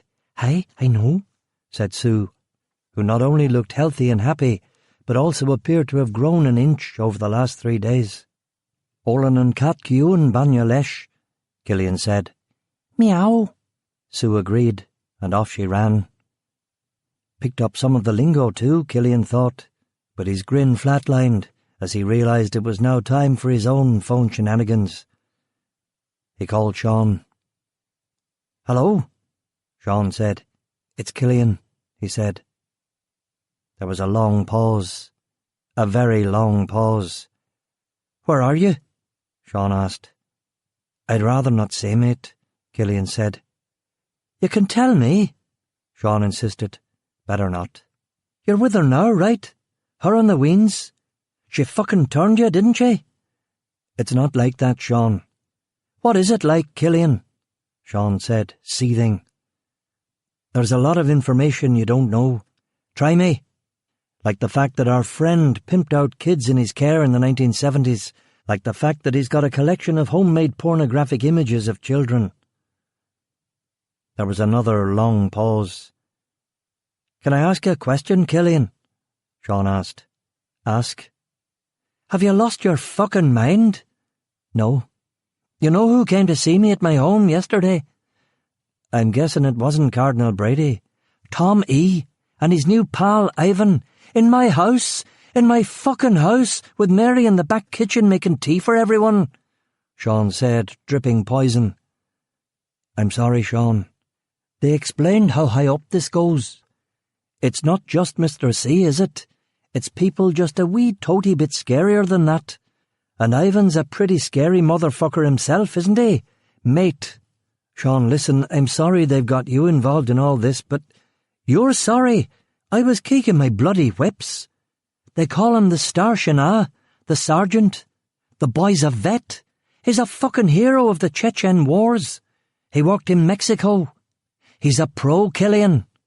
There's me looking at him, remembering his playing Ballymena, thinking Mary and me are for the cold, cold ground, and you're sorry. You're fucking sorry. Do everyone a favour, mate. Go for a long bloody drive somewhere, and when you're well away, tell us where she fucking is." "Look, the game's changed. The laptop's gone forever. It's all over now. Finished. That's not how Tom sees it." "How does Tom see it?" "Call him. Call him now." "I will." Dead air. A sigh of disappointment. "How could you do this, Killian, after all I've done for you?" Killian shook his head. How could he explain? He had tried the legit universe and failed, his confidence broken, his faith in himself shattered along with the Irish economy. He'd taken one step backwards to work with Sean again, but coming here had transported him not 1 year, but decades. Sean might be a surrogate father, but these were his people. This was a different world. This was a world that lived in a web of obligations, duties, lore, folk wisdom, tradition. This was a world where honour was not a concept heading for obsolescence. He liked Rachel and he liked the girls. He had taken them under his protection, and he had given them his word. "I'd better go then, Sean." "I'll try, Tom."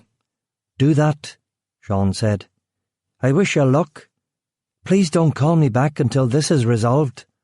Killian was more than a little upset by this betrayal from an old pal, but as if to an unseen familiar, he said aloud, "Ach, he's only protecting himself. Do the same thing myself, more than likely." Which he and the ghosts and the familiars knew wasn't true at all. He shook his head, took the wallet out of his pocket and found Tom's number. He got through to her secretary by saying, "I'm Killian. Mr. Eichel's been waiting for my call." "Killian," Tom said. "Hello, Tom," Killian replied. "Where are you?" "I can't tell you." "Like fuck you can't. You're working for me." "Not anymore." "You gave me your word. You made an agreement. Now where are you?" Macau seemed a long, long time ago. "How about a new agreement?" Killian said.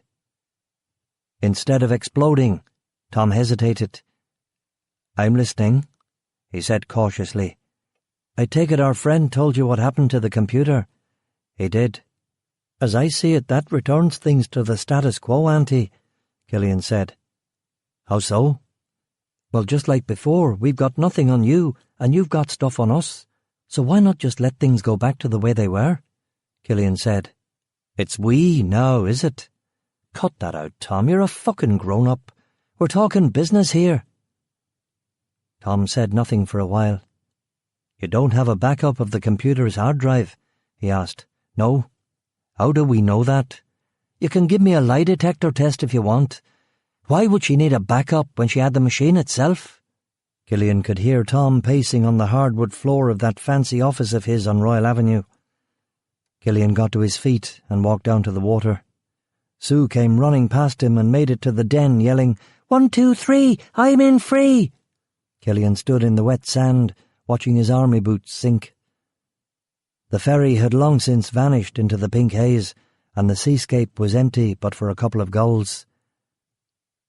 "The way they were," Tom said at last. "Yes." "She'll keep her mouth shut. She'll keep her mouth shut, and you'll keep the stuff you have on her under wraps. She and he will agree to share custody of the girls. I can make her see that our friends' predilections were all in the past and a long, long time ago." "What about her parents?"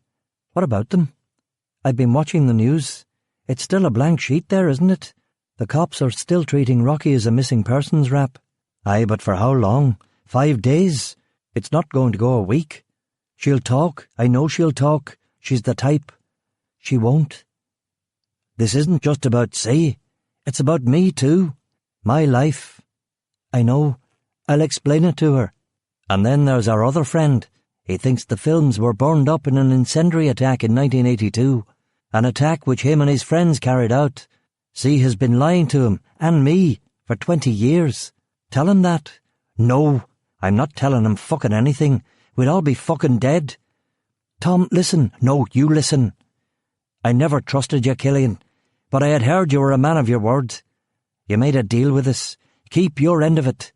It's the right thing to do. You know it's a ticking clock. As soon as she hears about what happened in Ballymena, she's going to fucking squeal," Tom said dismissively. "She won't. Not if it's to protect herself and her kids. And if she did say something, she wouldn't have the proof to tie our friend to it.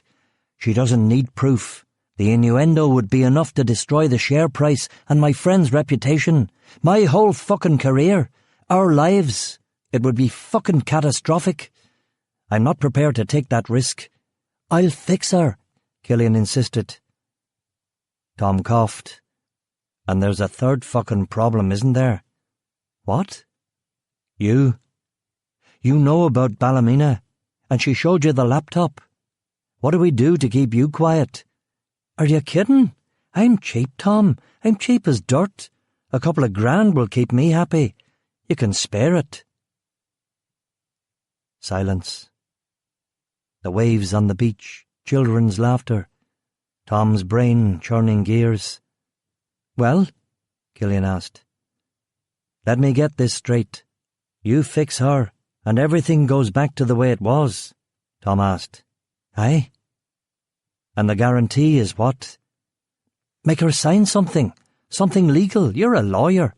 If she ever bad-mouths our friend or you in any publication, then blah, blah, blah. More silence. Tom, I need to ditch this phone. Okay. It might be doable. Allow me to talk it over with our friend, will you? Tom asked, with less edge in his voice than he'd had all conversation. Okay, Killian said. I'll call you back in a couple of hours, Tom said. No, I'll be trashing this phone as soon as we're done here. I'll call you back in a couple of hours. Our friend's in London. I'll have to track him down. Why don't you stay on the line and I'll see where he is? Come on, Tom, don't play me. I'm not playing you, Killian. I'm a fucking glorified PA based in fucking Belfast. When he's across the shoe, our friend has a million things to do. Half the time his mobile's off for an interview. I'll have to call Paula and get his itinerary. I'm not holding on, Tom. I'm trashing this phone. I'll call you back later, Killian insisted. Okay, keep your hair on. Call me at 5, okay? I'll have our word by 5. 5 o'clock it is. Just to be clear, you'll square your girl, I'll square my boy, and we'll shake hands in the middle. That's the plan. Okay. Oh, and Killian. What? Don't fuck it up this time, Tom said, and hung up so that would be the last word. Killian smiled. Well, that certainly wasn't a no, he said to the ghosts. There might actually be a way out of this muck that didn't involve bashing heads. Killian had topped people in his career as a heavy. He had also six-packed a few people and beat the shit out of a couple dozen more, some of whom had been guilty of nothing more heinous than forgetting to pay their protection money on time. But over the years he had gained a rep as a man who could convince people to pay their bills and keep their beaks shut without the necessity of having to shoot them in the kneecaps. He had gained a rep for diplomacy as the Talleyrand of the Tinkers. He was competent with a gun, but he preferred not to work with one. That's why Enniskillen had been so satisfying, clean, neat, apart from that poor bastard ferry operator that Ivan had obviously topped. And perhaps this could be finessed too.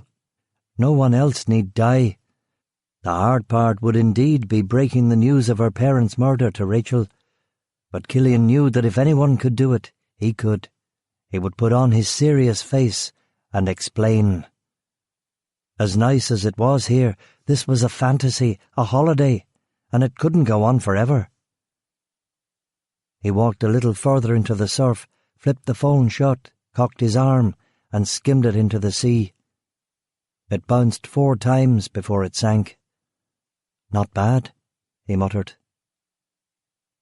He strolled back through the kick-a-tin game, over the dunes and up to the Pavie camp. He nodded to Katie, who was feeding scraps to the chickens outside her caravan. She gave him a smile and jerked her thumb behind her, which meant that her old man Tommy was inside. Killian nodded. He walked to Donald's caravan. "Hi," he said to Rachel. She looked up from her book. "Hey," she replied, grinning. She too had put on weight in her 3 days here. She'd slept well, and the wind and sun had caught her face and brought out her colour. She looked great, beautiful. "What you reading?" he asked. "The Catcher in the Rye." "I missed that one. Any good?" "So far. He wants to know where the ducks go in the winter." Killian rubbed his chin. "Well, the teal go to Spain, and the mallard go to Morocco." "These are New York ducks." Killian shook his head. "Oh, I don't know. Mexico." Rachel put down the book and smiled. "I don't think we're going to find out. That's not really the point." Killian cleared his throat ruminatively. Rachel recognized his tricks by now. "What's up?" she asked. Killian squatted beside her, and his mind filled with the image of Rachel's cigarette-burn-tortured stepmother and dead father. "Well?" she insisted. Killian shook his head. She was so pretty and happy that Killian couldn't bring himself to mention it at the moment. And there was no hurry on it anyway. He had all day. Oh, I was wondering if you'd mind. I was thinking of going to help Donal out this afternoon at his wee job. I feel I should give him a wee hand, you know. Rachel looked concerned. Because we're imposing on him? God, no. He would be mortified if you thought that. No, I'm just a bit bored. Oh, okay. Yeah, sure. You're comfortable here. You'll be okay by yourself. She pulled the hair back from her face and tied it in a ponytail. She grinned. I'm comfortable here in a way I've never been comfortable in my whole friggin' life, she said.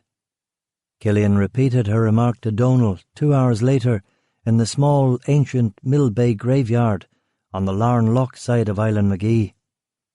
Oh, aye, I'm glad to hear it, Donal said, pleased. Killian had been waiting for Donal to hint that they might want to look for a caravan of their own or something like that. But no hint had come, and wouldn't come. Donal had given them his place for as long as they wanted, and that was all that needed to be said. Killian paused on his spade. How do you like the work? Donal asked. It's nice to build up a wee sweat, Killian replied. They had taken their coats off and were digging a grave. It was a navvy job, and Killian had had plenty of those over the water. He moved onto a new square and pushed in the spade. He lifted the spade out and turned the edge perpendicular to the first cut and dug, the shovel again meeting no resistance in the soft grass. He withdrew the spade and cleaned the muck off the bottom, and then he dug again, perpendicular to the previous cut, parallel to the first. A final cut completed the shape, and when he had made 4 incisions in the moist earth, he stepped back and looked at the rectangle he had created in the ground. He paused only for a moment and then shifted his weight on the shovel, hooking his left hand over the T of the handle and his right hand firm on the metal shaft. And then in one motion he scooped up a cube of turf and dropped it a few feet away to his left. He grunted and looked with satisfaction at his 3rd square foot done. Aye, it's not too bad, Killian said. After 10 minutes, with sweat running along the shook of their arses, they were done with the first part of the job. All the surface grass was turned over and stacked in a neat triangular pile. They could be less careful with the rest of the task, as it required only a raw labouring against the ground. They got big snow shovels from the gravedigger's shed and commenced hoiking out the soil. It was moist, with the texture of chocolate cake, and they scooped it out easily. Doing well now, Donal said. They shovelled on in the musty heat until the rain clouds came and filled the western part of the sky. When's the funeral? Killian asked. Ach, we've a wee while yet, I think, Donal said. Who's it for? Some old boy. The cemetery is officially full, I was told. You have to be from an old family to get in here. Nice wee ground, though, Donal said. Killian agreed. There was a view of Larne Loch and the green Antrim hills beyond, and it was quiet. Sheep fields and wee lanes choked with nettles and blackberry bushes. As the rain began to fall gently on the outlying houses of the peninsula, the grave was nearly done. They were working in the hole now, and Killian paused to wipe the sweat off his hands on the back of his trousers. Water was pooling underneath them, and it was getting slippery. What do you think? Enough? He asked Donal. They were a good 5 feet down. Aye, I think that'll do, Donal said. They climbed out, covered the hole with a tarp, and retreated under an oak to wait. Donal produced a bottle of red wine, thick Irish batch bread, a wrapped package of butter, and homemade raspberry jam. They drank the wine and ate jam pieces, and watched curlews and oyster catchers on the mudflats of the loch. Red wine and horizontal attitudes made Killian think of the symposium. Was Rachel the other half of his splintered self? It didn't seem likely. She was her own other half, and they could never be. These days with the Tinkers had shown him that. She wanted certainty and an end to the madness and a return to the steady life. But that was the world Killian had failed in. He saw an older world, which Donal and the others had shown him still existed, A world where the past wasn't a dead story in a book, but was a living history in the mouth of a storyteller or a bard, where paper rules were trumped by the older principles of natural law and justice, where family and clan mattered more than money, where your name was everything, where the landscape was teleological and every hill and stream had a legend, where the great thing was to move. He grinned and joined Donal in a pipe, and finally around 4, when the rain had eased once again, the funeral arrived. 6 or 7 cars led by a black Daimler. The 2 men went over and lifted the tarpaulin from the grave, folding it over like a bedsheet, water slithering onto their hands. They carried it across to the next grave along and set it down. The minister came in a white cassock, nodded to them, and stood patiently at the head of the grave. The mourners, coughing and fixing their hair in the wind, formed in a polite semicircle around him. Killian listened to the words respectfully for a while, before his mind drifted back to the curlews and the other birds. He watched the loch water fill back in again, and wondered if the tide ever got so high that Island Magee actually became an island rather than a peninsula, maybe in the distant past. The bearers brought the coffin. The minister gave Donal a nod, and Donal whispered, "Give us a hand, mate." While the minister ended the psalm, they took cloth ropes and slid them through the brass handles and lowered the coffin into the ground. The widow threw in some soil, and a boy too young to know what was going on was lifted up and carried, and the whole procession walked sullenly back to their vehicles. A windy burst of weather was rolling in from the hills, conjuring up an outcry among the crows and ravens. "Let's finish up quickly before the storm comes," Donal said. They shovelled the earth back into the hole, perspiration pouring down his back and the rainwater falling on his head. With the big snow shovel he slid the earth in over the coffin and buried it forever under the thick and inky soil. It took them 15 minutes to refill the grave, and when they were done they replaced the sods and put soaked wreaths on the small mound that was a good 2 feet above the level of the ground. They put the tools back on the cart and wheeled it over to the shed. They locked the shed and took a well-needed drink from the standpipe. "What now?" Donal asked. "Do you have the time?" Killian wondered. 5:15, Donal said. "Need to make a phone call. Is there somewhere around here I can do it? A payphone?" "Might be one at the pub," Donal suggested. They walked to the Mill Bay Inn, and Donal got a couple of pints, and Killian called Tom. Tom sounded cagey, and maybe a bit annoyed. "I'm sorry, Killian. I haven't been able to reach him," he said. "You've got to tell him that this is the best and only way out of our difficulties," Killian said. "I know, but it's another big clusterfuck Monday for him. They're closing all the Manchester routes. It's a big thing over there. He's having a hell of a day." "This is more important than anything else in his bloody life, don't you think?" Killian said, irritated at this runaround. "Who are you arguing with, mate? I agree. For me too. Look, I'm sorry. I know what you're saying.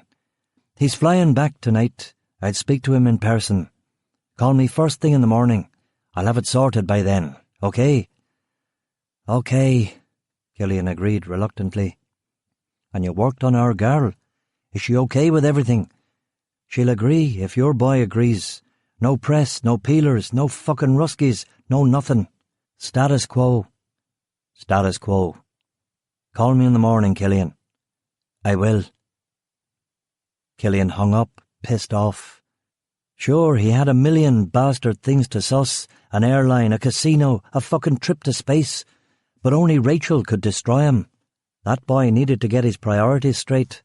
They drank their pints and dandered along the Mill Bay Road the 7 miles from the graveyard to Browns Bay. It was pleasant, walking along the single-lane B90 and then the Browns Bay Road. When they got back to the Pavee camp, a tall Pavee kid with blonde hair took Donal by the arm and led him away for a barney. Killian watched them with a growing sense of concern, and sure enough, when the parley was over, Donal's face told him something was up. "What?" Killian asked nervously. "A man came taking photographs, asking questions," Donal explained. "Shite. Did he have any accent? Was he Russian?"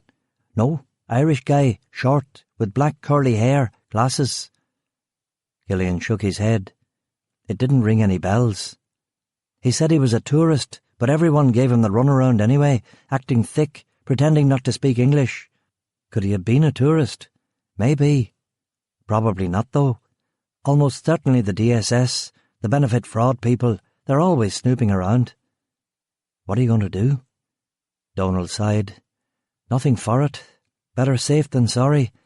It's a nice spot here, but it's probably time for us to move. When? First thing in the morning.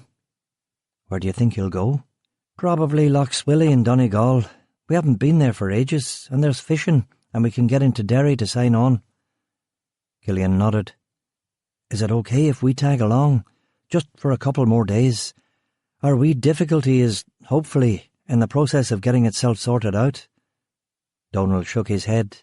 Mate, look, you're family. What's ours is yours. Stay as long or as little as you like, okay? Okay, Killian said. They walked through the horse field, and Donald gave sugar lumps to a couple of favourites, and Killian tried to remember the last time he had ridden a horse. 86, 87. When they got back to camp, they found that a tent had been rigged between the two lines of caravans for the ceilidh. See, you couldn't have escaped work today, even if you hadn't come with me, Donald said. The ice cream van had appeared again, and sausages and hamburgers, clams and lobsters were grilling on a barbecue pit. Listen, I better go tell the lads we're heading out tomorrow. I'll see you later, okay? Killian returned to his caravan. The girls were there, and he said hello. We're having a party tonight, a ceilidh, Sue informed him. Her face was painted to look like a cat. That's great, Killian said. Claire was holding a tambourine. They're letting me play the tambourine, she said excitedly. Can you play anything, Mr. Killian? Sue asked. I'm afraid not. I can't even whistle, Killian told her. Rachel kissed him on the cheek. That's a shame, Mr. Killian. I suppose it will be my chance alone to shine, she said mysteriously. Oh, really? Why, what do you play? Killian asked. Yeah, Mum, what do you play? Sue asked.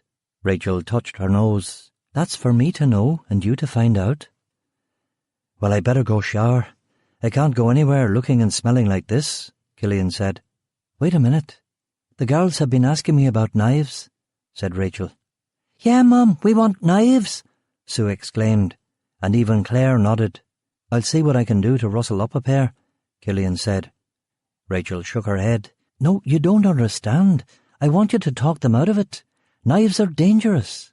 All PAV kids have knives. They're not dangerous if you know what to do. I'll ask Donald to get one of the older kids to show them the ropes. Rachel folded her arms. Come on, Mum, Sue insisted. It's a spiritual thing with us, Killian explained. Iron from the heart of a son turned into a blade which is an extension of your hand. Killian pointed at the leafy deciduous woods on the hills of Island Magee. With a knife you could live out there indefinitely. You need to learn how to use it. You need the woodcraft. It's important stuff, as important as letters in your world. My dad made my first knife on a forge. The hand is the cutting edge of the mind. Rachel wasn't completely convinced. Still keeping her arms folded, she turned to the girls and muttered, We'll see. Killian excused himself and went into the caravan's tiny but extremely well-designed bathroom. He stripped off his dirty clothes and put them in the laundry basket that hung on the wall. He turned on the shower, set it for cold, and got in. Under the water, he rubbed the stiffness out of his joints and the dirt off his skin, washing away the black muck of the surrounding country. He opened his mouth and drank the water. It was fresh and good. Browns Bay had a freshwater well. He wondered if the Lough Swilly site would be so well set up. Probably not, but at least Donegal was a good bit further away. He turned off the water and grabbed for a towel. He looked on the rack, but all the towels were out there on the washing line. This is all your fault, he told the reflection. Poor planning. He smoothed out his black hair with his hand and tried to dry his legs and chest with a face cloth. Come on, Rachel shouted. It's starting. I'll see you out there. He lifted a T-shirt and dried himself with that, and then put on some more of what must be Donald's clothes, blue jeans, yellow socks, sneakers, and a hoodie that had one of the guys from The Big Lebowski on it. He tidied the caravan, and before stepping into the world, stopped to look at the barometer on the wall. For some reason, almost every tinker in his clan had a barometer glass in their caravan, as if being able to predict the weather was an essential part of being a pavee. The hand dial on Donald's barometer was pointed at storm. The sky was telling a completely different story, but somehow that seemed about right. When he got outside, he was surprised to find that the sun had set over the water and pink fairy lights had been strung between the caravans. A ceilidh band had formed, with Donal on the accordion and assorted others on fiddle, bodhrán and mandolin. A posse of kids were dancing like lilties on the grass as the tune switched from Ghost Riders in the Sky to Whiskey in the Jar to Waltzing Matilda. Rachel was nowhere to be seen, but Katie found him in the throng and gave him a hamburger and a can of harp. Katie was wearing emerald earrings of such Celtic twilight gaudiness that they could only have come from a safety deposit bank job of the 70s. "Do you still not dance, you big Hallion?" she asked him. He laughed and shook his head. "I never picked it up," he said. "There's nothing to pick up. You just go for it," Katie said. "I'm too afeard of looking like an Egypt," said Killian. "Honey child, it's too late for that," Katie laughed. "Hey," Killian protested. "Oh, I wired the money to Karen. She was thrilled to bits. She was asking a million questions about you." "What did you say?" "I told her you were an international man of mystery." "That sums it up nicely." "Well, I'm away, so I am," she said, and grabbed a 14-year-old kid and wheeled him into the throng. After 3 more songs and a round of pochine, almost everyone was dancing. Killian got another burger and another beer and walked a little bit away and sat on a dune and watched them. Was it only a fortnight ago that he was worrying about his houses and his term paper at UU? How silly, how trivial. Where he was from, money and property weren't things to be worshipped. He lit a cigarette and lay back on the marram grass. More songs, more dances, the meditating sea, the cool sedge, music rippling in the night air. Killian saw Tommy Traynor carrying a double bass. "How do you get that thing under your chin?" he asked. "Hilarious and original. Listen, mate, you better get over there sharpish. Your bird's up next," Tommy said. Killian followed Tommy back to the camp. Tommy set up his double bass next to a solitary fiddle player. The dancing area was cleared, and people were sitting in a semicircle. There was an expectant lull before Rachel came out in a long golden red dress. Her hair was curled and had daisies in it. She sat on a stool, and when the violin played an A, she sang as haunting a version of She Moved Through the Fair as he had ever heard. Her voice was elfin, haunting, old, as if she was an eyewitness to the events in the song. She finished the final chorus, and the hush of the crowd was followed by applause. Donal stepped into the jerry-rigged spotlight. "OK, folks, sorry to be the bearer of bad tidings, but we've an early start in the morning. So finish your drinks and get the wains to their cots after one more round of the Star of the County Down." The crowd groaned and heckled, but after the County Down finished, they did as he said. Killian found Rachel and kissed her. "You were wonderful," he said. 10 years training, so I'd better be. Me dad's money wasn't completely wasted," she replied. "No, it wasn't," he agreed, and kissed her again. The girls were exhausted and went to bed without a fight. They shared a cigarette on the deck chairs outside. "I like it here," Rachel said. "Me too," Killian agreed. Rachel stared at him and smiled. "What was that look?"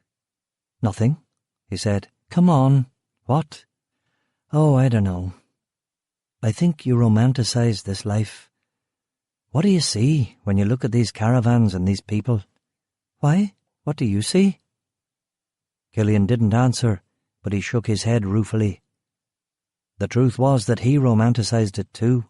It was his childhood, and he was an adult now. She didn't belong here.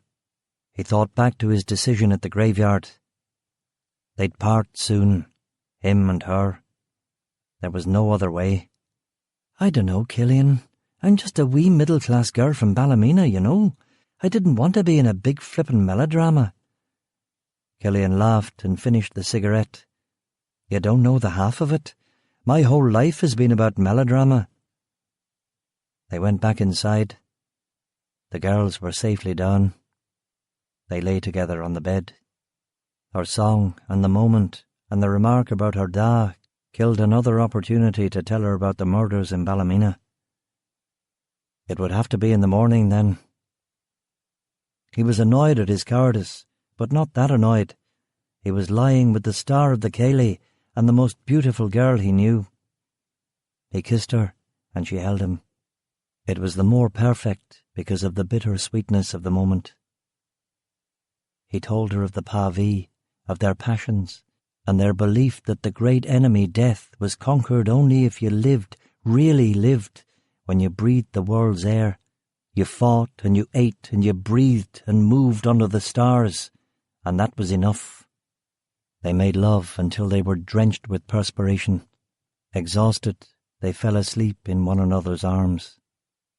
He dreamed of fire and woke up in the cold. The tide was out. The rain had stopped. Everything seemed fine. The dogs, however, were telling a different story. 2 of them were barking, and Cora, the next-door neighbour's border collie, the smartest of the lot, was growling. Killian shook Rachel. "What is it?" she asked groggily. "Trouble. Where's the gun?" "In the dresser. What's the matter? I don't want you to shoot anyone." "Let's hope I don't have to. Wake the girls, get shoes on them. I'll go see what's happening." He pulled on the hoodie, jeans and sneakers and slipped outside the caravan. It was a clear night, and the moon was so bright you could see the hills in Scotland. The hairs on the back of his neck were up. He found Cora, who was still growling into the darkness. She was rigid, and her tail was high above her body, and her bright eyes were staring at the dark meadow next to the horse field. He went 2 caravans down and banged on Donald's door. Donald answered it immediately. He was fully dressed and carrying a 12-gauge. He looked at Killian. Killian shook his head. "Aye," Donald agreed, "and I have a feeling it's going to be a bad one."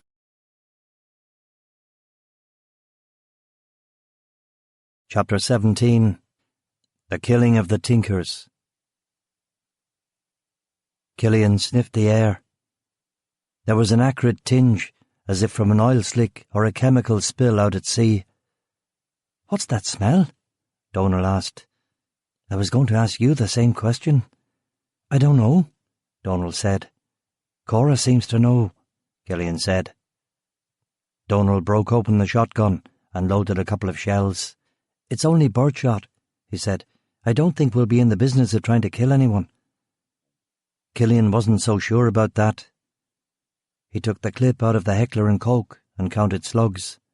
13 out of a possible 15 max, which wasn't bad. He reloaded the clip and chambered a round. Donald stepped out of the caravan and went over to Cora. She was straining at her rope, desperate to go. "Not a fox?" Killian suggested. "We'll see," Donald said. He let Cora go, and she ran across the car park into the overgrown meadow next to the horse field. Nothing happened for a beat. 2 beats. 3. Then there was a scream, a man's scream, and another man yelling, and a gunshot. "Everybody up!" Donald yelled, and started rapping on caravan doors. "What's going on?" Killian asked. "Women and children onto the beach, men and boys by your houses," Donald yelled. "What is it?" Killian asked, straining to see into the meadow. The dogs were all going crazy now, and the horses panicking.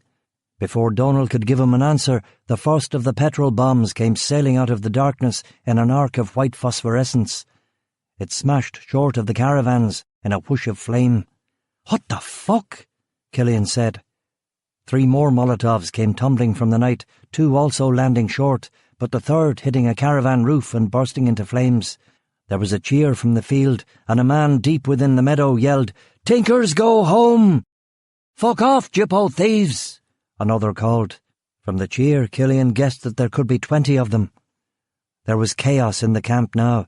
Children were screaming, dogs barking, and half the adult men and women were still drunk from the ceilidh. No one even attempted to fight the fire incinerating the top of the caravan.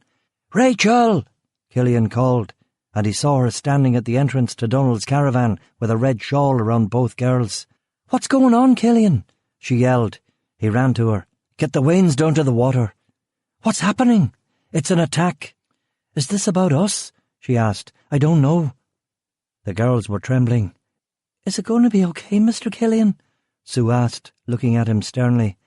"Aye, it's going to be okay," he said, patting her on the head and gently shoving Rachel towards the beach.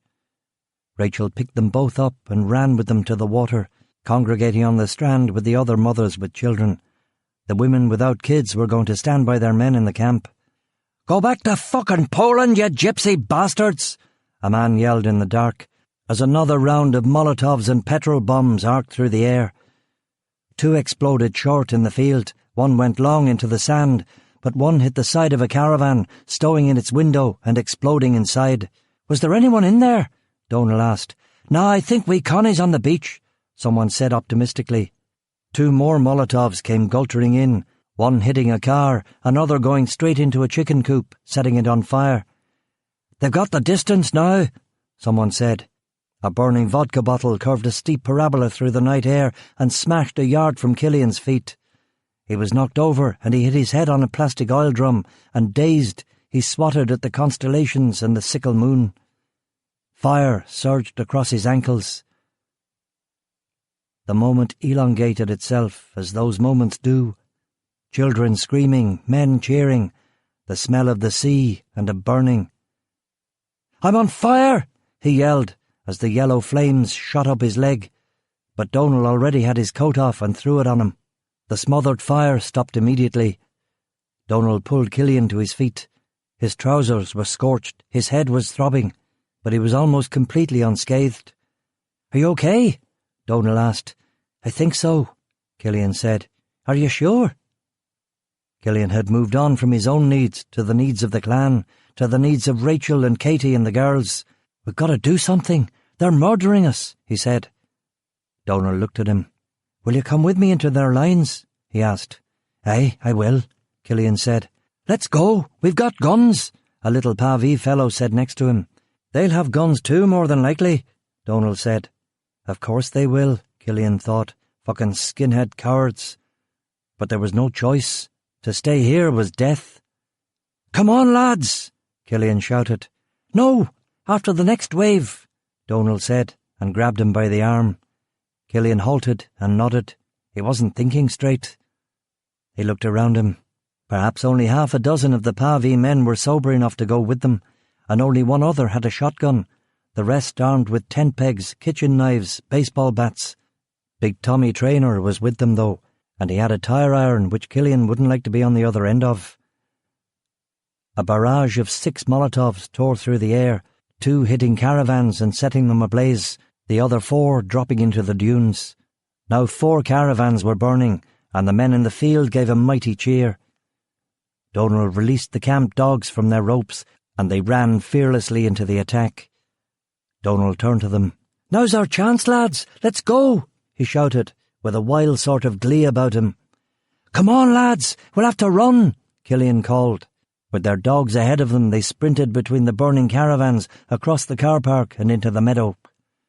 Tommy Traynor began screaming like a banshee, and the scream got taken up by all the others, including Killian himself. "Fucking hell!" someone shouted ahead of them in the darkness, and they could hear some of the attackers turn and leg it across the fields.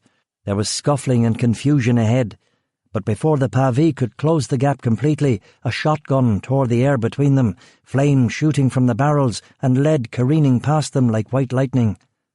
"Keep going, lads!" Donald shouted, and now they were close enough to pick out individuals. Killian could see maybe 10 or 11 men who had stood their ground. 4 of them were armed with shotguns. One had what looked a lot like a pistol. All were wearing balaclavas. "Fire!" someone called, and the 4 shotguns fired together.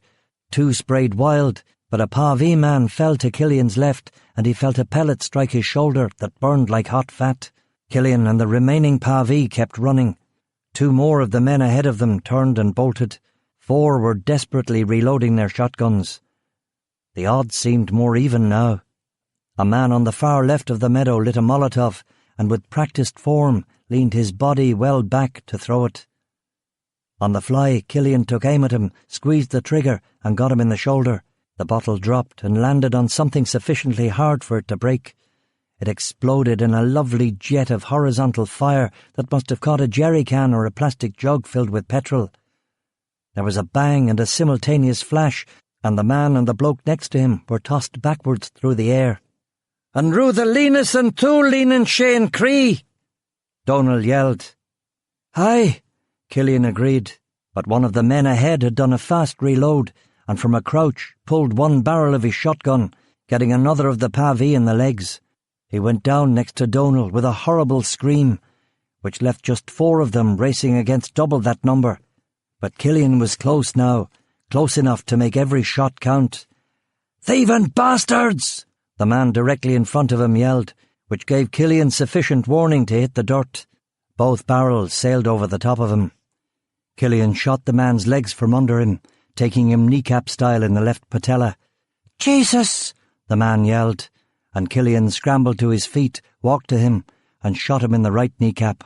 He grabbed the man's shotgun and tossed it away. To Killian's right, Tommy barreled into another of the shotgun boys, knocking him down and beating him with his own gun. Donal fired his old bird gun at another assailant who was preparing the last of the Molotovs. The pellets hit him in the back, sending him flat on his face. He got up and, without looking back, ran, or rather hobbled, away. "I'm out of shells," Donal said. "Only 3 armed men left," Killian said. "Poor fucks don't stand a chance." His eyes had adapted to the moonlight, and he knew the idiosyncrasies of the gun. He crouched, aimed, and shot the nearest of the attackers in the fleshy part of the thigh. The man screamed and fell backwards in the grass. His companion accidentally discharged his gun right in front of himself, catching his own shoes with a terrifying eruption of white fire and sparks. Before he'd even hit the ground, Big Tommy Traynor was on him, clobbering him with the tire iron. Only one gunman left, and that fella wasn't daft. He had dropped his weapon and was legging it Usain Bolt style for his auto. "Stop and get your hands up or you're a dead man," Killian yelled, took careful aim, and sent a shot whizzing over his head. The man stopped and put his hands up. "Lie down in the grass and don't move a fucking muscle," Killian shouted. Killian patted the man down, confiscated his wallet, and went to see the other. "I think that's it," Donal said, looking about the meadow. "The armed men are all down. Get their guns and we've won it. The others won't bother us for a bit," Killian said to him. Donal grabbed 2 shotguns from 2 of the prone men. Tommy lifted a 3rd shotgun. Among the attackers, everyone who wasn't shot was running or crawling for their lives. They were amateurs. He went to all the other attackers lying in the field, searched them, ripped their ski masks off, and with what was left in his clip, put a bullet in each of their right kneecaps, disabling them and maybe teaching them a thing or two about social iniquity, if not the quality of mercy. He emptied the Glock and nodded with grim satisfaction. "Come back, you fucking cunts!" Tommy was yelling at the others, who were distant forms in the far pasture. Donal was looking at his new shotguns with grim satisfaction. But still it had been ugly. 6 men were moaning in the field, 4 caravans were burning, the horses were running wild, the children in hysterics. "It's finished," Donal was saying. Killian nodded, but it didn't feel quite right. It was the old proverbial. Too easy. "We've got prisoners!" Tommy shouted. "Fuck that, let them go. We've got to get out of here," Donal said. He turned to Killian. "None of those boys are going to die, are they? We don't need that trouble." "I don't think any of them will die, and it was your actual fucking self-defense," Killian began. "Even so, better do a quick triage on the fuckers, mate." They did a 20-second walk-around. It was as Killian had thought. Kneecappings and shotgun pellets were painful, but rarely fatal, and all of them were making a lot of noise, which was a good sign. "I think we can leave them. Their mates'll come for them after we scarper," Donal said. How long will it take you to get on the road? Killian asked. Could be moving in half an hour. You'll come with us? I don't know. Killian froze. Wait a minute. There'd been 5 men with shotguns, but one guy with a semi-automatic. In all the excitement, he'd forgotten about him. Where was the guy with the pistol? He wasn't here, and he hadn't run. Where was he? Killian knew. He was going for the beach. He had outflanked him. Again. Fuck, Killian said, and ran back towards the Pavi camp. Glass was buckling and exploding in the 4 burning caravans, metal warping and bending in on itself. The smell of the melting plastic furniture caught him and made him retch. But it didn't stop his pace. He kept going towards the surf. 50 Pavi waiting around the beach, trying to calm their crying kids. 50 Pavi under the bright starlight. Where were Rachel and the girls? Where was she? Killian made it through the dunes, stumbled, got up, and saw Sue playing leapfrog with another girl. Where's your mother, Sue? He yelled at her. She's over there with Claire, Sue stammered, a little frightened of him. Killian looked to where the shaking little white hand was pointing. Further down the beach, almost in blackness, Rachel was sitting on the sand with her arms around Claire, both of them staring out to sea. Thank you, Sue. Go back to your game. Everything's fine, Killian said quickly, and stood. Killian scoped the crowd for a man wearing a ski mask. Where are you, asshole? He muttered. But he wasn't here. Where the hell are you? Not one person in a balaclava, not a single... But of course he would have taken it off. The Pavi would have jumped him if he'd still been wearing it, even with a gun. Killian started eliminating individuals. He knew him, he knew him, he knew her. She was the mother of those kids. He knew that guy. Who was that? Oh, yeah. And then, there he was. It was Ivan, of course. Or the Stashnya, as Sean had called him. The balaclava was rolled up to the top of his bald head so that he could spot Rachel, pull it down immediately, shoot her, and run for it. Killian understood it all now. Tom had planned everything. Hired or rounded up the thugs through his paramilitary contacts. Probably UDA or boys from the British National Party. People who would enjoy it. Tom had hired a crew, paid them, and sent Ivan with them. Let's scare the shite out of some fucking jippos. And oh dear, tragically something goes wrong and a woman gets shot dead. By bizarre and tragic luck, the woman unfortunately was Richard Coulter's ex-wife, who was in the middle of a month-long methamphetamine-induced nervous breakdown. Killian filled in the rest of the pieces as he ran. It had to be Sean. Tom must have found out where they were from Sean. Sean knew him better than anyone. Tell me, Sean, if Killian was going to hide somewhere, where would he hide? Sean knew there were only a dozen Pavi campsites in Ulster. From then on, it was merely a process of elimination. Tom had known from this morning, and he'd sent his boy posing as a DSS officer to confirm it. And now he'd sent Ivan. It was clear that Ivan's mission was only to murder Rachel. He himself was irrelevant. After she was dead, Sean had probably told Tom that he would play ball. Killian? Nah, he isn't in the grudge business, mate. Fucker. But now was not the time to think about the insult. He had foolishly emptied the Heckler & Koch's magazine after kneecapping the other attackers, but he checked it just in case. Nothing. Shit. This would have to be hand to hand. Rachel was hugging Claire tightly, both of them wrapped in a crimson shawl, her back to him. Her back to Ivan. Ivan was 20 feet away, walking deliberately so as not to draw attention to himself. His instructions would be to spare the kid. He would shoot her in the head from point-blank range. Killian was sprinting.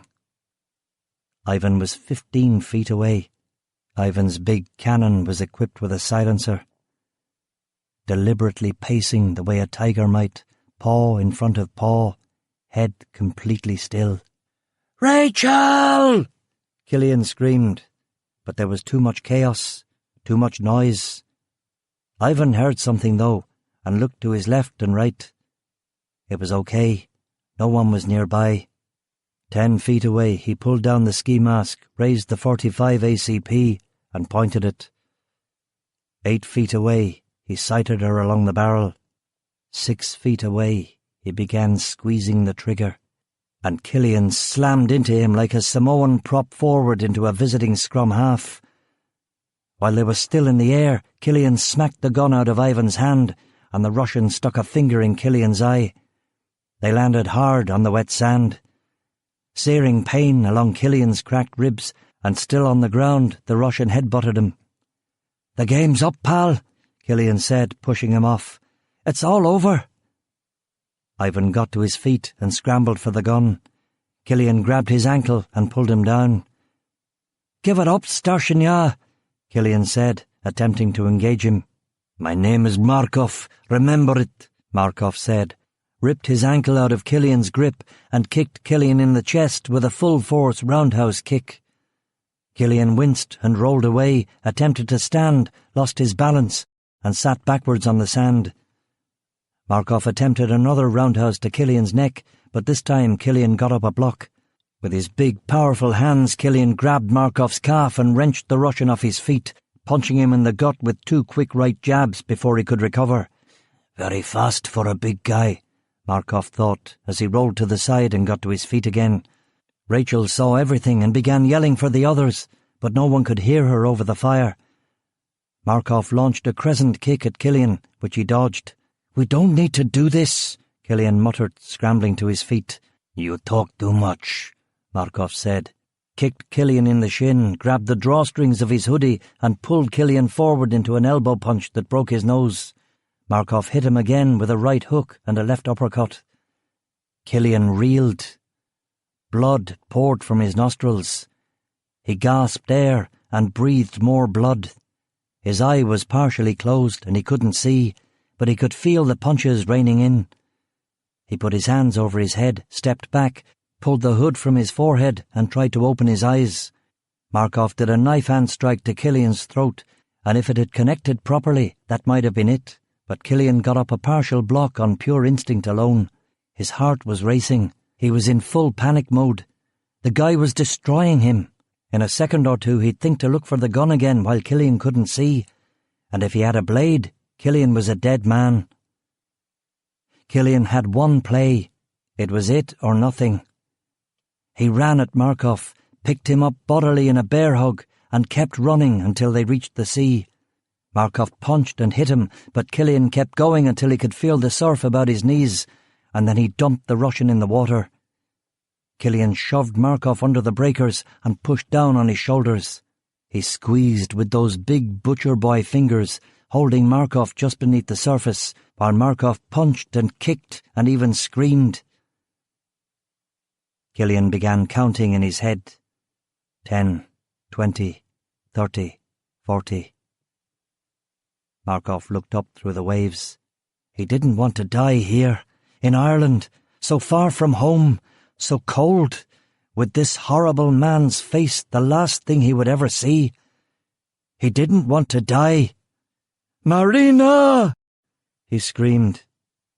So cold, so very cold, like Volgograd in winter, like Grozny.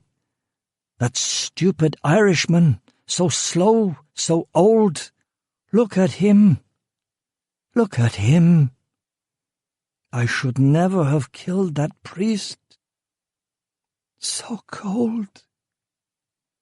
Marina. When Killian reached 150 in his count, he pulled Markov out of the water. A crowd had gathered. Killian dumped the dead Russian on the beach. Rachel was up on the dune with Claire and Sue. As soon as she'd been able, she'd gathered her girls and run. Good lass. He was proud of her. "Is he dead?" Donal asked from behind him. Killian turned, nodded. "I suppose now we'll have to call the peelers," Donal said. "Or just leave. Now." Killian said. Was he local? Donal asked. Russian. He was a nice man. He was going to kill Rachel. This whole attack was just a cover for him, Killian said. Donal nodded and said no more. Pavi didn't pry. Killian fished out Markov's wallet, which contained a Nevada driver's license. You think we should pick up sticks and go? Leave him here, Killian said, his brain cooking. If I'm fast enough, I can pin it all on Markov. This and what comes after. Aye, we'll go, Donal said. We'll go to Donegal right now. Donal gave him a handkerchief for his nose. Thanks, mate. I'm sorry for all the trouble, Killian said. Brother, think nothing of it. We're all still alive and more or less in one piece, Donal said. More or less, Killian agreed. Killian offered Donal his hand. Donal shook it, smiled. I'd be grateful if you'd take Rachel and the girls and look after them, Killian said. What about you? Donal asked. Killian spied the Russian's gun and used Donal's handkerchief to pick it up out of the sand. I'm going to finish this. Donal nodded and pressed his forehead against Killian's forehead. God and Mary and Patrick, Donal said. Aye, Killian replied. He walked over to Rachel. She was hugging her girls and crying. He kneeled beside her and wrapped his arms around all of them. I can't take much more of this, she said. Don't worry, he said. You're not going to have to. Rachel looked at him, and she looked at the gun. What are you going to do? I'm going to end it. Tonight. Tell me. Killian shook his head. It's best that you don't know. Killian knelt next to Claire and Sue. Goodbye, girls, he said, and kissed first Claire and then Sue on the top of the head. Claire politely said goodbye, and Sue looked at him oddly and hugged his legs. I'm going to miss you, little one, he said in Irish. Me too, she replied in the same language, and burst into tears. He could feel his throat crack. No, child, Killian said, and to Rachel, go easy on this one, and she'll be just fine. Girls, give me one moment, Rachel said, stood, took Killian by the arm, and walked a little bit away. Where are you going? She asked when they were out of earshot. It's like I said, I'm going to finish this. You're going to see Richard? What are you going to do, Killian? I'm going to take care of it. Come on, Rachel, trust me, he said, and smiled. She looked at him. Those dark eyes, that lunked jaw. He looked like a B-movie villain. But he wasn't a villain. He had brought the best out of Sue, and Claire liked him, and he had saved their lives, and now he was going to go and risk his life again. For what?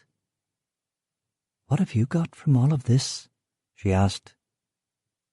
Killian breathed deep and looked at her and the girls, and he thought of the photo in his wallet. I got plenty, he said. I don't think I understand, she said. That's okay, he said. Kiss me, she said. I can't, I'm bleeding, he said. She grabbed his shoulders and pulled him close and kissed him and held him and burst into tears. She knew that this was it for them, one way or another. But then it didn't matter. He had already given her everything he had. He had given her his time and his patience, and he was offering up his life on the altar of her and the children's future. And she was changed by him, changed forever. Never again would she put the gun barrel in her mouth. Never again would she surrender to despair or to fear. As he said, the great enemy was death. The great enemy was death, and as long as you breathed, you were his master. You could never forget that. To live at all was miracle enough. I'm never going to see you again, am I?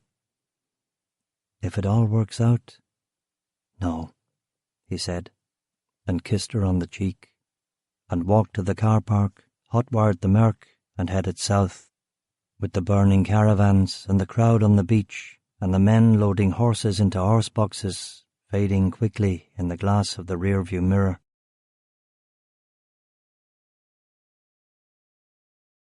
Chapter 18. Once upon a time in Belfast.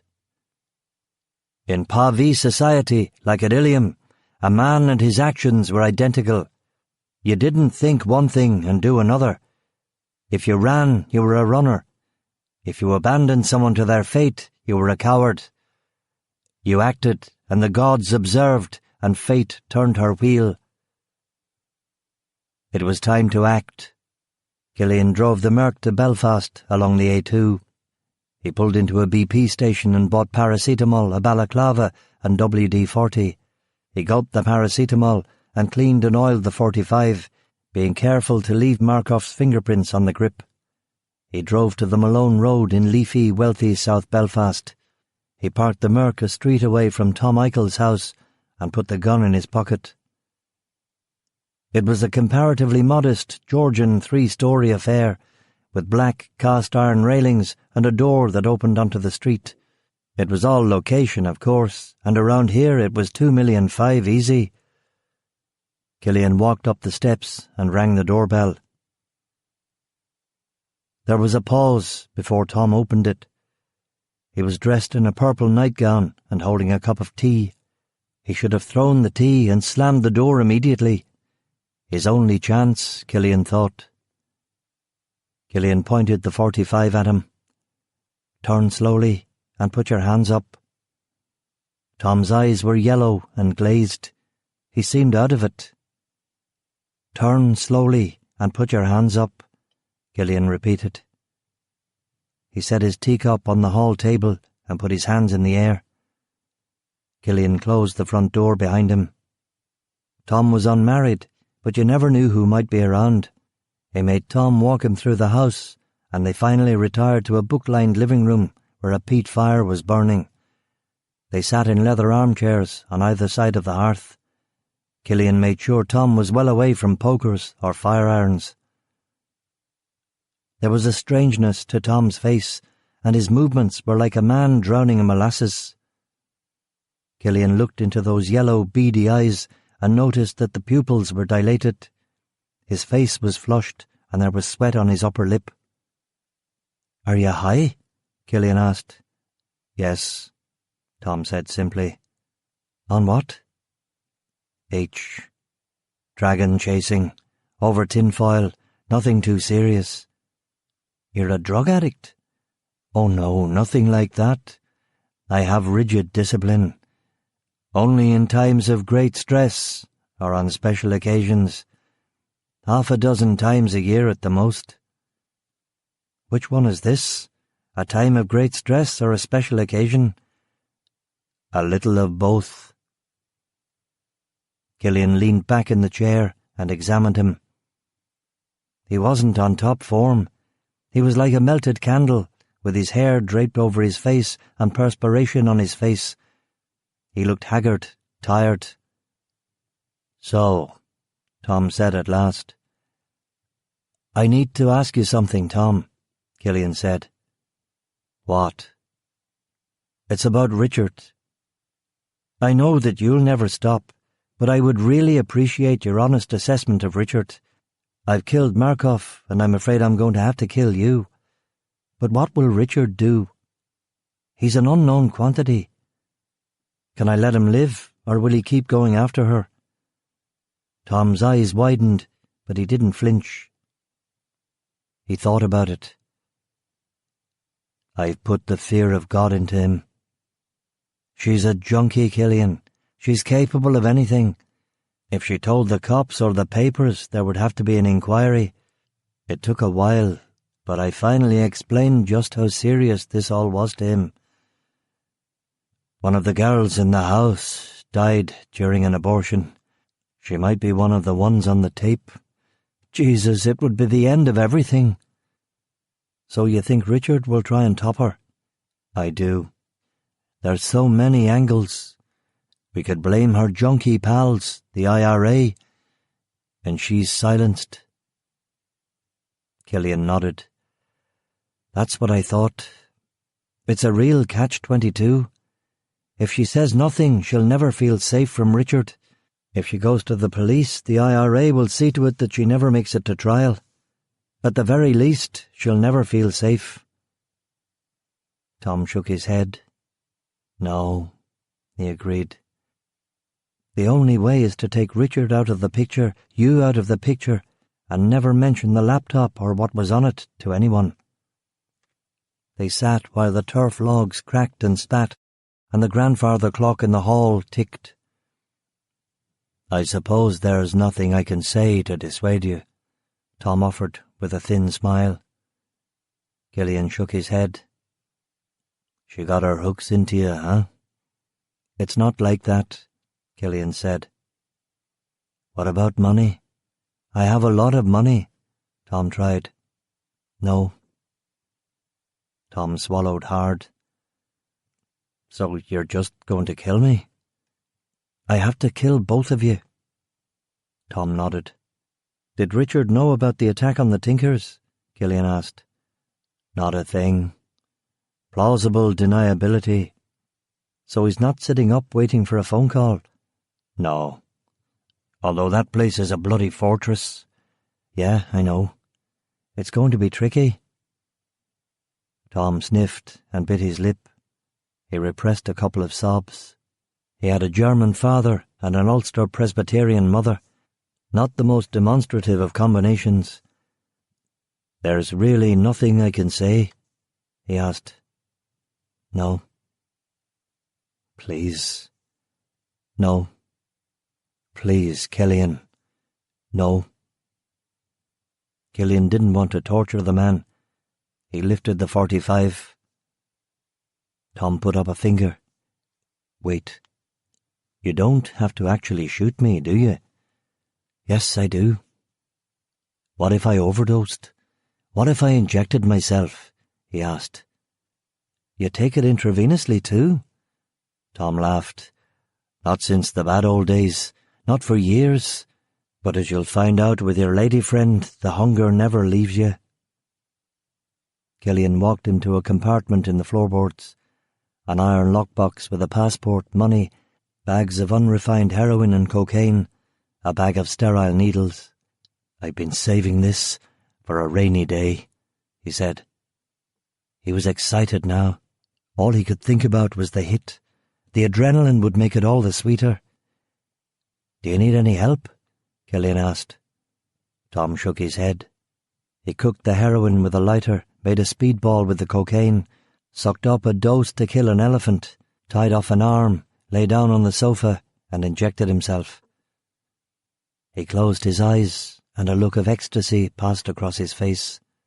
Fatal respiratory depression occurred when the cocaine wore off and the heroin was felt in isolation. His breathing became laboured, and finally he stopped breathing altogether. There was no death rattle, no heave. Killian checked for a pulse, found nothing, and left the house. He drove the Merc back to Whitehead and parked it on a side street just before the Blahole cliff. It was 1/2 a mile from here to Knocknagolla. He got the spare tyre from under the cloth in the Mercedes boot. He put the tyre under his arm, turned up his funny-looking raincoat, rolled up the balaclava until it was just above his eyebrows, and walked along the road. The night was clear. The Blahole cliff afforded a view over all Belfast Lough, North Down, and Scotland as far as the distant town of Girvan. Belfast itself was stretched ahead of him under the surrounding hills like an upturned mirror. The old girl winking at him through the lights at the shipyard and the Cave Hill. Killian carried the tyre to the lodge at Coulter's house. It was a 1-story, poky wee building right on the road. He must have driven by it 100 times, never once considered it. The light was on. He didn't have much of a plan. If he could get in and out without a positive ID or camera angles, the peelers could, maybe, pin this on Ivan. It was his gun. his fingerprints. Maybe. Killian knocked on the lodge window. No answer. He knocked again. Someone moved apart a Venetian blind and looked at him. A young guy running a bit to fat and baldness. Killian lifted the tire. "What's the matter?" a voice said over a concealed intercom. "I've got a puncture, and you are not going to believe, but Spare has a puncture too. Could let me use phone," Killian said in a vague Eastern European accent. "Why are you carrying the tire?" the voice asked. He was a Brummie, which pleased Killian. He liked Birmingham, and he liked Brummies. He wouldn't kill this guy if he could help it. "I thought I would leave car here. I park it up road at corner. I call for taxi to take me to a hotel in Belfast." "You're going to leave your car?" "I get sleep, have Spare fixed in morning, and get taxi back tomorrow," Killian said with an embarrassed grin. "Where did you park your car?" the man asked. "On corner at Cliff," Killian said, catching the man's drift. "Are you mental? That's a blind corner. Someone ploughs around there, hits your car, and they're over the fucking edge." "Oh no," Killian said, sounding foreign and clueless. "You're a bloody idiot," the man said, and Killian watched him leave his perch behind the bulletproof glass. A moment later, he came out of the lodge. He was a chubby fellow, but then a lot of ex-blades piled on the pounds after their military service was done. Eliminate that 10-mile run every morning, and suddenly all the sausages, chips and beer took their toll. "You're going to get somebody fucking killed, mate. You're going to have to move your car." Killian took Markov's silenced Colt 45 from behind the tire and pointed it at the man's heart. "Let's go inside and talk about this," he said in his normal North Belfast burr, maybe the most unlovable and menacing accent on the planet. He pulled the balaclava down over his face. The Russian accent and the funny games were over. "Take it easy, mate, take it easy," the Brummie replied. "Hands on the top of your head, and if you squeak the wrong way, you better hope that the atheists are wrong." The man put his hands on his head. They went inside the lodge. It was a small, single-room affair, with a lot of camera monitors, a desk, and a set of pigeonholes for the mail. There was a door to a toilet, a microwave, and a kettle for making tea and cup of soup. Some of the monitors were infrared, which impressed Killian, as did the man's Heckler & Koch MP5 assault rifle, which was lying on the desk. "Nice place you've got here," Killian said. "Mate, please don't top me. I'm just a fucking lackey, you know." Killian looked about the room for rope or string, or a long piece of electrical cord that he could strip. "I'm lucky to be alive. I know that. I was fucking blown up in Mosul. RPG in the side of the Rover. Fucking Sergeant Halder bought it. I have burns on my left arm. To this day it hurts in the winter, and—" Killian couldn't see anything that he could use. He remembered the play of his mentor, one Michael Forsyth. "What's your name?" he asked. "Viv." "Well, Viv, you don't have any gaffer tape, do you?" "What?" "Gaffer tape, duct tape. You know the stuff I'm talking about." "I think we do. Top drawer," Viv said. "Great. Now tell me where all the other guns are." "No other guns, just the MP5, Viv said with a depressing attempt at cunning. Killian shook his head and tutted. "And I thought we were getting on famously," he said, and shot Viv in the left ankle. Viv crumpled to the floor. He didn't cry out, which must have been that vaunted SAS training, but instead groaned and said between gritted teeth, "In the back drawer, under monitor number 1, there's a police special 38, a Smith & Wesson 9mm semi-automatic, and you can see the MP5 for yourself." Killian opened the drawer and took out the handguns. He shoved them into his coat pocket. They were useful, but without question the MP5 was going to be his weapon of choice. "What about that duct tape?" he asked. "Drawer next to the kettle." "Next to the kettle? Ah, I see." Killian strapped the MP5 over his shoulder, inserted the long 9mm magazine, and got the duct tape. He bent over Viv. Flip over on your stomach, there's a good chap, Killian said. Viv flipped. Please don't kill me, please. I suppose you've got a wife and kids. No, I don't, but I've got a season ticket to Villa Park. Mr. C lets me go every home game. This is going to be our year, he said. Killian was impressed by this piece of bullshit. It was just the sort of thing that the guy thought might impress someone like Killian. Give me your paws, Killian said. He rolled up the man's sleeves and duct-taped his wrists tightly together. Killian had a look at Viv's ankle. It was nasty, bone sticking through the skin, and the bullet had awkwardly travelled down through the man's foot. This is going to hurt, I'm afraid, Killian said. He rolled up Viv's jeans and duct-taped his ankles together, wrapping the tape around a dozen times. Viv grunted, but was still flying with this stiff upper lip stance. Your standard Mike Forsyth move now would be to hog-tie him, or beat him unconscious, or lock him in a cupboard, but Killian reckoned that was going overboard. Viv would just need a good talking to near the end of the convo to impress upon him what kind of a man he was dealing with. You did well, Viv. We're done, Killian said. Viv grunted and lay there on the floor, blinking back the waves of pain. And he wasn't alone. Markov had given Killian a good beating, and anything around the ribs smarted for a long time. Okay now, this is how it's going to go. I'm going to ask you a series of questions, and you're going to tell me all the answers. If I find out that any of your answers were incorrect or incomplete, I'll come back here and put a bullet in your brain. Fair enough? Fair enough, Viv said. Okay, let's do this fast and I'll get you a smoke. How many other guards are on duty tonight? 2. Ginger's in the grounds and Bobby's in the house.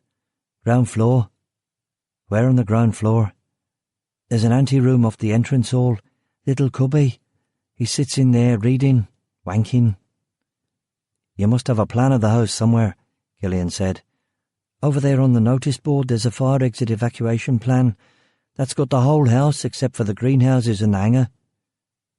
Killian looked at the plan, memorised it. Now you fellas must do a radio check or a shift change or something.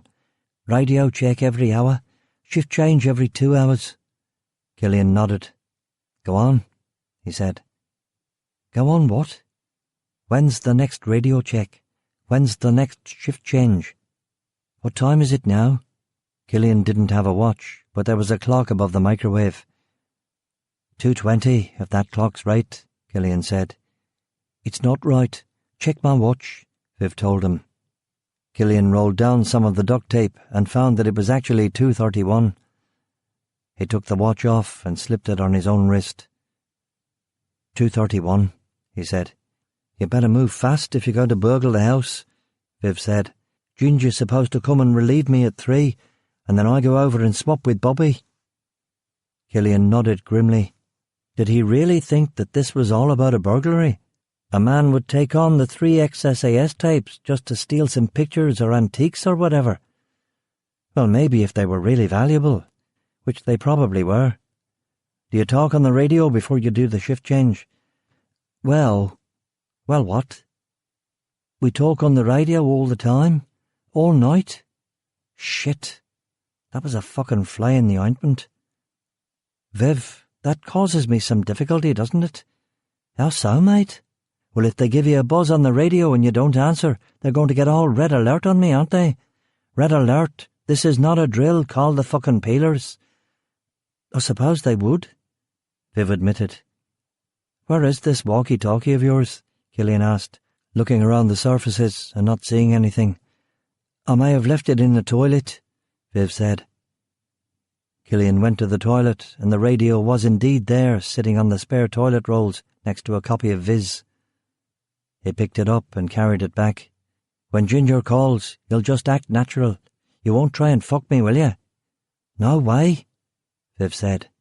'Cause whatever else happens, you'll be for the memorial wall at Hereford, Killian said. I know. Don't worry. Killian sat down in what turned out to be a comfortable leather swivel chair. Who else is in the house?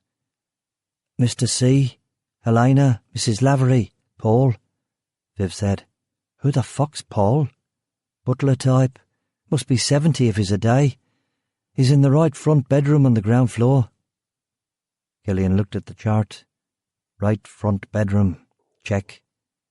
Mrs. Lavery? She's all the way at the back of the house in the other bedroom. And how old is she? I don't know. 55? OK. She might have her niece staying with her. Sometimes she does. It'll be on the visitors' chart in Bobby's room, but I haven't checked it. Niece? Christ! How old is she? 11, I think. So that was another maybe 7 people to deal with. The radio crackled. Joke for ya, a man with a London accent said.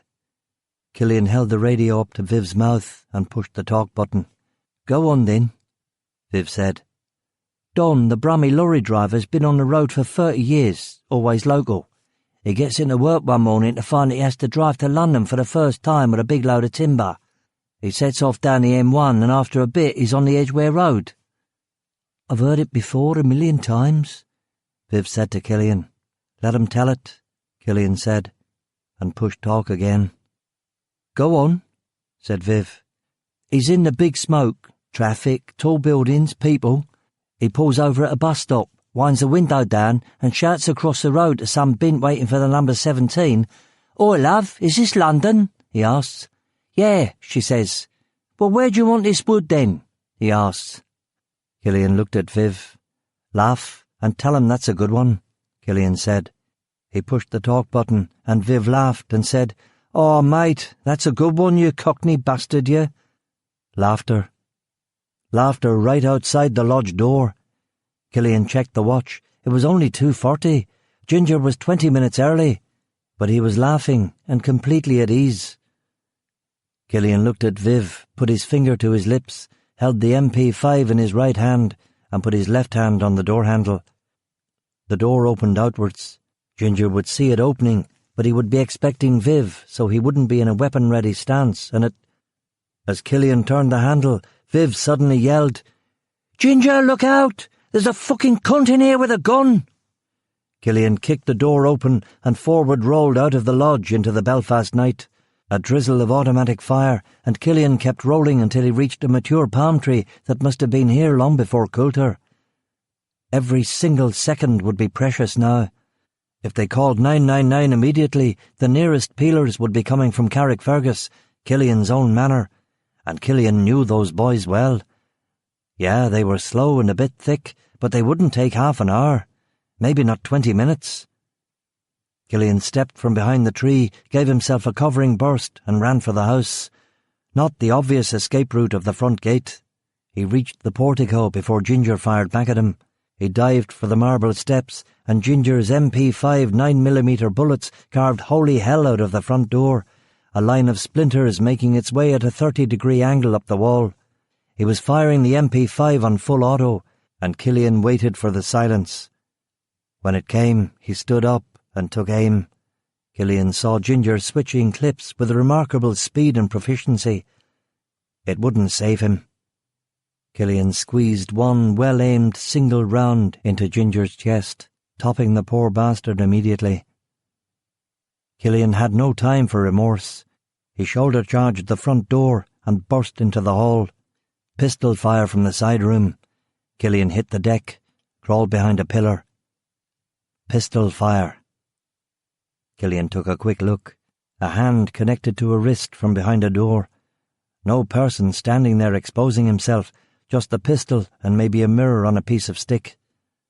Number 3 was being cautious. The cops are on their way, Number 3 shouted. He was called Bobby or something, right? Bobby, I don't want to kill you. Close that fucking door. Don't come out and wait for the cops, Killian yelled. Fuck you, arsehole, Bobby yelled and shot at him. Killian looked at Number 3's door. Some kind of dark, expensive tropical hardwood, no doubt, and sleek and old. Number 3 knew that 9mm slugs wouldn't penetrate it. However, Killian also had Markov's ACP. He let the MP5 hang on its strap, took out the Colt, removed the suppressor, and gave Number 3 4.45 rounds through the door. Killian heard nothing. No scream, no moan, no cry of defiance. Nothing. He hesitated. Go on into the house? No. Couldn't have this sneaky character behind him. Holding the 45 ahead of him, he ran to number 3's anteroom and entered FBI style, clocking corners and blind spots. Bobby was lying on the floor, his skull cracked in half like a broken egg. Blood, brains, bone all over the floor. Jesus, Killian muttered, and ran back out into the hall.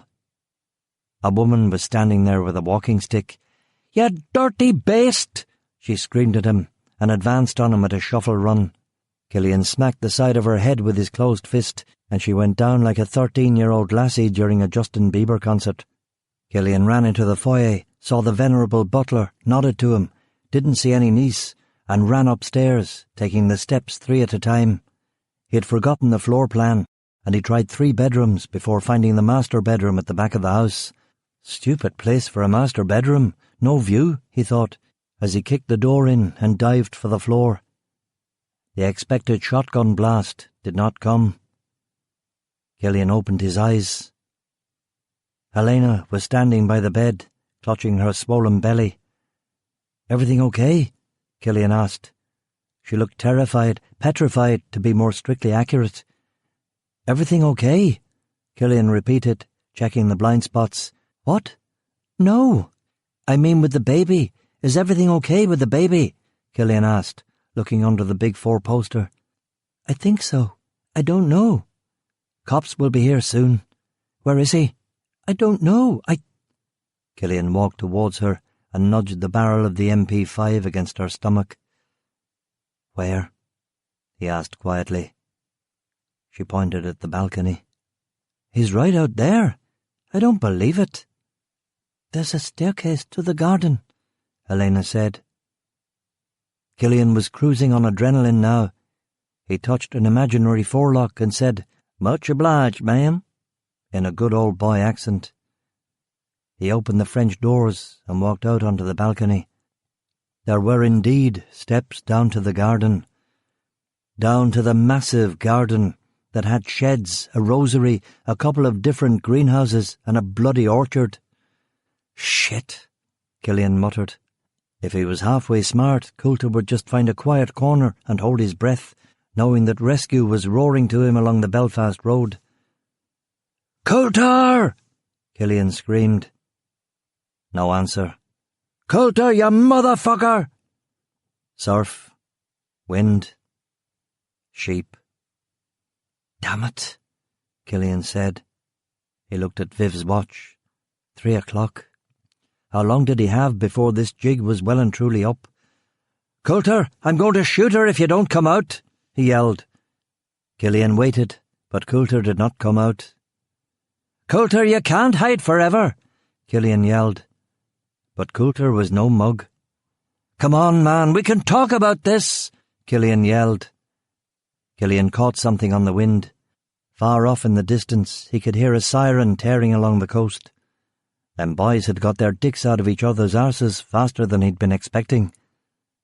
Killian drummed his finger on the balcony rail. And then he slapped his forehead, did an actual Buster Keaton forehead slap. He ran back into the bedroom where Helena was sitting on the bed and talking on the phone to someone. Killian touched his imaginary forelock again and ran along the corridor and down the sweeping staircase. Mrs. Lavery had recovered sufficiently to call him a filthy heathen Turk, which was a nice anachronistic insult. Killian ran past the butler, who was also on the phone to someone. Again, no niece. He sprinted out through the wrecked front doors onto the gravel driveway. He ran back to the lodge, where Viv was trying to cut the duct tape off his hands with the metal edge of the chair. "Now I have to blow your brains out, don't I?" Killian said. Viv flinched, and Killian flipped him over and ran another couple of lines of duct tape around his wrists. "How do I get these frickin' cameras to go infrared?" he wondered, and then noticed a switch on every single monitor that said heat. He found the camera overlooking the back garden and flipped the heat switch. "I can hear the sirens," Viv said. "You better leg it, mate." Killian examined the infrared camera, and sure enough there was a massive red human-shaped heat source coming from inside the longer of the 2 greenhouses. It was Coulter, and he was hiding up in a corner behind some bushes or trees or something. Killian grinned and leaned over Viv. "I'm not your mate. And by the way, Villa are fucking shite," he said, and sprinted back across the gravel and ran around the side of the house. He held the MP5 in assault mode and, keeping a low posture, ran to the larger of the two greenhouses. He turned the handle and went inside. Crouching, he made his way along a line of fruit trees towards where Coulter had been hiding. Gunfire. Glass bursting above his head. 2 shots. A third. It wasn't Mrs. Lavery, was it? Or Helena, God love her? Nah, it was coming from inside. Coulter had very sensibly armed himself. Killian hit the deck and belly-crawled between the trees, which were housed in red terracotta pots. 2 more shots just above him. They were big, heavy, slow slugs, as if from a .38 revolver. There had been, 5 of them? 5 shots? Killian lifted his hand and waved it in the moonlight. Another shot, a window splintering, and then a distinct click. And Coulter would not be reloading that thing in 2 seconds, SAS style. Still, there was no point hanging about. Killian sprang to his feet and ran to Coulter's corner. Coulter was scrambling for a back exit. Killian put an MP5 round in the door to get his attention. Coulter turned and dropped his gun and put his hands in the air. "You wouldn't shoot an unarmed man," Coulter said. Killian walked towards him, holding the MP5's pistol grip in his right hand and its curved magazine in his left. A wave of depression passed through him. He was getting the post-action blues before the action was even over. He took a deep breath. How lovely it would be just to have a wee lie down. The sirens, however, were distinctly closer now. Coulter was standing right at the greenhouse door, where Helena or Mrs. Lavery or anyone else could see him and maybe help. This next act needed privacy. "Have a seat," Killian said. Coulter sat on the ground with his head against the door handle. Killian squatted in front of him, baseball catcher fashion. "What are you going to do?" Coulter asked, trembling. His face was pale, his blue eyes nearly black under the moon. He had cut himself on the cheek, and the blood was dripping onto the ground. He was dressed in a plain black T-shirt and blue pyjama bottoms, with racing cars on them. "What are these? Orange trees?" Killian asked. "Lime and lemon," Coulter said. "Lime and lemon." The two men looked at one another. Killian shook his head and raised the MP5. "Wait a minute!" Coulter screamed. "Why are you doing this? Why?" "I'd like to say I was sorry, Richard," Killian said, "but I saw the video. I heard about the abortions. Hold on a minute, Killian. They were all older than you think. They were all fucking willing participants. There was no rape. We fucking paid them. We got them presents. We bought their silence." "I'll bet you did.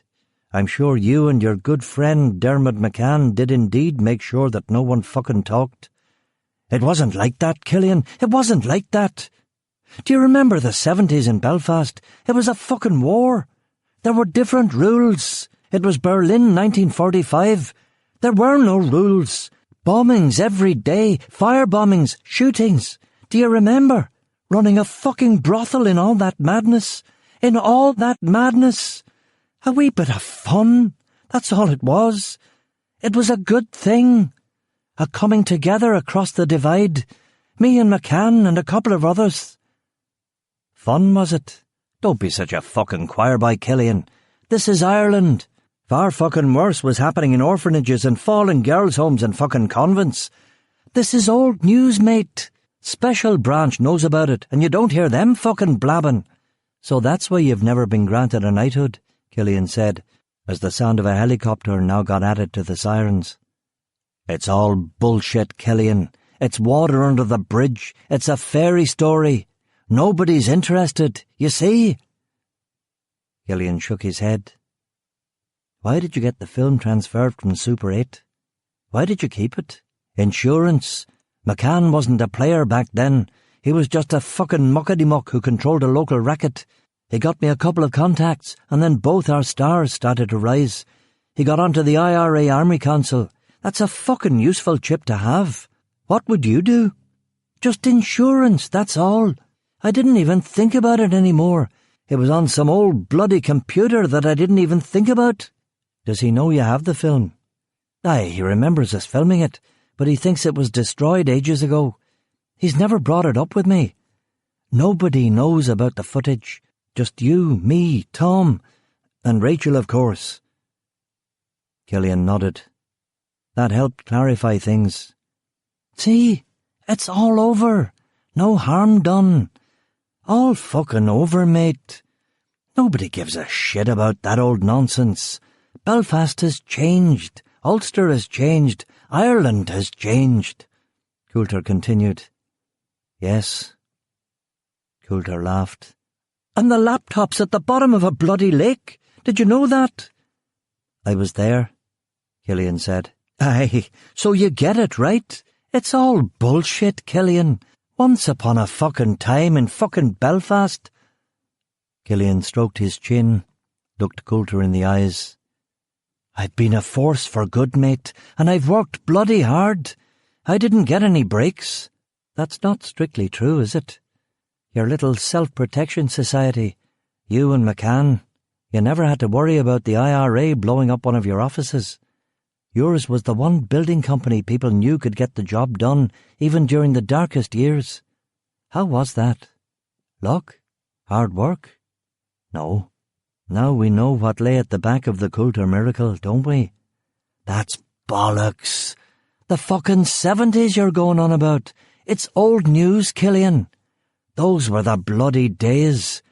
It's 2011. The centuries turned, the decades turned. Listen to me, mate. Nobody fucking cares. I do see what you're saying, Richard, and maybe you're right about that. But I am going to have to shoot you, Killian said. Tom told me you won't stop until she's dead. Her existence threatens everything. I'll give you £1 million to put down that gun right now. Come on, you're smart, you're a tinker. What does one wee doll matter against £1 million? Every man for himself, right? That's your philosophy? That's your accumulated wisdom? Killian asked, as the sound of the chopper thudded off the lochwater. Aye. Look, it's not a bad thing. Remember, Mrs. Thatcher said that there was no such thing as society, there's only individuals. Remember that? Killian kneeled in front of him on one knee, like a bridegroom before a bride. I remember. But you see, that doesn't work for me. I say life is given meaning by context. There are no individual selves. There are only humans embedded in practices, places, cultures. And in my culture on the other side of the criminal line, the world of the life, there are heavy bonds imposed upon you. To be a pavee, to be a tinker, is to wade through a sea of mutual debts of hospitality and loyalty. What are you fucking talking about? Coulter asked, his mouth dry, his hopes of rescue increasing as he heard the brakes of a police Land Rover squeal outside his front gate. It's very simple. I promised Rachel I'd take care of this tonight, and that's exactly what I'm going to do.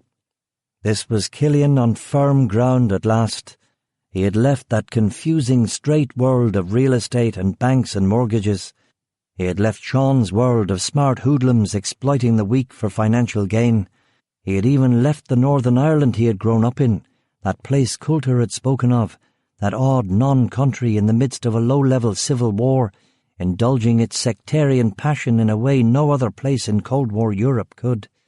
No, he was back in the land of his fathers and forefathers, the world of men who shook hands on horse deals and debts and kept their word in the face of the abyss.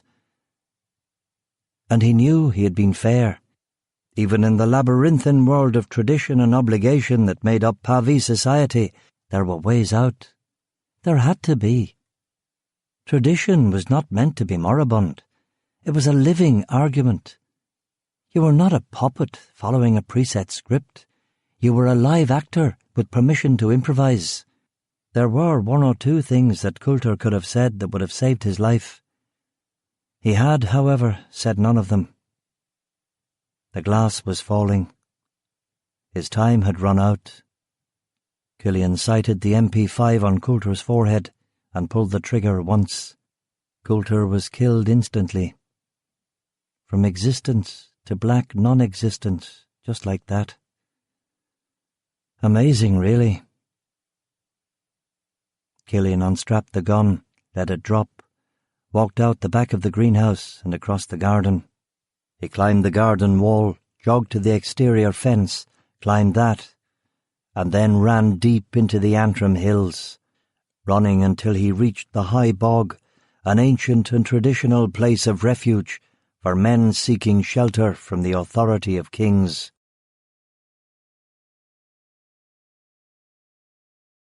Epilogue.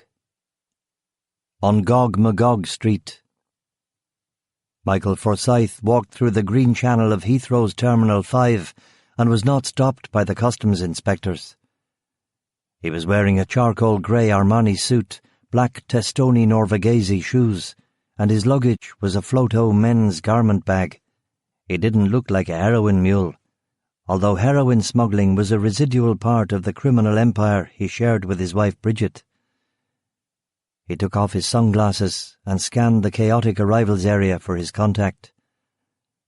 A pale, cuddly-looking character in a uniform was holding up a sign that appeared to say, Michelle Fireside. He was a curly bap, only about 23 or 24. He was listening to something on an iPod, and you could just tell it was Coldplay. Michael approached him. "Are you waiting for Michael Forsyth?" he asked. "Are ye he?" the man asked in a friendly Scottish accent that could have been a voice on a cartoon. "Yes." "I'm Dougie. Give me your wee bag and we'll gae outside. Mr. Paulson is weeing in the car." Michael gave him the bag and followed him to a black limousine, where Mr. Paulson was not, alas, weeing. He was a tiny but not unimpressive character in a three-piece suit, with scarred knuckles and DM shoes. He was listening to the cricket and fiddling with the Times crossword. He shook Michael's hand with un-English enthusiasm. "Pleasant flight?" Paulson asked. "Very," Michael said. "On time, no problems." "I love Virgin. They treat you well," Paulson said, in an accent that Michael now realised had a touch of Geordie in it, which perhaps explained the handshake. "They do," Michael agreed. "I booked a hotel room if you want to go freshen up," Paulson said. Michael shook his head. "No, I feel fine. Let's do this." Paulson looked about the car park. "I've a few things to give you. Let's go inside the limo, okay?" "Fine," Michael agreed. Once inside, Paulson opened a Sainsbury bag and gave Michael a ski mask, a map, a mobile phone, and a Beretta 92 FS with an ambidextrous manual safety and an AAC Evolution 40 pistol suppressor. Michael took the Beretta, stripped it, and put it back together. He took off the silencer, blew through it, and reattached it. "Everything okay?" Paulson asked. "Spare magazine?" Michael asked. "2 in the bag. 45 rounds altogether." Michael nodded. "Everything's okay?" Paulson asked, sensing that something might be up. "We're not going there in this, are we?" Michael asked. Paulson nodded nervously. Dougie knows the road, and we got sat-nav and—" "From what I understand, it's a small English village, right?" "Yes." "Don't you think a big honking limo's going to look a wee bit out of place in a scene like that?" "What do you want me to do?" Paulson asked. Michael yawned. "I'll go inside, get something to eat. You get me another car, program the sat-nav and I'll drive myself." "Are you sure? I thought Dougie would be your backup. He's got experience." Dougie's experience had resume inflation written all over it. He was somebody's nephew or little brother. "I'm sure he's very capable, but I'll be fine. I'll meet you back here in an hour." "Yes, of course," Paulson said, a little chastened. Michael left his gear, went back inside Terminal 5, had breakfast at Gordon Ramsay's, and read the English papers. He too tried the Times crossword, but he had been so long out of the UK that he got few of the contemporary references. When he returned, Paulson was standing beside the limo and smiling. "We got you a black BMW 5 Series. Common as muck up there," he said. "Great," Michael replied with satisfaction. "And Dougie's programming the sat-nav right now. He's taking you the easiest route, i.e. not through London. Is that okay?" "That'll be fine." "Did you get breakfast?" "Went to Gordon Ramsay's, got the Spanish omelette." "It was okay. If you want to eat well in England, you should have breakfast 3 times a day," Michael said, attempting to diffuse the tension a little. It didn't work. "You want another breakfast?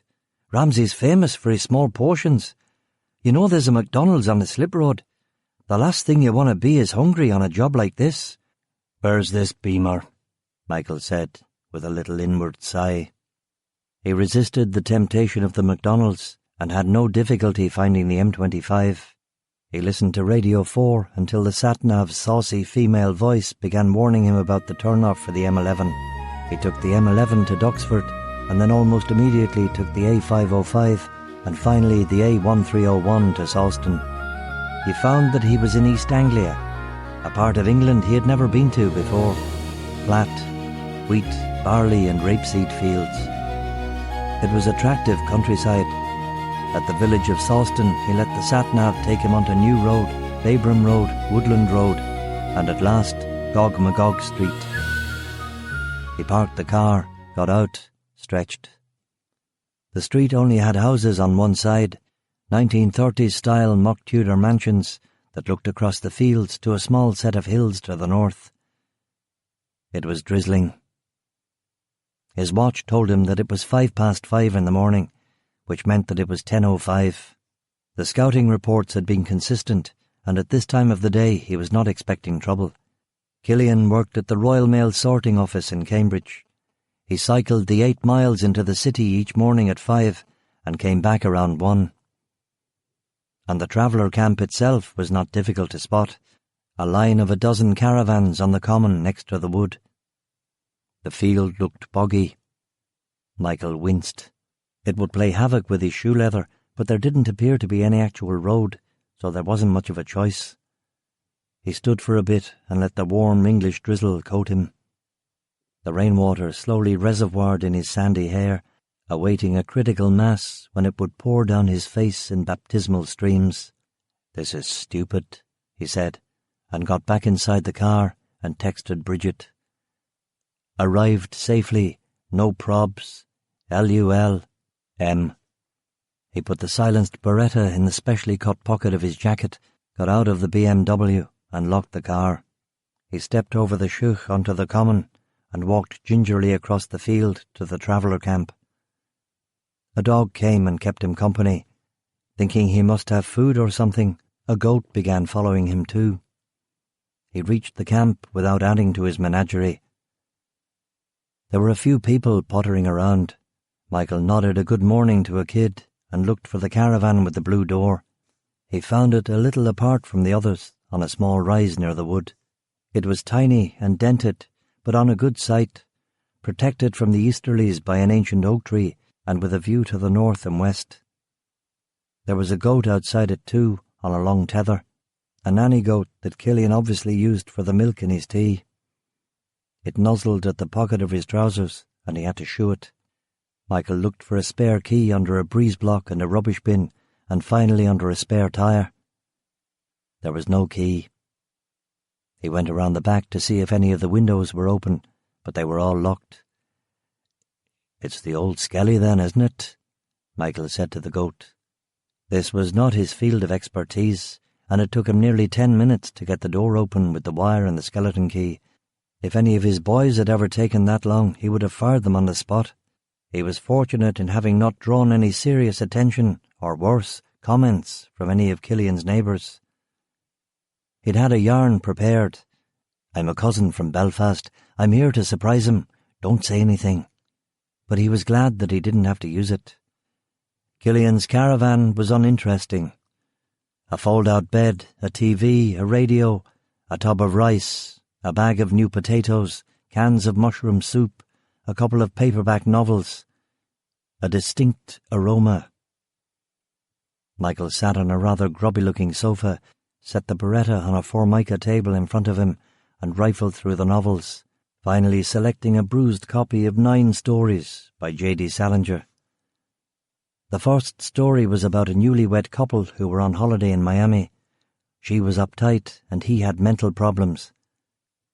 Michael had never read Salinger before, though Bridget and Siobhan swore by him. That was perhaps the reason why he'd avoided him, he reflected. The girls, God love them, did not share many of his tastes. He pushed open the rear caravan window and let in a more pleasant odour of cut grass. He could hear kids talking to the billy goat in Irish, and there was birdsong from the oak tree. If Killian had decided to cut across the fields that particular afternoon, which he did sometimes when it wasn't raining, he would have seen the open window and Michael would have been rumbled. But as it was, he stuck to the road. He liked this job. Delivering letters on a bike to the villages of South Cambridgeshire was like a profession from the sepia 50s that never were. The person who had the route before him had obviously been some kind of slacker genius who had convinced the Royal Mail that it took you 7 hours to do what you could have done hopping on one foot in half that time. Killian got to know his customers, and they him. It was a mutual admiration society, and everyone liked a bit of crack. A third of the way through his round, he stopped to drink a pint of Green King at the Peckerel, which had been serving working stiffs like himself for half a millennium. After the pub, it was a very light load, and he'd stop to chat to anyone who wanted to talk. On this particular day, he'd gotten the brief histories of concrete, colonial Simla, and Dutch jazz, and listened to an unpatriotic attack on Lord Nelson, who apparently could have caught Napoleon with his pants down if he hadn't been so hasty at the Nile. Killian was feeling good. He wheeled his bike into the Tinker camp and nodded to the Cokes, new arrivals from Donegal, who only spoke Irish. "Oh, good afternoon to you, Eamon," Mr. Coke said to him in pure Gaelic, adding nothing about the visitor he had seen going into Killian's caravan. "And to you a good afternoon, Seamus," Killian replied. He wheeled the bike on. He didn't really like the name Eamon, which he had assumed on hopping the ferry to England, but it was way too late to change it now. Of course, he could never go back to Killian, or even his real name. The Ulster peelers would be after him forever, and he'd heard rumours that Michael Forsyth had a contract out on him too. He leaned his bike up against the caravan and rubbed the beard which the Communication Workers' Union had fought to let him keep in the face of management's displeasure. Molly was looking at him nervously, and he could tell she had a guilty conscience about something. "If I find you've been at my carrots, I'll be furious," he said. Molly bleated and shook her head as if she'd understood. Killian put the key in the lock. Michael was on the last paragraph of the Salinger when he heard Killian's voice outside. He picked up the Beretta and slowly clicked off the safety. Killian came in, clocked Michael, tensed, thought about a sudden move. Michael disabused him of the notion with a shake of the head. "Close the door. Sit down," Michael said. Killian closed the door and sat opposite him in the rickety wicker chair he had found in a skip. What a bloody shitty chair to die in, was Killian's immediate thought. "I'll be with you in 1 minute," Michael said. "Don't, fucking breathe." Michael kept the gun trained on Killian, picked up the Salinger again, and finished the story about the newlyweds. He put the book down and shook his head. "Dear, oh dear," he said. "Which story?" Killian asked. "A Perfect Day for Banana Fish." "Ah," Killian agreed. Michael dog-eared the book. "So?" Killian asked. "Why you?" "Why me? Me in person, you mean?" Killian nodded. Michael sighed. "It'll sound a bit old-fashioned." "I'm all about old-fashioned." "It's my debt of honour, isn't it? I recommended you to Dick Coulter. I told him you were the right man for the job. In a way, it's all my fault." Killian rubbed his chin. "I take it you're not of the school that believes everything worked out for the best." "How so?" "Well, Markov took the fall for the hit on Rachel's parents, which he did do, incidentally." "I know," Michael said, his eyes narrowing. "You want me to continue?" "Sure." "Okay. So Markov takes the fall for that. The press loves it, blames the Russian mafia or the FSB. Case closed on that. Tom dies of an overdose. I take the fall for the hit on Coulter, but nobody knows who the hell I am, except that I'm either Russian or Irish and probably involved with the FSB too. The upshot is that you're not involved. Rachel inherits a chunk of change to provide for the girls. Helena inherits the bulk of the estate. Is that it? Michael asked. No. Dermot McCann doesn't get his name dragged through the mud.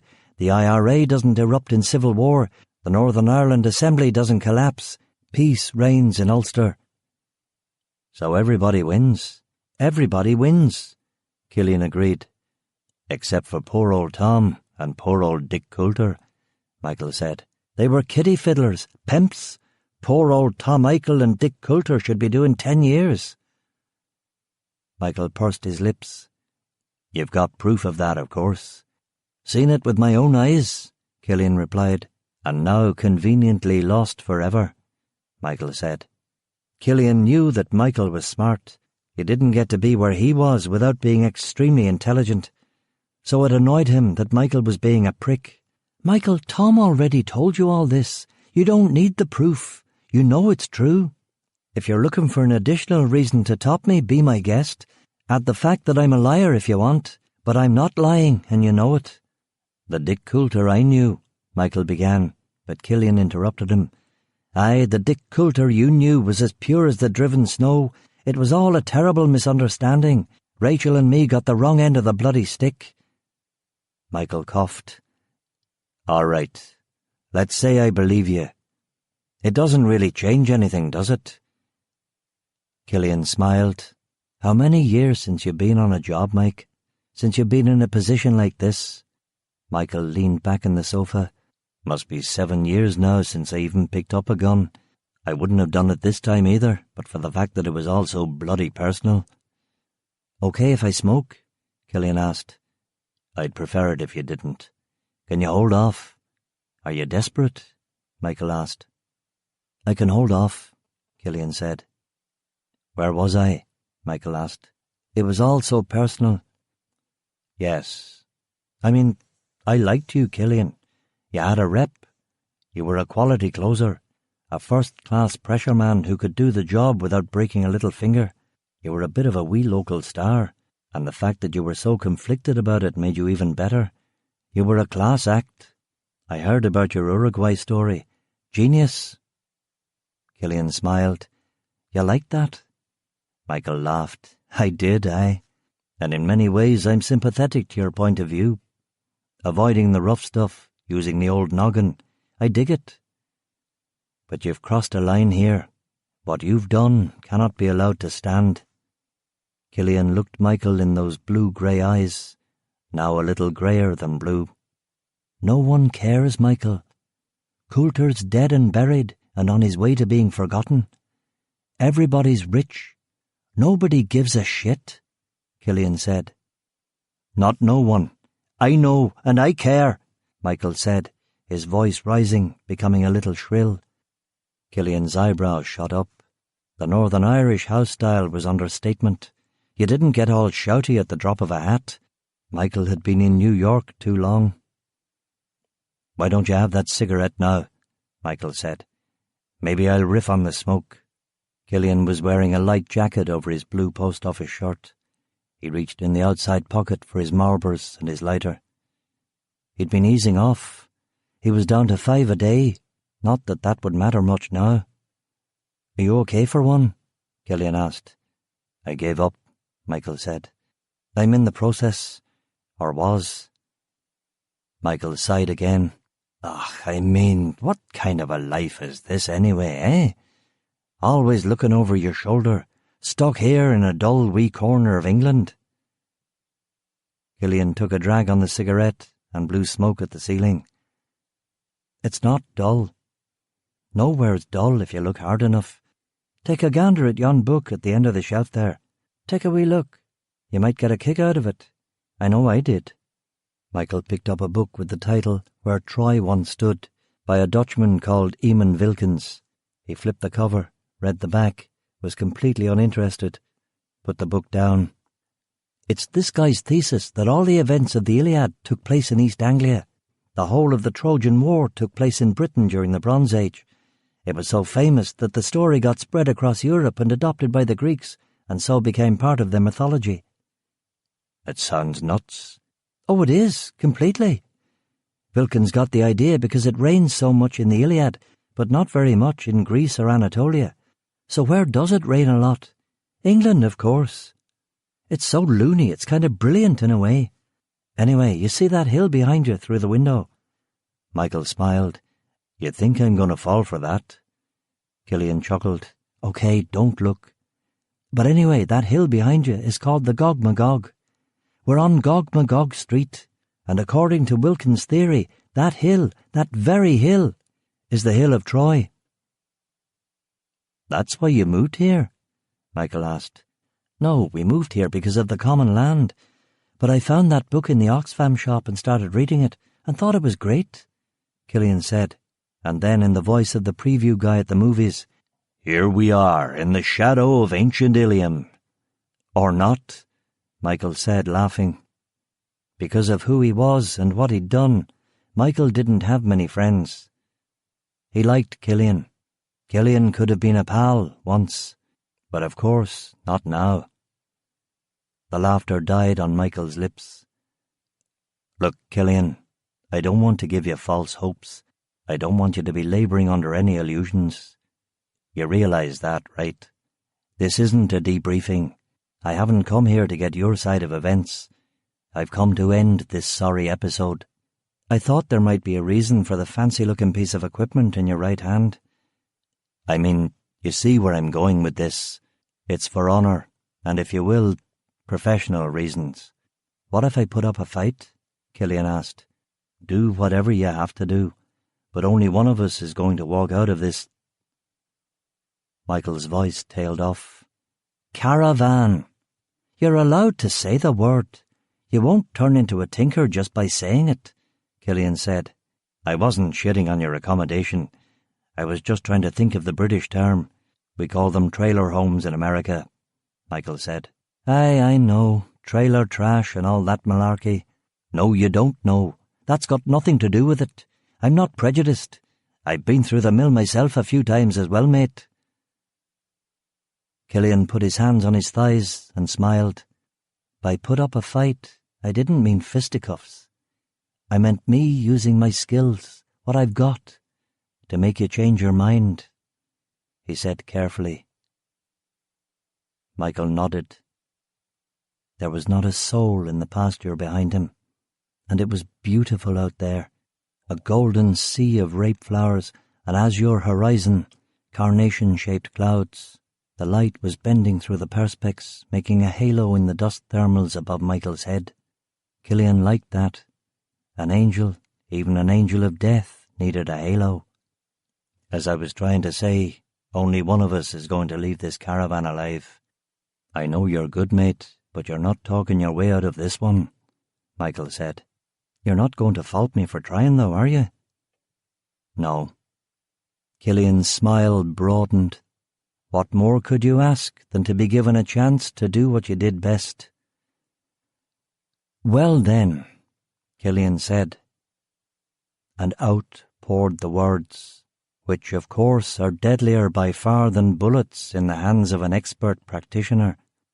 Killian was a little rusty, but eventually he warmed to his theme, and Michael listened, and the goat outside listened, and even the Trojan shades in Hades listened.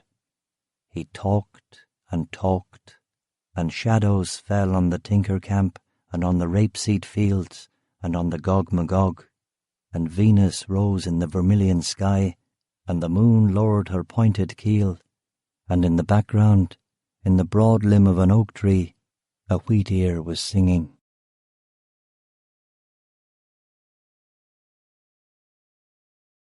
This concludes the reading of Falling Glass by Adrian McKinty.